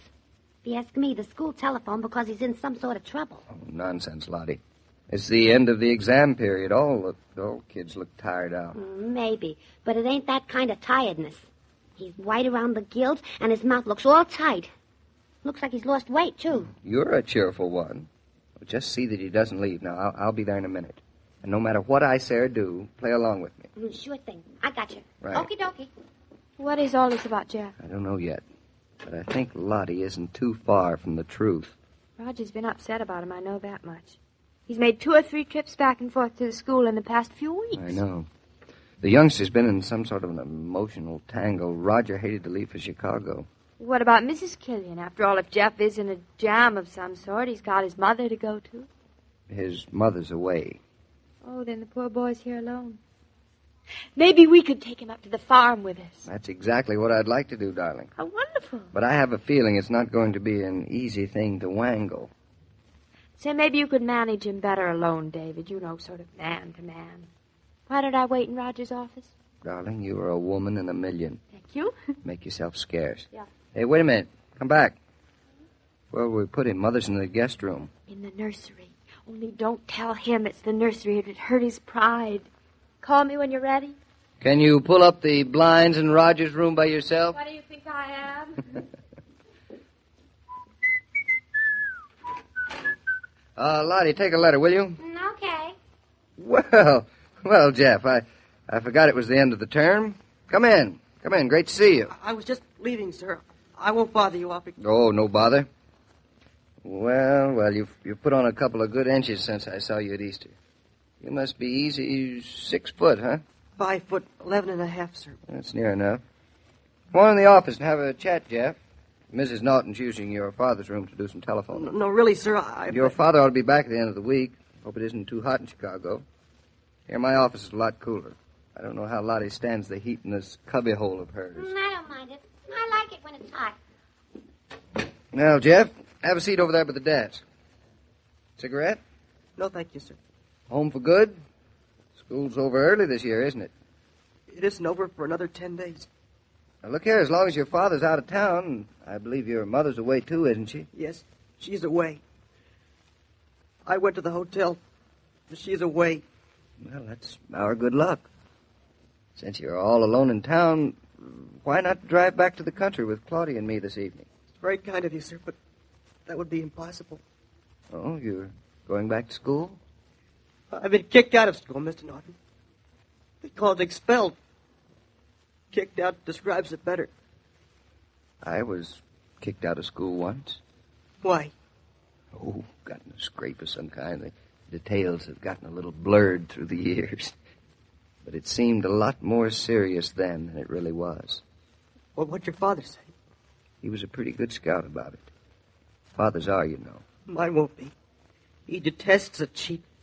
My mother does, too. My parents are very important people. They won't like to have a cheat for a son. Now, come now, that's a pretty harsh word. That's what I am. I cheat in the exams. They've kicked me out. Did you ever cheat exams, Mr. Norton? Jeff, I never had to. I had to. I couldn't help it. I see. You don't see, Mr. Norton. But I think I do, Jeff. David? Yes, dear. Why, Jeff, hello. I'm terribly glad to see you. Hello, Mrs. Norton. I was just leaving. Where were you going, Jeff? To enlist. You're not quite old enough, Jeff. I can lie about that, too. Jeff, I think it's wonderful when a boy wants to enlist. I hope when I have a son, he's going to have that kind of courage. But with your father away, don't do it, at least not till you've talked it over with him. This is different, Mrs. Norton. I've got to. Well, maybe, but I wish you'd do us a favor first. It's a nerve to ask you, but if you could, What favor? Well, we're so behind in outdoor work on the farm. No help to speak of, and David's been tied up so on those freight terminal plans. What I wouldn't give for 6 foot of brawn and muscle to do a little mowing and raking. It's an awful nerve of me, isn't it, David? But when I saw Jeff standing here so big and strong, it just seemed like a gift from heaven. It's no gift from heaven, Mrs. Norton. Your husband wouldn't want me on the place. Did you ring Mr. Norton? Yes, Lottie, I did. And if Mr. and Mrs. Killian telephones, tell them we've kidnapped Jeffrey. He's going to pitch in and help us get some work done on the farm. Okay, Mr. Norton. Okie dokie. Dum, dum, dum, dum, dum, dum. In the midst of a day's shopping, it's nice to pause at the friendly Coke cooler for ice-cold refreshment. And that's easy to do these days. because you find Coca-Cola chilled and ready for you in department stores, grocery stores, service stations, around the corner from anywhere. While you're enjoying an ice-cold drink, remember to take a carton home, too. The 6-bottle carton is only a quarter, which you'll agree is mighty little to pay for so much delicious refreshment. Hi there, Mr. King. Oh, Lottie, hello there. Haven't seen you in a long time. Been having my nose glued to that typewriter machine. Huh. Well, what do you think of it? The typewriter? No, young Jeffrey Killian. Well, he does seem to be in quite a mess. Yeah, quite. I think Mr. and Mrs. Norton is being swell about him, but it ain't going to be no easy job having him around. You speak from experience. I speak from intuition. Nice word, huh? It means that I got a feeling that it's not going to be any cinch having that kid around the house. Well, we'll see. You'll see, all right.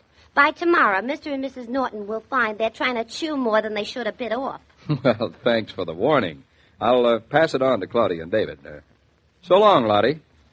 And as I was saying, every day, Monday through Friday, Claudia comes to you transcribed with the best wishes of your friendly neighbor who bottles Coca-Cola. So listen again tomorrow at the same time. And now this is Joe King saying au revoir. And remember, whoever you are, whatever you do, wherever you may be, when you think of refreshment, think of Coca-Cola. For Coca-Cola makes any pause the pause that refreshes. And ice-cold Coca-Cola is everywhere. These broadcasts are adapted for radio by Manya Starr, and the entire production is supervised and directed by William Brown Maloney. And now here's a word from your friendly...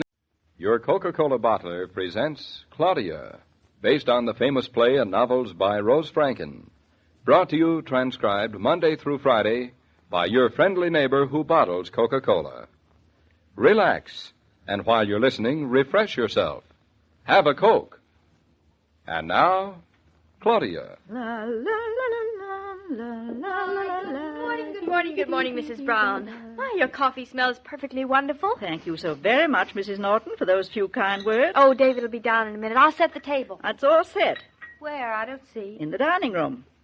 And since when do we eat breakfast in the dining room on Gertrude's day off? What's the matter? Isn't the kitchen good enough for you? I thought with Geoffrey being here to be so crowded. He's such a big, tall fellow. Yes, children do seem to grow bigger these days than they used to, don't they? Oh, here, let me squeeze the orange juice. 16 isn't a child exactly. But I know what you mean. I've noticed it myself. No pits, if you don't mind, in the orange juice. You see too much. Do you think our child will? Will what? Be tall.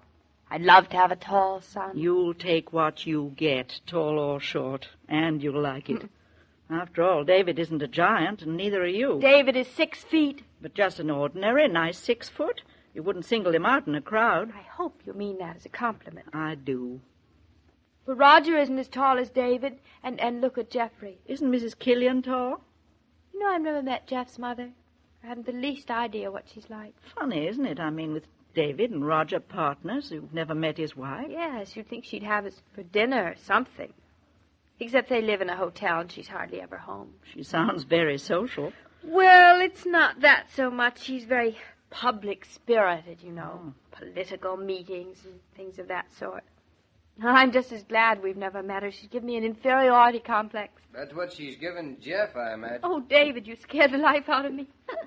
That is a nasty thing to do, eavesdrop. I wasn't eavesdropping. I merely walked into the kitchen looking for my breakfast. It's in the dining room. Oh. Mama has to go and put on airs on Gertrude's day off. Oh, I forgot about it being Gertrude's day off. Say, will Jeff be an awful nuisance to you? Nonsense. Of course not. We have to eat, too, don't we? Well, he's a pretty big fella to have underfoot. Oh, he won't be underfoot. He'll be working outdoors. That was the point of his being here, remember? That's not very nice to put your guest to doing chores. That's the best thing for him. Say, look, does Mother know about Jeff, Claudia? Ooh, well, it was so late when we got home last night. No, I hadn't said anything. I think it would be better if she knew. After all, this is in the nature of a problem that the three of us will have to handle as long as he's here. I had an idea something was wrong with the boy the minute I saw him. He seemed so unhappy and remote. Not a bit like a youngster. He's got quite a bit to be unhappy about, Mother. He's been expelled from school for cheating on exams. Oh. Mama's shocked. Oh, not so much shocked as sorry. I think there's a reason if a thing like that happens to a nice person. He must be a nice person. You can see that just to look at his face. So sensitive and vulnerable. Good for you, Mother. I was afraid you'd be a little straight-laced and old-fashioned. Seeing as I never cheated when I was young. You never had to. I didn't care particularly what your marks were in school. That's where I was old-fashioned. As long as you ate a good breakfast and stayed healthy and happy, I didn't care very much whether you got an A or a D. So I got a D. Once I got an A, though. I don't believe it. Yes, I did. I failed in math, but I got an A in English. What exam did Jeffrey? I didn't ask him. We haven't talked about it.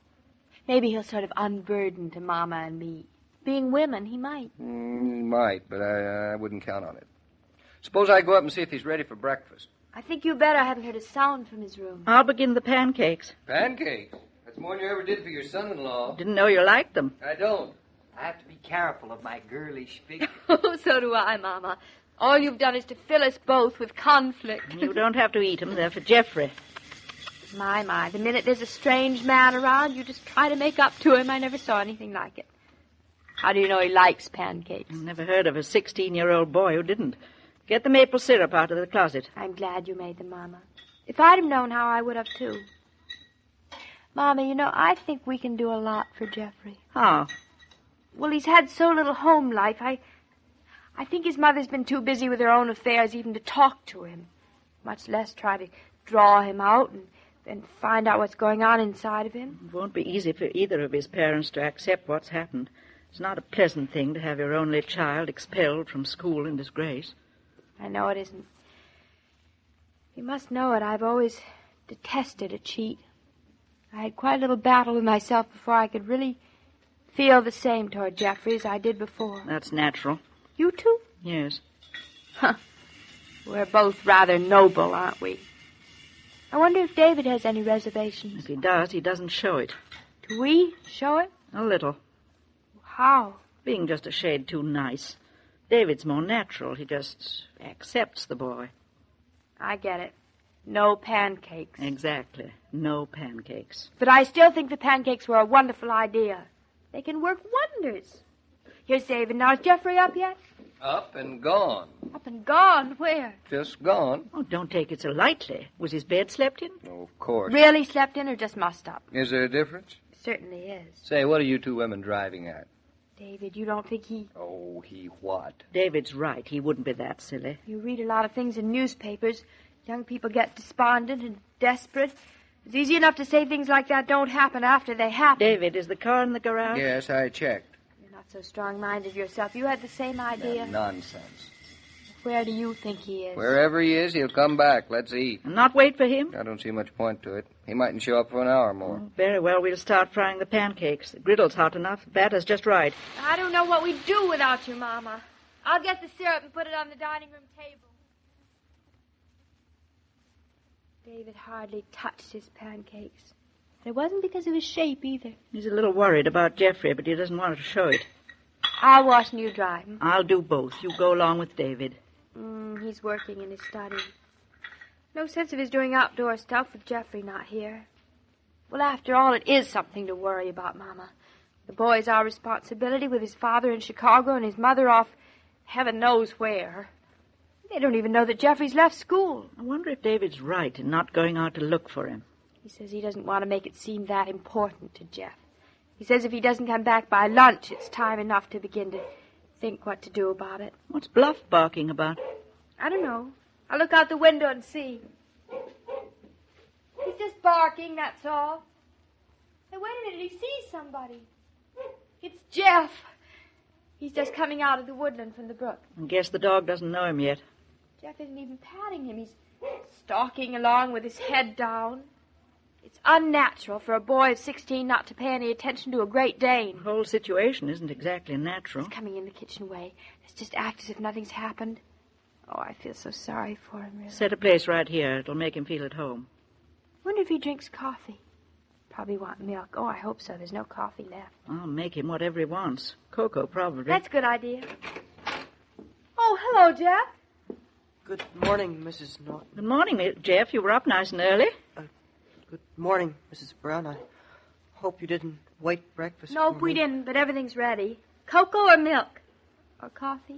Nothing, thank you. But you have to drink something with your pancakes. Would you like some tea? No, thank you. I'm not hungry. You mean you're not going to eat anything? I'm not hungry. Oh, such nice pancakes with syrup. The grill's all hot and ready for them. I couldn't eat anything, please. You can't go out and work on an empty stomach. Oh, it isn't a good day for working outside. It's begun to rain a little. It has? Oh, dear, these April showers that come in June. I want my money back. You'll get it all back in this merry month of June with your roses. Do you like gardening, Jeff? No, I don't think so. Have you ever done any of it? No. Oh, maybe you wouldn't hate it if you tried it. Jeff, won't you change your mind about some breakfast? It might make you feel better. I feel all right. I'm just not hungry. Well, David's working in his study. I'll call him, and maybe he'll have something in mind you can do in the barn. I'd rather not if you don't mind. Say, Jeff, did you ever curry a dog? Bluff is shedding something awful, and we just haven't had time to give him a good brushing. I don't think he likes me. Of course he does. Why, even Shakespeare likes you. Shakespeare doesn't take very many people. Look how he's making up to Jeff. I don't know anything about cats. We never had a cat. What kind of dogs did you have? I never had a dog. We lived in a hotel mostly. Animals aren't allowed in the hotel. No, it is a little difficult, I guess. Did you have a pleasant walk, Jeff? Didn't go far. Didn't you go down to the brook? It's lovely. No, I just walked a little. If you don't mind, I think... That is, if you'll excuse me, could I go up to my room? Yes, if you want, but why don't you stay down here and talk to Mama a minute while I run up and make your bed? That isn't necessary, Mrs. Norton. I can make my bed. We always made our beds at school. Oh. But I don't mind, really. I'd rather make it, and please don't bother with any lunch for me. Now, what do you want to do, starve yourself? I thought I'd take a little walk later. I'll stop off on the road someplace for a sandwich. I'm accustomed to taking care of myself. Please don't fuss about me, Mrs. Norton. I won't. He's not going to give us a chance to, that's plain. I feel sort of silly. All dressed up in pretty speeches and good intentions. No place to go. So do I. One thing I've learned, the way to a boy's heart is not through his stomach. At least not when he's 16 and hurt. Mama, frankly, I don't know the way to a boy's heart. I feel a total failure as a mother and a psychologist. I don't feel too bright about it myself. I think the best thing to do is just let him alone. I'm sure of it. Better tell David he's back. And you better let him handle Jeff from here on out. I will. David. Yes, dear? I won't disturb you, but I just wanted to tell you Jeff's home. No, I know. How'd you know? I heard the dog bark. He wouldn't eat any breakfast. Jeff, I mean. Well, I didn't think he would. He said he didn't want any lunch. Oh, he'll eat. Eventually. He just went back up to his room. He wouldn't even let me make up his bed. Darling, I'm sorry he's a pain in the neck. I was afraid he would be. You'll just have to take it in your stride. David, he's not the pain in the neck. I am. Oh, I could have murdered me if I was him. I was so darn nice and understanding. If I was a boy of 16 and I was as sweet to me as I was to him, phooey. Your pronouns seem a little confused, but I get the general gist of what you mean. You know something? What, darling? I've just discovered that you're going to make a swell mother.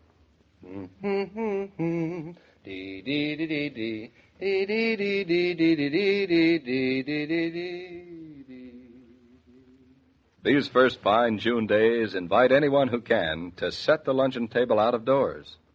Now, I'm going to make a further suggestion. Make it a party luncheon, but make it simple. Have a salad or sandwiches ready, reach into the refrigerator for ice-cold Coca-Cola, and you're all set. That's the smart way to lunch any day of the week. For Coke makes good food taste even better. It enables both you and your guests to lunch refreshed. Mr. King, have you had any experience with young gentlemen of 16? Well, can't say I have, Mrs. Brown. Well, that's too bad. I think a little experience in this household might come in handy. Jeffrey is quite a handful, isn't he? That's because he's unhappy and mixed up.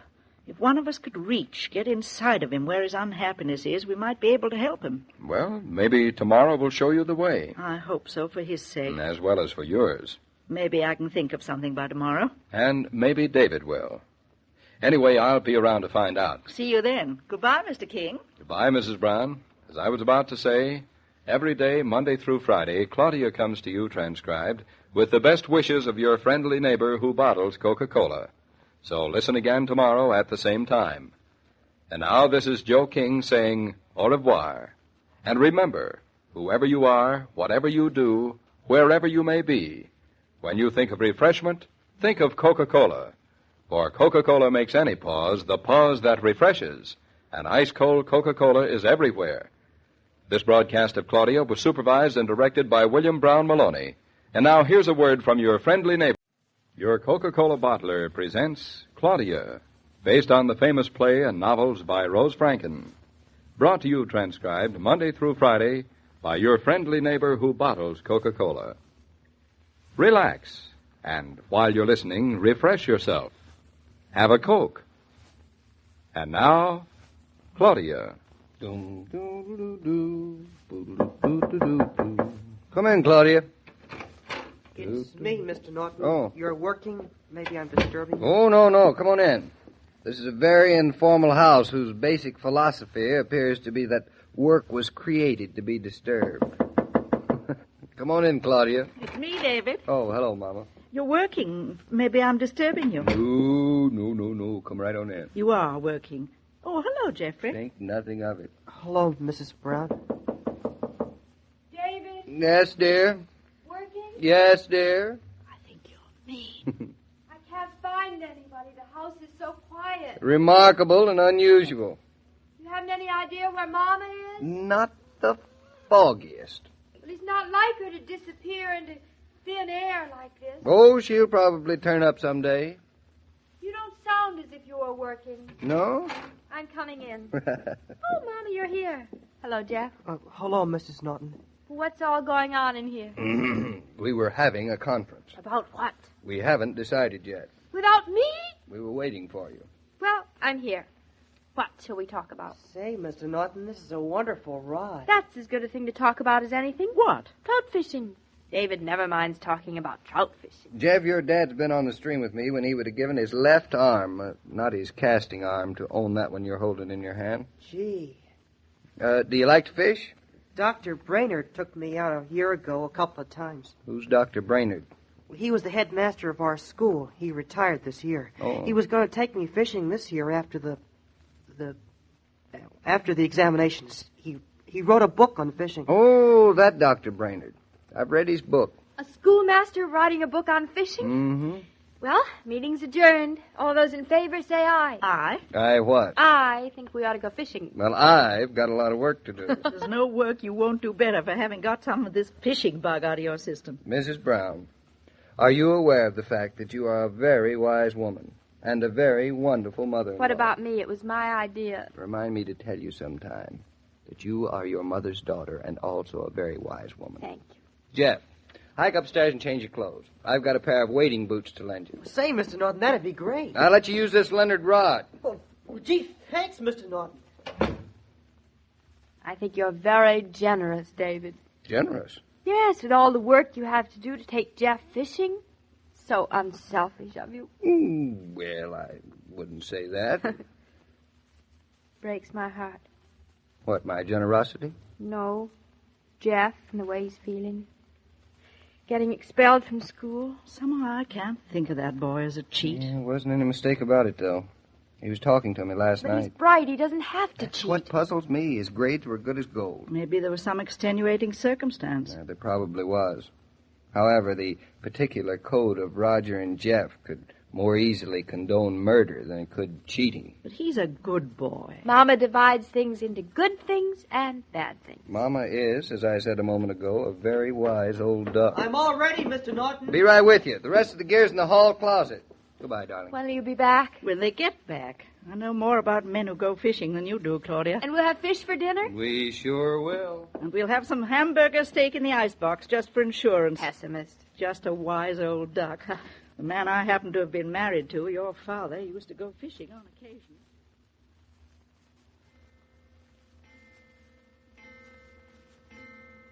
It's 6 o'clock. What do you suppose has happened to them? They're fishing. But at this hour? Your father would sometimes fish in the dark if the fish were biting, and sometimes when they weren't. I'm glad we had some hamburger steak. Woo! Hey, we're home. Talk of the devil. Well, you two look a sight. Jeff went in over his waders and got soaking. I'll take a hot bath and get into some dry things immediately. That's just what he's going to do immediately. Oh, I'm all right. Well, how many fish? 3, not too big, though. Mr. Norton caught them. Jeff hooked a really big one, huge. It got away. Oh, that's too bad. Let's see, 3 fish and 4 grown people. It's a good thing we have hamburger ready. Hamburger and trout. It's a good combination. I've eaten it before. Spoken like the true mother-in-law of a fisherman. Hike along, Jeff, and get out of those wet things and into a hot tub. I won't be long. But you had a good time. Had a great time. Oh, David, the tip of your rod. It's broken. Oh, things like that happen. Your best rod. My second best now. I've got another tip. Anyway, it was well worth it. Must have been a very big fish. It was, Mama. It was a wonderful experience. Supper not ready yet? It'll be ready in half an hour. You know, you can't cook up a great mess of fish like you brought home in the twinkle of an eye. All right, Twinkle Eyes. I want to make a telephone call. The picture of a happy man. Operator, long distance. I want North Haven, Massachusetts. The Winegate School. Yes, a person-to-person to Dr. Brainerd. Private? No. Mind if I sit down in the arm of your chair? What's up? You usually choose my lap. It isn't easy to talk on the telephone with someone on your lap. Thoughtful of you. I thought you'd appreciate it. Hello? Yes, Dr. Brainerd. Dr. Brainerd, personally, please. What was it that swallowed the what that looked so self-satisfied about it? The cat that swallowed the mouse. Well, what happened? Well, hello? Dr. Brainerd? This is David Norton speaking. David Norton. I've read your book about fishing the wet fly upstream. Yes. Silly, the great modern miracle of the telephone reduced to 2 grown men talking about fish. Well, that's what How'd you like your trout cooked, David? Broiled with a little bacon? Uh-huh. He likes them with a halo on a gold filigree plate. Well, the trick is to take up the line so there's no drag. Sit down, Mama. This is good. Well, Dr. Brainerd, what I really called you about was to tell you a fish story. He catches a 9-inch trout, Mama, and he makes a long-distance call to tell the world about it. Yes, sir. Well, yes, it happened this afternoon. A young man you went fishing with a year ago. I'll tell you his name later. I was up on the bank behind him, and he couldn't see me. He'd hooked a big one, 16 inches at the least, and he played him like an expert. Yes, sir, it was a sight to see. Well, Mr. Trout connected with a sunken log. Yes. Yes, well, it's happened to the best of us, you're right. Well, what happened next shouldn't have happened to a Leonard rod, but that's happened to the best of us, too. No, he didn't break the tackle. He went right after it. Who said he fell in? Shh, Claudia. Anyway, he got wet. Yes, Doctor. Oh, it was colder than Greenland's icy shore. When he got to the log, it was deep, so he went under. Oh, yes, the fish was still on. No, he hadn't broken free. And when he came up, Doctor, he had the fish in his hands. Oh, it was all of 16 inches. No, he didn't. He unhooked the fish and slipped it back into the water, Doctor. As he was dripping water on the bank, I asked him why. Yeah. Well, he said it wouldn't have been fair to take the fish. That fly fishing was a sport. That it wouldn't be according to the rules to take him that way. and that the fish had outsmarted him and had earned his freedom, and a better fisherman would have kept him away from the log. Yes, and mind you, Doctor, he thought nobody was watching him. Yes. Well, I thought you'd like that story. You're teaching a nice brand of sportsmanship in your school, Doctor. You'd like to go fishing with him again? Well, that might be difficult to arrange, Doctor. You see, he was dismissed from school 3 days ago for cheating. Yes, it's young Geoffrey Killian I'm talking about. I know it doesn't hang together and make sense. He was an A student. Well, that doesn't hang together either. Well, the family picture's none too happy, Doctor. The boy worships his father, but they're not too close. Oh, probably all mixed up with trying to be perfect for his father. Oh, yes, that's exactly my point. It is sort of unfinished business on the part of the school. To err is human. Thank you, Mother, thank you. Yes, to err is human, and the school was perhaps a little less than divine, Doctor. Well, yes, I agree with you. There's too much in the boy to send him out into the world with the label of a cheat. You will? What can I tell him? Well, I don't know which he'll look forward to more, Doctor. And, Doctor, I wouldn't retire from the school too completely. I think the boys need your kind of a man. And probably your new headmaster does, too. Well, thank you. Well, by the way, is your successor a fisherman? No? Well, maybe you'd better take him out on the stream. There's a lot about human nature to be learned on the butt end of a trout rod. Yeah. Well, goodbye, Doctor. Yes, I'd like to meet you on white water, too, someday. David, tell us, what did he say? What's he going to do? I've just made a date for Geoffrey to go fishing with Dr. Brainerd. He's to go up to school before it opens. That'll be the end of the trout season. Yes. And should it happen to rain too hard some morning, Dr. Brainerd will give Jeff another examination in American history. Hey, Jeff, hurry on down when you're ready. I've got some news for you about a fishing trip. You mean we're going fishing again? Say, that's great. Well, when it comes about, I may be able to be with you. Do you know what I think? Yes, Mama.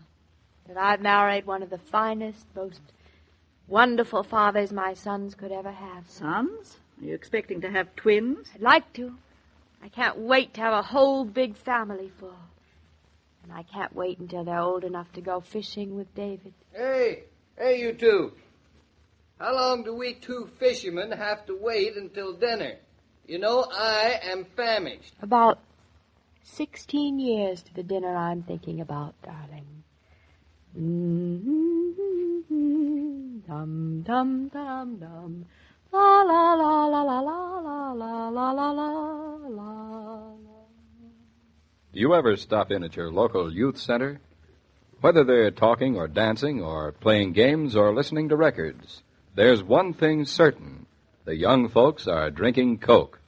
For where there's youth, there's Coca-Cola. That you can depend on. And one way to make your house popular with your children's friends is to keep a good supply of Coke on ice. It's a friendly custom and a growing one. Gee, Mr. King, isn't Mr. Norton a swell guy? They don't make 'em any better, Jeff. Their kids will be awful lucky. I wish my parents... Oh, well. Oh, I don't know your mother, Jeffrey, but I think your dad's a fine man. Dad's all right. If I saw him more. But it's kind of hard for him to have me around, Mother not being home much of the time. I hate to have to tell her. Maybe you won't have to tell her. Maybe Claudia and David will do it for you. What would you say if your mother were to show up here tomorrow? Oh, she won't show up. That's not like Mother. Well, come around tomorrow, Jeff, and we'll find out what your mother's really like. So long, Bud. As I was about to say, every day, Monday through Friday, Claudia comes to you transcribed with the best wishes of your friendly neighbor who bottles Coca-Cola. So listen again tomorrow at the same time. And now this is Joe King saying au revoir. And remember, whoever you are, whatever you do, wherever you may be, When you think of refreshment, think of Coca-Cola. For Coca-Cola makes any pause the pause that refreshes. And ice-cold Coca-Cola is everywhere. This broadcast of Claudia was supervised and directed by William Brown Maloney. And now, here's a word from your friendly neighbor. Your Coca-Cola bottler presents Claudia, based on the famous play and novels by Rose Franken. Brought to you transcribed Monday through Friday by your friendly neighbor who bottles Coca-Cola. Relax, and while you're listening, refresh yourself. Have a Coke. And now, Claudia. Claudia, you got some matches over there? There's some on the little table right next to you, David.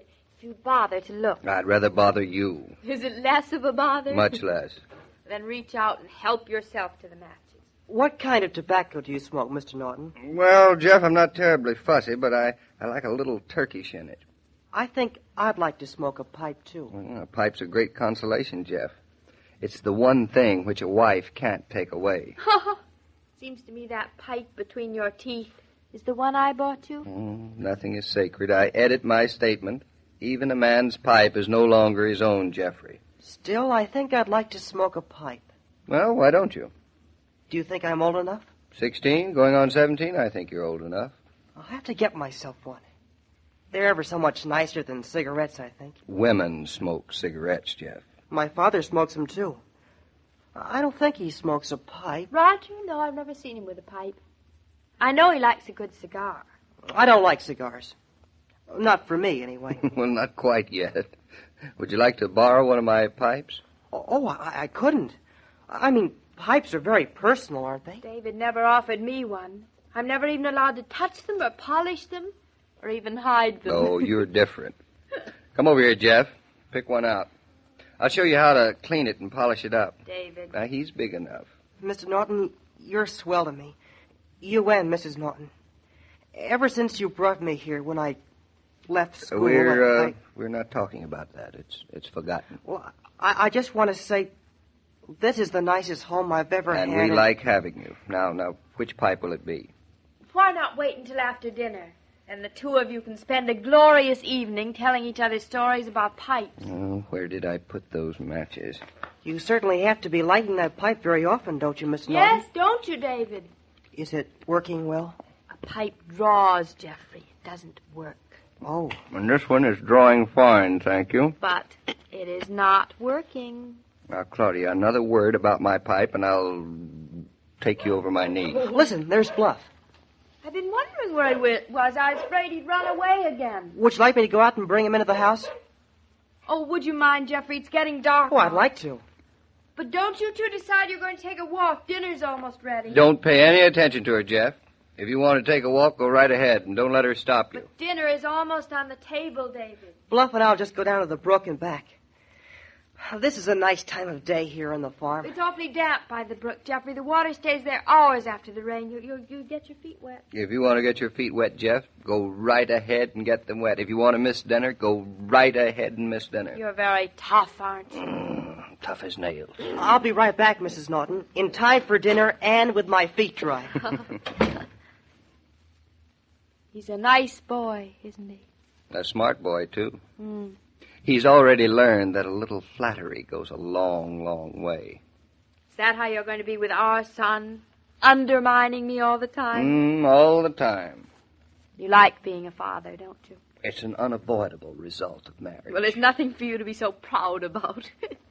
You make a lovely father. Telling a boy to smoke a pipe, telling him to get his feet wet. Mm-hmm. Did you talk to Roger today? Yeah, he called me. I told him he's a very lucky father to have such a fine son. That was a nice thing to say. It's true. I know. I don't care how much of a jam Jeff got himself into. He can't be blamed for all his confusion and distress. David, I wonder about Roger and Mrs. Killian. I think it's awful to think that from the day Jeffrey was old enough to go away to school, since he was about 6, his mother's acted only like a distant relative. Well, maybe we don't know the whole story. And I don't think we have to. What's so much more interesting about gallivanting around the country doing politics than staying home taking care of a husband and child? David, we aren't meddling, are we? I don't think so. I mean, our taking Jeffrey here and trying to help him to get straightened out. That isn't meddling. Well, is Roger it? considers it a favor. I hope so. Oh, how I'd hate to have been Jeffrey. Say, somebody's coming to see us. That's an Eastbrook taxi. Suppose it's Roger? Couldn't be. I spoke to him in Chicago just a few hours ago. David, it's a woman. She's getting out of the taxi. She's coming up to the door. Well, maybe she's in the wrong place. She rang the bell. Brilliant observation. Well, hello. Mrs. Norton? Yes, I'm she. I'm Mrs. Killian. Good evening. Oh, good evening. I understand that my son Jeffrey is here. Well, he's out with the dog just now getting his feet wet by the brook. He's what? I mean, won't you come in? My husband's inside. Yes, I'll come in. Jeffrey will be right back. Well, hello, Mrs. Killian. I've been looking forward to meeting you. So you're Mr. Killian's partner. Yes, I'm sorry we haven't met before this. I don't usually barge in on people this way, but as you can understand, I've been very upset. Of course you have. Perhaps we should have got in touch with you, but your husband... Roger said not to bother, that you were probably very busy where you were. In California, wasn't it? Thoughtful of Roger, but I happened to telephone Jeffrey's school, and they told me the whole distressing story. They didn't know where he'd gone, so I called Mr. Killian's office and learned he was staying here with you. Naturally, I came east right away. Naturally. But there really isn't going to be anything to be upset about. Jeffrey is perfectly fine. You've been very hospitable. But I'm sure you won't mind if I take Jeffrey back to New York with me tonight. I'm not sure he'll want to go. He seems to be enjoying the experience of living on a farm. That's fine for a few days, but I've arranged for Jeffrey to spend his summer touring through Mexico with a group of boys. Oh! And I've got to be going back to California in a few days, so I'd like to get his clothes for him before I leave. He's going to be alone again this summer. Alone with a group of boys? Well... Look, Mrs. Norton, I'll be frank. I lead a very busy life. I'm doing as much for my child as I can, and I really don't think I need to be given any advice by some people who are young enough to be my children. But maybe because we are that young, we can understand Jeffrey that much better. You seem to think that Jeffrey demands a lot of understanding. Of course he does. He's not the kind of boy who cheats on an exam out of sheer whimsy. I'd rather not talk about that till I know more about it. David, why don't you go out and get Jeffrey? Tell him his mother's here. Why don't you go on? All right, if you like. Besides which, dinner must be almost ready by now. We'll be back in a minute. You'll be very pleased with the way Jeffrey looks, Mrs. Killian. I saw him during the Christmas holidays. He seemed quite fine then. Oh, he's grown a lot more. You seem to feel you know a lot more about my son than I do. Maybe we do. Let's be frank, Mrs. Killian. I don't blame you for thinking that David and I are a couple of meddlers. But you see, we have a home here. A real home. And Jeffrey's been longing for one. I have a great many responsibilities, Mrs. Norton. I have quite an important place in politics, and I can't sacrifice it for one person. For a boy who... I work for many, many people. I don't see how you can set a country straight until you set a home straight. Maybe I'm old-fashioned. Maybe I don't know anything about politics or countries or causes, but I do know that there's nothing more important than a marriage. Particularly when it means giving a child you've brought into the world a real chance of growing up happy and secure. It's not always as simple as it sounds. It's got to be kept simple, and that's up to you.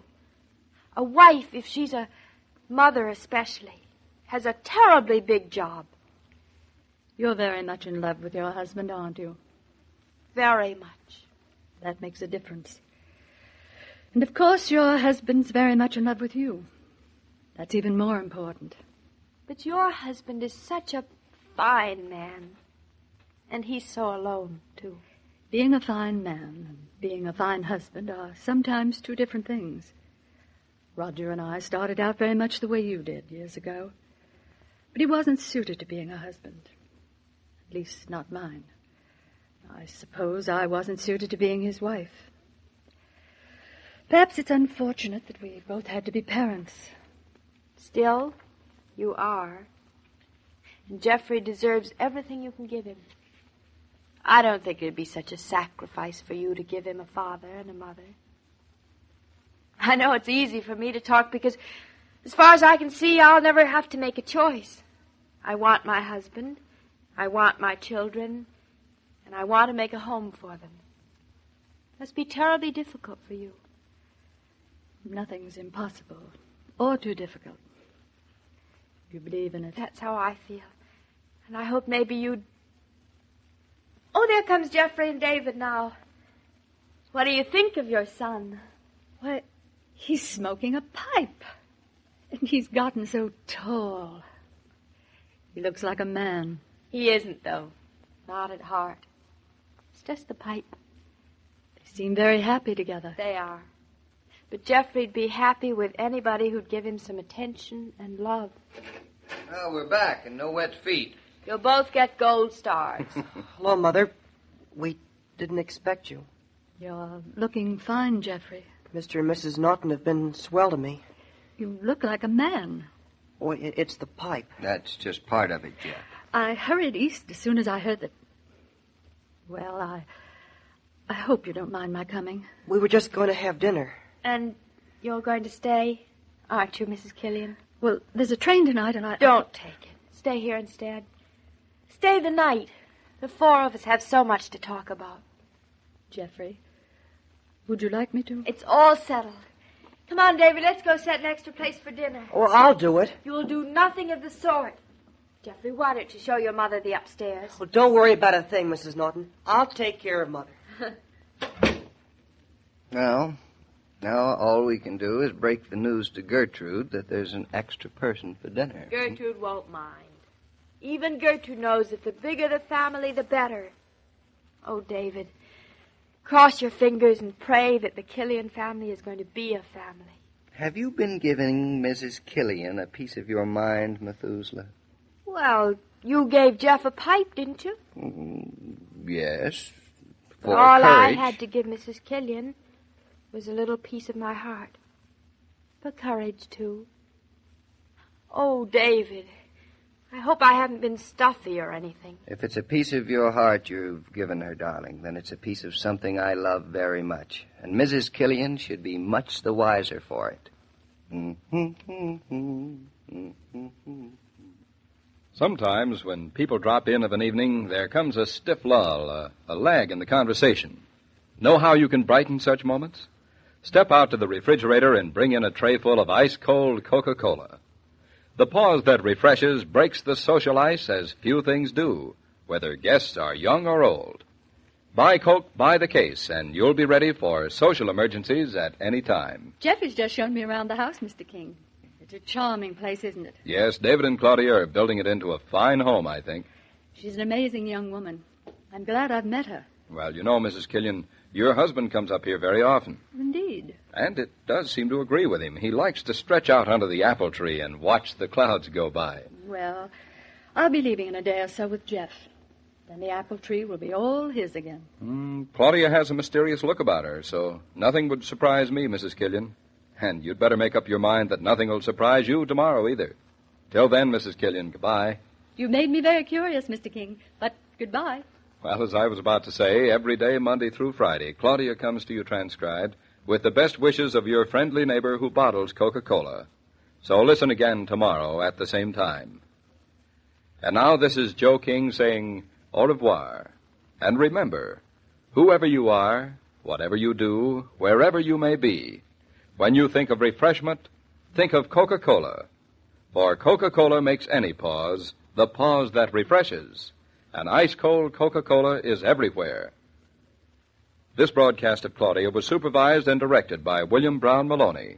And now here's a word from your friendly neighbor. Your Coca-Cola bottler presents Claudia, based on the famous play and novels by Rose Franken. Brought to you transcribed Monday through Friday by your friendly neighbor who bottles Coca-Cola. Relax, and while you're listening, refresh yourself. Have a Coke. And now, Claudia. La, la, la, la, la, da, dee, dee, dee. Claudia, why are you so fidgety? Who's fidgety? You are fidgety. Am I? hadn't noticed me. You've been walking up and down this room like a lion in a cage. Have I? Look, you were on the verge of biting your fingernails. I never bite my fingernails. Exactly. So far, you haven't gotten beyond the verge. What are you expecting out of that window? I'm not expecting anybody out of this window, especially. Then you are expecting something. I didn't say that. All right, have it your way. If you want to be secretive, I'm not curious. Mama, what time is it? Just 5 minutes later than it was 5 minutes ago. Now, that's a nice to-the-point answer. What time is it now? 25 minutes of 7, and all is well. Oh, that's what you think. It'll be time for dinner pretty soon. Why don't you go up and wash? Oh, we're not having dinner until later. Since when? And how much later? Oh, I thought we'd eat around 7:45 tonight for a change. That's interesting. Why the change? Mama, you're prying. I'm not prying. I'm bursting. I know there's a secret around here someplace, and if I don't find it out soon... As a matter of fact, I wouldn't mind having somebody to talk to. Here I am. You're a fine one. You're always telling me I'm nosy. Look at you. Your nose is as long as the handle of a broom. I don't see why I have to be insulted in the bargain. But if you want to carry around your secret, grow old before your day, get wrinkles around your eyes, pace up and down this room until I'm dizzy, so be it. I was only offering you a little solace and my motherly bosom in which to confide. Well, all right. Maybe it would help to confide in someone. Anyone. But you don't have to if you don't want to. I want to. Well? Where is David? Are you changing the subject? It's a part of the subject. Where is David? He's out walking with young Geoffrey. Oh, good heavens, those two. No grass is going to grow around here if they keep walking so much. It's nice to see them together. David's been like a father to that boy. He's loved it. Still, a boy's real father is better. That's what I thought when I... You told me you were going to tell me. Remember? Where is Mrs. Killian? Claudia, I am not a witness on the stand. This is not 20 questions.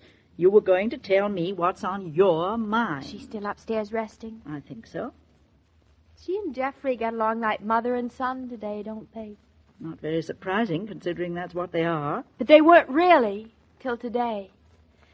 To think that I brought them together. Pretty wonderful of you. I think so. Here for 16 years, they've been more like aunt and nephew, and one night under our roof. I know, like mother and son. Now, Claudia, I'm ready to listen. Do what, Mama? I've been talking. I give up. I'm not curious anymore. I'm just plain exhausted. Even if you were to tell me your great, wonderful secret, I wouldn't be interested. It's not great, and it's not big, and it's not wonderful. Mama, I did something awful today. Is that so unusual? But this is especially awful. This was the sort of thing a maiden aunt would do, or a meddling sister-in-law. You're making great sense. I am. That's the worst part of it. Well, meddling aunt, what was it? Mind you, this is the last time I'm going to ask. Mama, I called up Roger. Roger Killian? Yeah. What's so terrible about that? I called him up in Chicago. That's a little extravagant, but not a crime. Oh, you haven't heard the half of it. The other half is an awful long time in coming. I told him to get on an airplane and come here right away. Come here? To Eastbrook? Yes. But, Claudia, Mrs. Killian is here. I know. And you know that Roger and Mrs. Killian, well, they aren't exactly anxious to see each other. I know that, too. Well, no wonder you're fidgety. Now, I'll be on the verge of biting my nails. I thought that maybe if Roger and Mrs. Killian met under our roof, they'd sort of be like husband and wife again. And if they would, it would be marvelous, because Geoffrey really needs a father and mother more than anything. Mama, don't just sit there. Say something. I have nothing to say. Well, I don't see what's so terrible about what I've done. After all, I can invite people to my own house, can't I? I thought I'd brought you up to mind your own business. All I did was put 2 and 2 together. 2 and 2 have nothing to do with it. You're trying to put a man and his wife together. A man and his wife who are old enough to know whether they want to be together or not. That's just it. I don't think they do know. They haven't been together for such a long time. Maybe they've forgotten how nice it is. Don't judge everybody else by your own experience. Your husband happens to be a very patient and understanding man. Oh, I knew you'd be angry with me. And if you're angry with me, you can just imagine what David will be. Livid. I don't know how to tell him. Just tell him. David hates meddlers, and I promised him on the altar I wasn't one, but, well, I just couldn't help myself. I think it's miserable for Roger and his wife not to have a home when they have such a nice son as Geoffrey. Claudia, has it ever occurred to you that maybe Mr. and Mrs. Killian are happier apart than together? Of course it occurred to me. What do you think I am? I'd rather not say. They're both so nice. Mrs. Killian's really very nice, too. When you get behind the part of her that isn't so nice. And they're both lonesome. So I thought I'd give them half a chance. You're giving them more than half a chance. You're giving them a whole chance. Did you tell Roger that he'd find his wife here? No, but I was going to, but I didn't. Oh, this is all very cute. Well, when is Roger getting here? Oh, it's time I went to the station. Maybe I should just sort of sneak in the car and drive off without telling David. 2 wrongs don't make a right. You know you're not allowed to drive the car anymore. You're a big help. Why can't you drive? Thank goodness I never learned. Hello, ladies. Hello, David. Now, what's the matter with you two? You look as if you'd been discovered planning a murder or something. That's a silly thing to say. Remarkably observant of you, David. David, Hmm? are you doing anything now? I am about to light my pipe. I mean, are you doing anything important? Are you insulting my pipe again? I mean, do you mind lighting it in the car? Is that where the matches are? Oh, you're a big help, too. You're so silly. David, how would you like to take me for a drive? Isn't it time for dinner? Heavens, no, why, it's early. Claudia means dinner's late tonight. Oh, it is? Why? Because I want to go for a drive with my husband in the car. What's so awful about that? A little unusual. I'm hungry. Oh, you can munch a piece of Zwieback on the way. On the way where, Zwieback? On the way. On the drive that we're going to take. Are you trying to tell me something? Oh, you're so bright. I'm trying to tell you that I need some toothpaste, so I want to go downtown. Well, I'll go and take your teeth with me, or we'll go after dinner. Let's go, and I go now? Our teeth can wait. Oh, you're impossible. Here, I throw myself at your feet. I propose that you take me for a little drive, just the two of us, with a little privacy, and you reject me. I am offended. Mother, your daughter is nuts. This is only the beginning, David. Do me a favor, take her out of here. Thank you, Mama. Well, I don't like to hurt her feelings and make her think I don't want to be in her company, so all right, let's drive. Phew. But no monkey business. Here we go, Mama. You still haven't told him, Mrs. Badinsky. I wish I knew how I were going to. I would like to see the scene at the station. That's something I'd really like to see. Maybe that's it, Mama. Maybe I shouldn't tell him. Maybe I should just lead him by the nose to the station and let it all happen right there in front of him. You don't mind if we just sit here at the station a few minutes, do you, David? Oh, no. No place I'd rather be sitting than in front of Eastbrook Station. It's such a nice station to sit in front of. Oh, yes, it's lovely. What are we doing here? Just sitting. Darling, I am not a half-wit. You're not? No. I'm not deaf and dumb and blind. I know something is cooking, and if you don't confess, I'll wring your neck. David, did you hear a train? Who are we expecting? Why do we have to expect somebody? Don't you just No. like driving me? We bought the toothpaste. We had a lovely drive with you staring out the windows if you expected to see ghosts. Oh, not ghosts. It was charming, yes. I wish I were going to see a ghost. Anything would be better than... Then who? David, whatever you're suspicious of, you're right. Claudia, I know I'm brilliant. I know I'm the most understanding husband in the world. I know I can usually guess just exactly what you're thinking. And I pledge you I won't be angry. So get it off your chest. Not my chest, it's my conscience. Do you hear a train? Well, if it's a train that's on your conscience, no wonder you're finding it difficult to talk. There it is. I knew I heard it. Well, darling, you don't have to look so upset. Oh. If you've invited someone up here for a weekend, it's perfectly all right with me. Now, you won't forget that, will you? Promise. And if it's a surprise, I'm sure it's a good one. And nothing for you to worry about. Well, hold on to your hat. Come on, darling. Quick, tell me. Who is it we're meeting at the station? I don't want to act like an unwelcome host. Oh, it's somebody you like very, very much. Fine. As a matter of fact, it's somebody you know very, very well. Good. As a matter of fact, it's Roger. Roger? David, please don't look like that. You invited Roger Why here? Why not? You invited him here lots of times yourself. I know, but this is a lot different. His wife's here. You know they don't exactly spend so much time together. Well, his son is here, too, and it's about time they did. Oh, this was the big plot. David, you'll help me, won't you? You got into this yourself? Now you help yourself. You see, I thought that if Roger and his wife could sort of meet under our roof, well, they could sort of see how nice it is to be under one roof. I always thought there was a fair resemblance between you and Cupid. There he is now getting off the train. Did you tell him that Mrs. Killian was here? Well, I thought you'd rather tell him that. Coward. Well, you're so much closer to him than I am, and when a man meddles, it never seems just like meddling, does it? Oh, Roger, here we are. He's going to get his bags. He'll be right with us soon enough. Now, don't David, rush I him. feel devastated. I feel as if I'd done something awful. I feel as if I put the mouse in a trap. Well, that's where mice belong. But is Roger going to mind being a mouse? I think in the end, Roger might even be grateful for the trap you've set. You do? Now, this is no suggestion for what you're to do with this sort of thing again, but for once, I take off my hat to you. Oh, David. I've been so worried. I've been acting like such a big cheese. Well, every trap must have its cheese, and I've always been very fond of cheese. Even still? Especially still. And, darling, if you work as hard on our marriage as you have on Roger's, life is going to be very, very sweet. Life will be, darling, because you are. Come on, let's go meet Roger. And you can tell him about his wife. Dum dum dum dum dum dum dum dum. La la la la la la la la la la la la.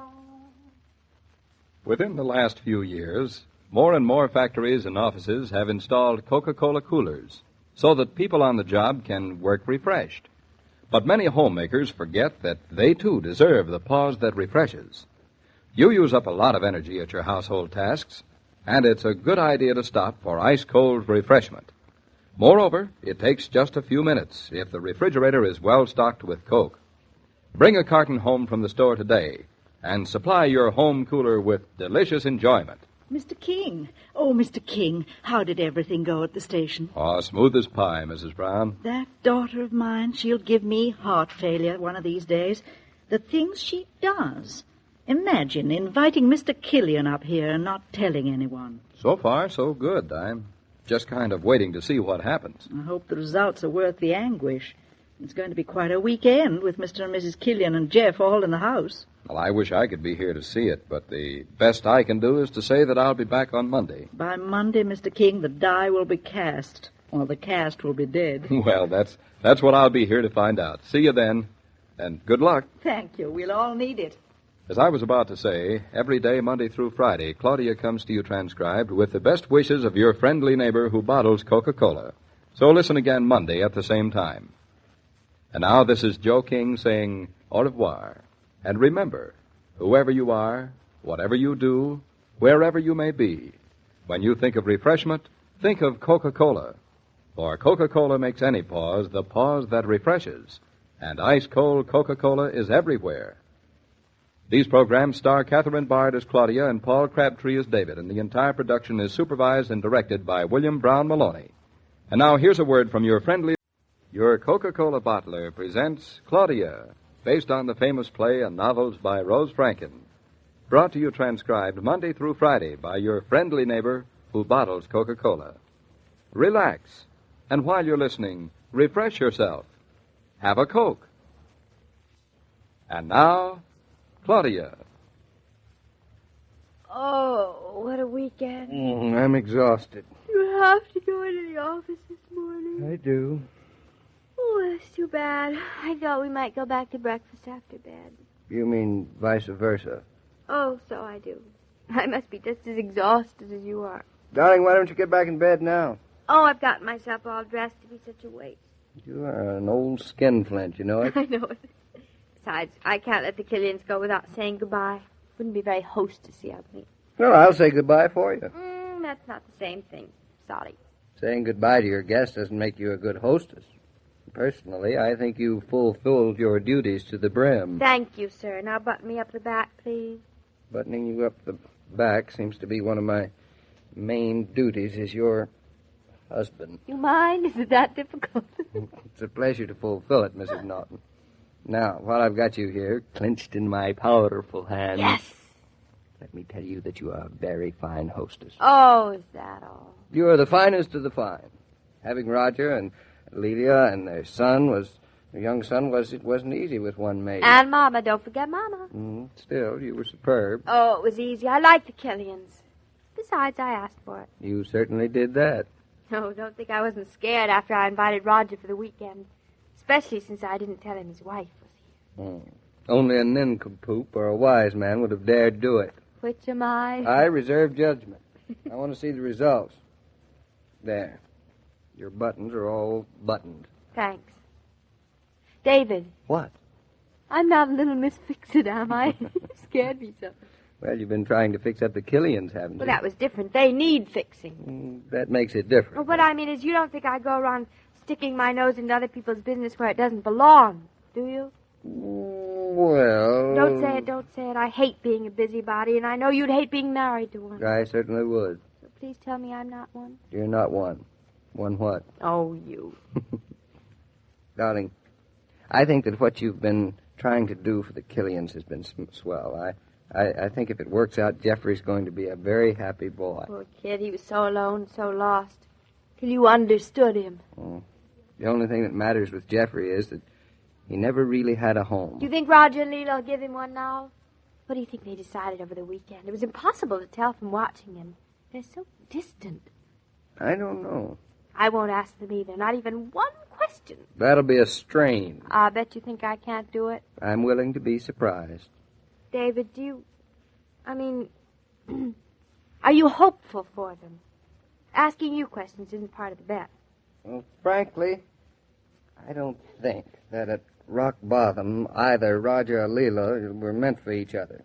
If they hadn't had a son, it wouldn't have mattered so much, but unfortunately it did. Must be awful not to be meant to be married. At rock bottom, I mean. So lonesome. Probably even lonesomer than not being married at all. We're meant, though, aren't we, darling? We certainly are. At the rockiest rock bottom? The rockiest. We've got a pure, solid stone foundation. Oh, David, I love you. You do? Yes. You know, seeing Roger and Leela together all weekend, married, and still so far apart, it just made me love you much more. Me too. Darling. I have to make a train, remember? Oh, you and your trains. Those trains are always interfering with our privacy. That is the happy lot of the commuter. And his missus. So, missus, if you will kindly unwrap yourself from me. You are unwrapped. I'll re-wrap myself into my coat, and we shall go down to breakfast. I hope Mama has the sense to sleep late. I made her promise to last night. You're the only one who has any influence. Oh, I'm a very influential guy. The main reason I married you. You influenced me. Shh. Is there anybody? Not a peep. Not a Mama or a Killian in sight. Hard to believe. Gertrude must be here because... Hey, look, the table's set. Well, I don't see any reason why we shouldn't sit down and commence eating, do you? None at all. Commence. Uh-oh. Prunes again. That's life. You have to take the bad with the good. Prunes is bad. There he is. What is? Oh, prunes. Good morning, Roger. Good morning, both. I've been outside, romping with your dog. It's a beautiful morning, and I am very rested. Where's Leela and Jeffrey? They'll be down. Now, what about prunes? Eat them. With pleasure. Now, there's a man after my own heart. Where are you going? Into the kitchen, see what else there is for breakfast. You're not fooling me. You're running away from 4 harmless little prunes. Who says they're harmless? That's my line. Are you always like this, you two? Like what, Roger? Do you wake up feeling good every morning? Nobody does. I think you do. I wish I were 20 years younger. You wouldn't appreciate it. That's true. The pity is that one doesn't get born old and progress through life towards childhood to die in the cradle. This is fine talk. I mean it. It's a much better plan. I'll speak to the authorities about it. Though, actually, children are the wisest. Perhaps. Then in my case, life has uneducated me. It's gotten more complicated and distressing, and I have gotten more stupid with it yearly. Say, I thought you felt rested this morning. I do. And so I see everything very clearly. It's because of Claudia, too. She's remained wise, David. Wise as a guiltless child. I think she's a pretty fine person, too. Perhaps you could tell her for me. False pride, probably, that I can't do it myself. Tell her, thank you. Thank her for what? Well, it's sounds so foolish in words, but Leela and I have decided to stop living our independent lives and to try and create a home for Geoffrey. He's got a whole life ahead of him. We can give him a few years of the rest of ours. Claudia would tell you that you're not giving those years away, Roger. They're going to be yours. We'll see. At any rate, it's settled. That's what we hope. What's going on? You haven't eaten one prune, either of you. Oh, what careless oversight. Here I go. How delicious. I brought in the bacon and eggs. What's the matter with Gertrude? She's busy popping the popovers. How many places do you want her to be in at one time? You shouldn't be carrying heavy things. Oh, what's heavy about a few eggs? 2 for you, for Roger, 1 for me. Why only 1 for you? Because I'm a girl. A girl who is about to become a mother should not eat like a plain girl. You mind your own business. Do you hear how she talks to me, Roger? Oh, I pity you. Besides, I take my orders from Dr. Rowland, not from you. I'm only your husband, of course. That's all. Whatever all. Claudia says, I'm on her side. Oh, I'm sorry I'm late for breakfast. You're not late, Leela. We're early. Tact personified. I just want some coffee. I won't even try to coax you tomorrow, Leela. Say, you're a very special person around here, Leela. Roger and I don't get coaxed. We get forced. Bodily. You've got to be forced, you men. There's such prejudice here against my sex. I think I'll go and get in the car and take it out of the garage. But the popovers! Let them pop. We must stand together, David. Together. Let them pop, Claudia. I'm going off to pack. Oh, I hate you both. Be down in a minute. We've got only a half hour till train time, Roger. I'll be with you, and I think my son is going to need some pudding. It's the same thing every morning. Rush, rush, rush, rush, rush. But it seems to agree with you and David. I wouldn't want it any other way. Except for the rushing. Even that's all right. When it's the two of you in the same direction. You sure you won't have anything but coffee? Oh, don't say it. I forgot. No coaxing. Sorry. All right. I'll have a piece of toast. My, that was easy. You know, I really hate to go back into town this morning. I don't blame you. I'd hate it myself. Maybe if Roger and I had started out like this, on a farm of our own. Didn't you know? It was Roger's idea that we should. I'm glad somebody's benefited from our mistakes. Though I dare say you'd have managed pretty well without advice. Advice from a friend like Roger is very good to have. I'm glad we took it. I envy you, Claudia. You've kept your life so simple. Well, maybe it's just because I'm too much of a coward about life to let it get complicated. That's not cowardice. That's sense. Besides, David wouldn't let me. You're a funny child. Only I'm not a child. You're not a child, in some ways. And because of those ways, it looks as if I'm going to spend a summer dabbling in marriage instead of in politics. Marriage can't be dabbled in, Leela. Why, I didn't mean it the way it sounded. I think it's a lot more complicated than politics. Lots more fun, too. And the rewards are much, much deeper. Maybe they are. I'll try to find out. I'm so glad you've decided. You decided for me. I did. When you sheltered my son and brought my husband up here. If I were you and you were me, I think I'd hate me for butting in. I'm just as surprised as you are that I don't. At any rate, we're going to give it a try. Well, the car's purring happily in the driveway. Where are all the Killians? The men are still upstairs. I'll go see what's keeping them. Roger and Geoffrey probably swapping tall tales about trout fishing. Those two are so much alike. If I don't watch my step, I'll be left out. Mm-hmm. Well, did you find out what you wanted to know? Is that why you left us alone? I could have killed you. Now, take the murder out of your eye and tell me everything. Nosy. I'll have you know I didn't ask one question. My, oh, my, oh, my, oh, my. Congratulations. Well, I should think you would congratulate me. David, I am embarrassed. I am a Miss Fix-It. Mm-hmm. Congratulations even more. Darling, it's worthwhile because Leela and Roger are going to try and make it go again. It's exciting, isn't it? I hope so. Even if it's not forever, it's for Geoffrey. That's better than nothing. Mm-hmm. That's a remark to go down in the books. It's a very unfathomable remark. Well, I'm a very unfathomable girl. That you are. You admit it. Mm-hmm. Good for you. Oh, yes, Roger said to tell you thank you. What for heaven's sake? For everything. For the weekend, for Leela, for Then Jeffrey. you knew, too, all the time that they decided to get together, and you never told me you I little didn't dope. ask one question, not one single question. As a matter of fact, Roger just walked right up to me and told me. Oh, it's not fair. I never can know anything that you don't know. Makes me furious. Little Miss Fix-It. Don't you dare call me that. Why not? You called yourself that just a half hour ago. I heard you say it, just as plain as you could speak. David, am I a little Miss Fix-It? Well, you said I wasn't. Anyway, it's one thing for me to call myself something, and it's quite another thing for you to call myself something. Then it's all right if I call you darling. Oh, David, you call me darling. It's wonderful. Dum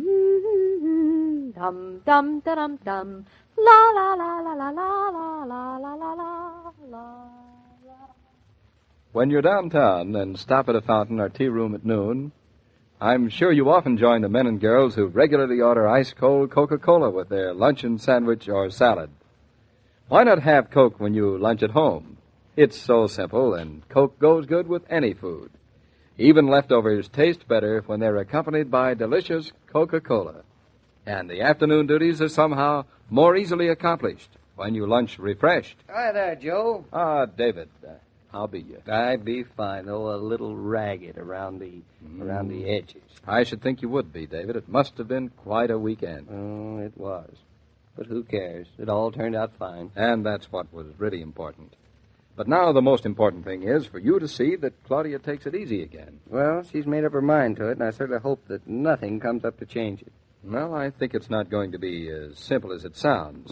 What do you mean? Well, I have an idea that Claudia is going to try to wangle another trip into New York tomorrow. A trip into New York? Oh, no. All because of an innocent little cable, and you'd better be alert to it, David. I will be. See you tomorrow, Joe. All right. Goodbye, David. As I was about to say, every day, Monday through Friday, Claudia comes to you transcribed with the best wishes of your friendly neighbor who bottles Coca-Cola. So listen again tomorrow at the same time. And now this is Joe King saying au revoir. And remember, whoever you are, whatever you do, wherever you may be, when you think of refreshment, think of Coca-Cola. For Coca-Cola makes any pause the pause that refreshes. And ice-cold Coca-Cola is everywhere. And now here's a word from your friendly neighbor. Your Coca-Cola bottler presents Claudia, based on the famous play and novels by Rose Franken. Brought to you transcribed Monday through Friday by your friendly neighbor who bottles Coca-Cola. Relax, and while you're listening, refresh yourself. Have a Coke. And now, Claudia.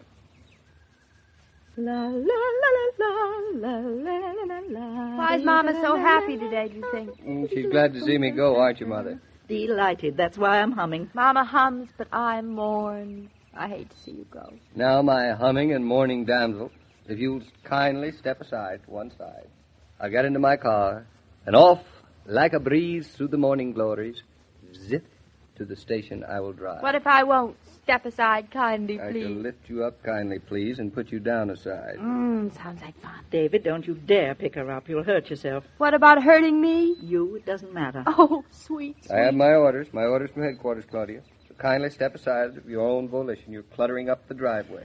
For no reason I can think of, my own volition hates to see you go off to New York this morning, darling. I hate to go, too. Just look at this place. Beautiful. Such a nice, sunny Tuesday morning. I wish I could think of a reason for you not to go, but I can't. 5 more minutes, and you won't have to think of a reason. You'll miss your train. Are you wishful thinking, too? Or just warning, Mama? Just warning. Oh, you have no soul. Now, Mama's right.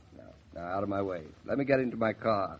Listen to him. My car. It's my car, too. All right, anything. Let me get into your car. Our car. Claudia's splitting possessives this morning. She's getting to be quite a grammarian, isn't she? I am? That's nice. What's a grammarian? A grammarian is a first cousin to a vegetarian. Oh, sounds awful. Now, tonight when I come home, I'll give you a blow-by-blow description of it. Tonight, I can't wait. I can't wait. Goodbye. Tell me now. As they say in Guatemala, goodbye. I will never talk to you again if you don't tell me now. Good. And as they say in Gitche Gumi, goodbye. Goodbye. Now we're getting someplace. I'm getting to the station. Hooray! See you tonight. Same time, same place. And now, as they say in Eastbrook, Connecticut, goodbye. Bye. Why is it I've got a feeling I'm going to be lonesome for you all day today? Probably because you're about to become a mother. Well, I thought feelings like this were only felt months ago. Oh, you're retarded. And glad of it? Well, be off with you. Make your $1 million. See if I care. I'm only going to make $1 million. Is that all? Mm-hmm. Oh, well, tomorrow you can make another $1 million. I miss you too, darling. Well, I should hope so. Drive carefully. Yes, ma'am. And don't jump on or off trains or anything else moving. No, ma'am. Now, lean in that window and... What? David, that's the fountain. You don't say. I do say. Well, darling, don't you even want to know who it is before you leave? Not particularly. But maybe it's for you. I doubt it. Anyway, if you look down the road, you will see that I have gone. But, darling, even if it's for me, don't you have any curiosity? For you, none at all, no. Oh, you're so stuffy. Me, stuffing? Not at all. I'm just virtuous. Humph. Humph? Yes, humph. Well, what about answering the telephone? Oh, Mama will. She's inside. The way that you treat that mother of yours. She loves it. Now, get your hands off the car. You're liable to dent the fenders, Claudia. Once and that for all, heavy. goodbye. Goodbye. Oh, David, telephone for you. No, aren't you glad I didn't let you go? No. Mama, I am wet. You am? Such English. David, answer that phone. It'll only take you a second. You know, this is all a plot to make me miss my train. Of course it is. Why can't you cooperate and make it easier for me? If I didn't know you better, I'd believe you. All right, go on. You're not here anymore. Get. Shall I tell them you've gone, David? Go on, make a liar of your one and only mother-in-law. All right, Mother, I'll answer it. But I'm doing it for you. Just for you, not for Claudia. You bluffer, you. Me? Yes, you. You're just as curious as the rest of us. Who do you suppose it is at 8 in the morning? Well, whoever it is, it's going to be short, to the point, and very sweet. At least be polite now, polite. It's a woman, David. Of course. Only a woman would call a man as he's leaving for the station. Anybody knows that. Sometimes you are so intelligent. Isn't he, Mama? I think so. Oh. Hello. Yes? Yes, this is Mr. Norton speaking. Who is it? Yes? Yes, it's David Norton, that's right. Who's he? Well, look, now, I'm the only one, and I'm in a hurry. I've got to get... Oh, Western Union. Western Union, Mom, is a telegram. I can hear as well as you can. Wonder who Yes? you know would send us a telegram. Yes, I'm listening. Go ahead. How do you expect David to find out? Yes? Yes, I've got that. David, can't you at least repeat it as she goes along? I'm bursting. Yes? Oh, you're the most irritating man. Yes. That's all? All right, thank you, Western Union. David, what's it all about? Do I have to worry? Is everything all right? No, you needn't bother to send a copy. I've got it. Nothing's wrong with anybody, is it? Tell me. Goodbye, Western Union. Well? Well? You two women, you look like pointing beagles, nose quivering and ears cocked. I hate you. My sentiments exactly, Claudia. All right, I'll relent. It was from Julia and Hartley. From Julian Hartley? Mm. Hartley is David's brother, Mama. I know. And Julia's Hartley's wife, Mama. I know that, too, David. Go on. Where'd they wire from? From England? From the boat. From the boat? From the boat. Oh, from the boat. Little Miss Echo, how do you do? Then they must be on their way home. Exactly. Well, when do they get here? At noon. Today? Today. Well, that was a little like pulling teeth, but now we know, Claudia. Little boys must have their fun, Mama. And now that everybody in the world knows what everybody else knows, I'm off to the station. David, you can't just go off like that. Just like what? Hartley and Julia are docking at noon today. We've got to plan. We've got to plan. We've got to plan. Plan. Yes, little Sir Echo, how we are going to meet them. Oh. Are you hinting that you're going to be standing at the dock waving them in? Of course, Hartley's your only brother, isn't he? Darling, I don't think Julia and Hartley expect you to meet them. It's such a commotion. And why did they send us the cable? Just to be nice. Partly because I'm Hartley's only brother. Then I think we ought to be nice, too, and meet them. This is proceeding just as I expected it. David, how would you feel if you'd been in Europe for months and you were arriving today? I'd feel wonderful. Well, so would I, but I'd feel twice as wonderful if I had me to greet me when I arrived. My daughter has conceit, David. I don't blame her. Then, David, you agree we ought to be there? Well, of course I'll be there, but I don't cherish the idea of you getting in all those mobs and excitement. Oh, I won't get excited and I'll stay out of the mobs. That I would like to see. Mom, are you coming too? I am not. Now, wait a minute. I haven't made up my mind yet, darling. Well, I've made up mine.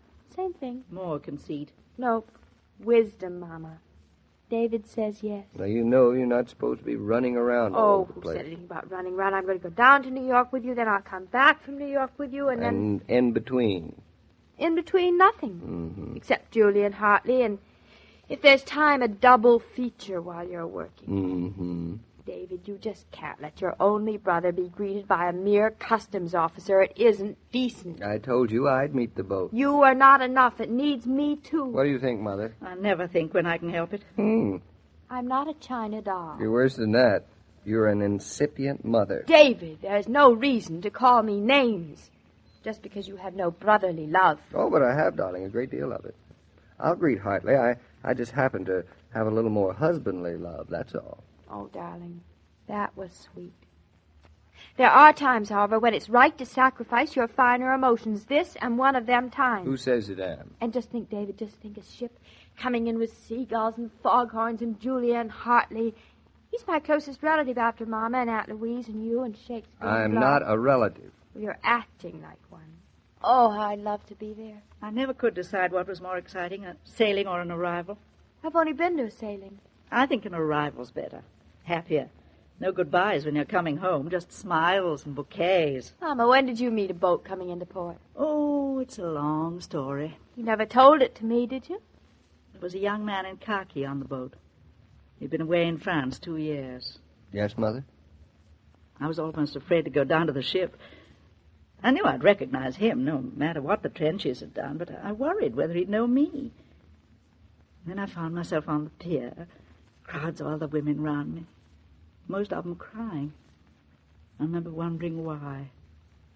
The ship sailed in, seagulls and tugboats and music and handkerchiefs waving. The rails of the decks were crowded with uniforms, and all the men looked alike from the distance. I couldn't find the right face. I wanted to run away, but the pier was too crowded, so the boat docked. And then in one moment, the years rolled away. Time was nothing. 2 years without my father. But he came home. I haven't thought of it in years. David, your train. I've missed it. It's been nice knowing you, Mrs. Brown. Who cares about I a care. missed train? You'll be late to the office. A fine thing for an architect. Now run along while I make up the marketing list. I don't know what got me into talking all of a sudden.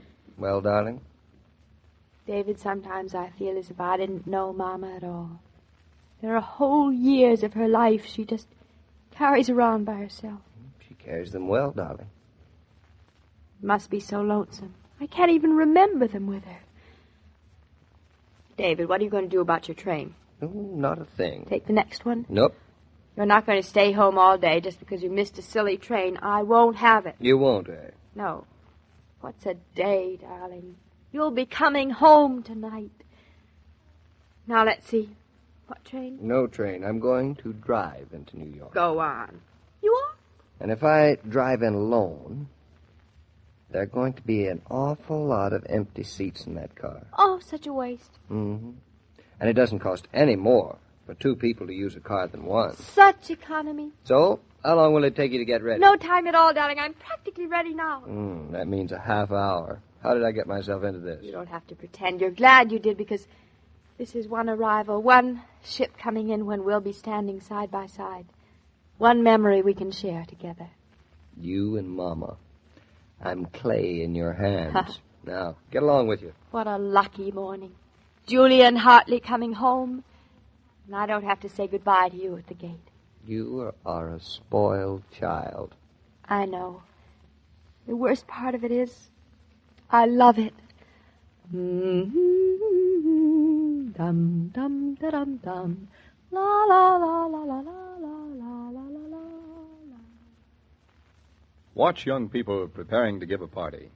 First thing on the refreshment list is always Coca-Cola. When there's plenty of Coke in the refrigerator at home, they like to ask friends in after school, after a game, or after an evening at the movies.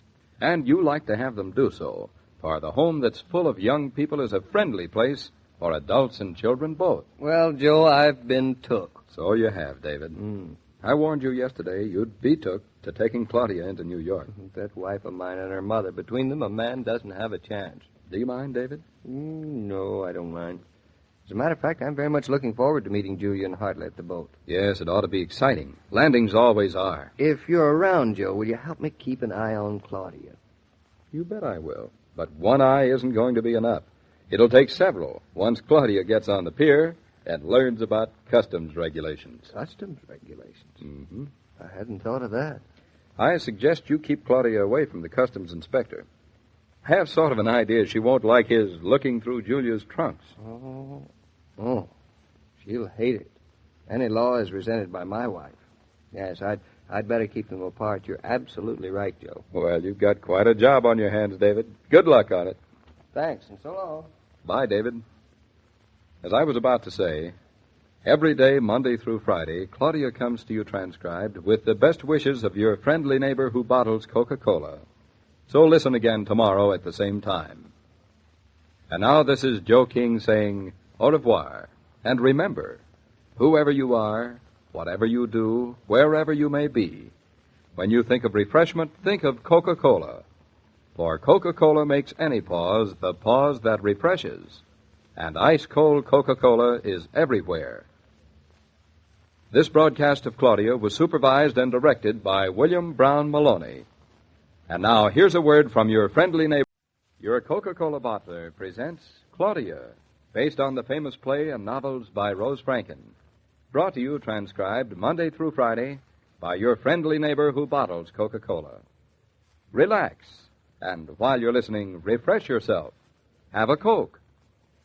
And now, Claudia.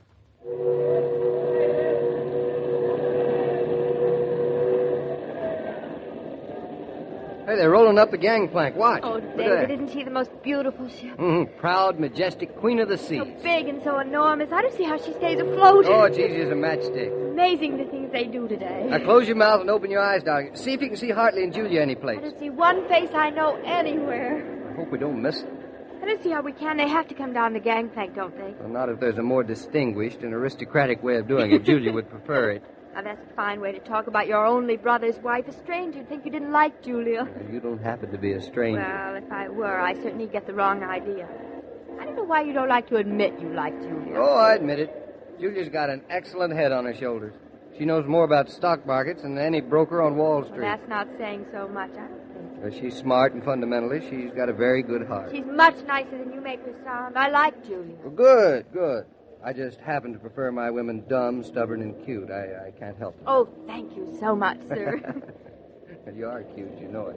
Your hat falling down over one eye. Well, you can skip the compliments. Lend me your handkerchief. Haven't you ever got one? It is not large enough. For what? For waving. Oh? Anything else you'd like to know for the mere loan of a mere handkerchief? Yes, who are you going to wave at? Who do you think? Who'd I come all the way down from Connecticut to meet at this boat? But you just said you couldn't see Hartley and Julia. I'm going to wave a handkerchief on general principles. General who? What if they can see me and I'm not waving? They'll be very offended. Here you are, darling. Now, here. Wave till your heart's content, but don't tire yourself. Oh, this is so exciting. I'm so glad we came. Oh, that's the most beautiful, romantic sound. Someday we'll have to travel there. Where is there? To all the places that sound makes me think of course. Oh, of course. Well, the gangplank's in place. You ought to be coming down at any time now. Much as you pretend. You're excited, too, you are, admit it. Who's pretending? I didn't realize I'd missed Julia and Hartley till this minute. Well, then you won't miss them for long. David, I don't know why, but now I feel like crying. Look at all the people coming home. Look at their faces. You know, I'm not so sure after all I would like to go away. Well, you can't come home if you haven't left it. Oh, that's where you're wrong. I come home every evening when I see you again, darling. All right. Hold on to my hand tight. I don't want to lose you in this crowd. You won't lose me ever. You see him, David? No. No, not yet. Other people are seeing other people they know. You think Julia will be surprised to see us? I think so, and pleased, too. But we won't hang around. Julia isn't going to have much time to spend with us once she's off the boat. Why not? Oh, she'll have to check her baggage through the customs inspector. What for? So he can see what foreign goods she's bought and is bringing into the country. Oh, what difference does that make to him? Oh, a lot of difference. There's a duty to pay on everything you bring into the country over $100. Honestly, the government sticks its nose into everything these days, doesn't it? That's what it's for. It's a lot of nonsense as far as I can see. Who'd want to bring in a lot of stuff? Not me. I hate packing. You hate spending money, too, so we'd be safe. You know, the trouble with most laws is you can tell they've been made by men. Men don't do the packing, so they suspect all sorts of things. I'll bet you Julia hasn't got a thing to declare to the customs inspector. All right, I'll bet you on that. If it were me, I'd try and get away with everything. You wouldn't dare. Oh, yes, I would. Well, just don't you ever try it, you hear? David, there they are now. Where? Look, see, right there on the deck. See on the right there, yeah. just getting on the gangplank. Yeah, I see them. I don't think they see us. Oh! Hartley looks as if he's gained some weight. Or is it his sunburn? Both, I think. David, shout. Maybe they'll hear us. I will not shout. Then I'll shout. You will not. This is the sort of place where it's perfectly permissible to raise one's voice. Yoo-hoo, Julia! Hartley! I'm embarrassed to be seen with you. Come on, Stuffy. Shout a little bit. Do you good. Julia, hello! Julia, what a surprise! You look wonderful! See, even Julia's shouting. How nice of you to come down. Oh, that's Hartley! Here, hang on to my coat, darling. I'll push through this mob. Aren't you glad we came down to the boat? Oh, excuse me. Yeah, I always intended to. Wouldn't be half as much fun without me, would it, David? Sorry, not half. Claudia, how good to see you. Oh, you look wonderful, so well, so rested. I'm exhausted. It's been so hectic. Hello, Julia. And David. You were angels to come all the way down here just to meet us. We got your cable this morning and we just couldn't resist. You've been gone so long. Months. Where's Hartley? He's disappeared. Oh, he's gone with the porter to set up the luggage. Oh. Those dreadful customs inspectors are going to start rummaging through my things. Well, I wouldn't let them if I were me. I mean, if you were me. I mean, if you... Why don't you go around again? Can't be helped, sweet. It's one of the necessary evils of coming home. Well, I think you're being very nice about it. Personally, I hate people going through my things, especially a strange man. I think Claudia is a born smuggler. And Hartley thinks I am. You men just don't understand us. Oh, David, you look fine, too. Oh, there's Hartley now. Hartley, hello! Claudia! Hartley! David! Why, you're even nicer to see than the Statue of Liberty. Hello, Hartley. We certainly missed you. Have a good trip. You're looking fine. Fine, both of you. Being farmers agrees with you. You look as if your gallbladder hadn't bothered you at all. Let's not discuss that. Now, you stay right here on the pier with us. We'll not be very long, and then we'll all go back to the house and have a long talk. Here, Claudia, sit down. You can sit down on my trunk. Oh, I'm fine standing, Julia. Yes, but you'll get tired, Don't dear. bother telling her anything. It's a lost cause. Let her alone, both of you. Claudia looks as if she knows how to take perfect care of herself. Oh, Hartley, I've really missed you. You know, you're the only man I know who acts as if women had brains. That's because Hartley is married to Julia. He shouldn't draw conclusions. Ouch, my ankle. Oh, did I kick you, darling? Have you flagged the customs inspector, Hartley? Yes, be long, my dear. And I do wish you to mend your declaration. I've declared plenty. What's a declaration? I told you, it's a form you fill out telling what you're bringing back that you bought abroad. Oh. Well, if you do that, why do you have to look through your bags, too? Because some women don't declare everything. They think it's daring and clever to try and get away with a few things, no matter how little it amounts to. Oh, I'm sure I'd try and get away with everything. Over my dead body. David, don't talk like that. Well, Hartley, what if they did find something in your trunk that you haven't declared? You pay a tax on it, that's all. Oh, taxes. That's all people seem to be able to do with their money these days. I can't see that a few dollars more tax should make any difference to our government. What's the use, Hartley? They won't understand. I think they understand, but they won't admit it. Admit what? I don't know one woman who is gracefully submissive in the face of laws and regulation. They just won't admit to a higher force. I feel the same way about parking tickets, don't you, Julia? Exactly. I give up. When you've been married as long as I have, David, you'll learn that there's just a few things that make a woman feel superior. One of them is being illegal. Such wisdom. Oh, look, Hartley, there's old Mrs. Espenshide waving to me. I think I'd better go over and say goodbye. The pleasure is all yours, my dear. I'll only be a moment. If the customs inspector comes, call me. Say, what time is it, Hartley? Just 1 o'clock. I'd better call my office and tell them I won't be back until after lunch. Claudia. Yeah? You stay where you are. We'll be right back. I won't move. I'll guard these trunks with my life.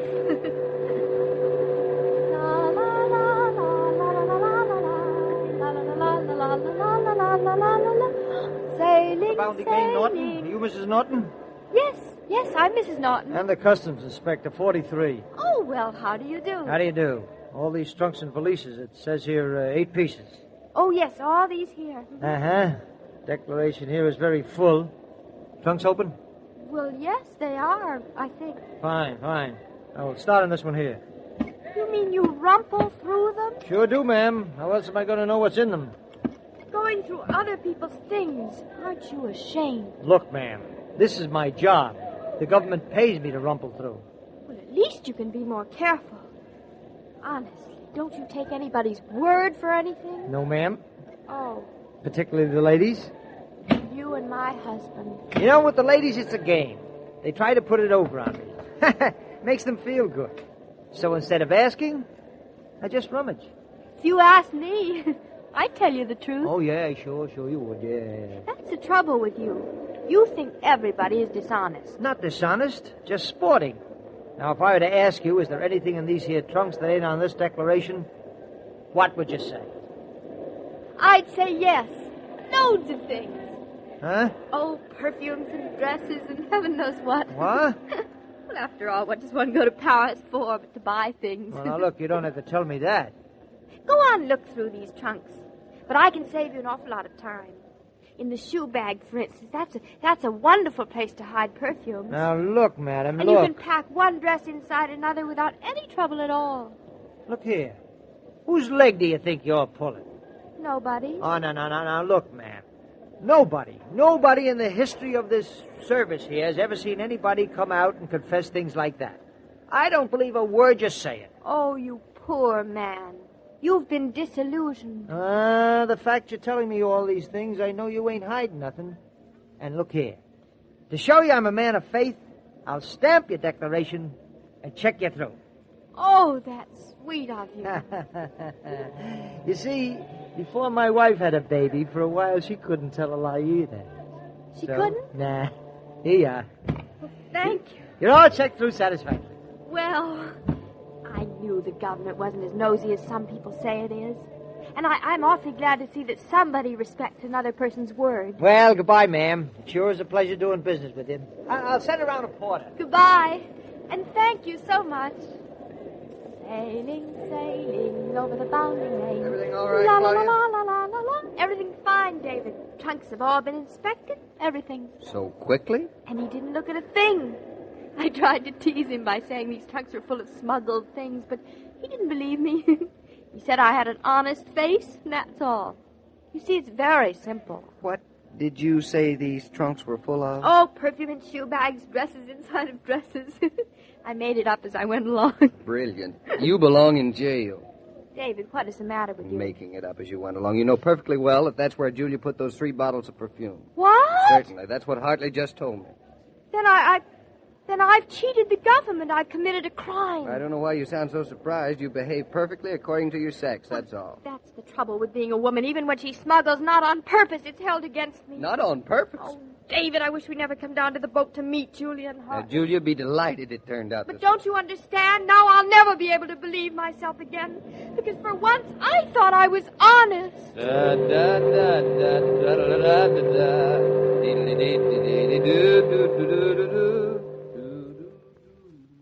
Now, I ask you, can a woman make folks feel comfortable if she's all tired out from fussing over elaborate refreshments? When people come over of an afternoon or evening to visit, to play bridge, or listen to phonograph records, all you really have to do is to bring out ice-cold Coca-Cola. You'll find that everybody enjoys the pause that refreshes. And what's even more important, you enjoy it too. Now, what could be simpler? Bottle and opener are all you need. Then you can visit refreshed. Oh, Mr. King, I understand that my bags have been checked through and that they're perfectly all right. Yes, Claudia had the customs inspector so befuddled he hardly looked through them. From now on, I'll trust Claudia with all my peccadillos. But only trust her when she doesn't know she's being trusted. I hope she's not going to worry about it. The whole difference is only about $1. Well, I don't think she'll worry about it for long. You know how it is, Mr. King. Sometimes getting away with something, no matter how little it is, well, makes you feel a little... Well, you know. Yes, I know. My wife is exactly the same, Mrs. Norton, so I understand. Good. By the way, Mr. King, I have a surprise for Claudia. A surprise? Now that I've told you that much, I won't tell you any more. You'll have to wait to find out what it is tomorrow. Oh, I won't sleep a wink tonight, Mrs. Norton, but I'll be here tomorrow to find out what it is. And as I was about to say, every day, Monday through Friday, Claudia comes to you transcribed with the best wishes of your friendly neighbor who bottles Coca-Cola. So listen again tomorrow at the same time. And now this is Joe King saying au revoir. And remember, whoever you are, whatever you do, wherever you may be, when you think of refreshment, think of Coca-Cola. For Coca-Cola makes any pause the pause that refreshes. And ice-cold Coca-Cola is everywhere. This broadcast of Claudia was supervised and directed by William Brown Maloney. And now, here's a word from your friendly neighbor. Your Coca-Cola bottler presents Claudia, based on the famous play and novels by Rose Franken. Brought to you transcribed Monday through Friday by your friendly neighbor who bottles Coca-Cola. Relax, and while you're listening, refresh yourself. Have a Coke. And now, Claudia. Thum, thum, thum, thum, thum, I'm going to bed, children. Well, for heaven's sakes, why? To sleep. It's only 8 o'clock, Mother. It's all right then to read. But it's still light out. Even better. I'll save electricity. You two women. We all ought to be millionaires when you consider all the things you save on. Mama, save your strength and read downstairs with us. You'll start talking. Nonsense. Well, I have nothing to say. Now, you're a witness to that remark, Mother. I've heard it before. It means nothing. What are you reading that's so interesting, anyway? She begins. You get back to your paper. Yes, ma'am. What are you reading, Mama? I'm on page 42, and it's the third murder. Does that answer your question? Oh, how can you read that kind of book? I get too scared. You're a sissy. And proud of it. Claudia, I'm going to go upstairs. I know. Shh, David, no more talking. Mama is hanging by a clue. Me shush. I haven't opened mine. I'd divorce her, David. Any married judge in the country would say you had grounds. Ignore her, Mother. I'm trying to. Oh, you two, so serious. Aren't you enjoying our solitude? What solitude? No company. Oh, that. You may not realize it, but this is almost the first evening we have been at home alone all by ourselves in months. I realize it all right. I love it, too. Honestly, for the last few weeks, our house has seemed like Grand Central Station. I've started feeling like a piece of flypaper. How very descriptive. First Jim Varney and Victoria Manners. Then one by one the Killians arrived. Then yesterday all the excitement meeting Julia and Hartley at the boat. Oh, it is a luxury to be just us. And from now on, we relax because there's nobody left to see us. We can really enjoy our privacy tonight, eh, darling? You talk like a couple of hermits. Nice being hermits together, isn't it, David? Mm-hmm. So nice, I insist upon it. Let's not ever see anybody else, David. Never. Never. Never. That's why we moved to the country, isn't it? Oh, is that why? I'm going upstairs. You're not intruding, Mama. I know I'm not, but you are on me. We give her shelter, David, and that's gratitude we get. Well, you can't expect anything else from a parent, dear. No, you spend the best years of your life bringing them up, and this is all you get. Insults, This time I am going upstairs. Good night, both. David, you have driven her away. I want to be alone. Oh. Well, I hope you enjoy your privacy, hermits. We'll miss you. I second that sentiment. That's good. That's really why I'm leaving you. Oh, David, it's nice to have roots. Mm-hmm. Deep roots, like Mama. The house. A little bit of the world where everything is ours. And if you want me to keep on loving you, you be quiet, or else I'll follow Mama upstairs. And I'll follow you. Shh. Now, that was the newspaper. Listen to how quiet it is now. Yes, listen. Lovely. I bet your Mama's going right to sleep. I don't blame her. Would you like to? No. Oh.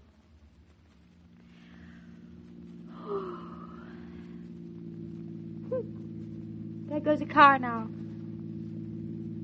David, somebody's coming in our driveway. Probably just to turn around. Honestly, I think we were a thoroughfare. David, the car stopped. Nonsense. Just catching its breath. Nonsense, nothing. Look for yourself. Maybe somebody's lost. Well, let's act as if we're not at home. Go on with your knitting. Look, somebody's getting out. It's a chauffeur. Then it's certainly nobody to see us. He looks very familiar. I didn't know I knew a chauffeur. But I guess I do. I know this one. With your nose stuck to the window like a cat out in the rain, how do you expect to pretend we're not at home? He's opening the car door. David, it's your brother who's getting out. Hartley? Yes, and Julia, too. Oh, how sweet of them to drive up when they just got back from England yesterday, isn't it? Adorable. Hey, you don't sound pleased. Oh, of course I'm pleased. Is it just that tonight you... Well, Hartley's my favorite brother. I'm happy to see him any night, even when we're alone. He's your only brother. Twice the reason for me to be happy to see him. Well, aren't you going to let them in? Give me a chance, will you? Julia, Hartley, this is such a surprise. Horrible surprise, isn't it, dear? Why do you say that? We're delighted to see you. Especially tonight, since we haven't got a thing to do. Mama's gone to bed. With those two very good reasons, I don't feel as badly about it, Lamb. Well, hello, Julia. My, you look very Parisian and chic. Well, I do believe that absence makes the heart grow fonder, David. Did you hear David compliment me, Hartley? I did indeed. And ever since he married Claudia, I've been impressed with his taste in women. Well, you are brothers. Oh, Hartley, it's so nice of you to come up here tonight. Not as nice as your meeting us at the boat yesterday. You have no idea what a difference it made in our homecoming. Oh, she does have an idea, Hartley. That's why we were there. Now, come in. Thanks. Well, I still think it's dreadful of us to arrive without giving you notice. I wanted to call, but Hartley insisted the surprise was half our coming. And Hartley's right. You see, Julia, I told you they'd be pleased. Claudia is very polite. Oh, no, she isn't. Not usually. David, insults aren't necessary. Hartley, before another word or insult, I think we ought to look at the dining room, don't you? Yes, good idea. I hope it isn't too small. Too small for what? Well, it's not enormous, but it's a good size for eating. Well, it's right through there on the other side of the hall, Julia. Was I remembered, Claudia? It was a nice-sized room. For an old saltbox house it is. We haven't got a thing permanent in it yet, so that and the bay window make it look bigger. Oh, here, let me turn on the lights. Oh, it is a nice room. What do you think, Hartley? Well, Big enough? I should think so. Big enough for what? In style, it's perfect. Well, we'll just have to wait and see. Wait and see what? Well, I don't want to wait and see anything. I love the impatience of the young. You think it's pretty safe then, Julia? What is? Yes. Yes, I think it'll be all right. David, they're as bad as you are. They're not making sense. It's a family trait. Oh. All right, Claudia, we've seen enough of your dining room. Is that all you wanted? That's all. Oh. You look disappointed. No. I'm just confused. Why confused? It's nothing, Julia. I'm just silly. Oh, come on, silly. Let's adjourn to the living room. All right, silly.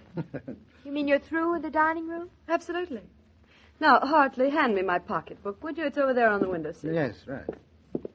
Claudia, stop looking so quizzical, then. I'm not looking quizzical. I'm looking suspicious. All right. All right, I'll confess. You have every reason to look suspicious. I have? Suspicious of what? Of what? Hartley, now she's pulling our leg. Here's your bag, Julia. Thank you. I'm sure she's guessed by now, aren't you, Hartley? I wouldn't attempt to read Claudia's mind. Right you are. It's hieroglyphics. If you weren't all so nice, I'd say you were horrid. All right, Lamb, I'll put you out of your misery. Hartley and I have brought you a gift from England. You did? How wonderful. Forgive her, Julia. Claudia is notoriously greedy. Just honest. I hate people who fuss and pretend they don't like getting presents. Don't you? Frankly, yes. Though I do it myself. Now, let me look through my purse for it. Is that where it is?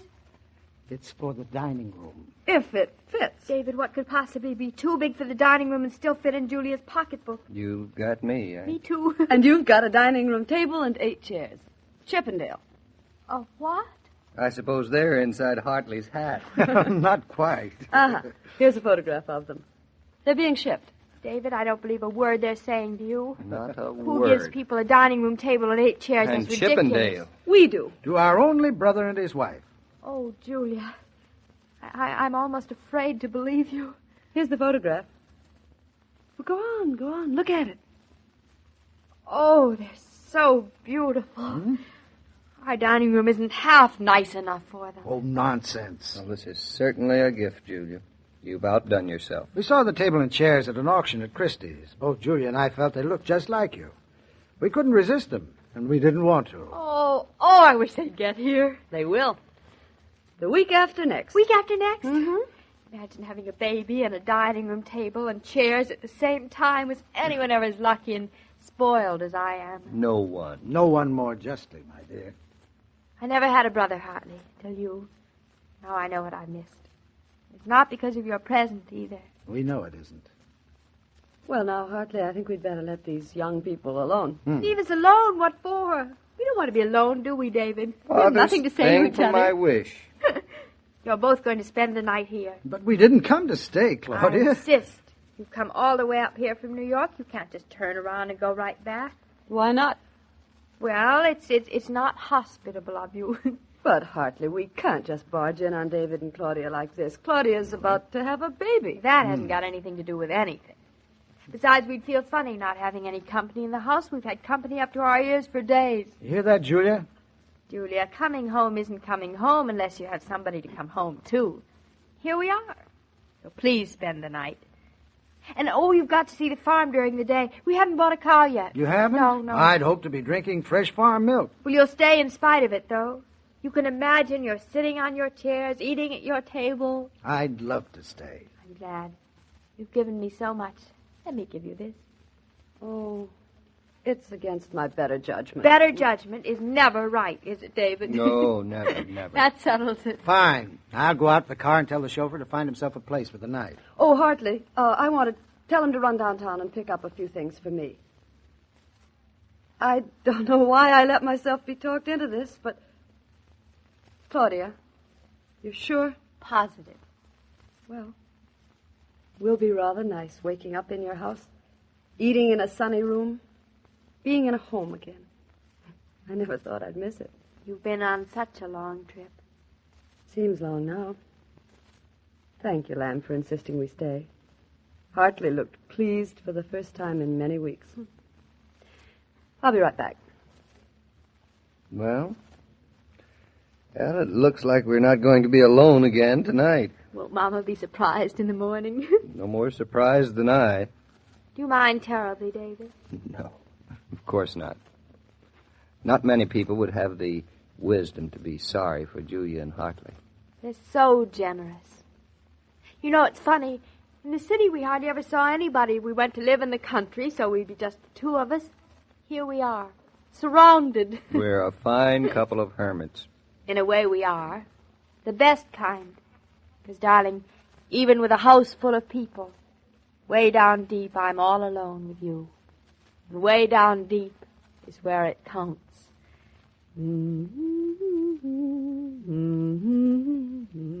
La la la la la la la la la la. Look at the faces of people in the market next time you're stocking up on groceries.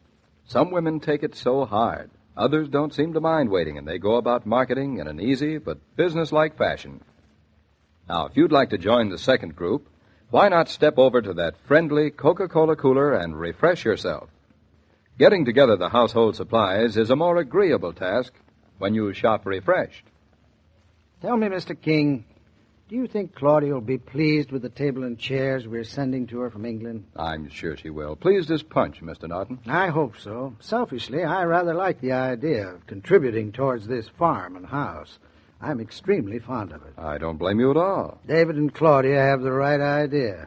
Get away from the world when you're still young enough to enjoy it. There are those who wouldn't agree with you that coming to live on an Eastbrook farm is getting away from the world. Really? Jared Tucker, for instance.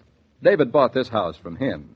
Jared has quite a lot to say on that subject. I'd certainly like to talk it over with him. Well, why don't you tomorrow morning? He'll be around. I'll look forward to it then. Goodbye, Mr. King. Have a good night, Mr. Norton. As I was about to say, every day, Monday through Friday, Claudia comes to you transcribed with the best wishes of your friendly neighbor who bottles Coca-Cola. So listen again tomorrow at the same time. And now this is Joe King saying au revoir. And remember, whoever you are, whatever you do, wherever you may be, when you think of refreshment, think of Coca-Cola. For Coca-Cola makes any pause the pause that refreshes. And ice-cold Coca-Cola is everywhere. This broadcast of Claudia was supervised and directed by William Brown Maloney. And now here's a word from your friendly neighbor who... Your Coca-Cola bottler presents Claudia, based on the famous play and novels by Rose Franken. Brought to you transcribed Monday through Friday by your friendly neighbor who bottles Coca-Cola. Relax, and while you're listening, refresh yourself. Have a Coke. And now, Claudia. Oh, my, oh, my, oh, my. Anything the matter, Hartley? Anything the matter? I should say not. Everything is superb, wonderful, ecstatic. Oh, my, oh, my, oh, my. Now, aren't you glad you have country relatives? I always was. David, why is it I sleep better in the country? I eat better in the country. That's because you don't live in the country. David. Hartley, how about another cup of coffee? I don't mind if I do. Yeah, it's true, Claudia. Hartley comes up to the country, spends a day with his farmer brother, and he has absolutely no worries. What worries have you? Must I count them so early in the morning? Yes, David. Go on. Be explicit. Well, Hartley, I worry that the pipes aren't going to burst. Summer. They don't burst in the summer. If pipes could, mine would.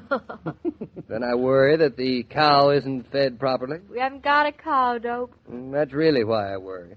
Someplace, somewhere in the state of Connecticut, there's a cow for me. Where? I don't know exactly where, so I can't do anything to see that she's gotten the proper care, so all I can do is worry. That's a nice, realistic approach to things. What other fantasies are on your mind, David? Well, my fields aren't tilled, my barn isn't completed, my driveway has to be re-graveled, and tomorrow it may rain. No wonder you look so well. Those kind of worries will keep you a young man. It's the old story about the grass on the other side of the fence. What about it? It's greener. Hartley, don't you believe a word David's saying. He hasn't got a thing on his mind except problems. And they don't have a thing to do with living in the country. Even problems can't seem so serious up here when you're a million miles from no place. We're exactly 53 miles from Times Square and 42nd Street. It's a million miles when you've gone the 53. Why, the sky looks different up here. Everything feels different. Look at us. We're having breakfast, and there are no morning newspapers on the table. That is one thing that has always rather irritated me. David likes to read the papers at breakfast so he doesn't have to talk. If I could have breakfast every day without having to read about the stock market, or the threat of war, or conditions in Europe, I think I could really enjoy the meal. If I could come home every night to Eastbrook from Wall Street, the price of steel or the fluctuation on the cotton market, they wouldn't worry me at all. He's making me feel as if I were a lighthouse keeper, living on a small bundle of rock, completely remote from the outside world. That's the luxury of it, David. You're not exiled. When necessity calls, you hop in your car, and there you are, boiling in the cauldron with the rest of us. But afternoon comes, and you're away, freed, independent, living your life alone back here. The outside world beyond your fences. And it's up to you whether you choose to cross them or not. I do not choose. But there is a choice, and that's the beauty of it. And today I'm exerting my right to choose. I shall not go into New York. You won't? Oh, how wonderful. After all, it isn't every day my one and only brother gets back from Europe and comes up to see us. Oh, I don't want you to put yourself out for me. I will not, don't worry. I'm putting myself out for myself. I'm going to hide myself away in the spare room and work on some plans. For the freight terminal? How is it coming along? So far, so good. Although it's been quite a headache. Well, we won't disturb you, David. Whenever you're ready to cloister yourself, just say the word. All right, I say the word now. Now. Will you excuse me? Of course. Delighted. Claudia and I shall have a fine talk while you work and my wife sleeps. I'll show you the farm. That's what I hope you'd suggest. Don't let her run around too much. Don't you worry about it. Where do you want to begin, Hartley? Right out the front door. I've been itching to get my nose into some of this morning country air. There you are. The door opens, the curtain rises, our farm stretching as far as your eye can see.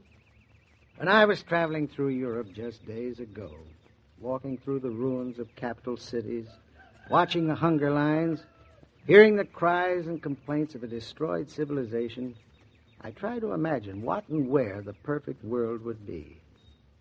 I think perhaps you found it. I think perhaps we have too, Hartley.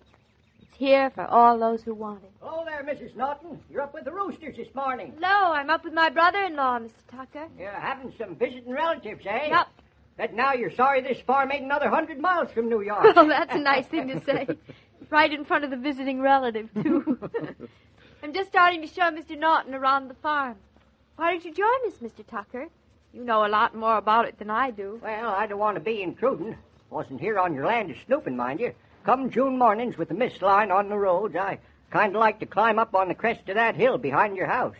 Gives me a feeling in my bones to see the world gathering up on the doorstep. Keeps feller young. Stand up on a hill. Top of a hill is the center of things, you know. Yep. The center of things, eh?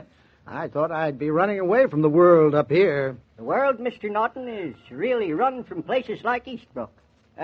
See that ribbon of road stretching out down there beyond the farmhouse? Yes, I see it. That there's River Road. That's the road we live on. Oh. To my way of thinking, and to them what knows is right, the world is really run from River Road. You don't say. I do say I do. There are two ways of life, Mr. Norton, the city way and the country way. Broadway versus Main Street.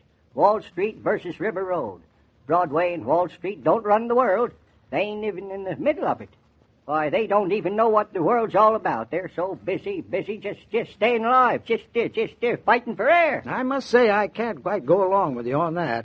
Why, I haven't even seen the morning newspaper up here. We don't have to read the morning newspaper, Mr. Norton. We know what's in it. We're the ones that's in it. So what's the use of reading them? Look here, Mr. Norton. Do you know your congressman? My congressman? Why, of course I know him. He's, what's his name? I voted for him 3 times. I see. What's his name? How would you like it if I told you I know my congressman personally? I was brung up with him. Yep, I know him well. I know what kind of a man he is, know the girl he married. When he's sitting down there in Washington in the House of Congress, I can depend on him to talk a certain way. 'Cause I know the kind of meat he's made of. When I hear Mr. Tucker talk heartily, it makes me wish I'd been born in Eastbrook instead of having just migrated up here. You're fitting in, Mrs. Norton. You can't tell me that living up here isn't getting away from the world. Why, even in the middle of a war, your doorstep could be peaceful. Talk about wars, eh? We're the folks who know what war's about. Every boy that put on cocky up here in Eastbrook, I knew him. Yep, knew him ever since he was a little tot. Knew his father, knew his mother. I seen them go down to the office there and sign up for the draft. Then I seen him get dressed up one fine morning and leave town. The whole time he was gone, I knew where he was, and what he was doing, and what was happening to him. I stayed home, sure, and I growed my corn and fed my cattle. Did my share to keep things going. But I was with every one of the 300 boys from Eastbrook who went to war, because I knew every one of them. What do you got to say to that? Yes, there is a difference. Lots of names in New York. Lots more boys signed up and went off. You didn't miss sitting next to them in the Grange meeting. You didn't talk to his father every day and see his hand shaking, holding on to a letter he just received. And you didn't know every boy who didn't come back. You didn't go there and sit in on church service or wait up through the night with a wife who's having a child and who had no husband and who never would have him. You can have your cities. You can have your feelings that your cities are the center of the world just 'cause you're busy. But they ain't. You're a very convincing orator, Mr. Tucker. You say you're on Wall Street. Mm-hmm. Well, who raises the corn that makes the market go up? And the wheat, and the cattle, and the pigs. They're the backbone of the country. You got to raise corn first. Then you can buy or sell to your heart's contentment. Maybe you just better stay in New York, Hartley, and take life easy. Maybe you're right. Of course I'm right. I heard you. Them ears of mine have been hearing for 78 years. Got pretty good at it, too. Don't miss a thing. But I ain't finished. Look here at Mrs. Norton. She's having a baby. I'm afraid even somebody's eyes who haven't been seeing for 78 years could see that. It's a fine thing having a baby. Up here, we're all waiting to see him. Been watching and worrying along with Mr. Norton for the past months. Glad to see everything coming along fine.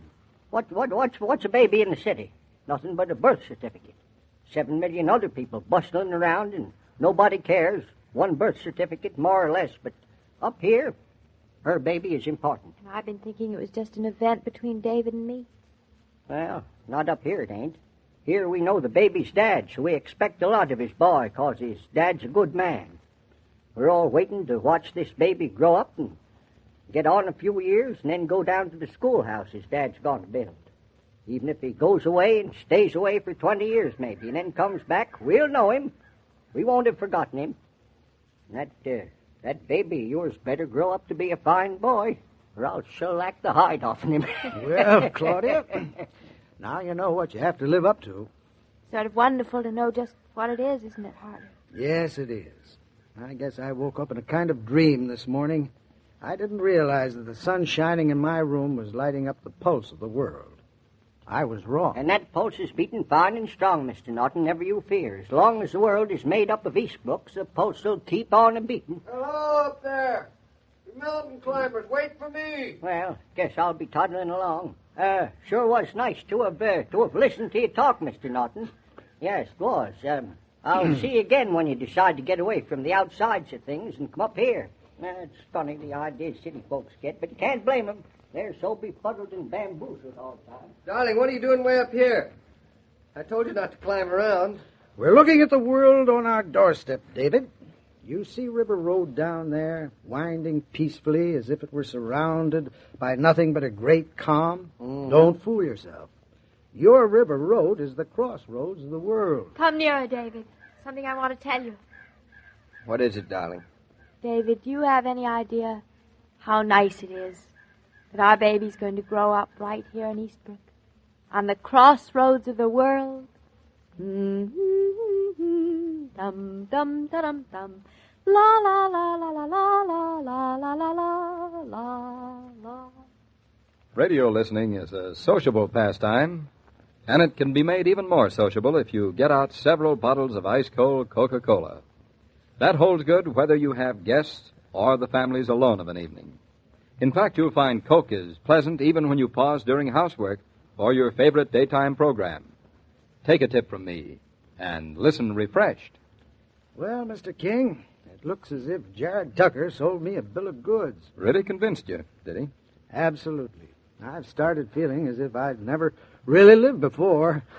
To tell you the truth, maybe I haven't. There are different ways to live. I suppose so. Well, it's a glorious morning up here. I think I'll walk across some fields and pick Julia a bouquet of wildflowers. Why, she'd love it. Any wife would. By the way, do you know why Claudia and David haven't raised a flower garden yet?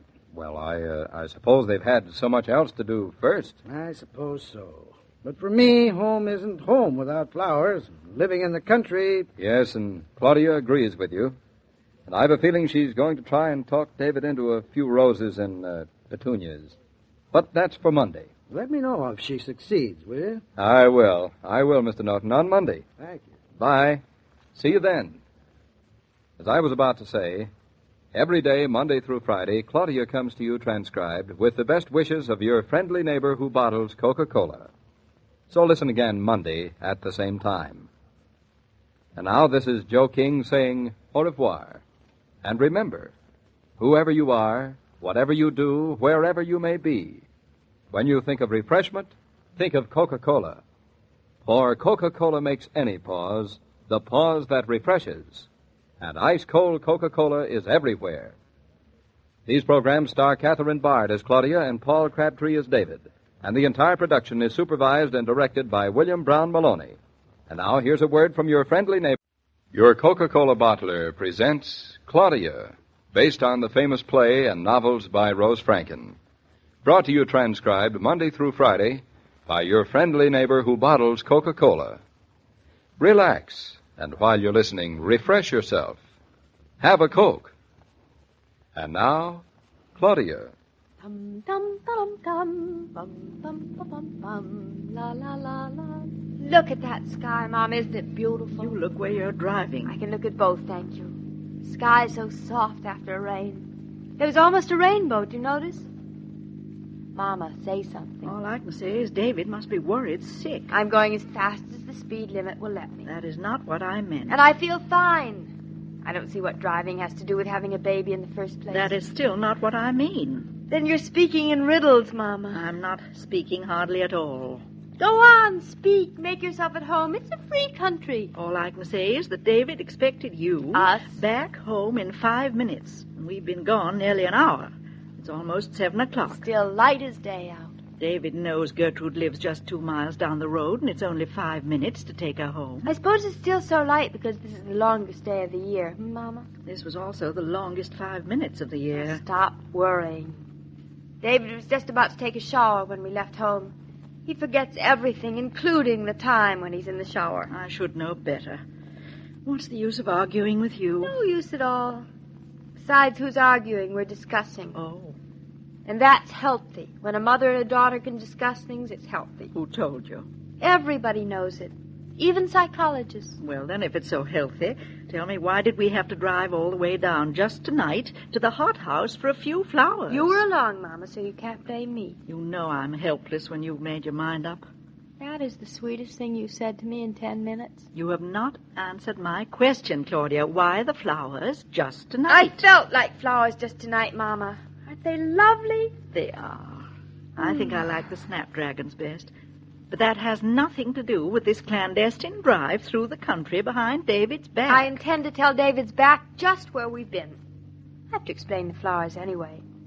Besides which, it's all his fault in the first place. His fault? Certainly his fault. If he decided to let me plant a flower garden, I wouldn't have to go tooting around the country buying them. Poor David. He gets blamed for everything. Living in the country isn't living in the country without a flower garden. What is it, then? I might just as well be back in New York.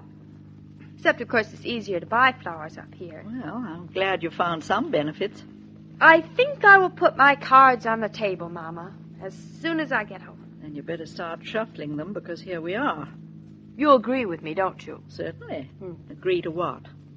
You are a traitor. I can't depend on you for anything, not even a 2x4 flower garden. Just one question, Claudia. Who do you expect to get as your flower gardener? What's the matter with me?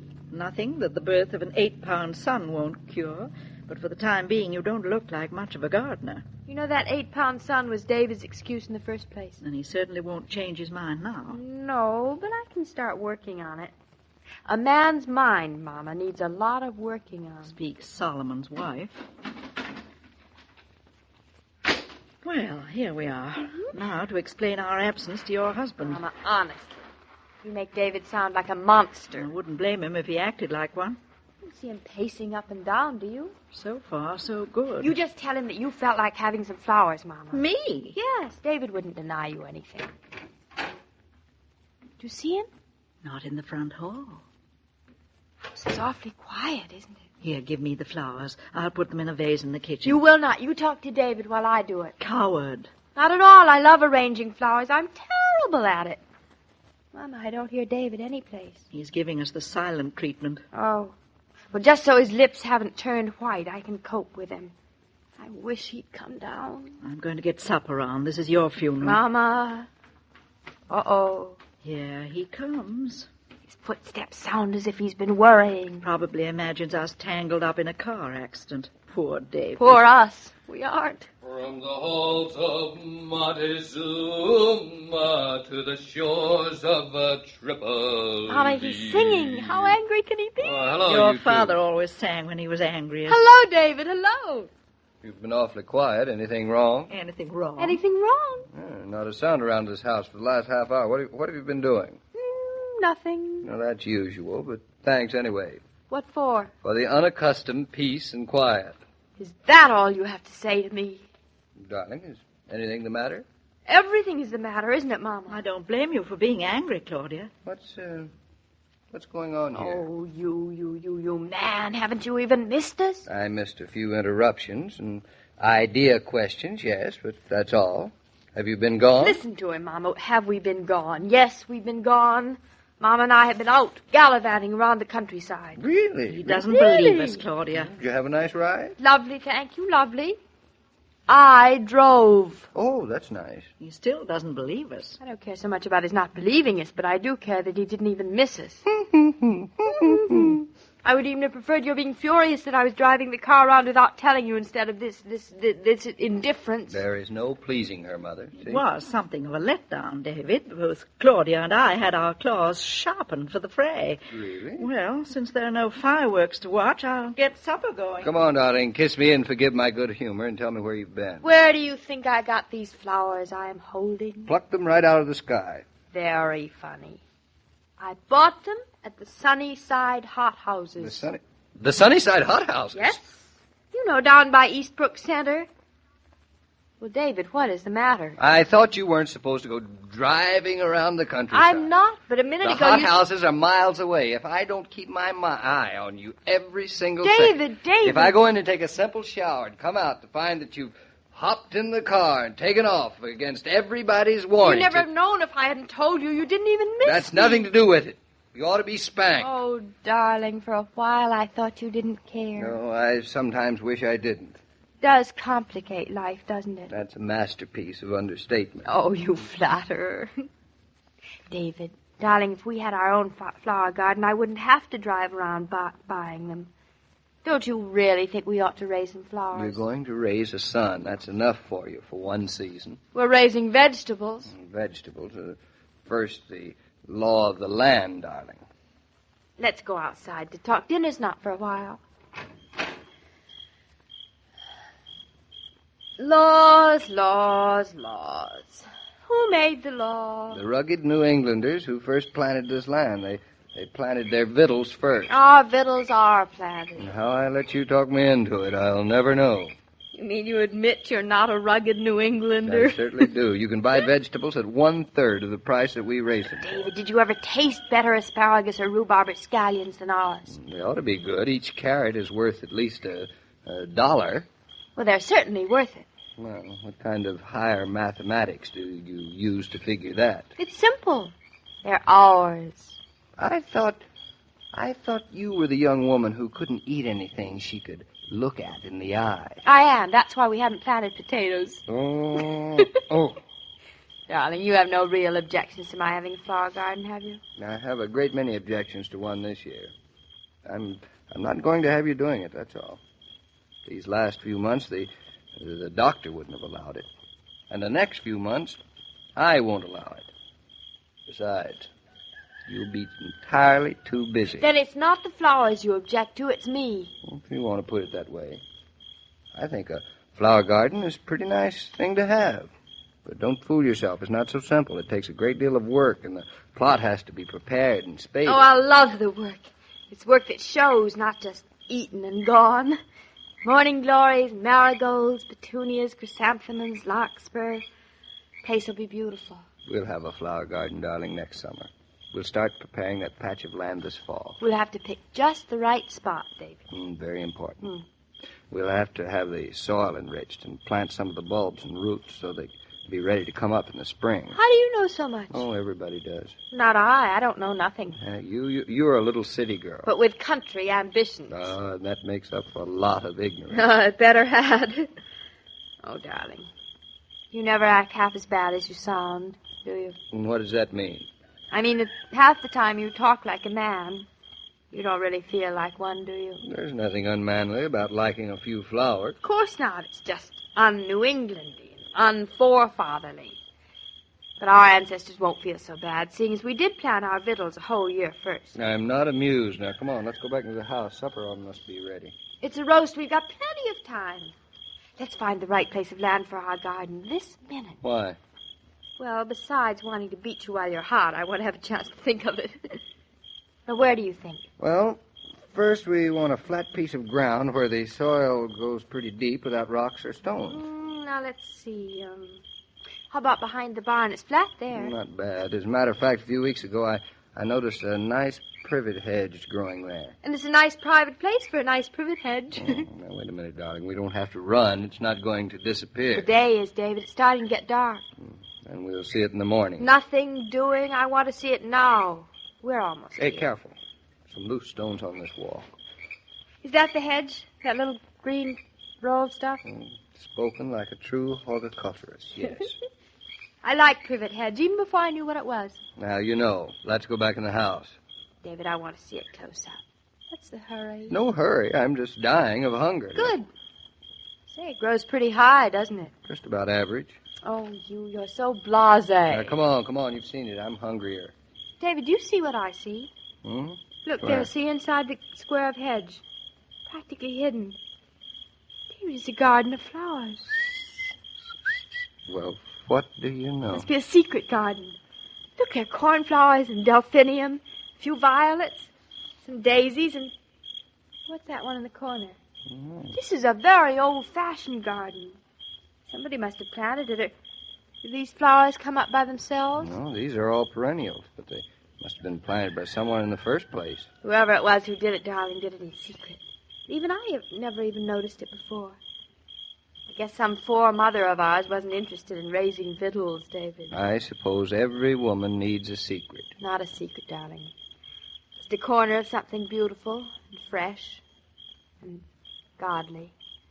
Something that's worked on and grows only for beauty and pleasure, not because you need. Well, it looks like we have a garden now. We're lucky we have it without any work. All for gratis. Only what?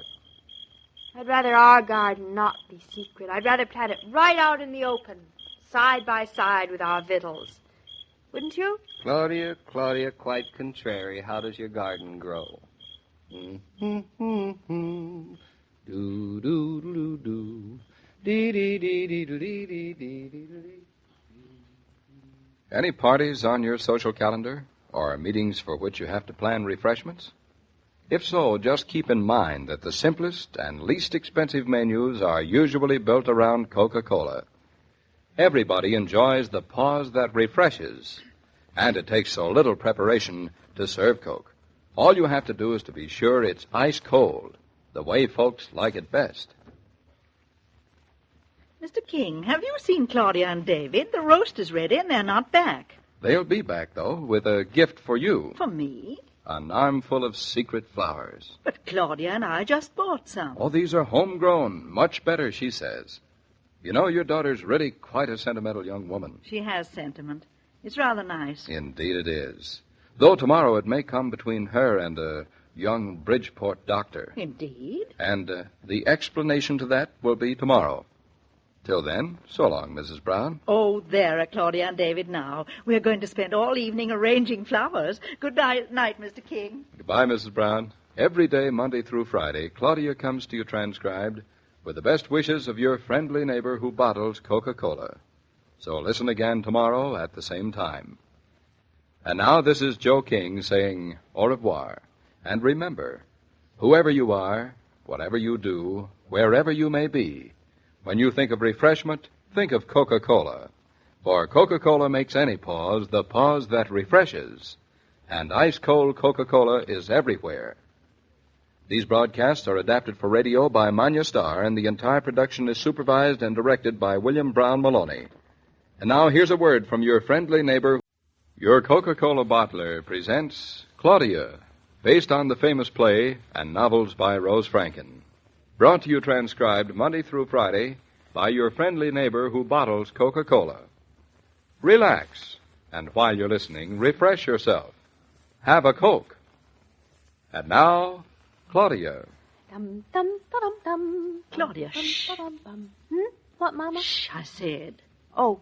You know it's not proper to sing in a doctor's waiting room. That is superstition, like an umbrella in the house. It's just manners. Well, there is nobody here to watch my manners. But if you'd rather, I'll just sit around looking depressed. You don't have to go to extremes. Oh, talking about extremes, Mom, I don't see why I had to come to this doctor's at all. You know, Dr. Rowland wants you to have a doctor for the baby all picked out. Think we're going to like Dr. Taft? We are not going to like him. We aren't? Well, then what are we sitting around here waiting to see him for? We are not going to see him. We aren't? Then let's go. Come on. You are going to see him. You are enough. Well, I'd like you to look at him, too. If you like him, that's all that's necessary. I am not going to need a baby doctor for weeks. How can you be so sure? Of course, I guess it is a good thing to shop in advance. Having a nice baby doctor in Bridgeport right near where we live is sort of like having extra cans on the shelf. Exactly. David doesn't like cans. David likes the idea of our getting all settled with Dr. Taft before we go into New York, and I become a grandmother. The way you talk about becoming a grandmother always sounds as if you forget I'm going to become a mother in the bargain. I must admit that part of it has always seemed a little remote to me. Oh, I'm glad I started young. Just think at this rate, Mama, you'll be a great grandmother before your hair turns white. It turns white at the very thought. Did you ever stop to think this was really going to happen to us? Yes, I stopped to think of it, I'll admit. When was the first time? When you were about 3 months old. You were lying under a pink satin blanket. I looked at you then and tried to imagine the day I'd be a grandmother. What'd you imagine, Mama? Nobody as nice as David. You didn't look as if you'd have the sense to fall in love with somebody like David. Well, I was only 3 months old. What'd you expect of me? A great deal. I know. Your grandson isn't anything old yet. And I already expect a great deal of him. He has a good father. Is that all? Don't you have a decent word to say about his charming, brilliant, gay, spirited young wife? I don't have to say about her. She says entirely too much about herself. Oh, you're cute. Claudia, shh. I don't see why humming is worse than talking. Take my word for it. Why? Because I'm old enough to be your mother. You don't look it. There's not one decent magazine to read in this whole waiting room. That's not what you pay for. But the dentist is half of what you pay for. Don't you think this waiting room's kind of dull? It's very neat. It's too neat. It hasn't got any oomph. Claudia. Well, does it? Mrs. Norton? Yes? Dr. Taft is ready for you. Coming, Mama? Get along with you. Don't keep Dr. Taft waiting. Follow me, Mrs. Norton. Bye, Mama. If you want to become a Boy Scout, read one of those magazines. It tells you how. Why isn't everything painted white? Looks like the inside of a refrigerator. Go right in, Mrs. Norton. Hello. I'm Mrs. Norton. Oh, yes, Mrs. Norton. Please sit down. I'll be with you in a moment. Oh, yes, thank you. I'm just reading over your case history. My case history? I sound like a problem. Oh, not at all. As soon as you called for an appointment, I telephoned Dr. Rowland. Had him send up a medical on you. Ah, that was very efficient of you, wasn't it? It's always preferable, when possible, to be informed about the child's background before the child crosses the doctor's threshold. Oh, I like to know my doctor, too, so I quite understand. Now, let me see. The child is expected... The end of this month. Personally, I think it's going to be June 27th. Mothers are notoriously incorrect about birthdays. Oh, I'm pretty good at hunches. Babies are no longer born on hunches, Mrs. Norton. It's all very methodical. Well, I don't know as my son is going to like being a methodical baby. It will not mind, I assure you. Now, you're expecting to have it born in New York? Yes, it's all been arranged for him that way. And you will return to Eastbrook approximately 2 weeks afterward. I wish we could hurry things up so we could get back by the 4th of July. It'd be sort of nice to celebrate the 4th of July in our own house, with our own baby. I don't suppose it's too important. Now, Mrs. Norton, this is the routine I'd like you to observe. Mm-hmm. I'll keep in touch with Dr. Rowland, but I should like you to call me upon your return. Yes? Now, I'll make a house call to see the child the first week you're back, and thereafter I shall want you to come to my office with it around the 1st of every month. Like a bill. On my first house call, I'll examine the child and decide upon the formula for it. Yes? Then, according to its weight and eating habits, we shall vary its diet. This all sounds too much like a railroad timetable to me. Strict adherence to rules, cautious observance of a child's idiosyncrasies, watchful eye, and punctuality are the greatest insurance toward the growth of a healthy, normal, well-adjusted child. That doesn't leave much to luck or ancestors, does it? Now, Mrs. Norton, what arrangements have you made for yourself? For me? For your postnatal care? Oh, I'm not going to need any. Your personal physician is in New York? Certainly not. I haven't had one in years. Besides which, I can't go traipsing back and forth into New York for no reason. Health is not no reason. Oh, I've got loads of help, thank you. When I've finished having this baby, the only doctors I'll need will be for him. But he'll be healthy, too. I can see I'll have to discuss this with Dr. Rowland. Now, I know several good men here in Bridgeport, which is quite convenient for you. I'll give you their names in case you want to speak to your husband about it. Well, now, Mrs. Norton, I guess that's all we have to discuss. Just one thing while I'm here, Dr. Taft. Yes? My husband has a trick knee. I think he got it in track at college. Your husband? Oh, he's all right. It's just his knee. And you know how men are. He just can't be bothered doing anything about it. Well, I suggest your husband see Dr. A.F. Morrison. He's an orthopedist. Well, that's just the point. My husband won't see anybody. I thought if you could just tell me what to tell him he should or shouldn't do. I'm afraid that wouldn't be very proper, Mrs. Norton. You just have your husband run in and see Dr. Morrison. I wouldn't dare advise him, particularly sight unseen, as I limit my field rather specifically to children under 6. Then you wouldn't be interested in David, certainly. It's been nice meeting you, Mrs. Norton.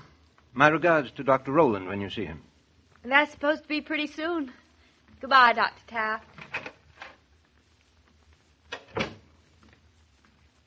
Come on, Mama, let's go home. Claudia, what's the matter? Nothing, except I feel like a carrot being put through its paces in a model kitchen. What on earth are you talking about?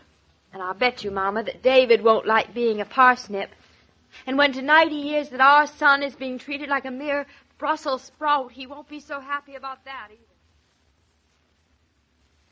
David, he was wearing a white coat and spectacles, and he had much less hair than you have, except it grew on the back of his hands.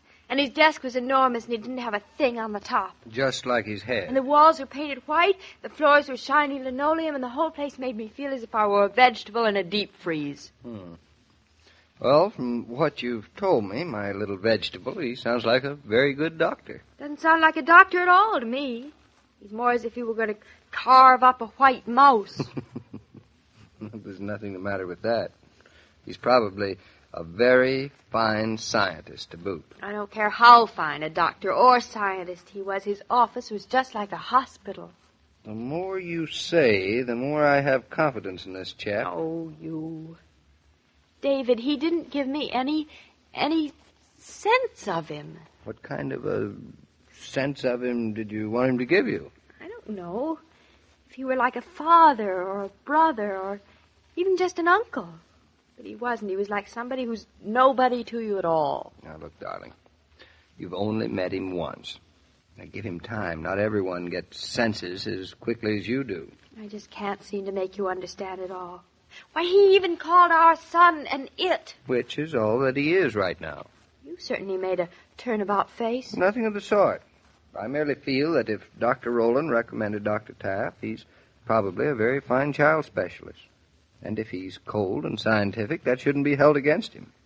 You don't choose a doctor because he has a very nice brown eyes or because he's fond of dogs. I'll bet you Dr. Taft wouldn't even touch a dog. I'll bet you he'd say it was unsanitary. It probably is. You traitor! Look, darling, Dr. Taft is representative of the new modern kind of doctor. Well, I prefer the old-fashioned kind, like strawberry shortcake. Look at all these cards he gave me. A doctor for this, a doctor for that, a doctor for the other thing. It's very modern and practical. How would you like it if you got sick and had to send an arm of yours to one place and a leg to another and your head to someplace else? I probably wouldn't like it at all. No. Though if that's what you did, I probably wouldn't know the difference. Can't you be serious, David? This is important. It's our first doctor. I am serious. All right. It's thumbs down on Dr. Taft without even giving him a chance. I'm afraid so. I'm not going to go to him. All dressed in white like that? He looks like a doctor. Well, he is a doctor. Well. Look, darling, I don't insist on Taft. It's important you like and trust the man, whatever the reason. But we have to find a doctor, and in the next few days... I'll find one. A good old-fashioned kind of doctor with smiling lines around his eyes and nice, kind hands. Now, are you planning just to walk up and down the streets looking for him? There's not that much of a hurry, darling. Maybe there is. We can't estimate what trouble or misfortune life is going to deal us, but we can be prepared. Don't talk like that. We've got to. I know. I'll find a doctor, darling. Trust me. All right. Now, how is your knee? Fine. How's yours? Beautiful, but that has nothing to do with it. I saw you limping when you came in, so answer my question. How is your knee? Oh, my limp's much better. Dr. Taft said... Did you discuss my knee with Dr. Taft? Just a little. Just a little? Well, anything wrong with discussing... The picture is getting clearer. I was perfectly willing to discuss it more, but he wouldn't.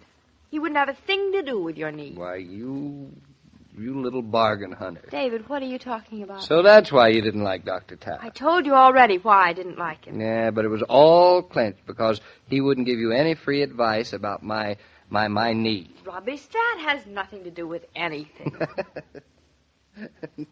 Two What's for the price of one. If you can't get it for a bargain, you're just not interested. You are impossible. I just can't discuss anything seriously with you anymore. You're always accusing me of All things. right. My little bargain hunter. But you're not fooling me for a moment. I'm not. Isn't it too bad you're not having triplets? Just think. You, me, Mama, 3 triplets, and 1 doctor. What a buy.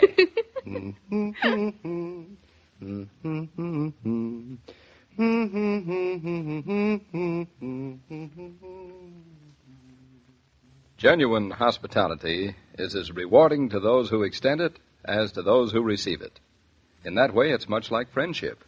But many people work too hard at it, just as they pursue friendships too hard. The moral of my little tale, as you perhaps suspect, is that hospitality needn't involve effort. In fact, it's better when it doesn't. An ice-cold bottle of Coca-Cola, offered with grace, says welcome to anyone's satisfaction.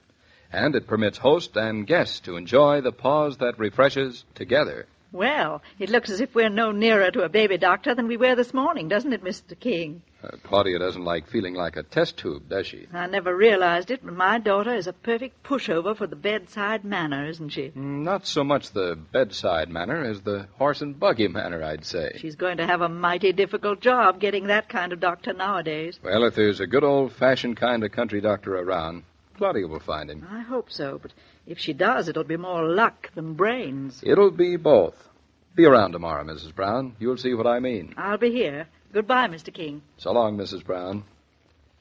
As I was about to say, every day, Monday through Friday, Claudia comes to you transcribed with the best wishes of your friendly neighbor who bottles Coca-Cola. So listen again tomorrow at the same time. And now this is Joe King saying au revoir. And remember, whoever you are, whatever you do, wherever you may be, when you think of refreshment, think of Coca-Cola. For Coca-Cola makes any pause the pause that refreshes, and ice-cold Coca-Cola is everywhere. This broadcast of Claudia was supervised and directed by William Brown Maloney. And now, here's a word from your friendly neighbor. Your Coca-Cola bottler presents Claudia, based on the famous play and novels by Rose Franken. Brought to you transcribed Monday through Friday by your friendly neighbor who bottles Coca-Cola. Relax, and while you're listening, refresh yourself. Have a Coke. And now, Claudia. Where'd we leave the car, David? Right around the next corner. Hey, weren't we lucky to find a parking space? Certainly were. Hey, don't walk so fast. I want to look in the windows. I've been afraid of this. You women. You don't know how to walk. I love window shopping. Doesn't cost a dime. No, except a quarter to park the car. Except we didn't park the car for a quarter. We parked it for nothing. It's wonderful how you can wiggle it in backwards. Oh, think nothing of it. I'll never learn. Oh, let's walk a little further. Hardware store's up the street on the right. Now there is a woman after my own heart. A woman who would rather look in a hardware store window than a dress shop. Oh, hardware is much more fascinating. Every time I look in one of those windows, I wish I had $1 million. You just said we are window shopping. Of course, darling. You know, ever since we've been living up here in the last 3 months, Eastbrook is growing. It seems to get busier every day, doesn't it? I bet when people look at us, they think we're vacationers or summer people. I'll bet you 20 cents they don't. It's a bet. David, where are you going? I'm going to ask somebody to look at us and tell us whether he's looking at us as vacationers or natives. David, you idiot. Come back here. Come back. Well, if I come back, you'll lose your bet. Oh, well, all right. It's worth 20 cents any day to save my face. That face? I wouldn't give 20 cents for it. Oh, you're so sweet. So complimentary. Now walk next to me. Like a stranger. Yes, ma'am. Hey, where's the hardware store? I thought you said it was just up the block. It is. Just up a little more. Darling, don't walk so fast. Take it easy. David, you're holding my arm as if I were an old woman. I intend to treat you like an old woman for the next few days. Ugh. I want to make sure that I get a very young son without any more trouble than necessary. Oh, you. Is that all you think about? Practically all. Me too. Every now and then I practically forget you're about to become a father. Oh, no bags under my eyes. Isn't it wallets for men? Look at that sweet dress. Yeah, we weren't going to look at sweet dresses, remember? I'm just starting to think of dresses again. Well, when we're in New York and you're out of the hospital, you're going to go out and buy yourself a wardrobe that will positively knock my eyes out. Oh, I don't want to do that. Such nice eyes. No wallets under them. Nevertheless, you're going to take yourself shopping. Not window shopping, either. You are sweet. Did I ever tell you you're the most generous, thoughtful man I ever married? Hey, don't walk so near the curb. Oh, don't do this. Don't do that. What do you think you are, anyway? The most generous, thoughtful man you ever married. David, what is that shining over there? See? Look, in the middle of the street. There, just beyond the fire hydrant. Oh, I don't see anything. Looks like a dime to me. I'm just going to see what it is. Claudia, come back here. Is a dime. We're rich, finders, keepers. And David, finding money is good luck. Can't throw my luck away when it's staring me in the Claudia, face. get back on the sidewalk. There's a car coming. I'm coming. You're not going to get any of this dime. Oh. Claudia, you little idiot. I tripped on the curb. Did you hurt yourself? I don't know yet. Oh, that stupid curb. It wasn't where I thought it was. Where'd you hurt yourself? Are you all right? Of course I'm all right. It's just my ankle, I think. Which one? Right one. Here. Here. You sit there on the curb. Now, wiggle it around. You both think I'm drunk. Well, that's the only decent excuse for your behavior that I can think of. Was a dime. Nice new shiny dime. I don't want to look. Now, see if you can move your ankle around. Much better when I don't. Can't I just leave it the way it is? You little fool. You want to get killed? I didn't get killed. I just twisted my ankle. David, let me get off this curb. People are looking at us. Now, let them look. Now, how badly does it hurt? Badly. It serves you right. Take back everything nice I said about you. You're a mean, hard-hearted brute. Shut up now. Now, how does it feel? His feelings are hurt. So are mine. Do you think you sprained it? I think I broke it. Can you move it at all? I'd rather not try. David, what am I going to do? Spend the rest of the night on this curb? I ought to leave you here. I ought to just walk off and leave you. Go ahead, see if I care. Of all the foolish, stupid things to do. If you don't leave me, I'll give you the dime. Hey, look, I can wiggle it just a little now, see? I'm perfectly all right every place else. Except in your head. I hate you. I think we ought to get you in to see a doctor. What do I want to see a doctor for? To get your ankle strapped up. Maybe he'll have the sense to put you in a wheelchair and handcuff you. You don't want a doctor. You want a police sergeant. If I could get one, I would. Besides, the only doctor I know is that pediatrician in Bridgeport I saw yesterday. He's not interested in ankles. No? I should think any doctor would be interested in your ankles. Oh, now you're sweet. Well, there must be some doctor right here in Eastbrook. Well, if you insist. Right next to the dress shop, there was a shingle. I noticed it. The eagle eye. Now, here, you think you can stand up? Of course I can stand up. Here, I'll help you. I feel like a stork standing on one foot. A stork would come in handy. Oh, you. Now, here, put your arm around my shoulder. Oh, this is nice. Only when there weren't so many people around. Now, come on, darling. It's just a few steps now. Take it easy. Stupid the way one ankle can mess everything up. I hope the doctor's in. Doctors are always supposed to be in, aren't they? Now, here we are. Ouch. Now, just 2 steps up. You want me to carry you? I do not. I made it. No. I'll ring the bell. His name's Dr. Barry. I don't know why you have to rush off and see a doctor at the mere drop of an ankle. Twisted my ankle lots of times. I never did a thing about it. You weren't my responsibility then. Oh, here comes somebody now. Yes? My wife has just turned her ankle. I'm Dr. Barry. Doctor? Come in. We hate interrupting you like this, but my husband insists... Your husband is perfectly right. It's a conspiracy. I'll turn on the lights. This is very kind of you, Doctor. Not at all. Oh, if you're at dinner, my ankle can certainly wait. Been through dinner quite some time now. Now, come right in here. There you are, Mrs. Norton. Sit right down. How'd you know who we were? Well, you moved up here and bought the Tucker house up the road about 3 months ago, didn't you? We didn't have any idea it was such a public affair. Eastbrook folks have a way of knowing what's going on here, even when they're not nosy. I love knowing other people's business. But you are nosy. Now, let me see this ankle. How did it happen? Well, I know it sounds silly, but I saw a dime in the middle of the street, And she tripped on the curb. Young woman? you ought to be spanked. Uh-huh. That's just what David said. David's right. Why, you're going to have a baby in no time at all. Got to handle yourself a mite carefully. Are you a baby doctor, too? I've handled quite a few in my time. Yes, indeed I have. You'll find babies I've brought into the world and taken care of all over Eastbrook. And over a good part of the world, too. Must be a nice feeling. 'Tis. This here your first baby? I've been watching you. You're coming around fine, Mrs. Norton. Who's bringing your son into the world? David, he knew it was going to be a son. Well, Dr. Barry is a fortune teller. Dr. Rowland in New York is taking care of me. Thaddeus Rowland's a good man. He sounds like Mama. Yep, he's got a fine reputation. We're going into town on Friday, just to be there. That's a good idea, but 'tain't really necessary. First babies are never in a hurry.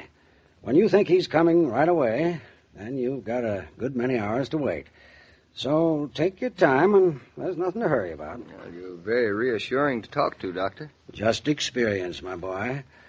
While I've been practicing medicine, I've seen babies get into the world in the dangdest ways.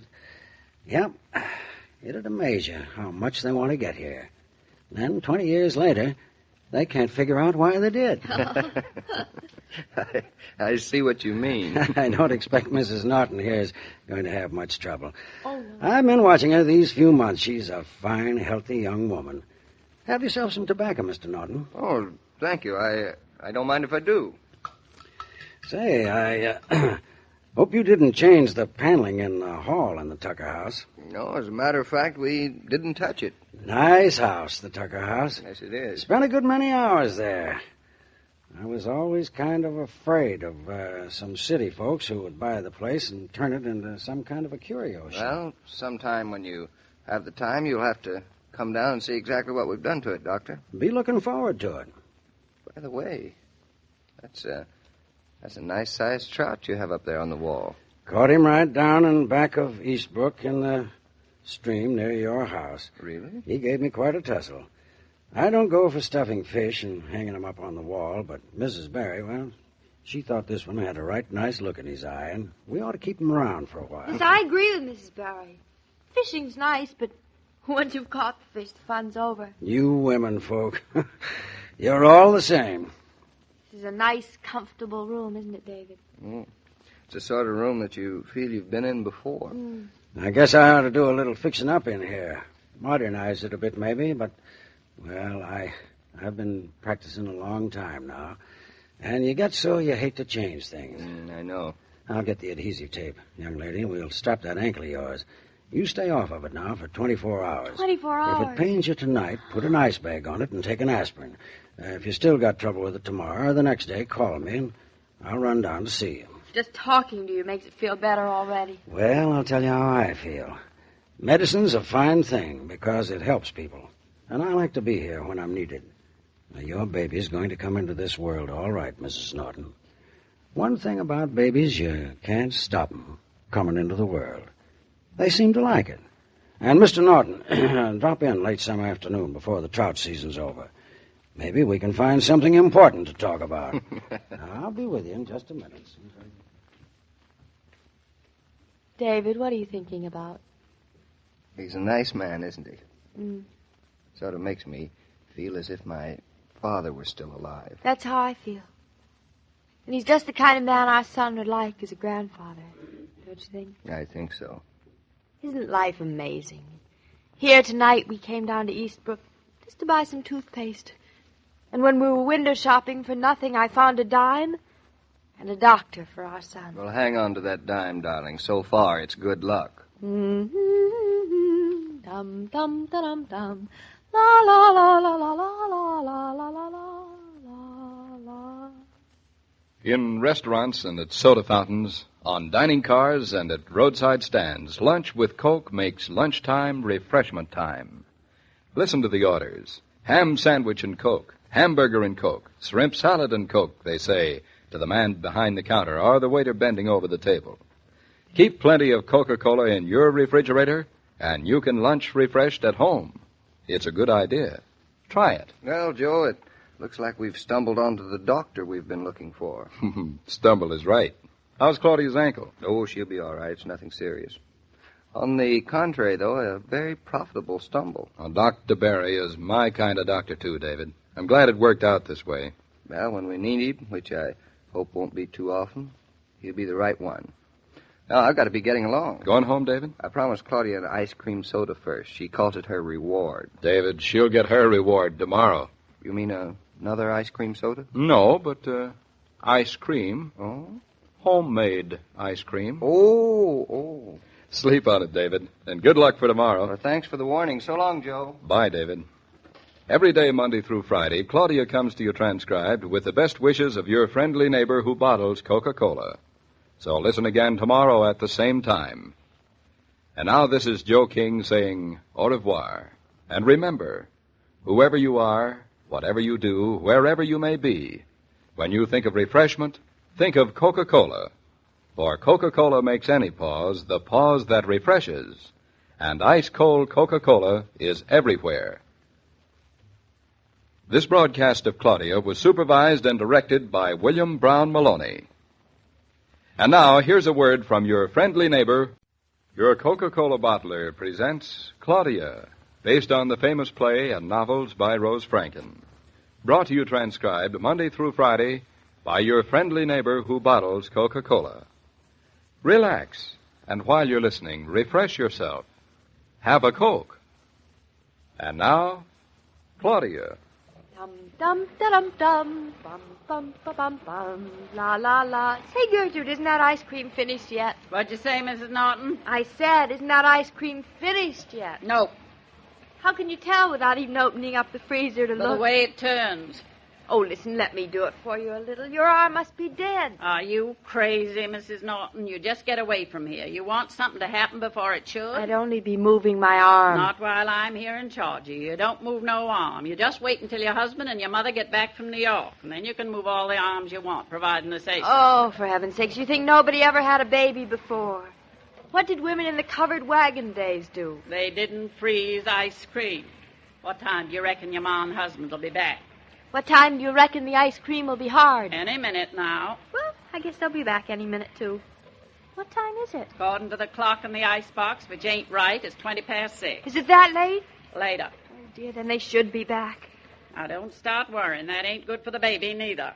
But when you stop to think that the only two people I have in the world are riding along in an automobile at the mercy of any hoodlum driver... It's sort of like putting all your eggs in one basket. Except you'd have the baby. Oh, Gertrude, don't be so literal. You make my blood run cold. I ain't saying anything's going to happen to your ma and husband's sakes. I wouldn't be slaving over this ice cream, would I, if I thought there would?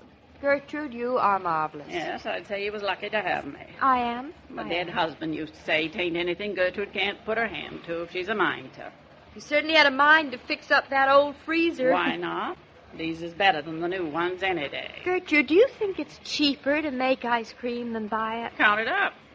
6 eggs, quart of milk, quart of cream, quart of strawberries. And the rock salt. And the ice. No, 'tain't cheaper, but it's long sight better. Shh. Ain't that a car coming in? No wonder the dog barks. They're home.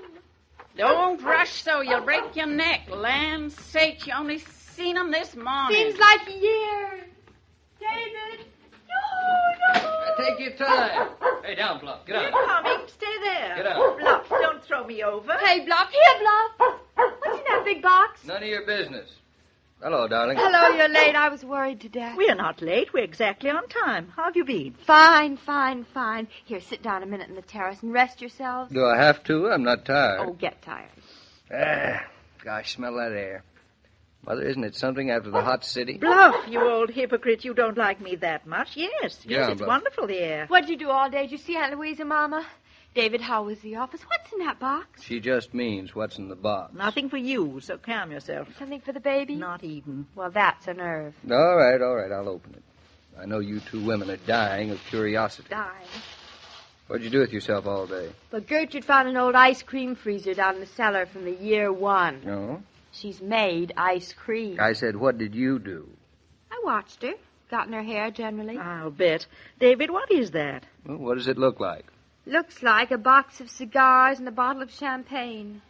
No wonder it made an intriguing-looking bundle. Ah, it is intriguing. The finest cigars and the best bottle of champagne you ever tasted. How do you know till you open it? Look at the label. Can't go by labels. Hey, will you two women stop looking a gift horse in the face? What horse was the gift from? Tom Colligan. Who's he? One of our contractors. The cigars are for me, and the champagne is for the little lady. Only the little lady doesn't give a hoot for champagne. I just as leave have a nice cold bottle of Coca-Cola or something. What kind of a creature did you raise, Mother? Just a simple country lass. I've known simple country lasses not to be so simple. I'm just curious. Oh, here's Gertrude. I guess supper's ready. Hello, Gertrude. How did that daughter of mine behave while we were away? Had my hands full with her. Wanted to churn ice cream, she did. Worst thing to do now. Certainly is. Where'd you get the ambition to make homemade ice cream, Gertrude? It's quite a job. Oh, I found all the fixings in the cellar, even a bag of old rock salt. Find an old quart of sweet cream, too, in the cellar, left over from a little old last year's cow, Gertrude. Oh, you're the limit, Mr. Norton. Truth to tell, it's pretty expensive making homemade ice cream at home. Never knew there was any other place you could make it. Gertrude, can I borrow some of your cracked ice? Hmm? I want to chill this champagne for supper. You don't need no champagne with homemade ice cream. Homemade ice cream's enough of a celebration for one night. But that's where you're wrong, Gertrude.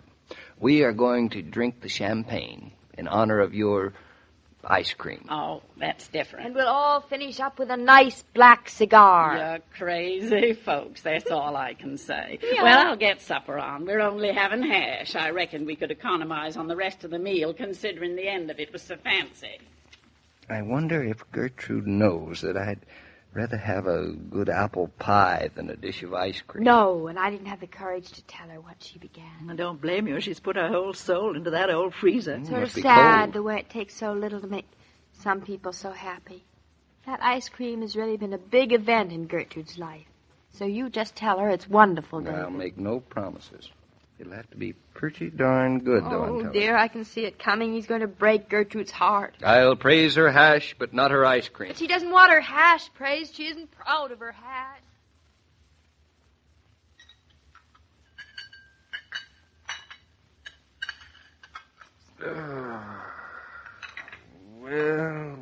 Well. Gertrude, that was delicious hash. Shucks. Those was nothing but a few little chicken croquettes made out of yesterday's roast of veal. I think I'll have some No, more. sir, you ain't going to get all full up before the ice cream. Oh. Better fill your glasses up again with champagne, because I'm bringing it in this minute. All right. Pass your glass, Mother. Not much, David. You'll take what you get and like it. Claudia, your glass. It's not bad. Listen to her, Mother. It's not bad. I'd still rather have Coca-Cola. This'll do in a pinch. Well, here we are. Don't that look good enough to eat? Tain't too hard, tain't too soft. Oh, Gertrude, what huge portions, but it does look wonderful. Oh, it does, Gertrude. That's the most wonderful pink. Should be with fresh strawberries. But handsome is as handsome does, as my late husband used to say. Dig in, Mr. Norton. Tell me how it tastes. Well, look, it's an awful lot of ice cream, Gertrude. I can never eat that much. Sure you can. A big 6-foot man. My late husband could polish off twice that much without batting an eyelash. Maybe that's why he's late. Mama, that's not nice. Go on, Mr. Norton. Taste. See if it ain't different from what you buy. Well, here goes. Well? Yes, it is different from what you buy. I never tasted ice cream like this before, Gertrude. Go on, Claudia. Go on, Mother. You dig in. I am. I can't wait. Mama, what do you say? Why, it's as smooth and velvety. Well, you folks certainly are appreciative. To look at your faces, you'd think you'd never ate ice cream before. Gertrude, have you tasted this yet? Me? Shucks, I never touched the stuff. It's all I can do to taste it before it goes in the freezer to see if it's sweet enough. Is it sweet enough? Oh, yes, it's very sweet. Very, very. Too sweet? Oh, no, not too sweet. Gertrude, why don't you make an exception just this once and treat yourself to a dish of ice cream? Go ahead. Give me a good piece of pie any day. No ice cream for me. Fattening. Well, I'll go get the coffee. One small, two big. David, is your ice cream salty? I thought I got a spoonful of the Atlantic Ocean. So did I. It's an old freezer. The salt must have leaked through. How can we tell her? No, we can't. Isn't he sweet, Mama? His bark's worse than his bite. He might be sweet, but the ice cream isn't. We can't manage to swallow these huge plates full. We'll all be sick as dogs. Sick as dog. Bark worse than bite? Mrs. Brown, you are a genius. And so is that aforementioned daughter of yours. Where is Bluff? Sitting right outside the window with his mouth watering, waiting for something to happen. Consider that it's happened, Here, Bluff. old boy, come in. Come on, old boy. How'd you like some ice cream, Bluff? Shh, that's what I'll just say yes or no, but quietly. Here you are, my lad. It's not sanitary. He has his own dish. This is an emergency. Presto. One gone. I always knew a Great Dane would come in handy. His tongue is a yard long. David, he hasn't finished yet. Oh, I'm an artist. If he licks the plate clean, Gertrude will know there's something phony about it. Darling, you're wonderful. Oh, here, Bluff, mine then. That's manners for you. If I'm left with my plate full before Gertrude gets back. You'll have to eat it. But we can't hurt Gertrude's feelings, But Mom. you don't care what you do to your poor mother-in-law's stomach. Hurry up, Bluff. Hurry up. There's a nice doggy. Come on, Bluff. That's enough. Not too clean, please. Come on, Bluff. Finish it. I don't think we'd better let him eat Mother's potion. It might make him sick. Don't pay any attention to him, Bluff. It's just a drop in the bucket as far as you're concerned, isn't it? There, nice Bluff. Nice ice cream there. Quick, Gertrude's coming. Take up the plate, Mother. Here, hurry. He won't give it to me. Well, just grab it. Wipe your face, Bluff. That was the finest dinner I've had in years. Some more champagne, my love? Yes. Here's Gertrude.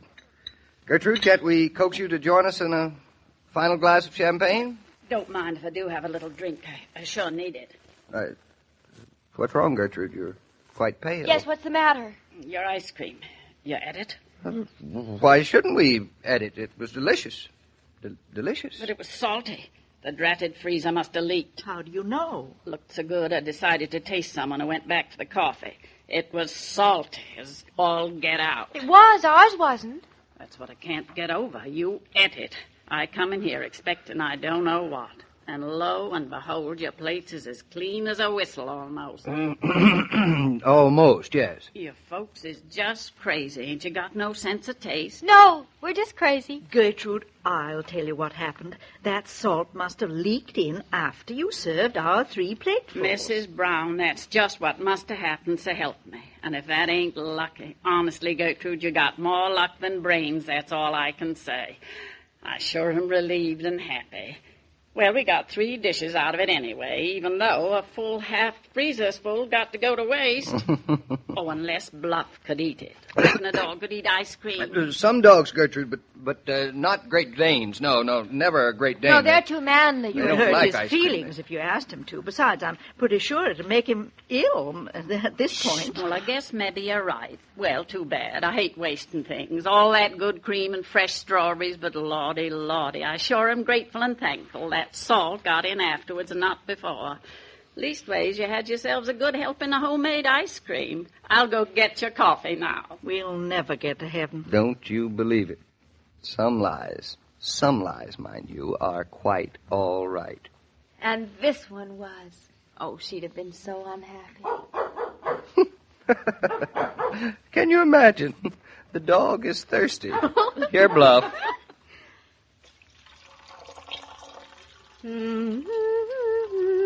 Dum dum dum dum. La la la la la la la la la la. Do you want a suggestion for making your ironing pleasanter? Turn on the radio and get yourself an ice-cold bottle of Coca-Cola. Coke, while you're ironing, is mighty refreshing, and it makes warm tasks cooler and pleasanter. Same's true for any household chores that take it out of you.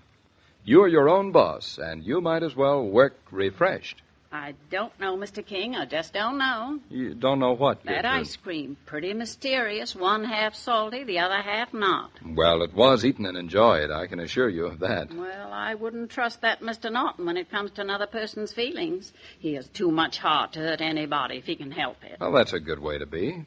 And all that heart is going to stand David in good stead tomorrow. Always will. Why, especially tomorrow. Remember the schoolhouse David's been asked to build in Eastbrook? Sure, I remember. Well, it's going to be designed with heart and built with spirit and wisdom. Sounds like a good building to last a good while. I'll be here tomorrow, 'cause Gertrude sure wants to hear about it. So long, Mr. King. So long, Gertrude. Every day, Monday through Friday, Claudia comes to you transcribed with the best wishes of your friendly neighbor who bottles Coca-Cola. So listen again tomorrow at the same time. And now this is Joe King saying au revoir. And remember, whoever you are, whatever you do, wherever you may be, when you think of refreshment, think of Coca-Cola. For Coca-Cola makes any pause the pause that refreshes. And ice-cold Coca-Cola is everywhere. This broadcast of Claudia was supervised and directed by William Brown Maloney. And now here's a word from your friendly... Your Coca-Cola bottler presents Claudia, based on the famous play and novels by Rose Franken. Brought to you transcribed Monday through Friday by your friendly neighbor who bottles Coca-Cola. Relax, and while you're listening, refresh yourself. Have a Coke. And now, Claudia.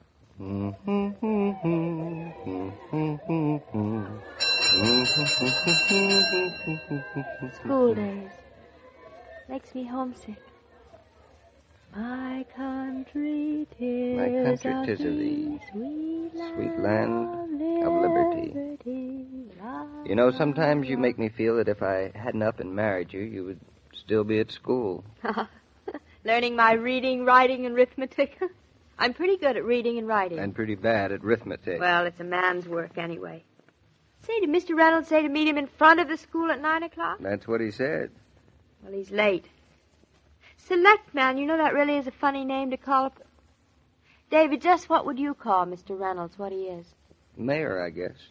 Well, then why do you call him... They don't like to call him mayor. Because in the early days, when they were really practicing democracy up here in New England, they didn't like titles. They didn't like men to get too big for their breeches. David, Mr. Selectman, Mayor of Eastbrook, Reynolds has arrived. Hey, Mr. Norton, Mr. Norton. Good morning, Mr. Reynolds. Well, you here on time. Certainly admire people who are punctual. We were waiting for you. You say that pleasant, ma'am, but you say it like I was late. By George, I am late. 5 minutes past 9. Yep. Oh, got held up with Mort Tucker down the street.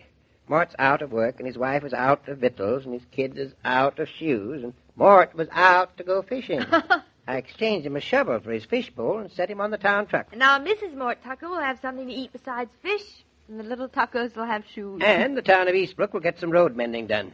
Mort Tucker's a good man in the end of a shovel. He's got what it takes, strong back. Oh, Mort's all right, but he's kind of shiftless. Well, it's us don't be shiftless. There's the site for the new school building across the street. Just what kind of a building did you have in mind, Mr. Reynolds? Well, when you've got yourself an architect, and he's a good architect, a smart man sort of sits back and lets him come up with his own ideas. And George Reynolds is just as smart as the next man. Well, that's very flattering, Mr. Reynolds, but I'm pretty busy at the moment.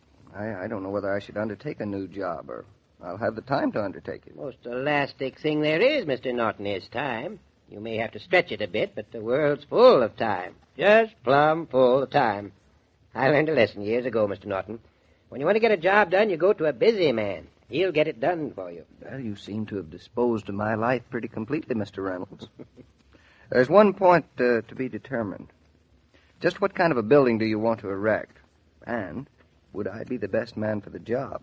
After all, I've never built a school before. There ain't very many as has, Mr. Norton. But there are an awful lot of schools, Mr. Reynolds. Lots of school buildings, Mrs. Norton. I'm not so certain how many of them are schools. Now, there's a fine point of distinction there, Mr. Reynolds. But you must have some ideas in mind, Mr. Reynolds. A few. I got a piece of paper here with the details on it. 500 children. 500, so many. Town's growing, Mrs. Norton. Town's growing. Nobody ought to be aware of that more'n you. Seems like every young couple in the town, when they got nothing better to do, they up and have themselves a child. I guess there's not much better they can do. Makes for a good, thriving, growing town. A school for 500 children. Yeah. This here paper sort of lays out what we decided we need. So many rooms, an auditorium, gymnasium, playgrounds. It's all here. A lot of new-fangled things. I don't hold with all of them, but they say it's progress. Playgrounds and gymnasiums and auditoriums are necessary to a good school, Mr. Reynolds. Can't be just school rooms. So they say, Mrs. Norton. I'm a little old-fashioned, I guess. I got some ideas about a school. Well, that's what you'd better talk to me about, Mr. Reynolds. Your ideas. There was a wise man once said, the greatest school there is a log. Yep, that's just what he said. A log? Yeah, a log. with a student on one end of it and a great teacher on the other. Couldn't be no finer school than that. Mark Hopkins said that. Old Mark did, eh? Yeah, smart man. Well, we got kids enough and logs to spare, but we're sort of shy on great teachers for the other end of 'em. Might be a little drafty and damp in this ideal school of yours, Mr. Reynolds. Might be, but a good education is worth a little inconvenience. Howsomever, we ain't got enough teachers to go around on that system, so we'll build us some rooms, and then we can set 20 kids on this imaginary, hypothetical log, and the best teacher we can find on the other end. And just what style of architecture do you have in mind, Mr. Reynolds? That, young man, is up to you. That's your department. But I aim it'll be something I'll like when we get through. I think I've got the idea. You don't care very much what it is, as long as you like it. That would be a way of stating it, Mr. Norton. But I have an idea we'll see eye to eye on things. That's why I'm talking to you. And if we don't? I can be convinced. If a buddy can make me think I'm wrong. Well, that's fair enough, David. Does the name East Haddam mean anything to you two young people? You mean here in Connecticut? Yeah, up on the Connecticut River. Yes. David, we drove through there one day this spring. Yes, I remember. We did. The road bears left up over the hill? Yeah, we stopped there and filled up with gas. Did you notice the little red schoolhouse back in the fields on the edge of the bluff? As a matter of fact, being an architect, I did notice it. A low sweeping roof. Looked like it had been built in the 18th century. That's right. You didn't go up and look at it? No, we were in a hurry to get back home. That's too bad. And you didn't see the sign up there on the side of it? No, we didn't. But I hardly think the style of architecture could be adapted to the building that you have in mind for Eastbrook. Looked like a one-room schoolhouse. Every schoolhouse is a one-room schoolhouse. I ain't talking about styles of architecture. I'm talking about building a school. I think I'm beginning to follow you, Mr. Reynolds. But, Mr. Reynolds, when my son goes to school, I want him to have all the advantages that we've accumulated through the years. You have, Mrs. Norton, but what George Reynolds is worrying about is that we don't leave out any of the virtues and advantages that don't appear on the surface. But I still don't see what the connection is between a one-room red schoolhouse and this big new school you're thinking about. Let Mr. Reynolds go on, Claudia. I think he has something in the back of his mind he wants to say. Out of that little red schoolhouse, Mrs. Norton, for close to 200 years, a lot of fine people came, both in front of the teacher's desk and from behind But it. not because it was a one-room red schoolhouse. No, but I know what Mr. Reynolds means. It was an idea and an ideal of education. Yeah, that little schoolhouse was a burning torch in the wilderness. It was the core and the heart of the community. It stood for equal opportunity and freedom and a way of life. And it taught those things that were worth dying for to get and to keep. You're still talking about just that little red schoolhouse? Yes, ma'am. It's too bad you and Mr. Norton didn't have climbed that hill and looked at that schoolhouse. You know what you would have seen on the sign beside the door? What would we have seen, Mr. Reynolds? The sign says, "In this building, in the years just before the Revolutionary War, Nathan Hale taught school." Nathan Hale. I've always thought of him as a story in a history book, not flesh and blood. A neighbor, almost. In a little schoolhouse just a little way away in East Haddam. And he taught well, ma'am. Yes, he taught some lessons worth learning and remembering. Down the hill from the schoolhouse is a graveyard. In it there's graves for a lot of men who studied at those lessons, went out and died so that other men might not lose the chance to learn them, too. Yes, ma'am. Lessons that men will die for is pretty important lessons to teach. But, Mr. Reynolds, buildings, just buildings won't do that for men. Maybe not. But what goes into buildings will. The individuals and the communities that get together and build their schools, and what their schools mean to them. That's where the lesson begins. And I aim for we shouldn't leave that out of our new school. I think I see what you mean. We got us an honor roll here in front of the school. A lot of gold stars. Too many gold stars.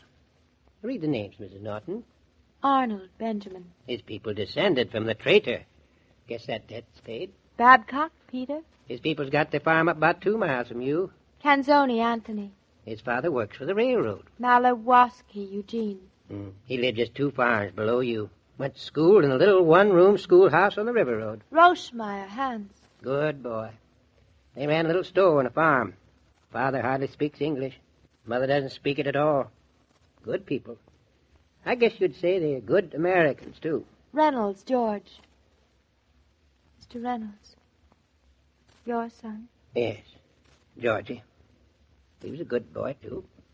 I see what you mean, Mr. Reynolds, but it's not easy to build the things you've been talking about with stone and mortar. You do your part. You make it an honest building, simple and honest, and set it on the ground like it belonged there and meant to stay there come hell or high water. I'll try. You do that, and the community and all of us will try to do the rest. Yes, we'll do our share, and we'll make some fine citizens. I'd like to have a share in this undertaking. Well, ma'am, you're just bulging over with your share. Another kid to bring up in a fine town and a fine country. I'd like to do more. We'll put you in the Parent Teachers Association. I guess I can almost qualify. You'll qualify before the next meeting. I don't know nothing about human nature or expectant mothers. Well, you got specifications of what we want, Mr. Norton. You draw us up some plans and call me. I'll try to make the kind of a school you want, Mr. Reynolds. He's a fine man, Mr. Reynolds. David, this is a fine town. And a fine country. It's a privilege to bring a child into it. I just don't hold with the pessimists and the disillusioned. People who say we've come to the end of the road. David, the road is just beginning. Those gold stars on the honor roll. The names be behind them that you were reading a few minutes ago. They say that sometimes you have to pay a pretty big price for walking that road. Should we ever have to pay that price, David? Let's do our share to be sure that it will be worth it. And Mr. Reynolds looked at his son's name there and said, Georgie, he was a fine boy. He seemed sort of certain that it was worth it.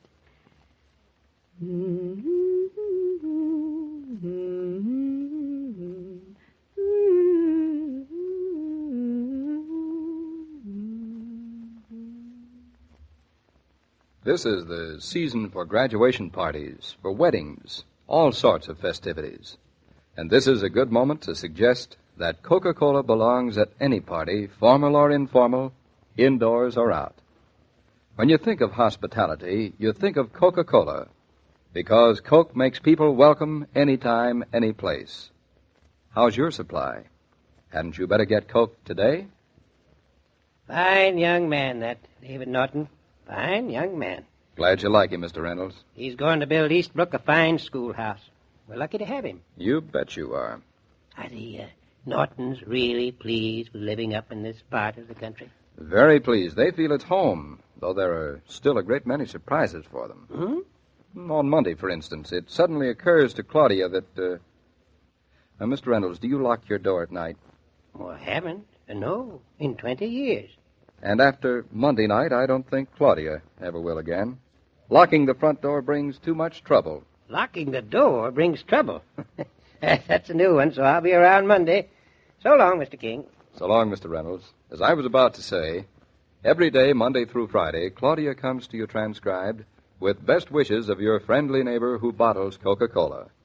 So listen again Monday at the same time. And now this is Joe King saying au revoir. And remember, whoever you are, whatever you do, wherever you may be, when you think of refreshment, think of Coca-Cola. For Coca-Cola makes any pause the pause that refreshes. And ice-cold Coca-Cola is everywhere. These programs star Catherine Bard as Claudia and Paul Crabtree as David, and the entire production is supervised and directed by William Brown Maloney. And now, here's a word from your friendly neighbor. Your Coca-Cola bottler presents Claudia, based on the famous play and novels by Rose Franken. Brought to you transcribed Monday through Friday by your friendly neighbor who bottles Coca-Cola. Relax, and while you're listening, refresh yourself. Have a Coke. And now, Claudia. You're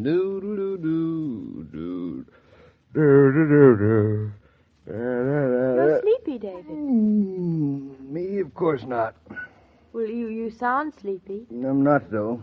Darling, you could admit it. It's not unmanly to be sleepy. For your information, I'm just enjoying a quiet evening at home. Does he sound as if he's enjoying it, Mama? Yes, and so am I. Well, enjoying it or not, it's time we all went to bed. Well, go on up. Nobody's stopping you. No, thank you. I was only thinking about you. You know it's time you went to bed? Because you have to catch an early train tomorrow morning. Remember that early appointment, remember? Yes, I remember, but it's hours from now. I don't have to start getting ready so soon. David, don't be difficult. Let's go to bed. Was she always like this, Mother? Always, David. She never could do anything by herself, and she always inveigled me into doing things with her, whether I wanted to or not. Inveigle. That's a nice word. Poor Mama. Poor you. You'll be dead on your feet all day tomorrow. I am not tired. Oh, yes, you are, whether you know it or not. I might as well go to bed. I won't get any peace until I do. Give in, David. Give in. It's the easier path to take. Mother, you and I are victims of a power stronger than ourselves. Is that me? I married a governess. Well, I'm putting out the light, children. How clever of you. You two don't want to break your neck up the stairs with you. Just blindfold me and do with me what you will. Shackle my hands behind my back and lead me on. You do. You look so foolish standing around like sheep. Sheep, she says, Mother. We're lambs. To the slaughter. Bah. David, you dope. Last chance. Out go the lights.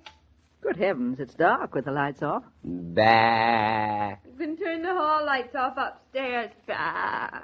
Yes, Sergeant. Come on. No gabbling in the halls, children. The curfew has tolled the knell of parting day. Gesundheit. Nobody sneezed. Curfew. Ooh, Mrs. Brown, your daughter is a dimwit. And she is dimming the lights.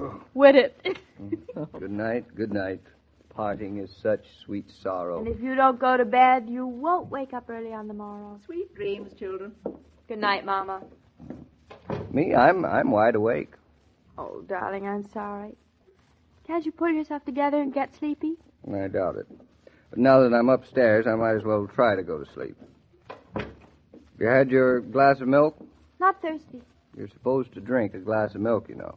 I said I am not thirsty. And I'm not sleepy, but you're putting me to bed. That is different. Ooh, ho, ho, ho, ho. What's good for me, I must do. What's good for you, you mustn't. The double standard? You've heard of it, certainly. Young lady, as soon as you get into your bathrobe, you go downstairs and have yourself a glass of milk. Oh, all right. All right. On one condition. You'll be sound asleep by the time I get back up. You're the greatest little condition maker I ever married. What's fair is fair. Did you lock the front door? Lock the front door? Lock the front door, yes. Who ever heard of locking the front door? Everybody has. Well, not up here in the country they haven't. Nobody locks their door in the country. Why? Why should they? Why shouldn't they? Has a lock on it, hasn't it? It's only for looks. There's no reason to lock a door in the country. Nobody ever tries to get into somebody else's house in the country. Ha! People don't walk around at night walking into other people's doors in the country. Certainly not because they're locked. That's not the reason. Well, what is the reason then? Well, the reason is that in the country it just isn't done. Why? There is a lock on the door. It just isn't done. Who says? I says. Oh, that's a fine reason. I'm going to bed. I hope that I'll be asleep by the time you get back from your milk. David, have you ever been robbed? Yes, on my wedding day. You have? Mm-hmm. Oh, why do I talk to you? I'm going to get some milk. Bye-bye. Sweet dreams. Thanks, I'll need them. Rock-a-bye, baby, on the treetop. Dum-da-dum-dum-dum-dum. Milk. No wonder I'm so contented. Oh, is that you, Claudia? Mama! Pappy scared the glass out of my hand. I thought I heard somebody. You did, me. Have a glass of milk, Mama. No, thank you. Go on. Do you good. I don't want to be done good to. Oh, you and David. Peas in a pod. Wish we had our own cow. What's the matter with milk out of a bottle? Not good enough for you? Oh, it's so much nicer to patronize your own establishment. David asleep? Said he'd try to be. Just leave your glass in the sink. I'll put out the light. Oh, good. Let's be quiet now, Mom, in case he's sleeping. think it started to rain. Rain's a nice song. How do you like that? After all I said, I forgot to lock the front door. David doesn't believe in it, Mama. That is something else about men. They trust people. Imagine. The strangest ways. Well, David or no David, I am locking the door. And so, to bed. These stairs creak. Oh, David's very fussy about that creak. He says it gives our house character. Try to go into your room quietly and don't talk. What do you take me for, Mama? Chatterbox. Good night.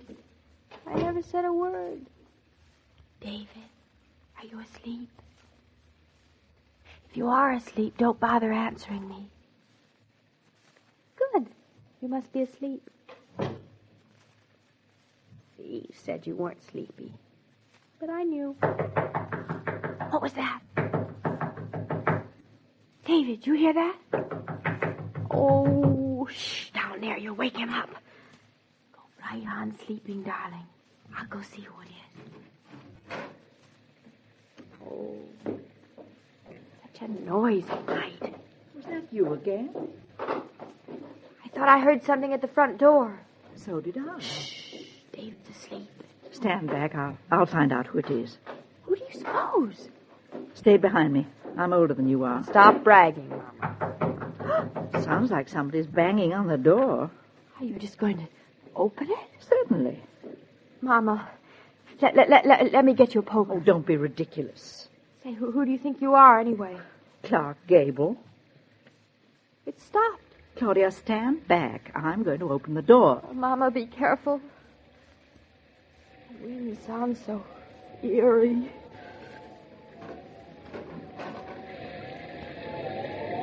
There's nobody there. That's funny. There is nobody here. Do you suppose we imagined it? I don't imagine things. Maybe whoever it was saw you and got afraid. Thank you so much. You sure there's nobody there? Nobody but the wind and the rain. And close the door, Mama. And lock it.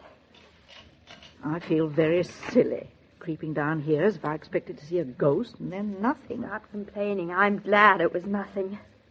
Where are you going, Mama? Back to bed. Wait for me. Are you afraid of the dark? No, but I thought you were. It must have been the wind. I guess so. I hope so. Funny, my knees feel funny for no reason. Well, good night, Mama. For the last time, good night, Claudia. Stop imagining noises. Same to you. Mama, did you just imagine a noise? I think I did. What'll we do? I'm going right downstairs and open that back door without further nonsense. Don't you think I better wake David I up? do not. I feel like Lady Macbeth creeping up and down the stairs. I don't think this is the way victims act in murder mysteries. Stop talking such nonsense. The weather is perfect for anything, Mama. And it's my turn to go first. It wasn't the front door this time. I locked the back door, too. Don't put on any lights. You don't want a stranger to see me in this bathrobe?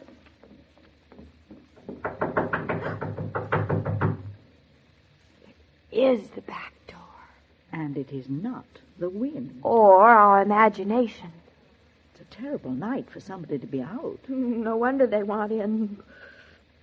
When the kitchen's cold, you stand behind the stove, Mama, while I open the door. Stop acting so heroic. It isn't anything. Well, here we go. Well? You're right. It isn't anything. Let me look. Stand back. Now, you want to get all wet? I think we're all wet already. Queerest thing, but there is nobody out there. Mama, what do we do now? Same thing as last time. Trouble is, the minute we get upstairs, the pounding will start again. Well, this time we won't waste any time. We'll come right down and surprise it. David would have to go to sleep at a time like this. I think we're two foolish women. You do look awfully silly standing there in your nightgown, Mama. You've nothing to be so proud of either. Did you lock the door? I certainly did. You think I want somebody walking in? There is no somebody, it would seem. Shh, shh, shh. I hear it. Yes, somebody. somebody in again. At the window. Mama, stay back here. If there's nobody this time, I'm going to call a doctor. Oh, 2 straight jackets would be so becoming to us. There's somebody in white. A man. He can't see us, can he? Shh. We'll see what he wants. Mama, how are your knees? Knocking. Shh. Blasted windows of all the... David. It's only you. Oh. Oh, you two here. David, you're all dripping, my dear. You're soaked to the skin. I thought you were asleep. Let me in the house, will you? Oh, fine thing, scaring us half to death. Who do you think you are, climbing in windows in your pajamas on a night like this? People in the country don't... Who locked the door? We came down twice. Why didn't you just stay where you were? Who locked the door? I thought you were asleep. Behind my back, huh? David, darling, your teeth are chattering. What were you doing out? It started to rain, so I put the car in the garage. I merely walked down the stairs. Claudia, I'm putting the kettle on the stove for David. Oh, and Mama, he'll want a hot water bottle, too. Get him to take off those wet clothes. Yes. I just want to get to bed. Well, darling... Oh, darling, you are sleepy after all. I'm not sleepy. I just want to be allowed to thaw out all by myself. Ooh, What was that? What was that? What was what? Oh, that. It was the shutter banging against the window. What a night.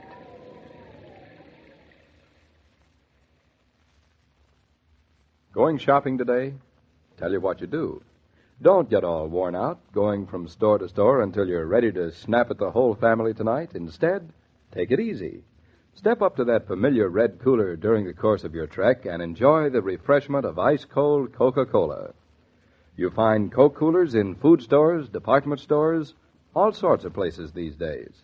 They are put there, remember, so that you may shop refreshed. What a night, Joe. What a night. You better get yourself to bed, David. You're getting a chill. I'll be all right. That's what I get for having a conscientious wife. Well, she'll know better tomorrow night. Tomorrow night won't matter. We're going into town tomorrow. Oh? And we're going to stay at Mama's for a few days till Claudia goes to the hospital. And while she's there, where will you go, David? Me? You'll have to wait till tomorrow to find that out, Joe. Well, if I must, I must. See you tomorrow, David. What a night, what a night. Every day, Monday through Friday, Claudia comes to you transcribed with the best wishes of your friendly neighbor who bottles Coca-Cola. So listen again tomorrow at the same time. And now this is Joe King saying au revoir. And remember, whoever you are, whatever you do, wherever you may be, when you think of refreshment, think of Coca-Cola. For Coca-Cola makes any pause the pause that refreshes. And ice-cold Coca-Cola is everywhere. These broadcasts are adapted for radio by Manya Starr, and the entire production is supervised and directed by William Brown Maloney. And now here's a word from your friendly neighbor. Your Coca-Cola bottler presents Claudia, based on the famous play and novels by Rose Franken. Brought to you transcribed Monday through Friday by your friendly neighbor who bottles Coca-Cola. Relax. And while you're listening, refresh yourself. Have a Coke. And now, Claudia. La, la, la, la, la, la, la, la, Hey, Mama, do you mind if I use your telephone? Since when do you ask my permission? Well, this is your telephone, Mama. I don't want to impose. Fine time to think of that. Yes, but this is the first time I made a long-distance call on your phone. That's the least of my worries. Who are you telephoning? Oh, my, aren't you curious? Well, since it is my telephone. Aha, now it's your telephone. Well, since you're so interested, I thought I'd telephone the house in Eastbrook and ask Gertrude how the family is. You have my permission for that. Funny to think of the house sitting there without us in it. Must be so quiet. It's nice here, too, though. Just the way it used to be with you, David, me. I? You, David, and quote, I, unquote, here in your apartment. It's almost as if we'd just gotten married. With a few modifications. Just a few. Anyway, I think I'll call Gertrude. What time is it? Why don't you ask Gertrude? Waste my money on a long-distance call for that? What's the matter with your watch? It's on the mantel. Well, that's a fine place for it to be. Oh, 6:30. David ought to be home soon. funny, in a way, I still think of this apartment as home. Well, it was for a good many years. Nice years. I never expected any years to be nicer. And I met David. And hoodwinked him into marrying you. Poor David. I never thought everything could change in a year. It certainly has. Any minute now, it's going to change even more. First we were here, just you and me. Aye. Just you and, quote, I, unquote. Then there was David. Now there'll be... What are you going to call him? Well, we're torn. We can't decide between Michael, Anthony, Peter, and Robert. That's quite a choice. I can't choose. I guess we'll just have to have 4 sons to make it easier. Your idea of easier is a little off-center. Then there'll be 7 of us. 7, that's a nice number to be. You better call Gertrude. David will be here, and you won't want to be talking on the phone. Oh, Mama, sometimes you're so intelligent. You must get it from me. And since you're so intelligent, you can answer a question for me. I can't always answer your questions, but I refuse to take the blame for that. I've been thinking, where do you think David ought to stay while I'm at the hospital? I've been thinking of that, too. He hasn't said anything about it. He's probably planning to stay at his brother's. Think so? It's the most comfortable and convenient place for him. Hardly is his brother. At bottom, they're very alike, too. Though David never married Julia, and Hartley did. Julia doesn't like dogs. I'll miss David, but Hartley is his family, and, well, he'll want to be with him. Well, I'll ask him as soon as he gets home, because I promised to let Julia know tonight. It's all settled. Now, get on with your phone call. I miss Bluff, don't you? Personally, I think it's rather nice to walk around without tripping over that dog of yours. I'm so glad you like him. Operator, do you please connect me with Eastbrook 527, ring 3? Yes, I'll wait. Feels strange calling myself up. I keep expecting me to answer my phone.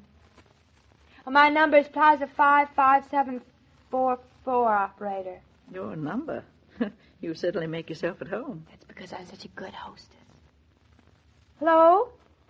Hello, Gertrude, this is me. Aye. Claudia, when will you learn? It's me, Mrs. Norton.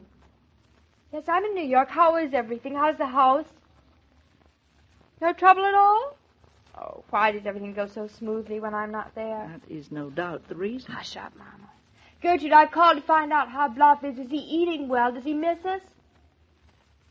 Oh, wait till I tell Mama. And how's Shakespeare, Gertrude?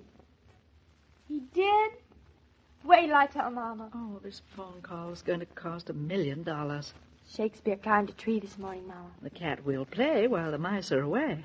And now, Gertrude, tell me how you are. It's about time. If I were Gertrude, I'd leave without giving her any notice. Hush up. How could I hear how Gertrude is? What did you say? Oh. Oh, dear. I'll bet you're sorry you asked. She took me seriously. She's really telling me. They always do. Oh, well, Gertrude, Yes, I see, but... Well, Gertrude, why don't you... How is she? Is she sick? No, she's fine, she says. Yes, Gertrude, Everybody home? Claudia's on the telephone, David. Doesn't surprise me. Who's she talking to? To Gertrude. Be quiet, you two. I can't hear a word she's saying. Well, Yes, Gertrude, how's my I'm mother-in-law tonight? Bearing up. And how's Claudia? It's fine. Oh, yes, Gertrude, I'm listening. What's Gertrude saying? Don't ask me. Mama, come over here. Mama, how is Claudia, really? She seems fine, David. Full of energy and questions. Nothing different? Not a thing. How much longer do you think it'll be? I'm trying my best to get her to finish what she's saying. We're not talking about Gertrude. Go back to your phone call. Yes, Gertrude, I'm listening. Go on. There's no telling when it'll be, David. You know how babies are. They come when they please. Every time the phone rang down at the office today, I thought sure it was you calling me. Have patience. I'll make the phone ring with a very special ring when it's about your son. I'll do that, Mother. Hey, you. Hey, what's going on the telephone? Shh, David. Well, Gertrude, I'm certainly glad to hear that. Yes, we'll call you again, Gertrude, as soon as there's any news. Goodbye. Well, what'd she have to say? Not a thing. Not a thing? Not a word. Nothing's new. Everything's fine. What on earth was she talking about? I don't know. I was trying to listen to what you were whispering about to Mama. You little eavesdropper.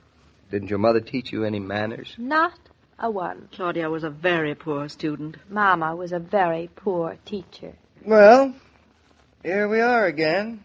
The three of us. Yep. Sit down, David. Make yourself at home. The stew's stewing on the stove. Oh, David, you look tired. Do I? Mm. Well, I had a fairly busy day down at the office today. You miss Eastbrook terribly?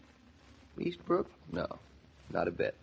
He puts up a brave front, doesn't he, Mama? Well, he may not miss Eastbrook, but I do. Mama is in love with our dog, David. No. Mama was able to have a little more privacy in Eastbrook. 80 acres in Eastbrook and only 4.5 rooms in New York. And that's something I wanted to talk to you about, Mr. Norton. What is that? When I go to the hospital. Which will be any week now. Any week? Heaven help us. Knock wood, knock wood. Cross your fingers. Where are you going to go, David? To the nearest cigar store. Oh, you're not going to be the kind to hand out cigars, are you? No, why not? I thought you weren't going to be a typical father. There's no such thing as an untypical father. Anyway, that's not what I meant. I meant, where are you going to live while I'm at the hospital? We've plenty of time to think about that. How do you know we have plenty of time?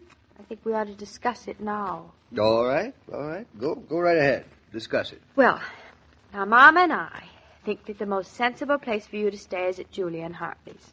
Oh, you do? Mama and I have been discussing it. Oh, you have? Mom and I feel that the place for you at a time like this is with your brother. Oh, it is. David, haven't you got something more to say than that? Well, my future is being disposed of so eloquently. What more do I have to say? Well, don't you have an opinion? Yes, I have an opinion. Well, it's a free country.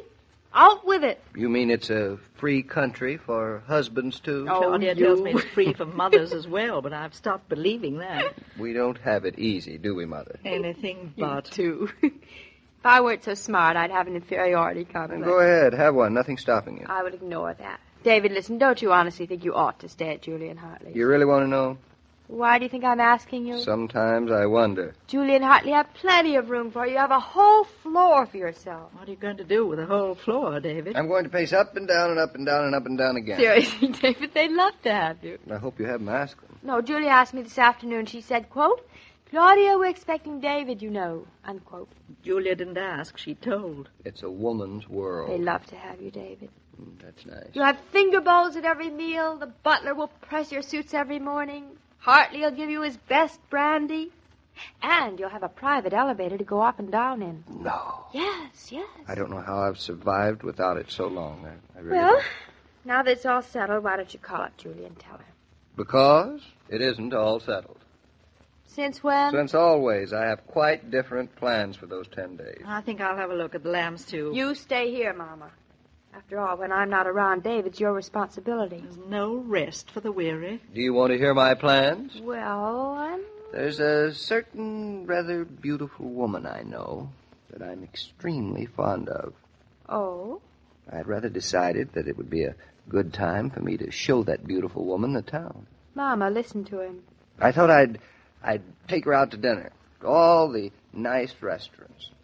Perhaps I might even take her to a nightclub. Well, it's more than you've ever done for me. And then let's see what else. If there's a good Mickey Mouse around, I'll even take her to the movies. Oh. If it's a sunny afternoon, I'd rather plan to wander over to the zoo. Take this friend of mine on a horse and buggy ride around the park, perhaps. I'm seething. Would be a rather nice 10 days, providing I didn't have to stay at Julia and Hartley's. Well, nobody says you have to. I just thought you'd like to. I was only thinking of you. Well, I appreciate that. Now, let me see. What were some of the other plans I made? I'm not sure I want to hear any more. You little goose. Sometimes I really think you aren't as bright as I think you are. He's not making any sense, Mama. Let him go on, Claudia. Maybe he's making a great deal of sense. You're wiser than your daughter, Mrs. Brown. I think you've guessed whom I consider the most beautiful woman in the world, next to my wife. I don't want to be the one to say whom I think it is. Oh, David, you darling. I've known all along who you meant, because I've always thought, after me, Mama was the most beautiful woman, too. Then we're all of the same opinion. And both you, Mrs. Brown and Mrs. Norton, are very conceited wenches. I think now I really better go look at the lambs, too. You're both fools, but nice fools. Oh, darling. I didn't want you to feel you had to stay here if you'd rather not. No place I'd rather stay. You two sound as if you're going to have the most wonderful time. Oh, we are. Not going to miss me at all? You? No, not at all. Sometimes I wish... You wish what? Nothing. Are you frightened, darling? Nope. Just jealous. I'm going to be all alone. You're going to have each other. Yes, Mama and I'll have each other, darling, but that's just going to make us feel all the more alone without you. Now, come on. Come over here. You forgot to kiss me hello. La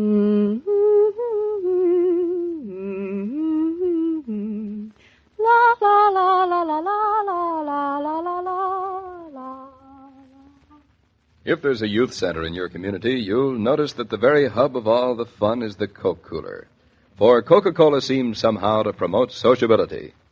That's why young folks appreciate Coke at home. They like to be able to share it with their friends, just as you do. And since it's only a nickel a bottle, this is a pleasure few parents need deny their families. Suppose you order a case today. I'm a very flattered mother-in-law tonight, Mr. King. Well, Mrs. Brown, David means every word he says. And so do I, though I never can say very much. Oh, you don't have to, Mrs. Brown. I'm a very lucky woman, Mr. King. Wait till tomorrow, Mrs. Brown. Tomorrow? What for? Well, tomorrow you'll take a walk with Claudia. Yes? But it'll be more than just a walk.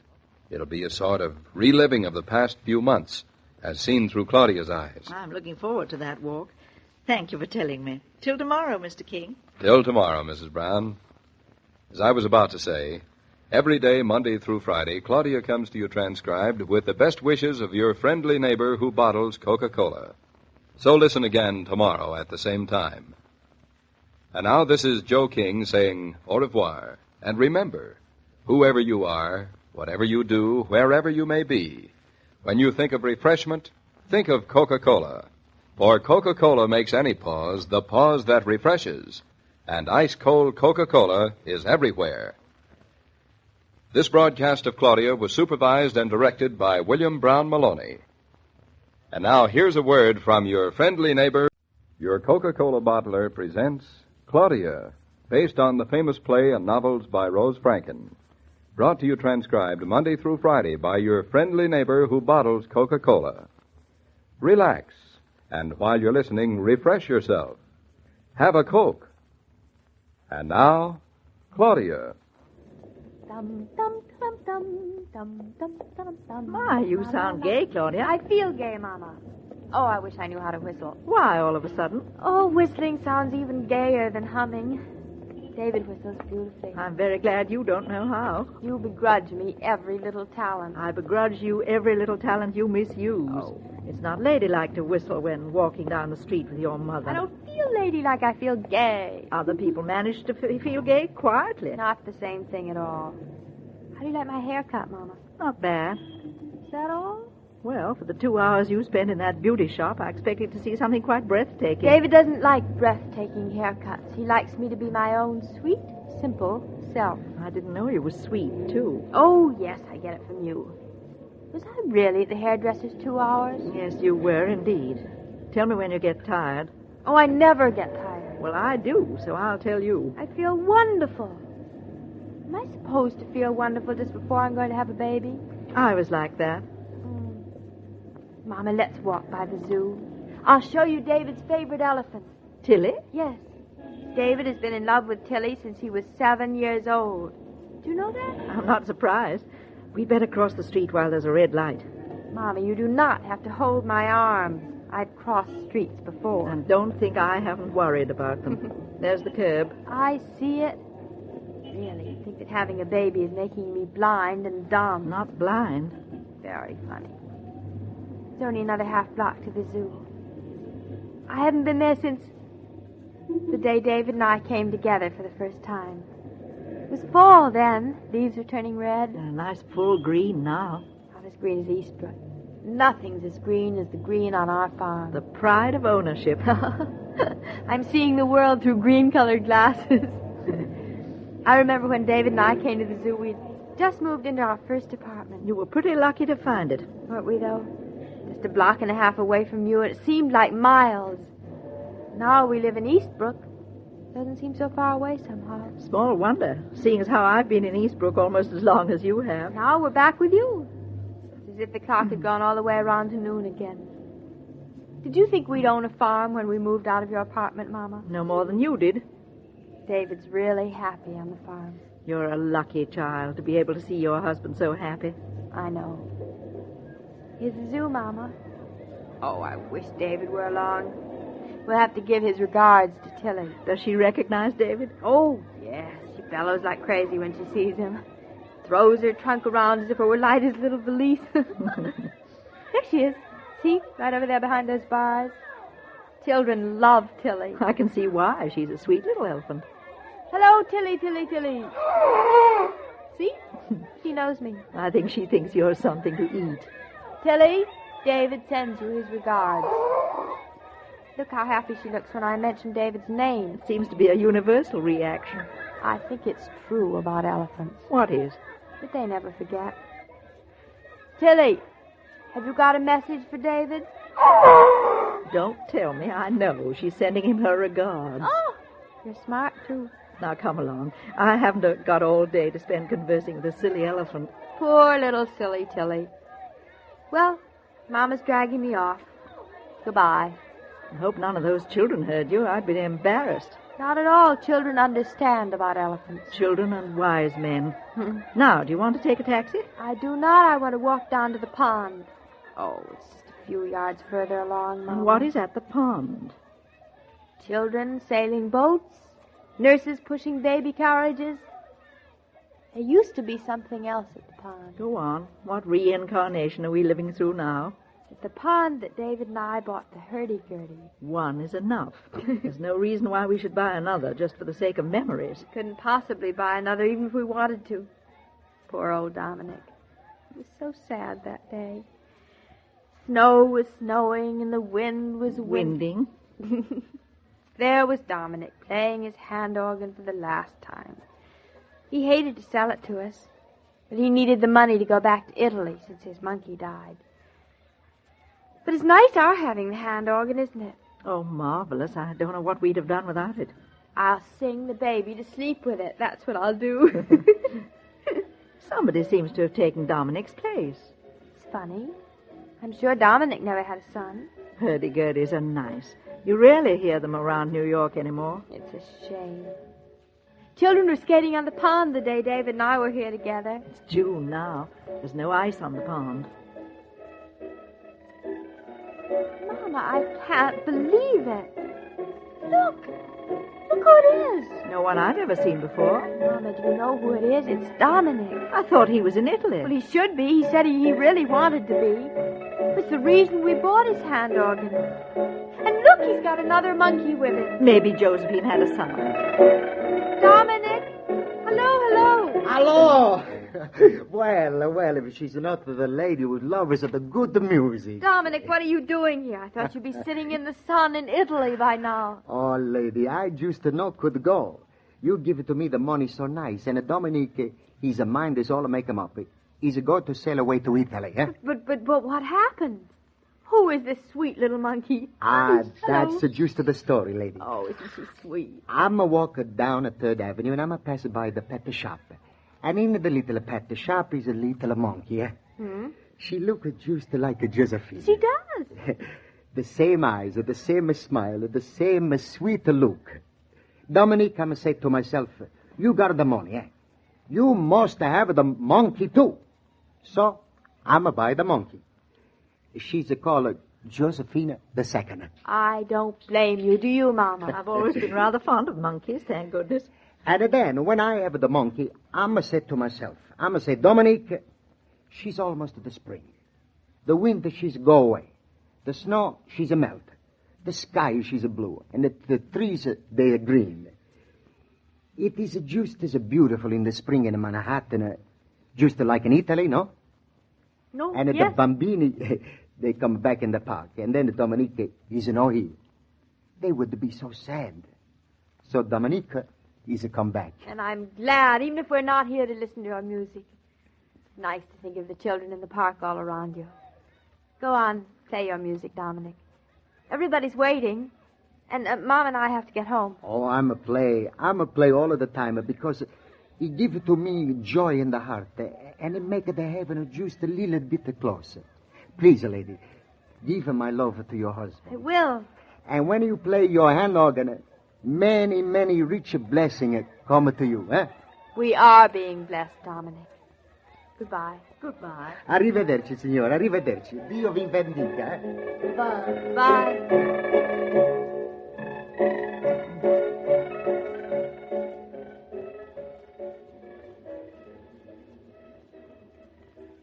I'm glad he didn't go to Italy. I think we need a few more Dominics around. Now, will you take a taxi? A second, Mama.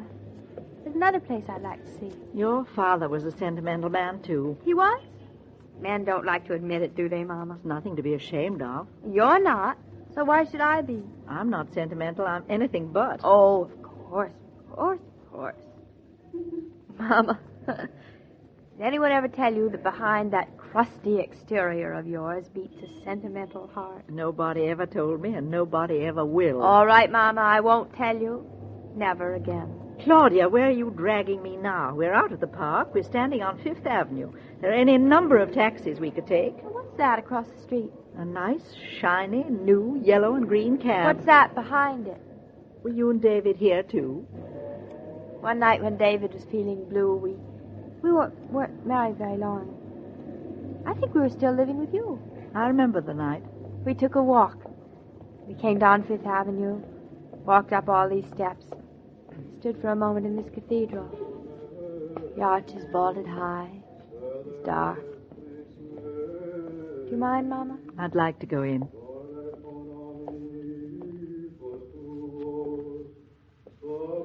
David and I stood, listened that night, too. For that moment, the world seemed simple again. We could look ahead and know whatever happened, we'd find the courage and the trust to believe in it. What is it about a cathedral, Mama? The finest ones are not built of stone. I'd like to repeat that to David.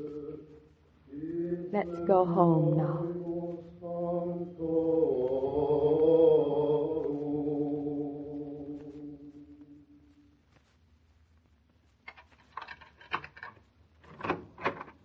Here we are, Mama.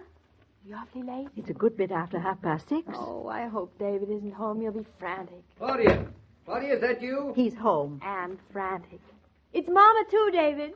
Where have you two been? I've been frantic. Hello. I telephoned Dr. Rowland. He hadn't heard from you. I called the hospital. You weren't there. I was just about to call the police. David, darling, there's nothing to be excited about. We're fine. I thought certainly the next I'd see of you would be an 8-pound boy. Oh, I'm sorry to disappoint you. Well, I am disappointed. I didn't know what had happened to you. Nothing happened, David. Claudia and I had a lovely afternoon. No, I'm glad you had. Didn't you? No. Oh. I certainly don't want to go through another half hour like this last one. I'm sorry, darling. How would you like it if I were about to have a baby and I disappeared off into the wild blue yonder nowhere? Well, now that's impossible. Well, you're just lucky it is.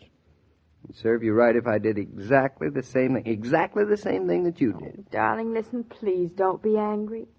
We had such a lovely afternoon. Well, I'm not angry. I'm just a little upset, that's all. Well, don't be upset either. All right, I won't be upset. I'll even forgive you. Oh, good. I'll even forgive you so far as to say I'm glad to see you. Well, that's even better. So glad to see you that I'll even ask you where you've been. Oh, David, I'm so glad you asked. Well, where have you been? Why, darling, I've been with you.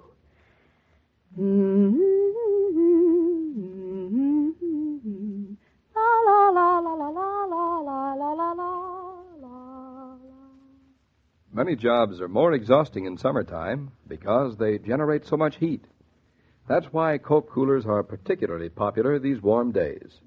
What's true in factories and shops is just as true in your home. Take ironing, for instance. It might not seem particularly warm in midwinter, but in midsummer, that's a different story.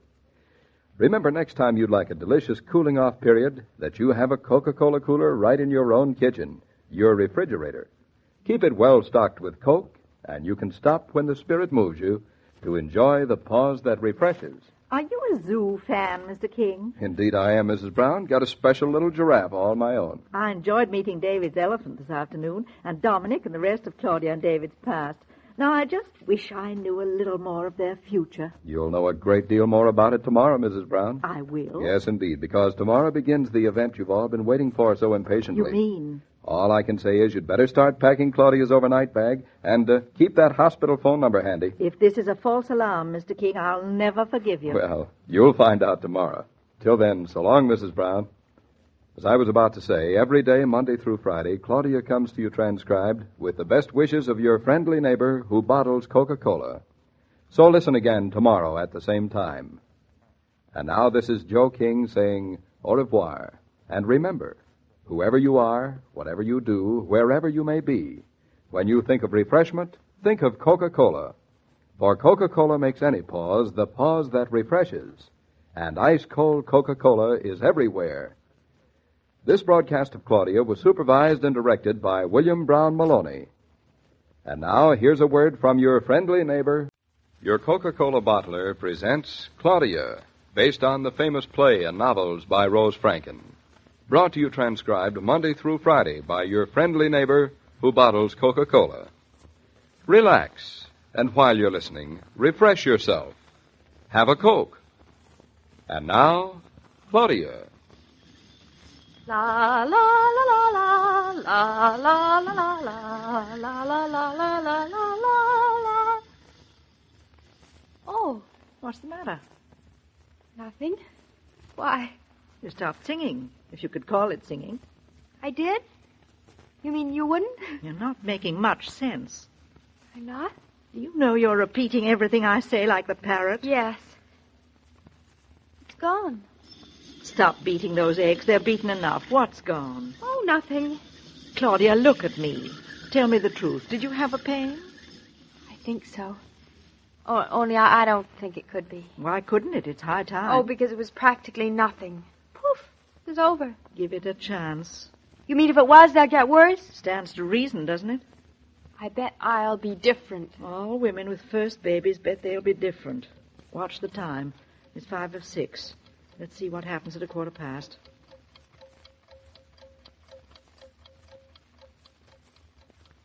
It's 1:15 and I'm feeling fine. Oh, dear. Oh, it's just imagination, I guess. Run along. You can set the table. David should be home any minute now. Oh, well, I didn't think it was anything anyway. Oh, you've had so much experience? No, but I intend to have the baby some morning, right after David leaves for the office. Not in the evening, just before he comes home. I see. You've got it all planned out, 1, 2, 3, just like that. Yep. In fact, you intend to kiss him goodbye some morning, and as he opens his office door, the telephone rings, and lo and behold, he has a son. And he says, what a remarkable woman my wife is. I never told you. How'd you know? I remember. You mean you with me? You mean all women are the same, fundamentally? Exactly. In your own words, all women bet they'll be different, and hardly any of them are. Well, what do you want to bet I'll be? Be what? Different. Now, what's the matter? Nothing. Oh, Mama, I'm so excited. Are you sure? Mama, this is not imagination. Isn't it wonderful? What do we do about David? What do you mean about David? I'd love to have him eat his supper in peace and not be all upset, the way you are. The way I am? Yes, your face is flushed and your chin is quivering and your eyes are shining like you were ready to have tears in them. You silly woman. You're crazy.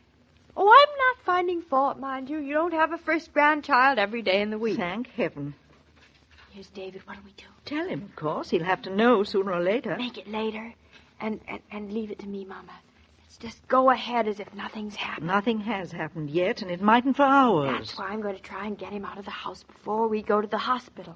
On any pretext. You never will, but I wish you luck. I'm going to phone Dr. Rowland now and get your suitcase packed. It's all packed except my brush and comb. Just phone the doctor and tell him I've had 2. Shh, here he is. Well, what's the idea of not coming out to greet me? Where are you going, Mother? To wash up before dinner. Any objections? Without even so much as good evening in my own home? This happens to be my home. You're just stopping here temporarily. Good evening. Fresh, isn't she? Very. Good evening, Claudia, my dear. Good evening, David, my dear. Did you have a pleasant day at the office? Yes, indeed. And you, my love, did you have a pleasant day? Oh, wonderfully pleasant, exceedingly pleasant, getting pleasanter every minute. Hey, come over here to the light. What's the matter? Something's going on here. Why? What should be going on? Your face is funny. Well, it's a fine time to discover it. It's the only face I've got. What's wrong with it? You're all flushed, and your eyes are shiny, and your voice is shaky. You are crazy. I'm crazy, am I? What are you trying to put over on me? Oh, you're just too darn smart. I wanted you to be surprised. Darling, after all these months, it could hardly be a surprise. Is it really true? I think so. Mama's going to phone Dr. Rowland. Oh, so she's trying to keep it a surprise, too? Yes. Don't let on you know and see how she acts. Look here, you're taking this like a picnic. It's the most wonderful thing that ever happened to me. Except marrying you. You're not a bit scared? What's to be scared about? David, you're not scared, are you? Me? Of course not. I'm like the Rock of Gibraltar. Children, I think we'd better sit down and eat right away. What's your hurry? Do you want to go to the movies tonight? The movies is right. That wife of yours is certainly in a good mood this evening, David. Yes, isn't she? But what's the matter with you? Me? Yes, don't you feel well? Your face is as white as a ghost. Oh, don't be ridiculous. Don't look now, Mama, but the Rock of Gibraltar is having a baby. What a coincidence. The three of us seem to be in the same boat. So we'd better get over to the hospital as soon as we can. Yes, I think we'd better. I think we ought to start. What time is it, David? Dr. Chafin wanted surgery. Dr. Chafin wanted surgery. Smells just like a hospital. What'd you expect it to smell like? I'll find out what room you're in, and we can go right up, I suppose. Sit down, Claudia, until David comes back. All right, Mama, I don't have to sit. I think we were silly to rush off without supper. Don't tell me you're hungry. Certainly I'm hungry. Won't hurt you for once. It worries me that David hasn't had anything to eat. You either. Suppose you stop worrying about other people. Mama, look. See that woman going out? She's crying. There you go again. She probably has something in her eye. Or her husband's very ill. Or her child. Hospital's a nice, happy place for having babies, but not for operations. Or things. And we'll just be happy. I am. So am I. Have I any right to be, Mama, when that woman just went out crying? You have every right. Here's David back again. Sorry to keep you standing, darling. I had to fill out a blank. Come on, the elevator's just around the corner. We can go up to your room. It's 1109. That's a nice number. What kind of a blank? Oh, who you were, where you live, is it the first baby, all that sort of thing. How do you feel? Fine. How do you? Just like a prospective father. Do you think anybody can tell to look at me? Yes. It sticks out all over you. You're positively strutting, isn't he, Mama? I'm too busy strutting myself. Here's the elevator.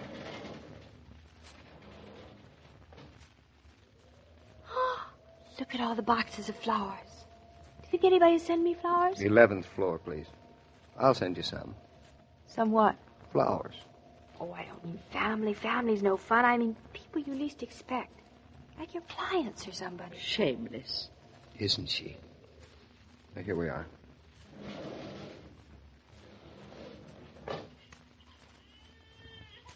Oh, listen. A baby. This must be the maternity floor. Yes, it is. I'm so thrilled. In a little while, David, we'll be hearing our baby. Please, God. Mama's superstitious. If there's any wood around, she'd knock on it. Oh, here's 1109 staring straight at us. Your nurse seems to be there already, waiting for you. She looks awfully capable. She'd better be. And strict. She's not going to stand for any shenanigans. Mrs. Norton, this is your room. I've been waiting for you. I'm Miss Kay. How do you do? This is my mother, Mrs. Brown, and my husband. How do you do? How you do? Let me help you off with your coat. Oh, I can manage. Where do you want the suitcase, nurse?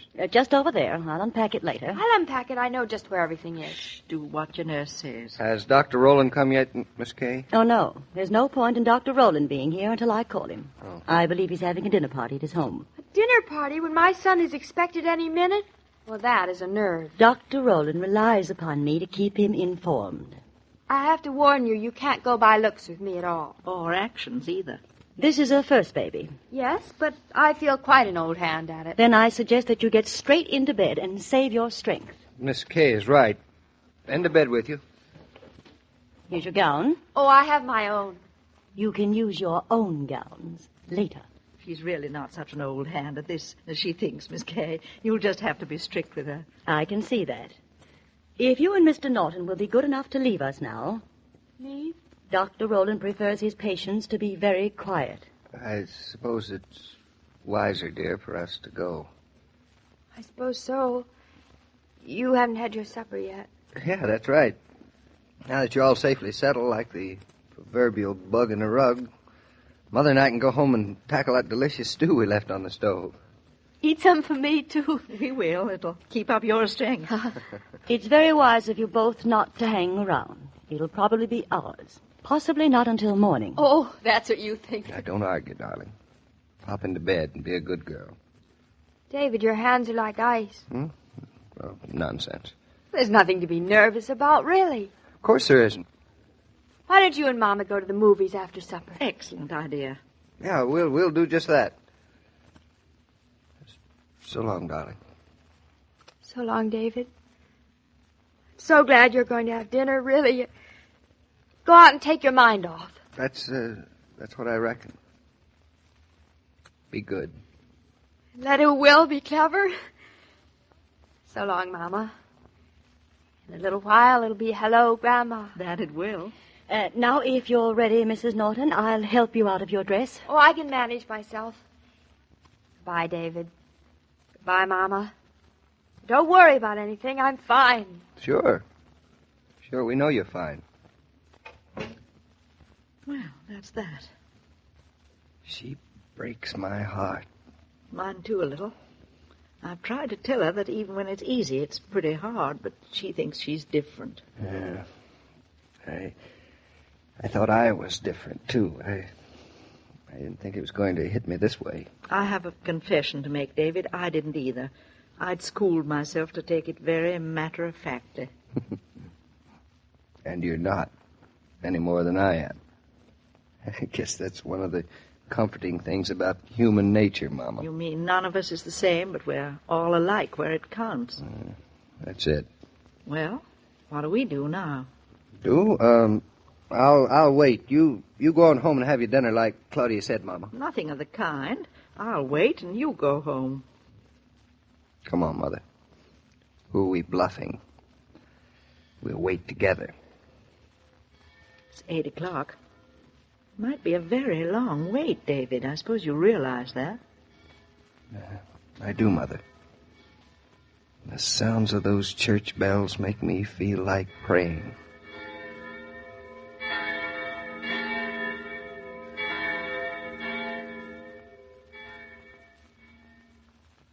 Going away for the 4th?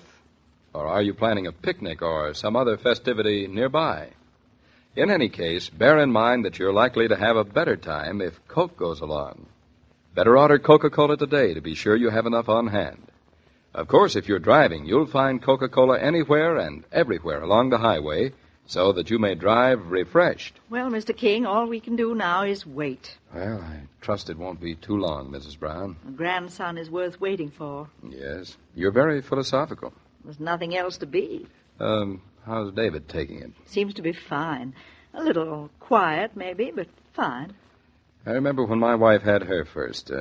I started off strong and swell and confident. Then slowly but surely the hours took their toll of me. You'll see how David survives. Wish him luck for me, will you? We men have got to stick together in this woman's world. Won't help you much, but go ahead and stick. I'll pace up and down with David. Well, so long, Mrs. Brown. I'll be back tomorrow and join in on the pacing, if you don't mind. On the contrary. See you tomorrow, Joe. Right here in the corridor outside Claudia's door. Good luck. Goodbye.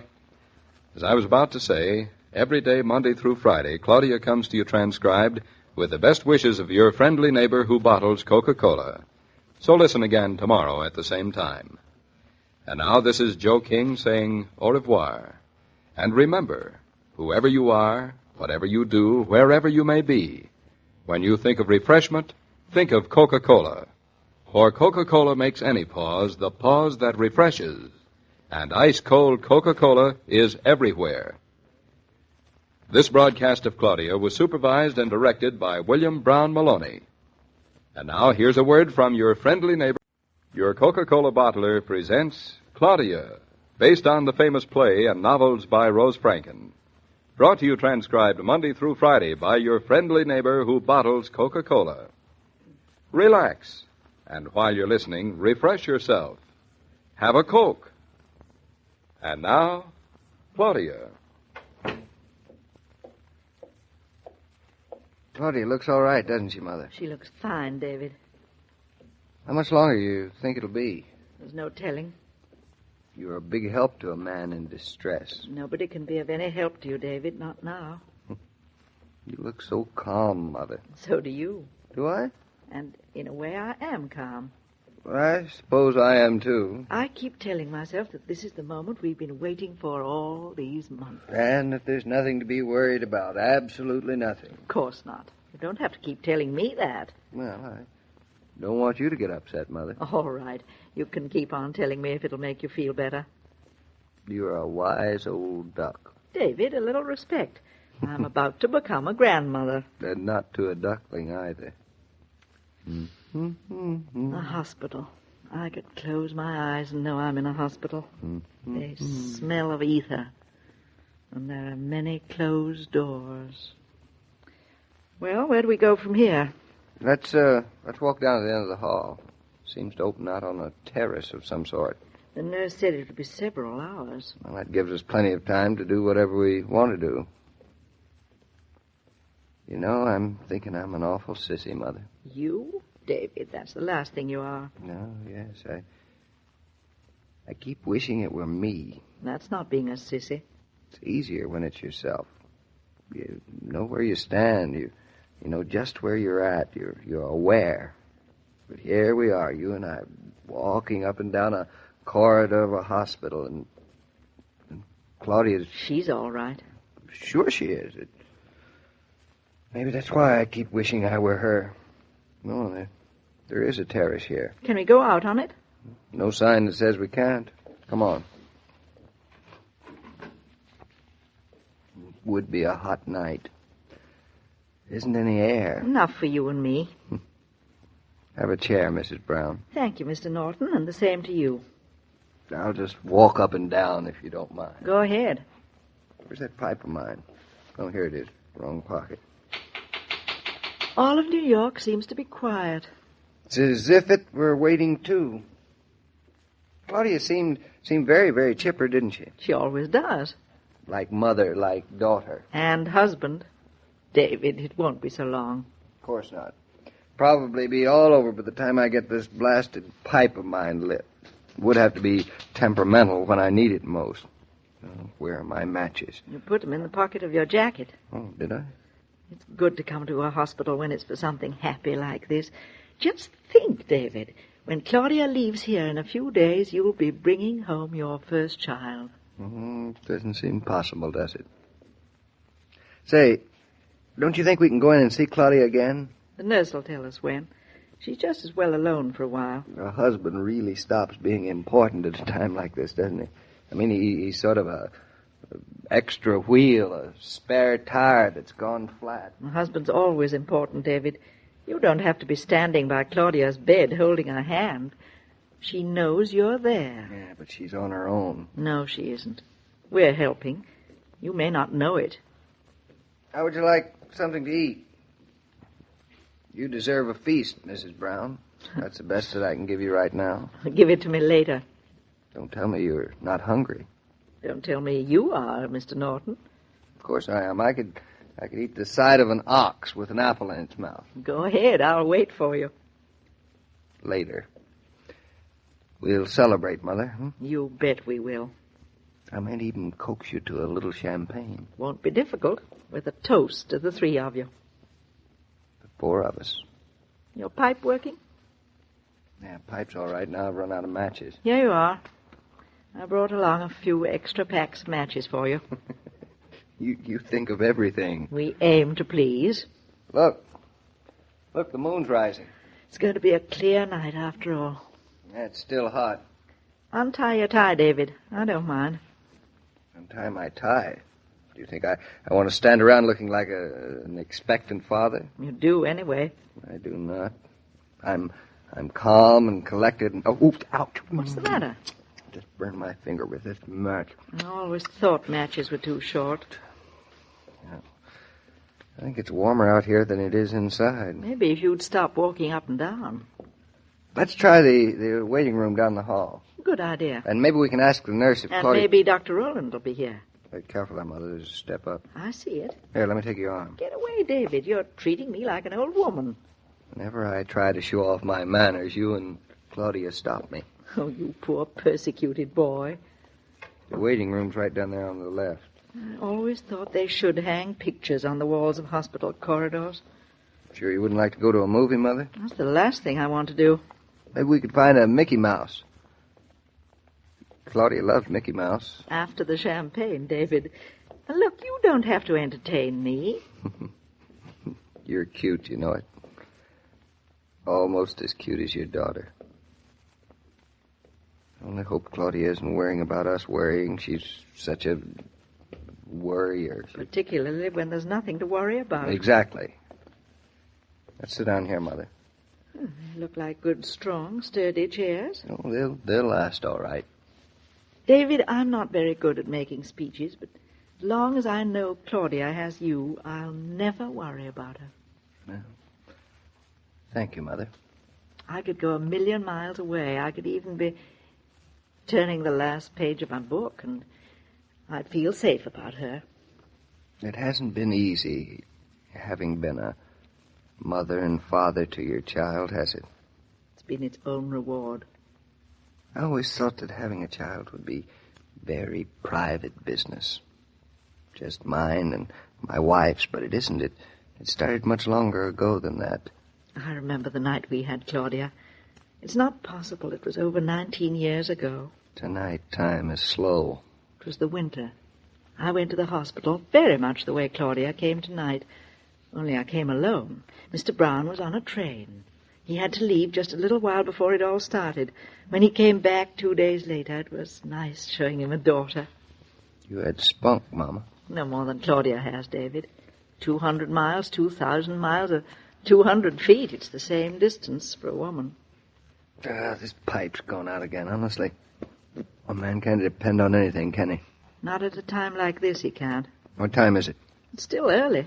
You sure you wouldn't like to get a bite to eat? I'm positive. What would I do if you did? Well, it's simple. You'd buy me a bite.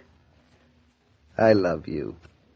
Sitting there with your feet crossed and your hands in your lap looking as if this happened to you every day. It has, in a way. You look pretty much like that yourself, David. You're shaming me into it. Am I? That's good. I'm just going to sit here without a thought in my head. I'm going to imagine the day when my son will put on his first long pants, catch his first trout, go away to school for the first time, receive his degree from college, and take unto himself a bride in the image of his grandmother. If Claudia and I have a daughter, I'm going to name her after you, Mrs. Brown. I'm very touched. Very touched. It's about, 9:30? Is that all? You haven't moved in quite some time, Mother. No place to go. I'm not wasting my energy on just moving around. Is that Dr. Rowland coming down the hall? So it is. Dr. Rowland. Dr. Rowland, how is she? Oh, Mr. Norton. Claudia's doing fine, just fine. It will be just a while longer. Oh. Just a little patience, my boy. Everything is proceeding according to schedule. Have you had yourself some dinner? Well, Claudia's mother isn't hungry. Grandmothers usually aren't, neither are fathers.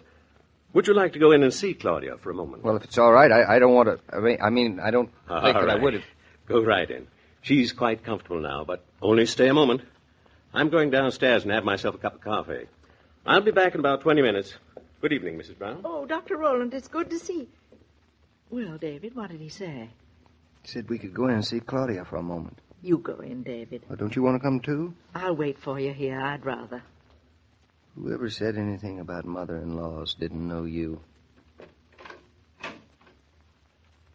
Darling? David, you back? Yeah, I'm here. How are you? I'm fine. Just fine. Sorry to be taking such a long time over this business. I thought we'd be home by now. What's the big hurry? No hurry. It's a nice room. Oh, it is. Have a good dinner? Yes, a fine dinner. I was afraid you wouldn't eat. Will you stop worrying about me? I'm big enough to take care of myself. And the trouble is, you don't. Mama have dinner, too? Certainly she did. Both of us. We gorged ourselves. Good. And what? Well, we had soup, and then we had meat and vegetables, and then we had... Well, I don't know. What do people usually eat? You're making me hungry. You big bluff. Then we walked by a movie house. There was a Mickey Mouse playing, but we decided to wait until you could see it with us. That was very sweet of you. Maybe you better not wait. Why don't you and Mama go and see it now?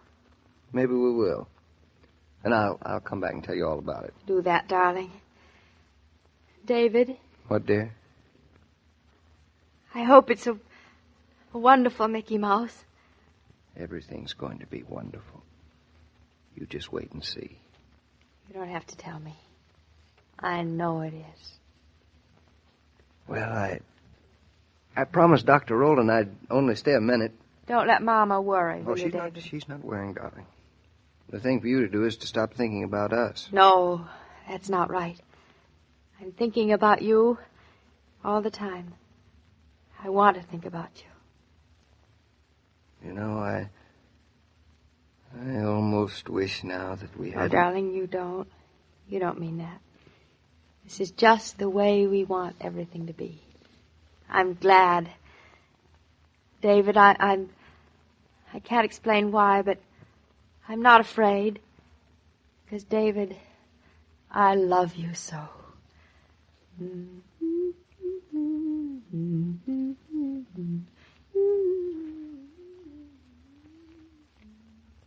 Doing your July 4th marketing today? Don't forget that case of Coca-Cola if you haven't already gotten it. For Coke is such a basic part of holiday merrymaking. And it helps make home parties so easy on the lady of the house. You don't want to spend your weekend cooking and bustling about. With sandwiches and salads prepared, cookies or cake ready, all you have to do is get out that ice-cold Coca-Cola, and you're all set, indoors or out, to lunch or dine refreshed. Hello, Joe. Chin up, man. Pretty soon you'll be a father. Yeah, but not soon enough to suit me. Daughter or son? Either one, just as long as it's a son. Well, you've been counting on a son, though, haven't you? That's Claudia's fault. She says we were the type to have sons. Doesn't mean a thing. Sure, I know. Hey, look, stop looking so forlorn, David. You're not the only man this has happened to. Has it happened to you? 3 times. My hat's off to you, my man. My hat is off. Well, just fill your pipe and smoke it, David. Everything's going to be fine. Leave it to Claudia. Sure. And on Monday. Well, on Monday we'll all find out. Will it be a son, Norton, or a daughter, Norton? Oh, I wish it were Monday now. Well, so long, Joe. So long, David. Every day, Monday through Friday, Claudia comes to you transcribed with the best wishes of your friendly neighbor who bottles Coca-Cola. So listen again Monday at the same time. And now this is Joe King saying au revoir. And remember, whoever you are, whatever you do, wherever you may be, when you think of refreshment, think of Coca-Cola. For Coca-Cola makes any pause the pause that refreshes. And ice-cold Coca-Cola is everywhere. These programs star Catherine Bard as Claudia and Paul Crabtree as David. And the entire production is supervised and directed by William Brown Maloney. And now here's a word from your friendly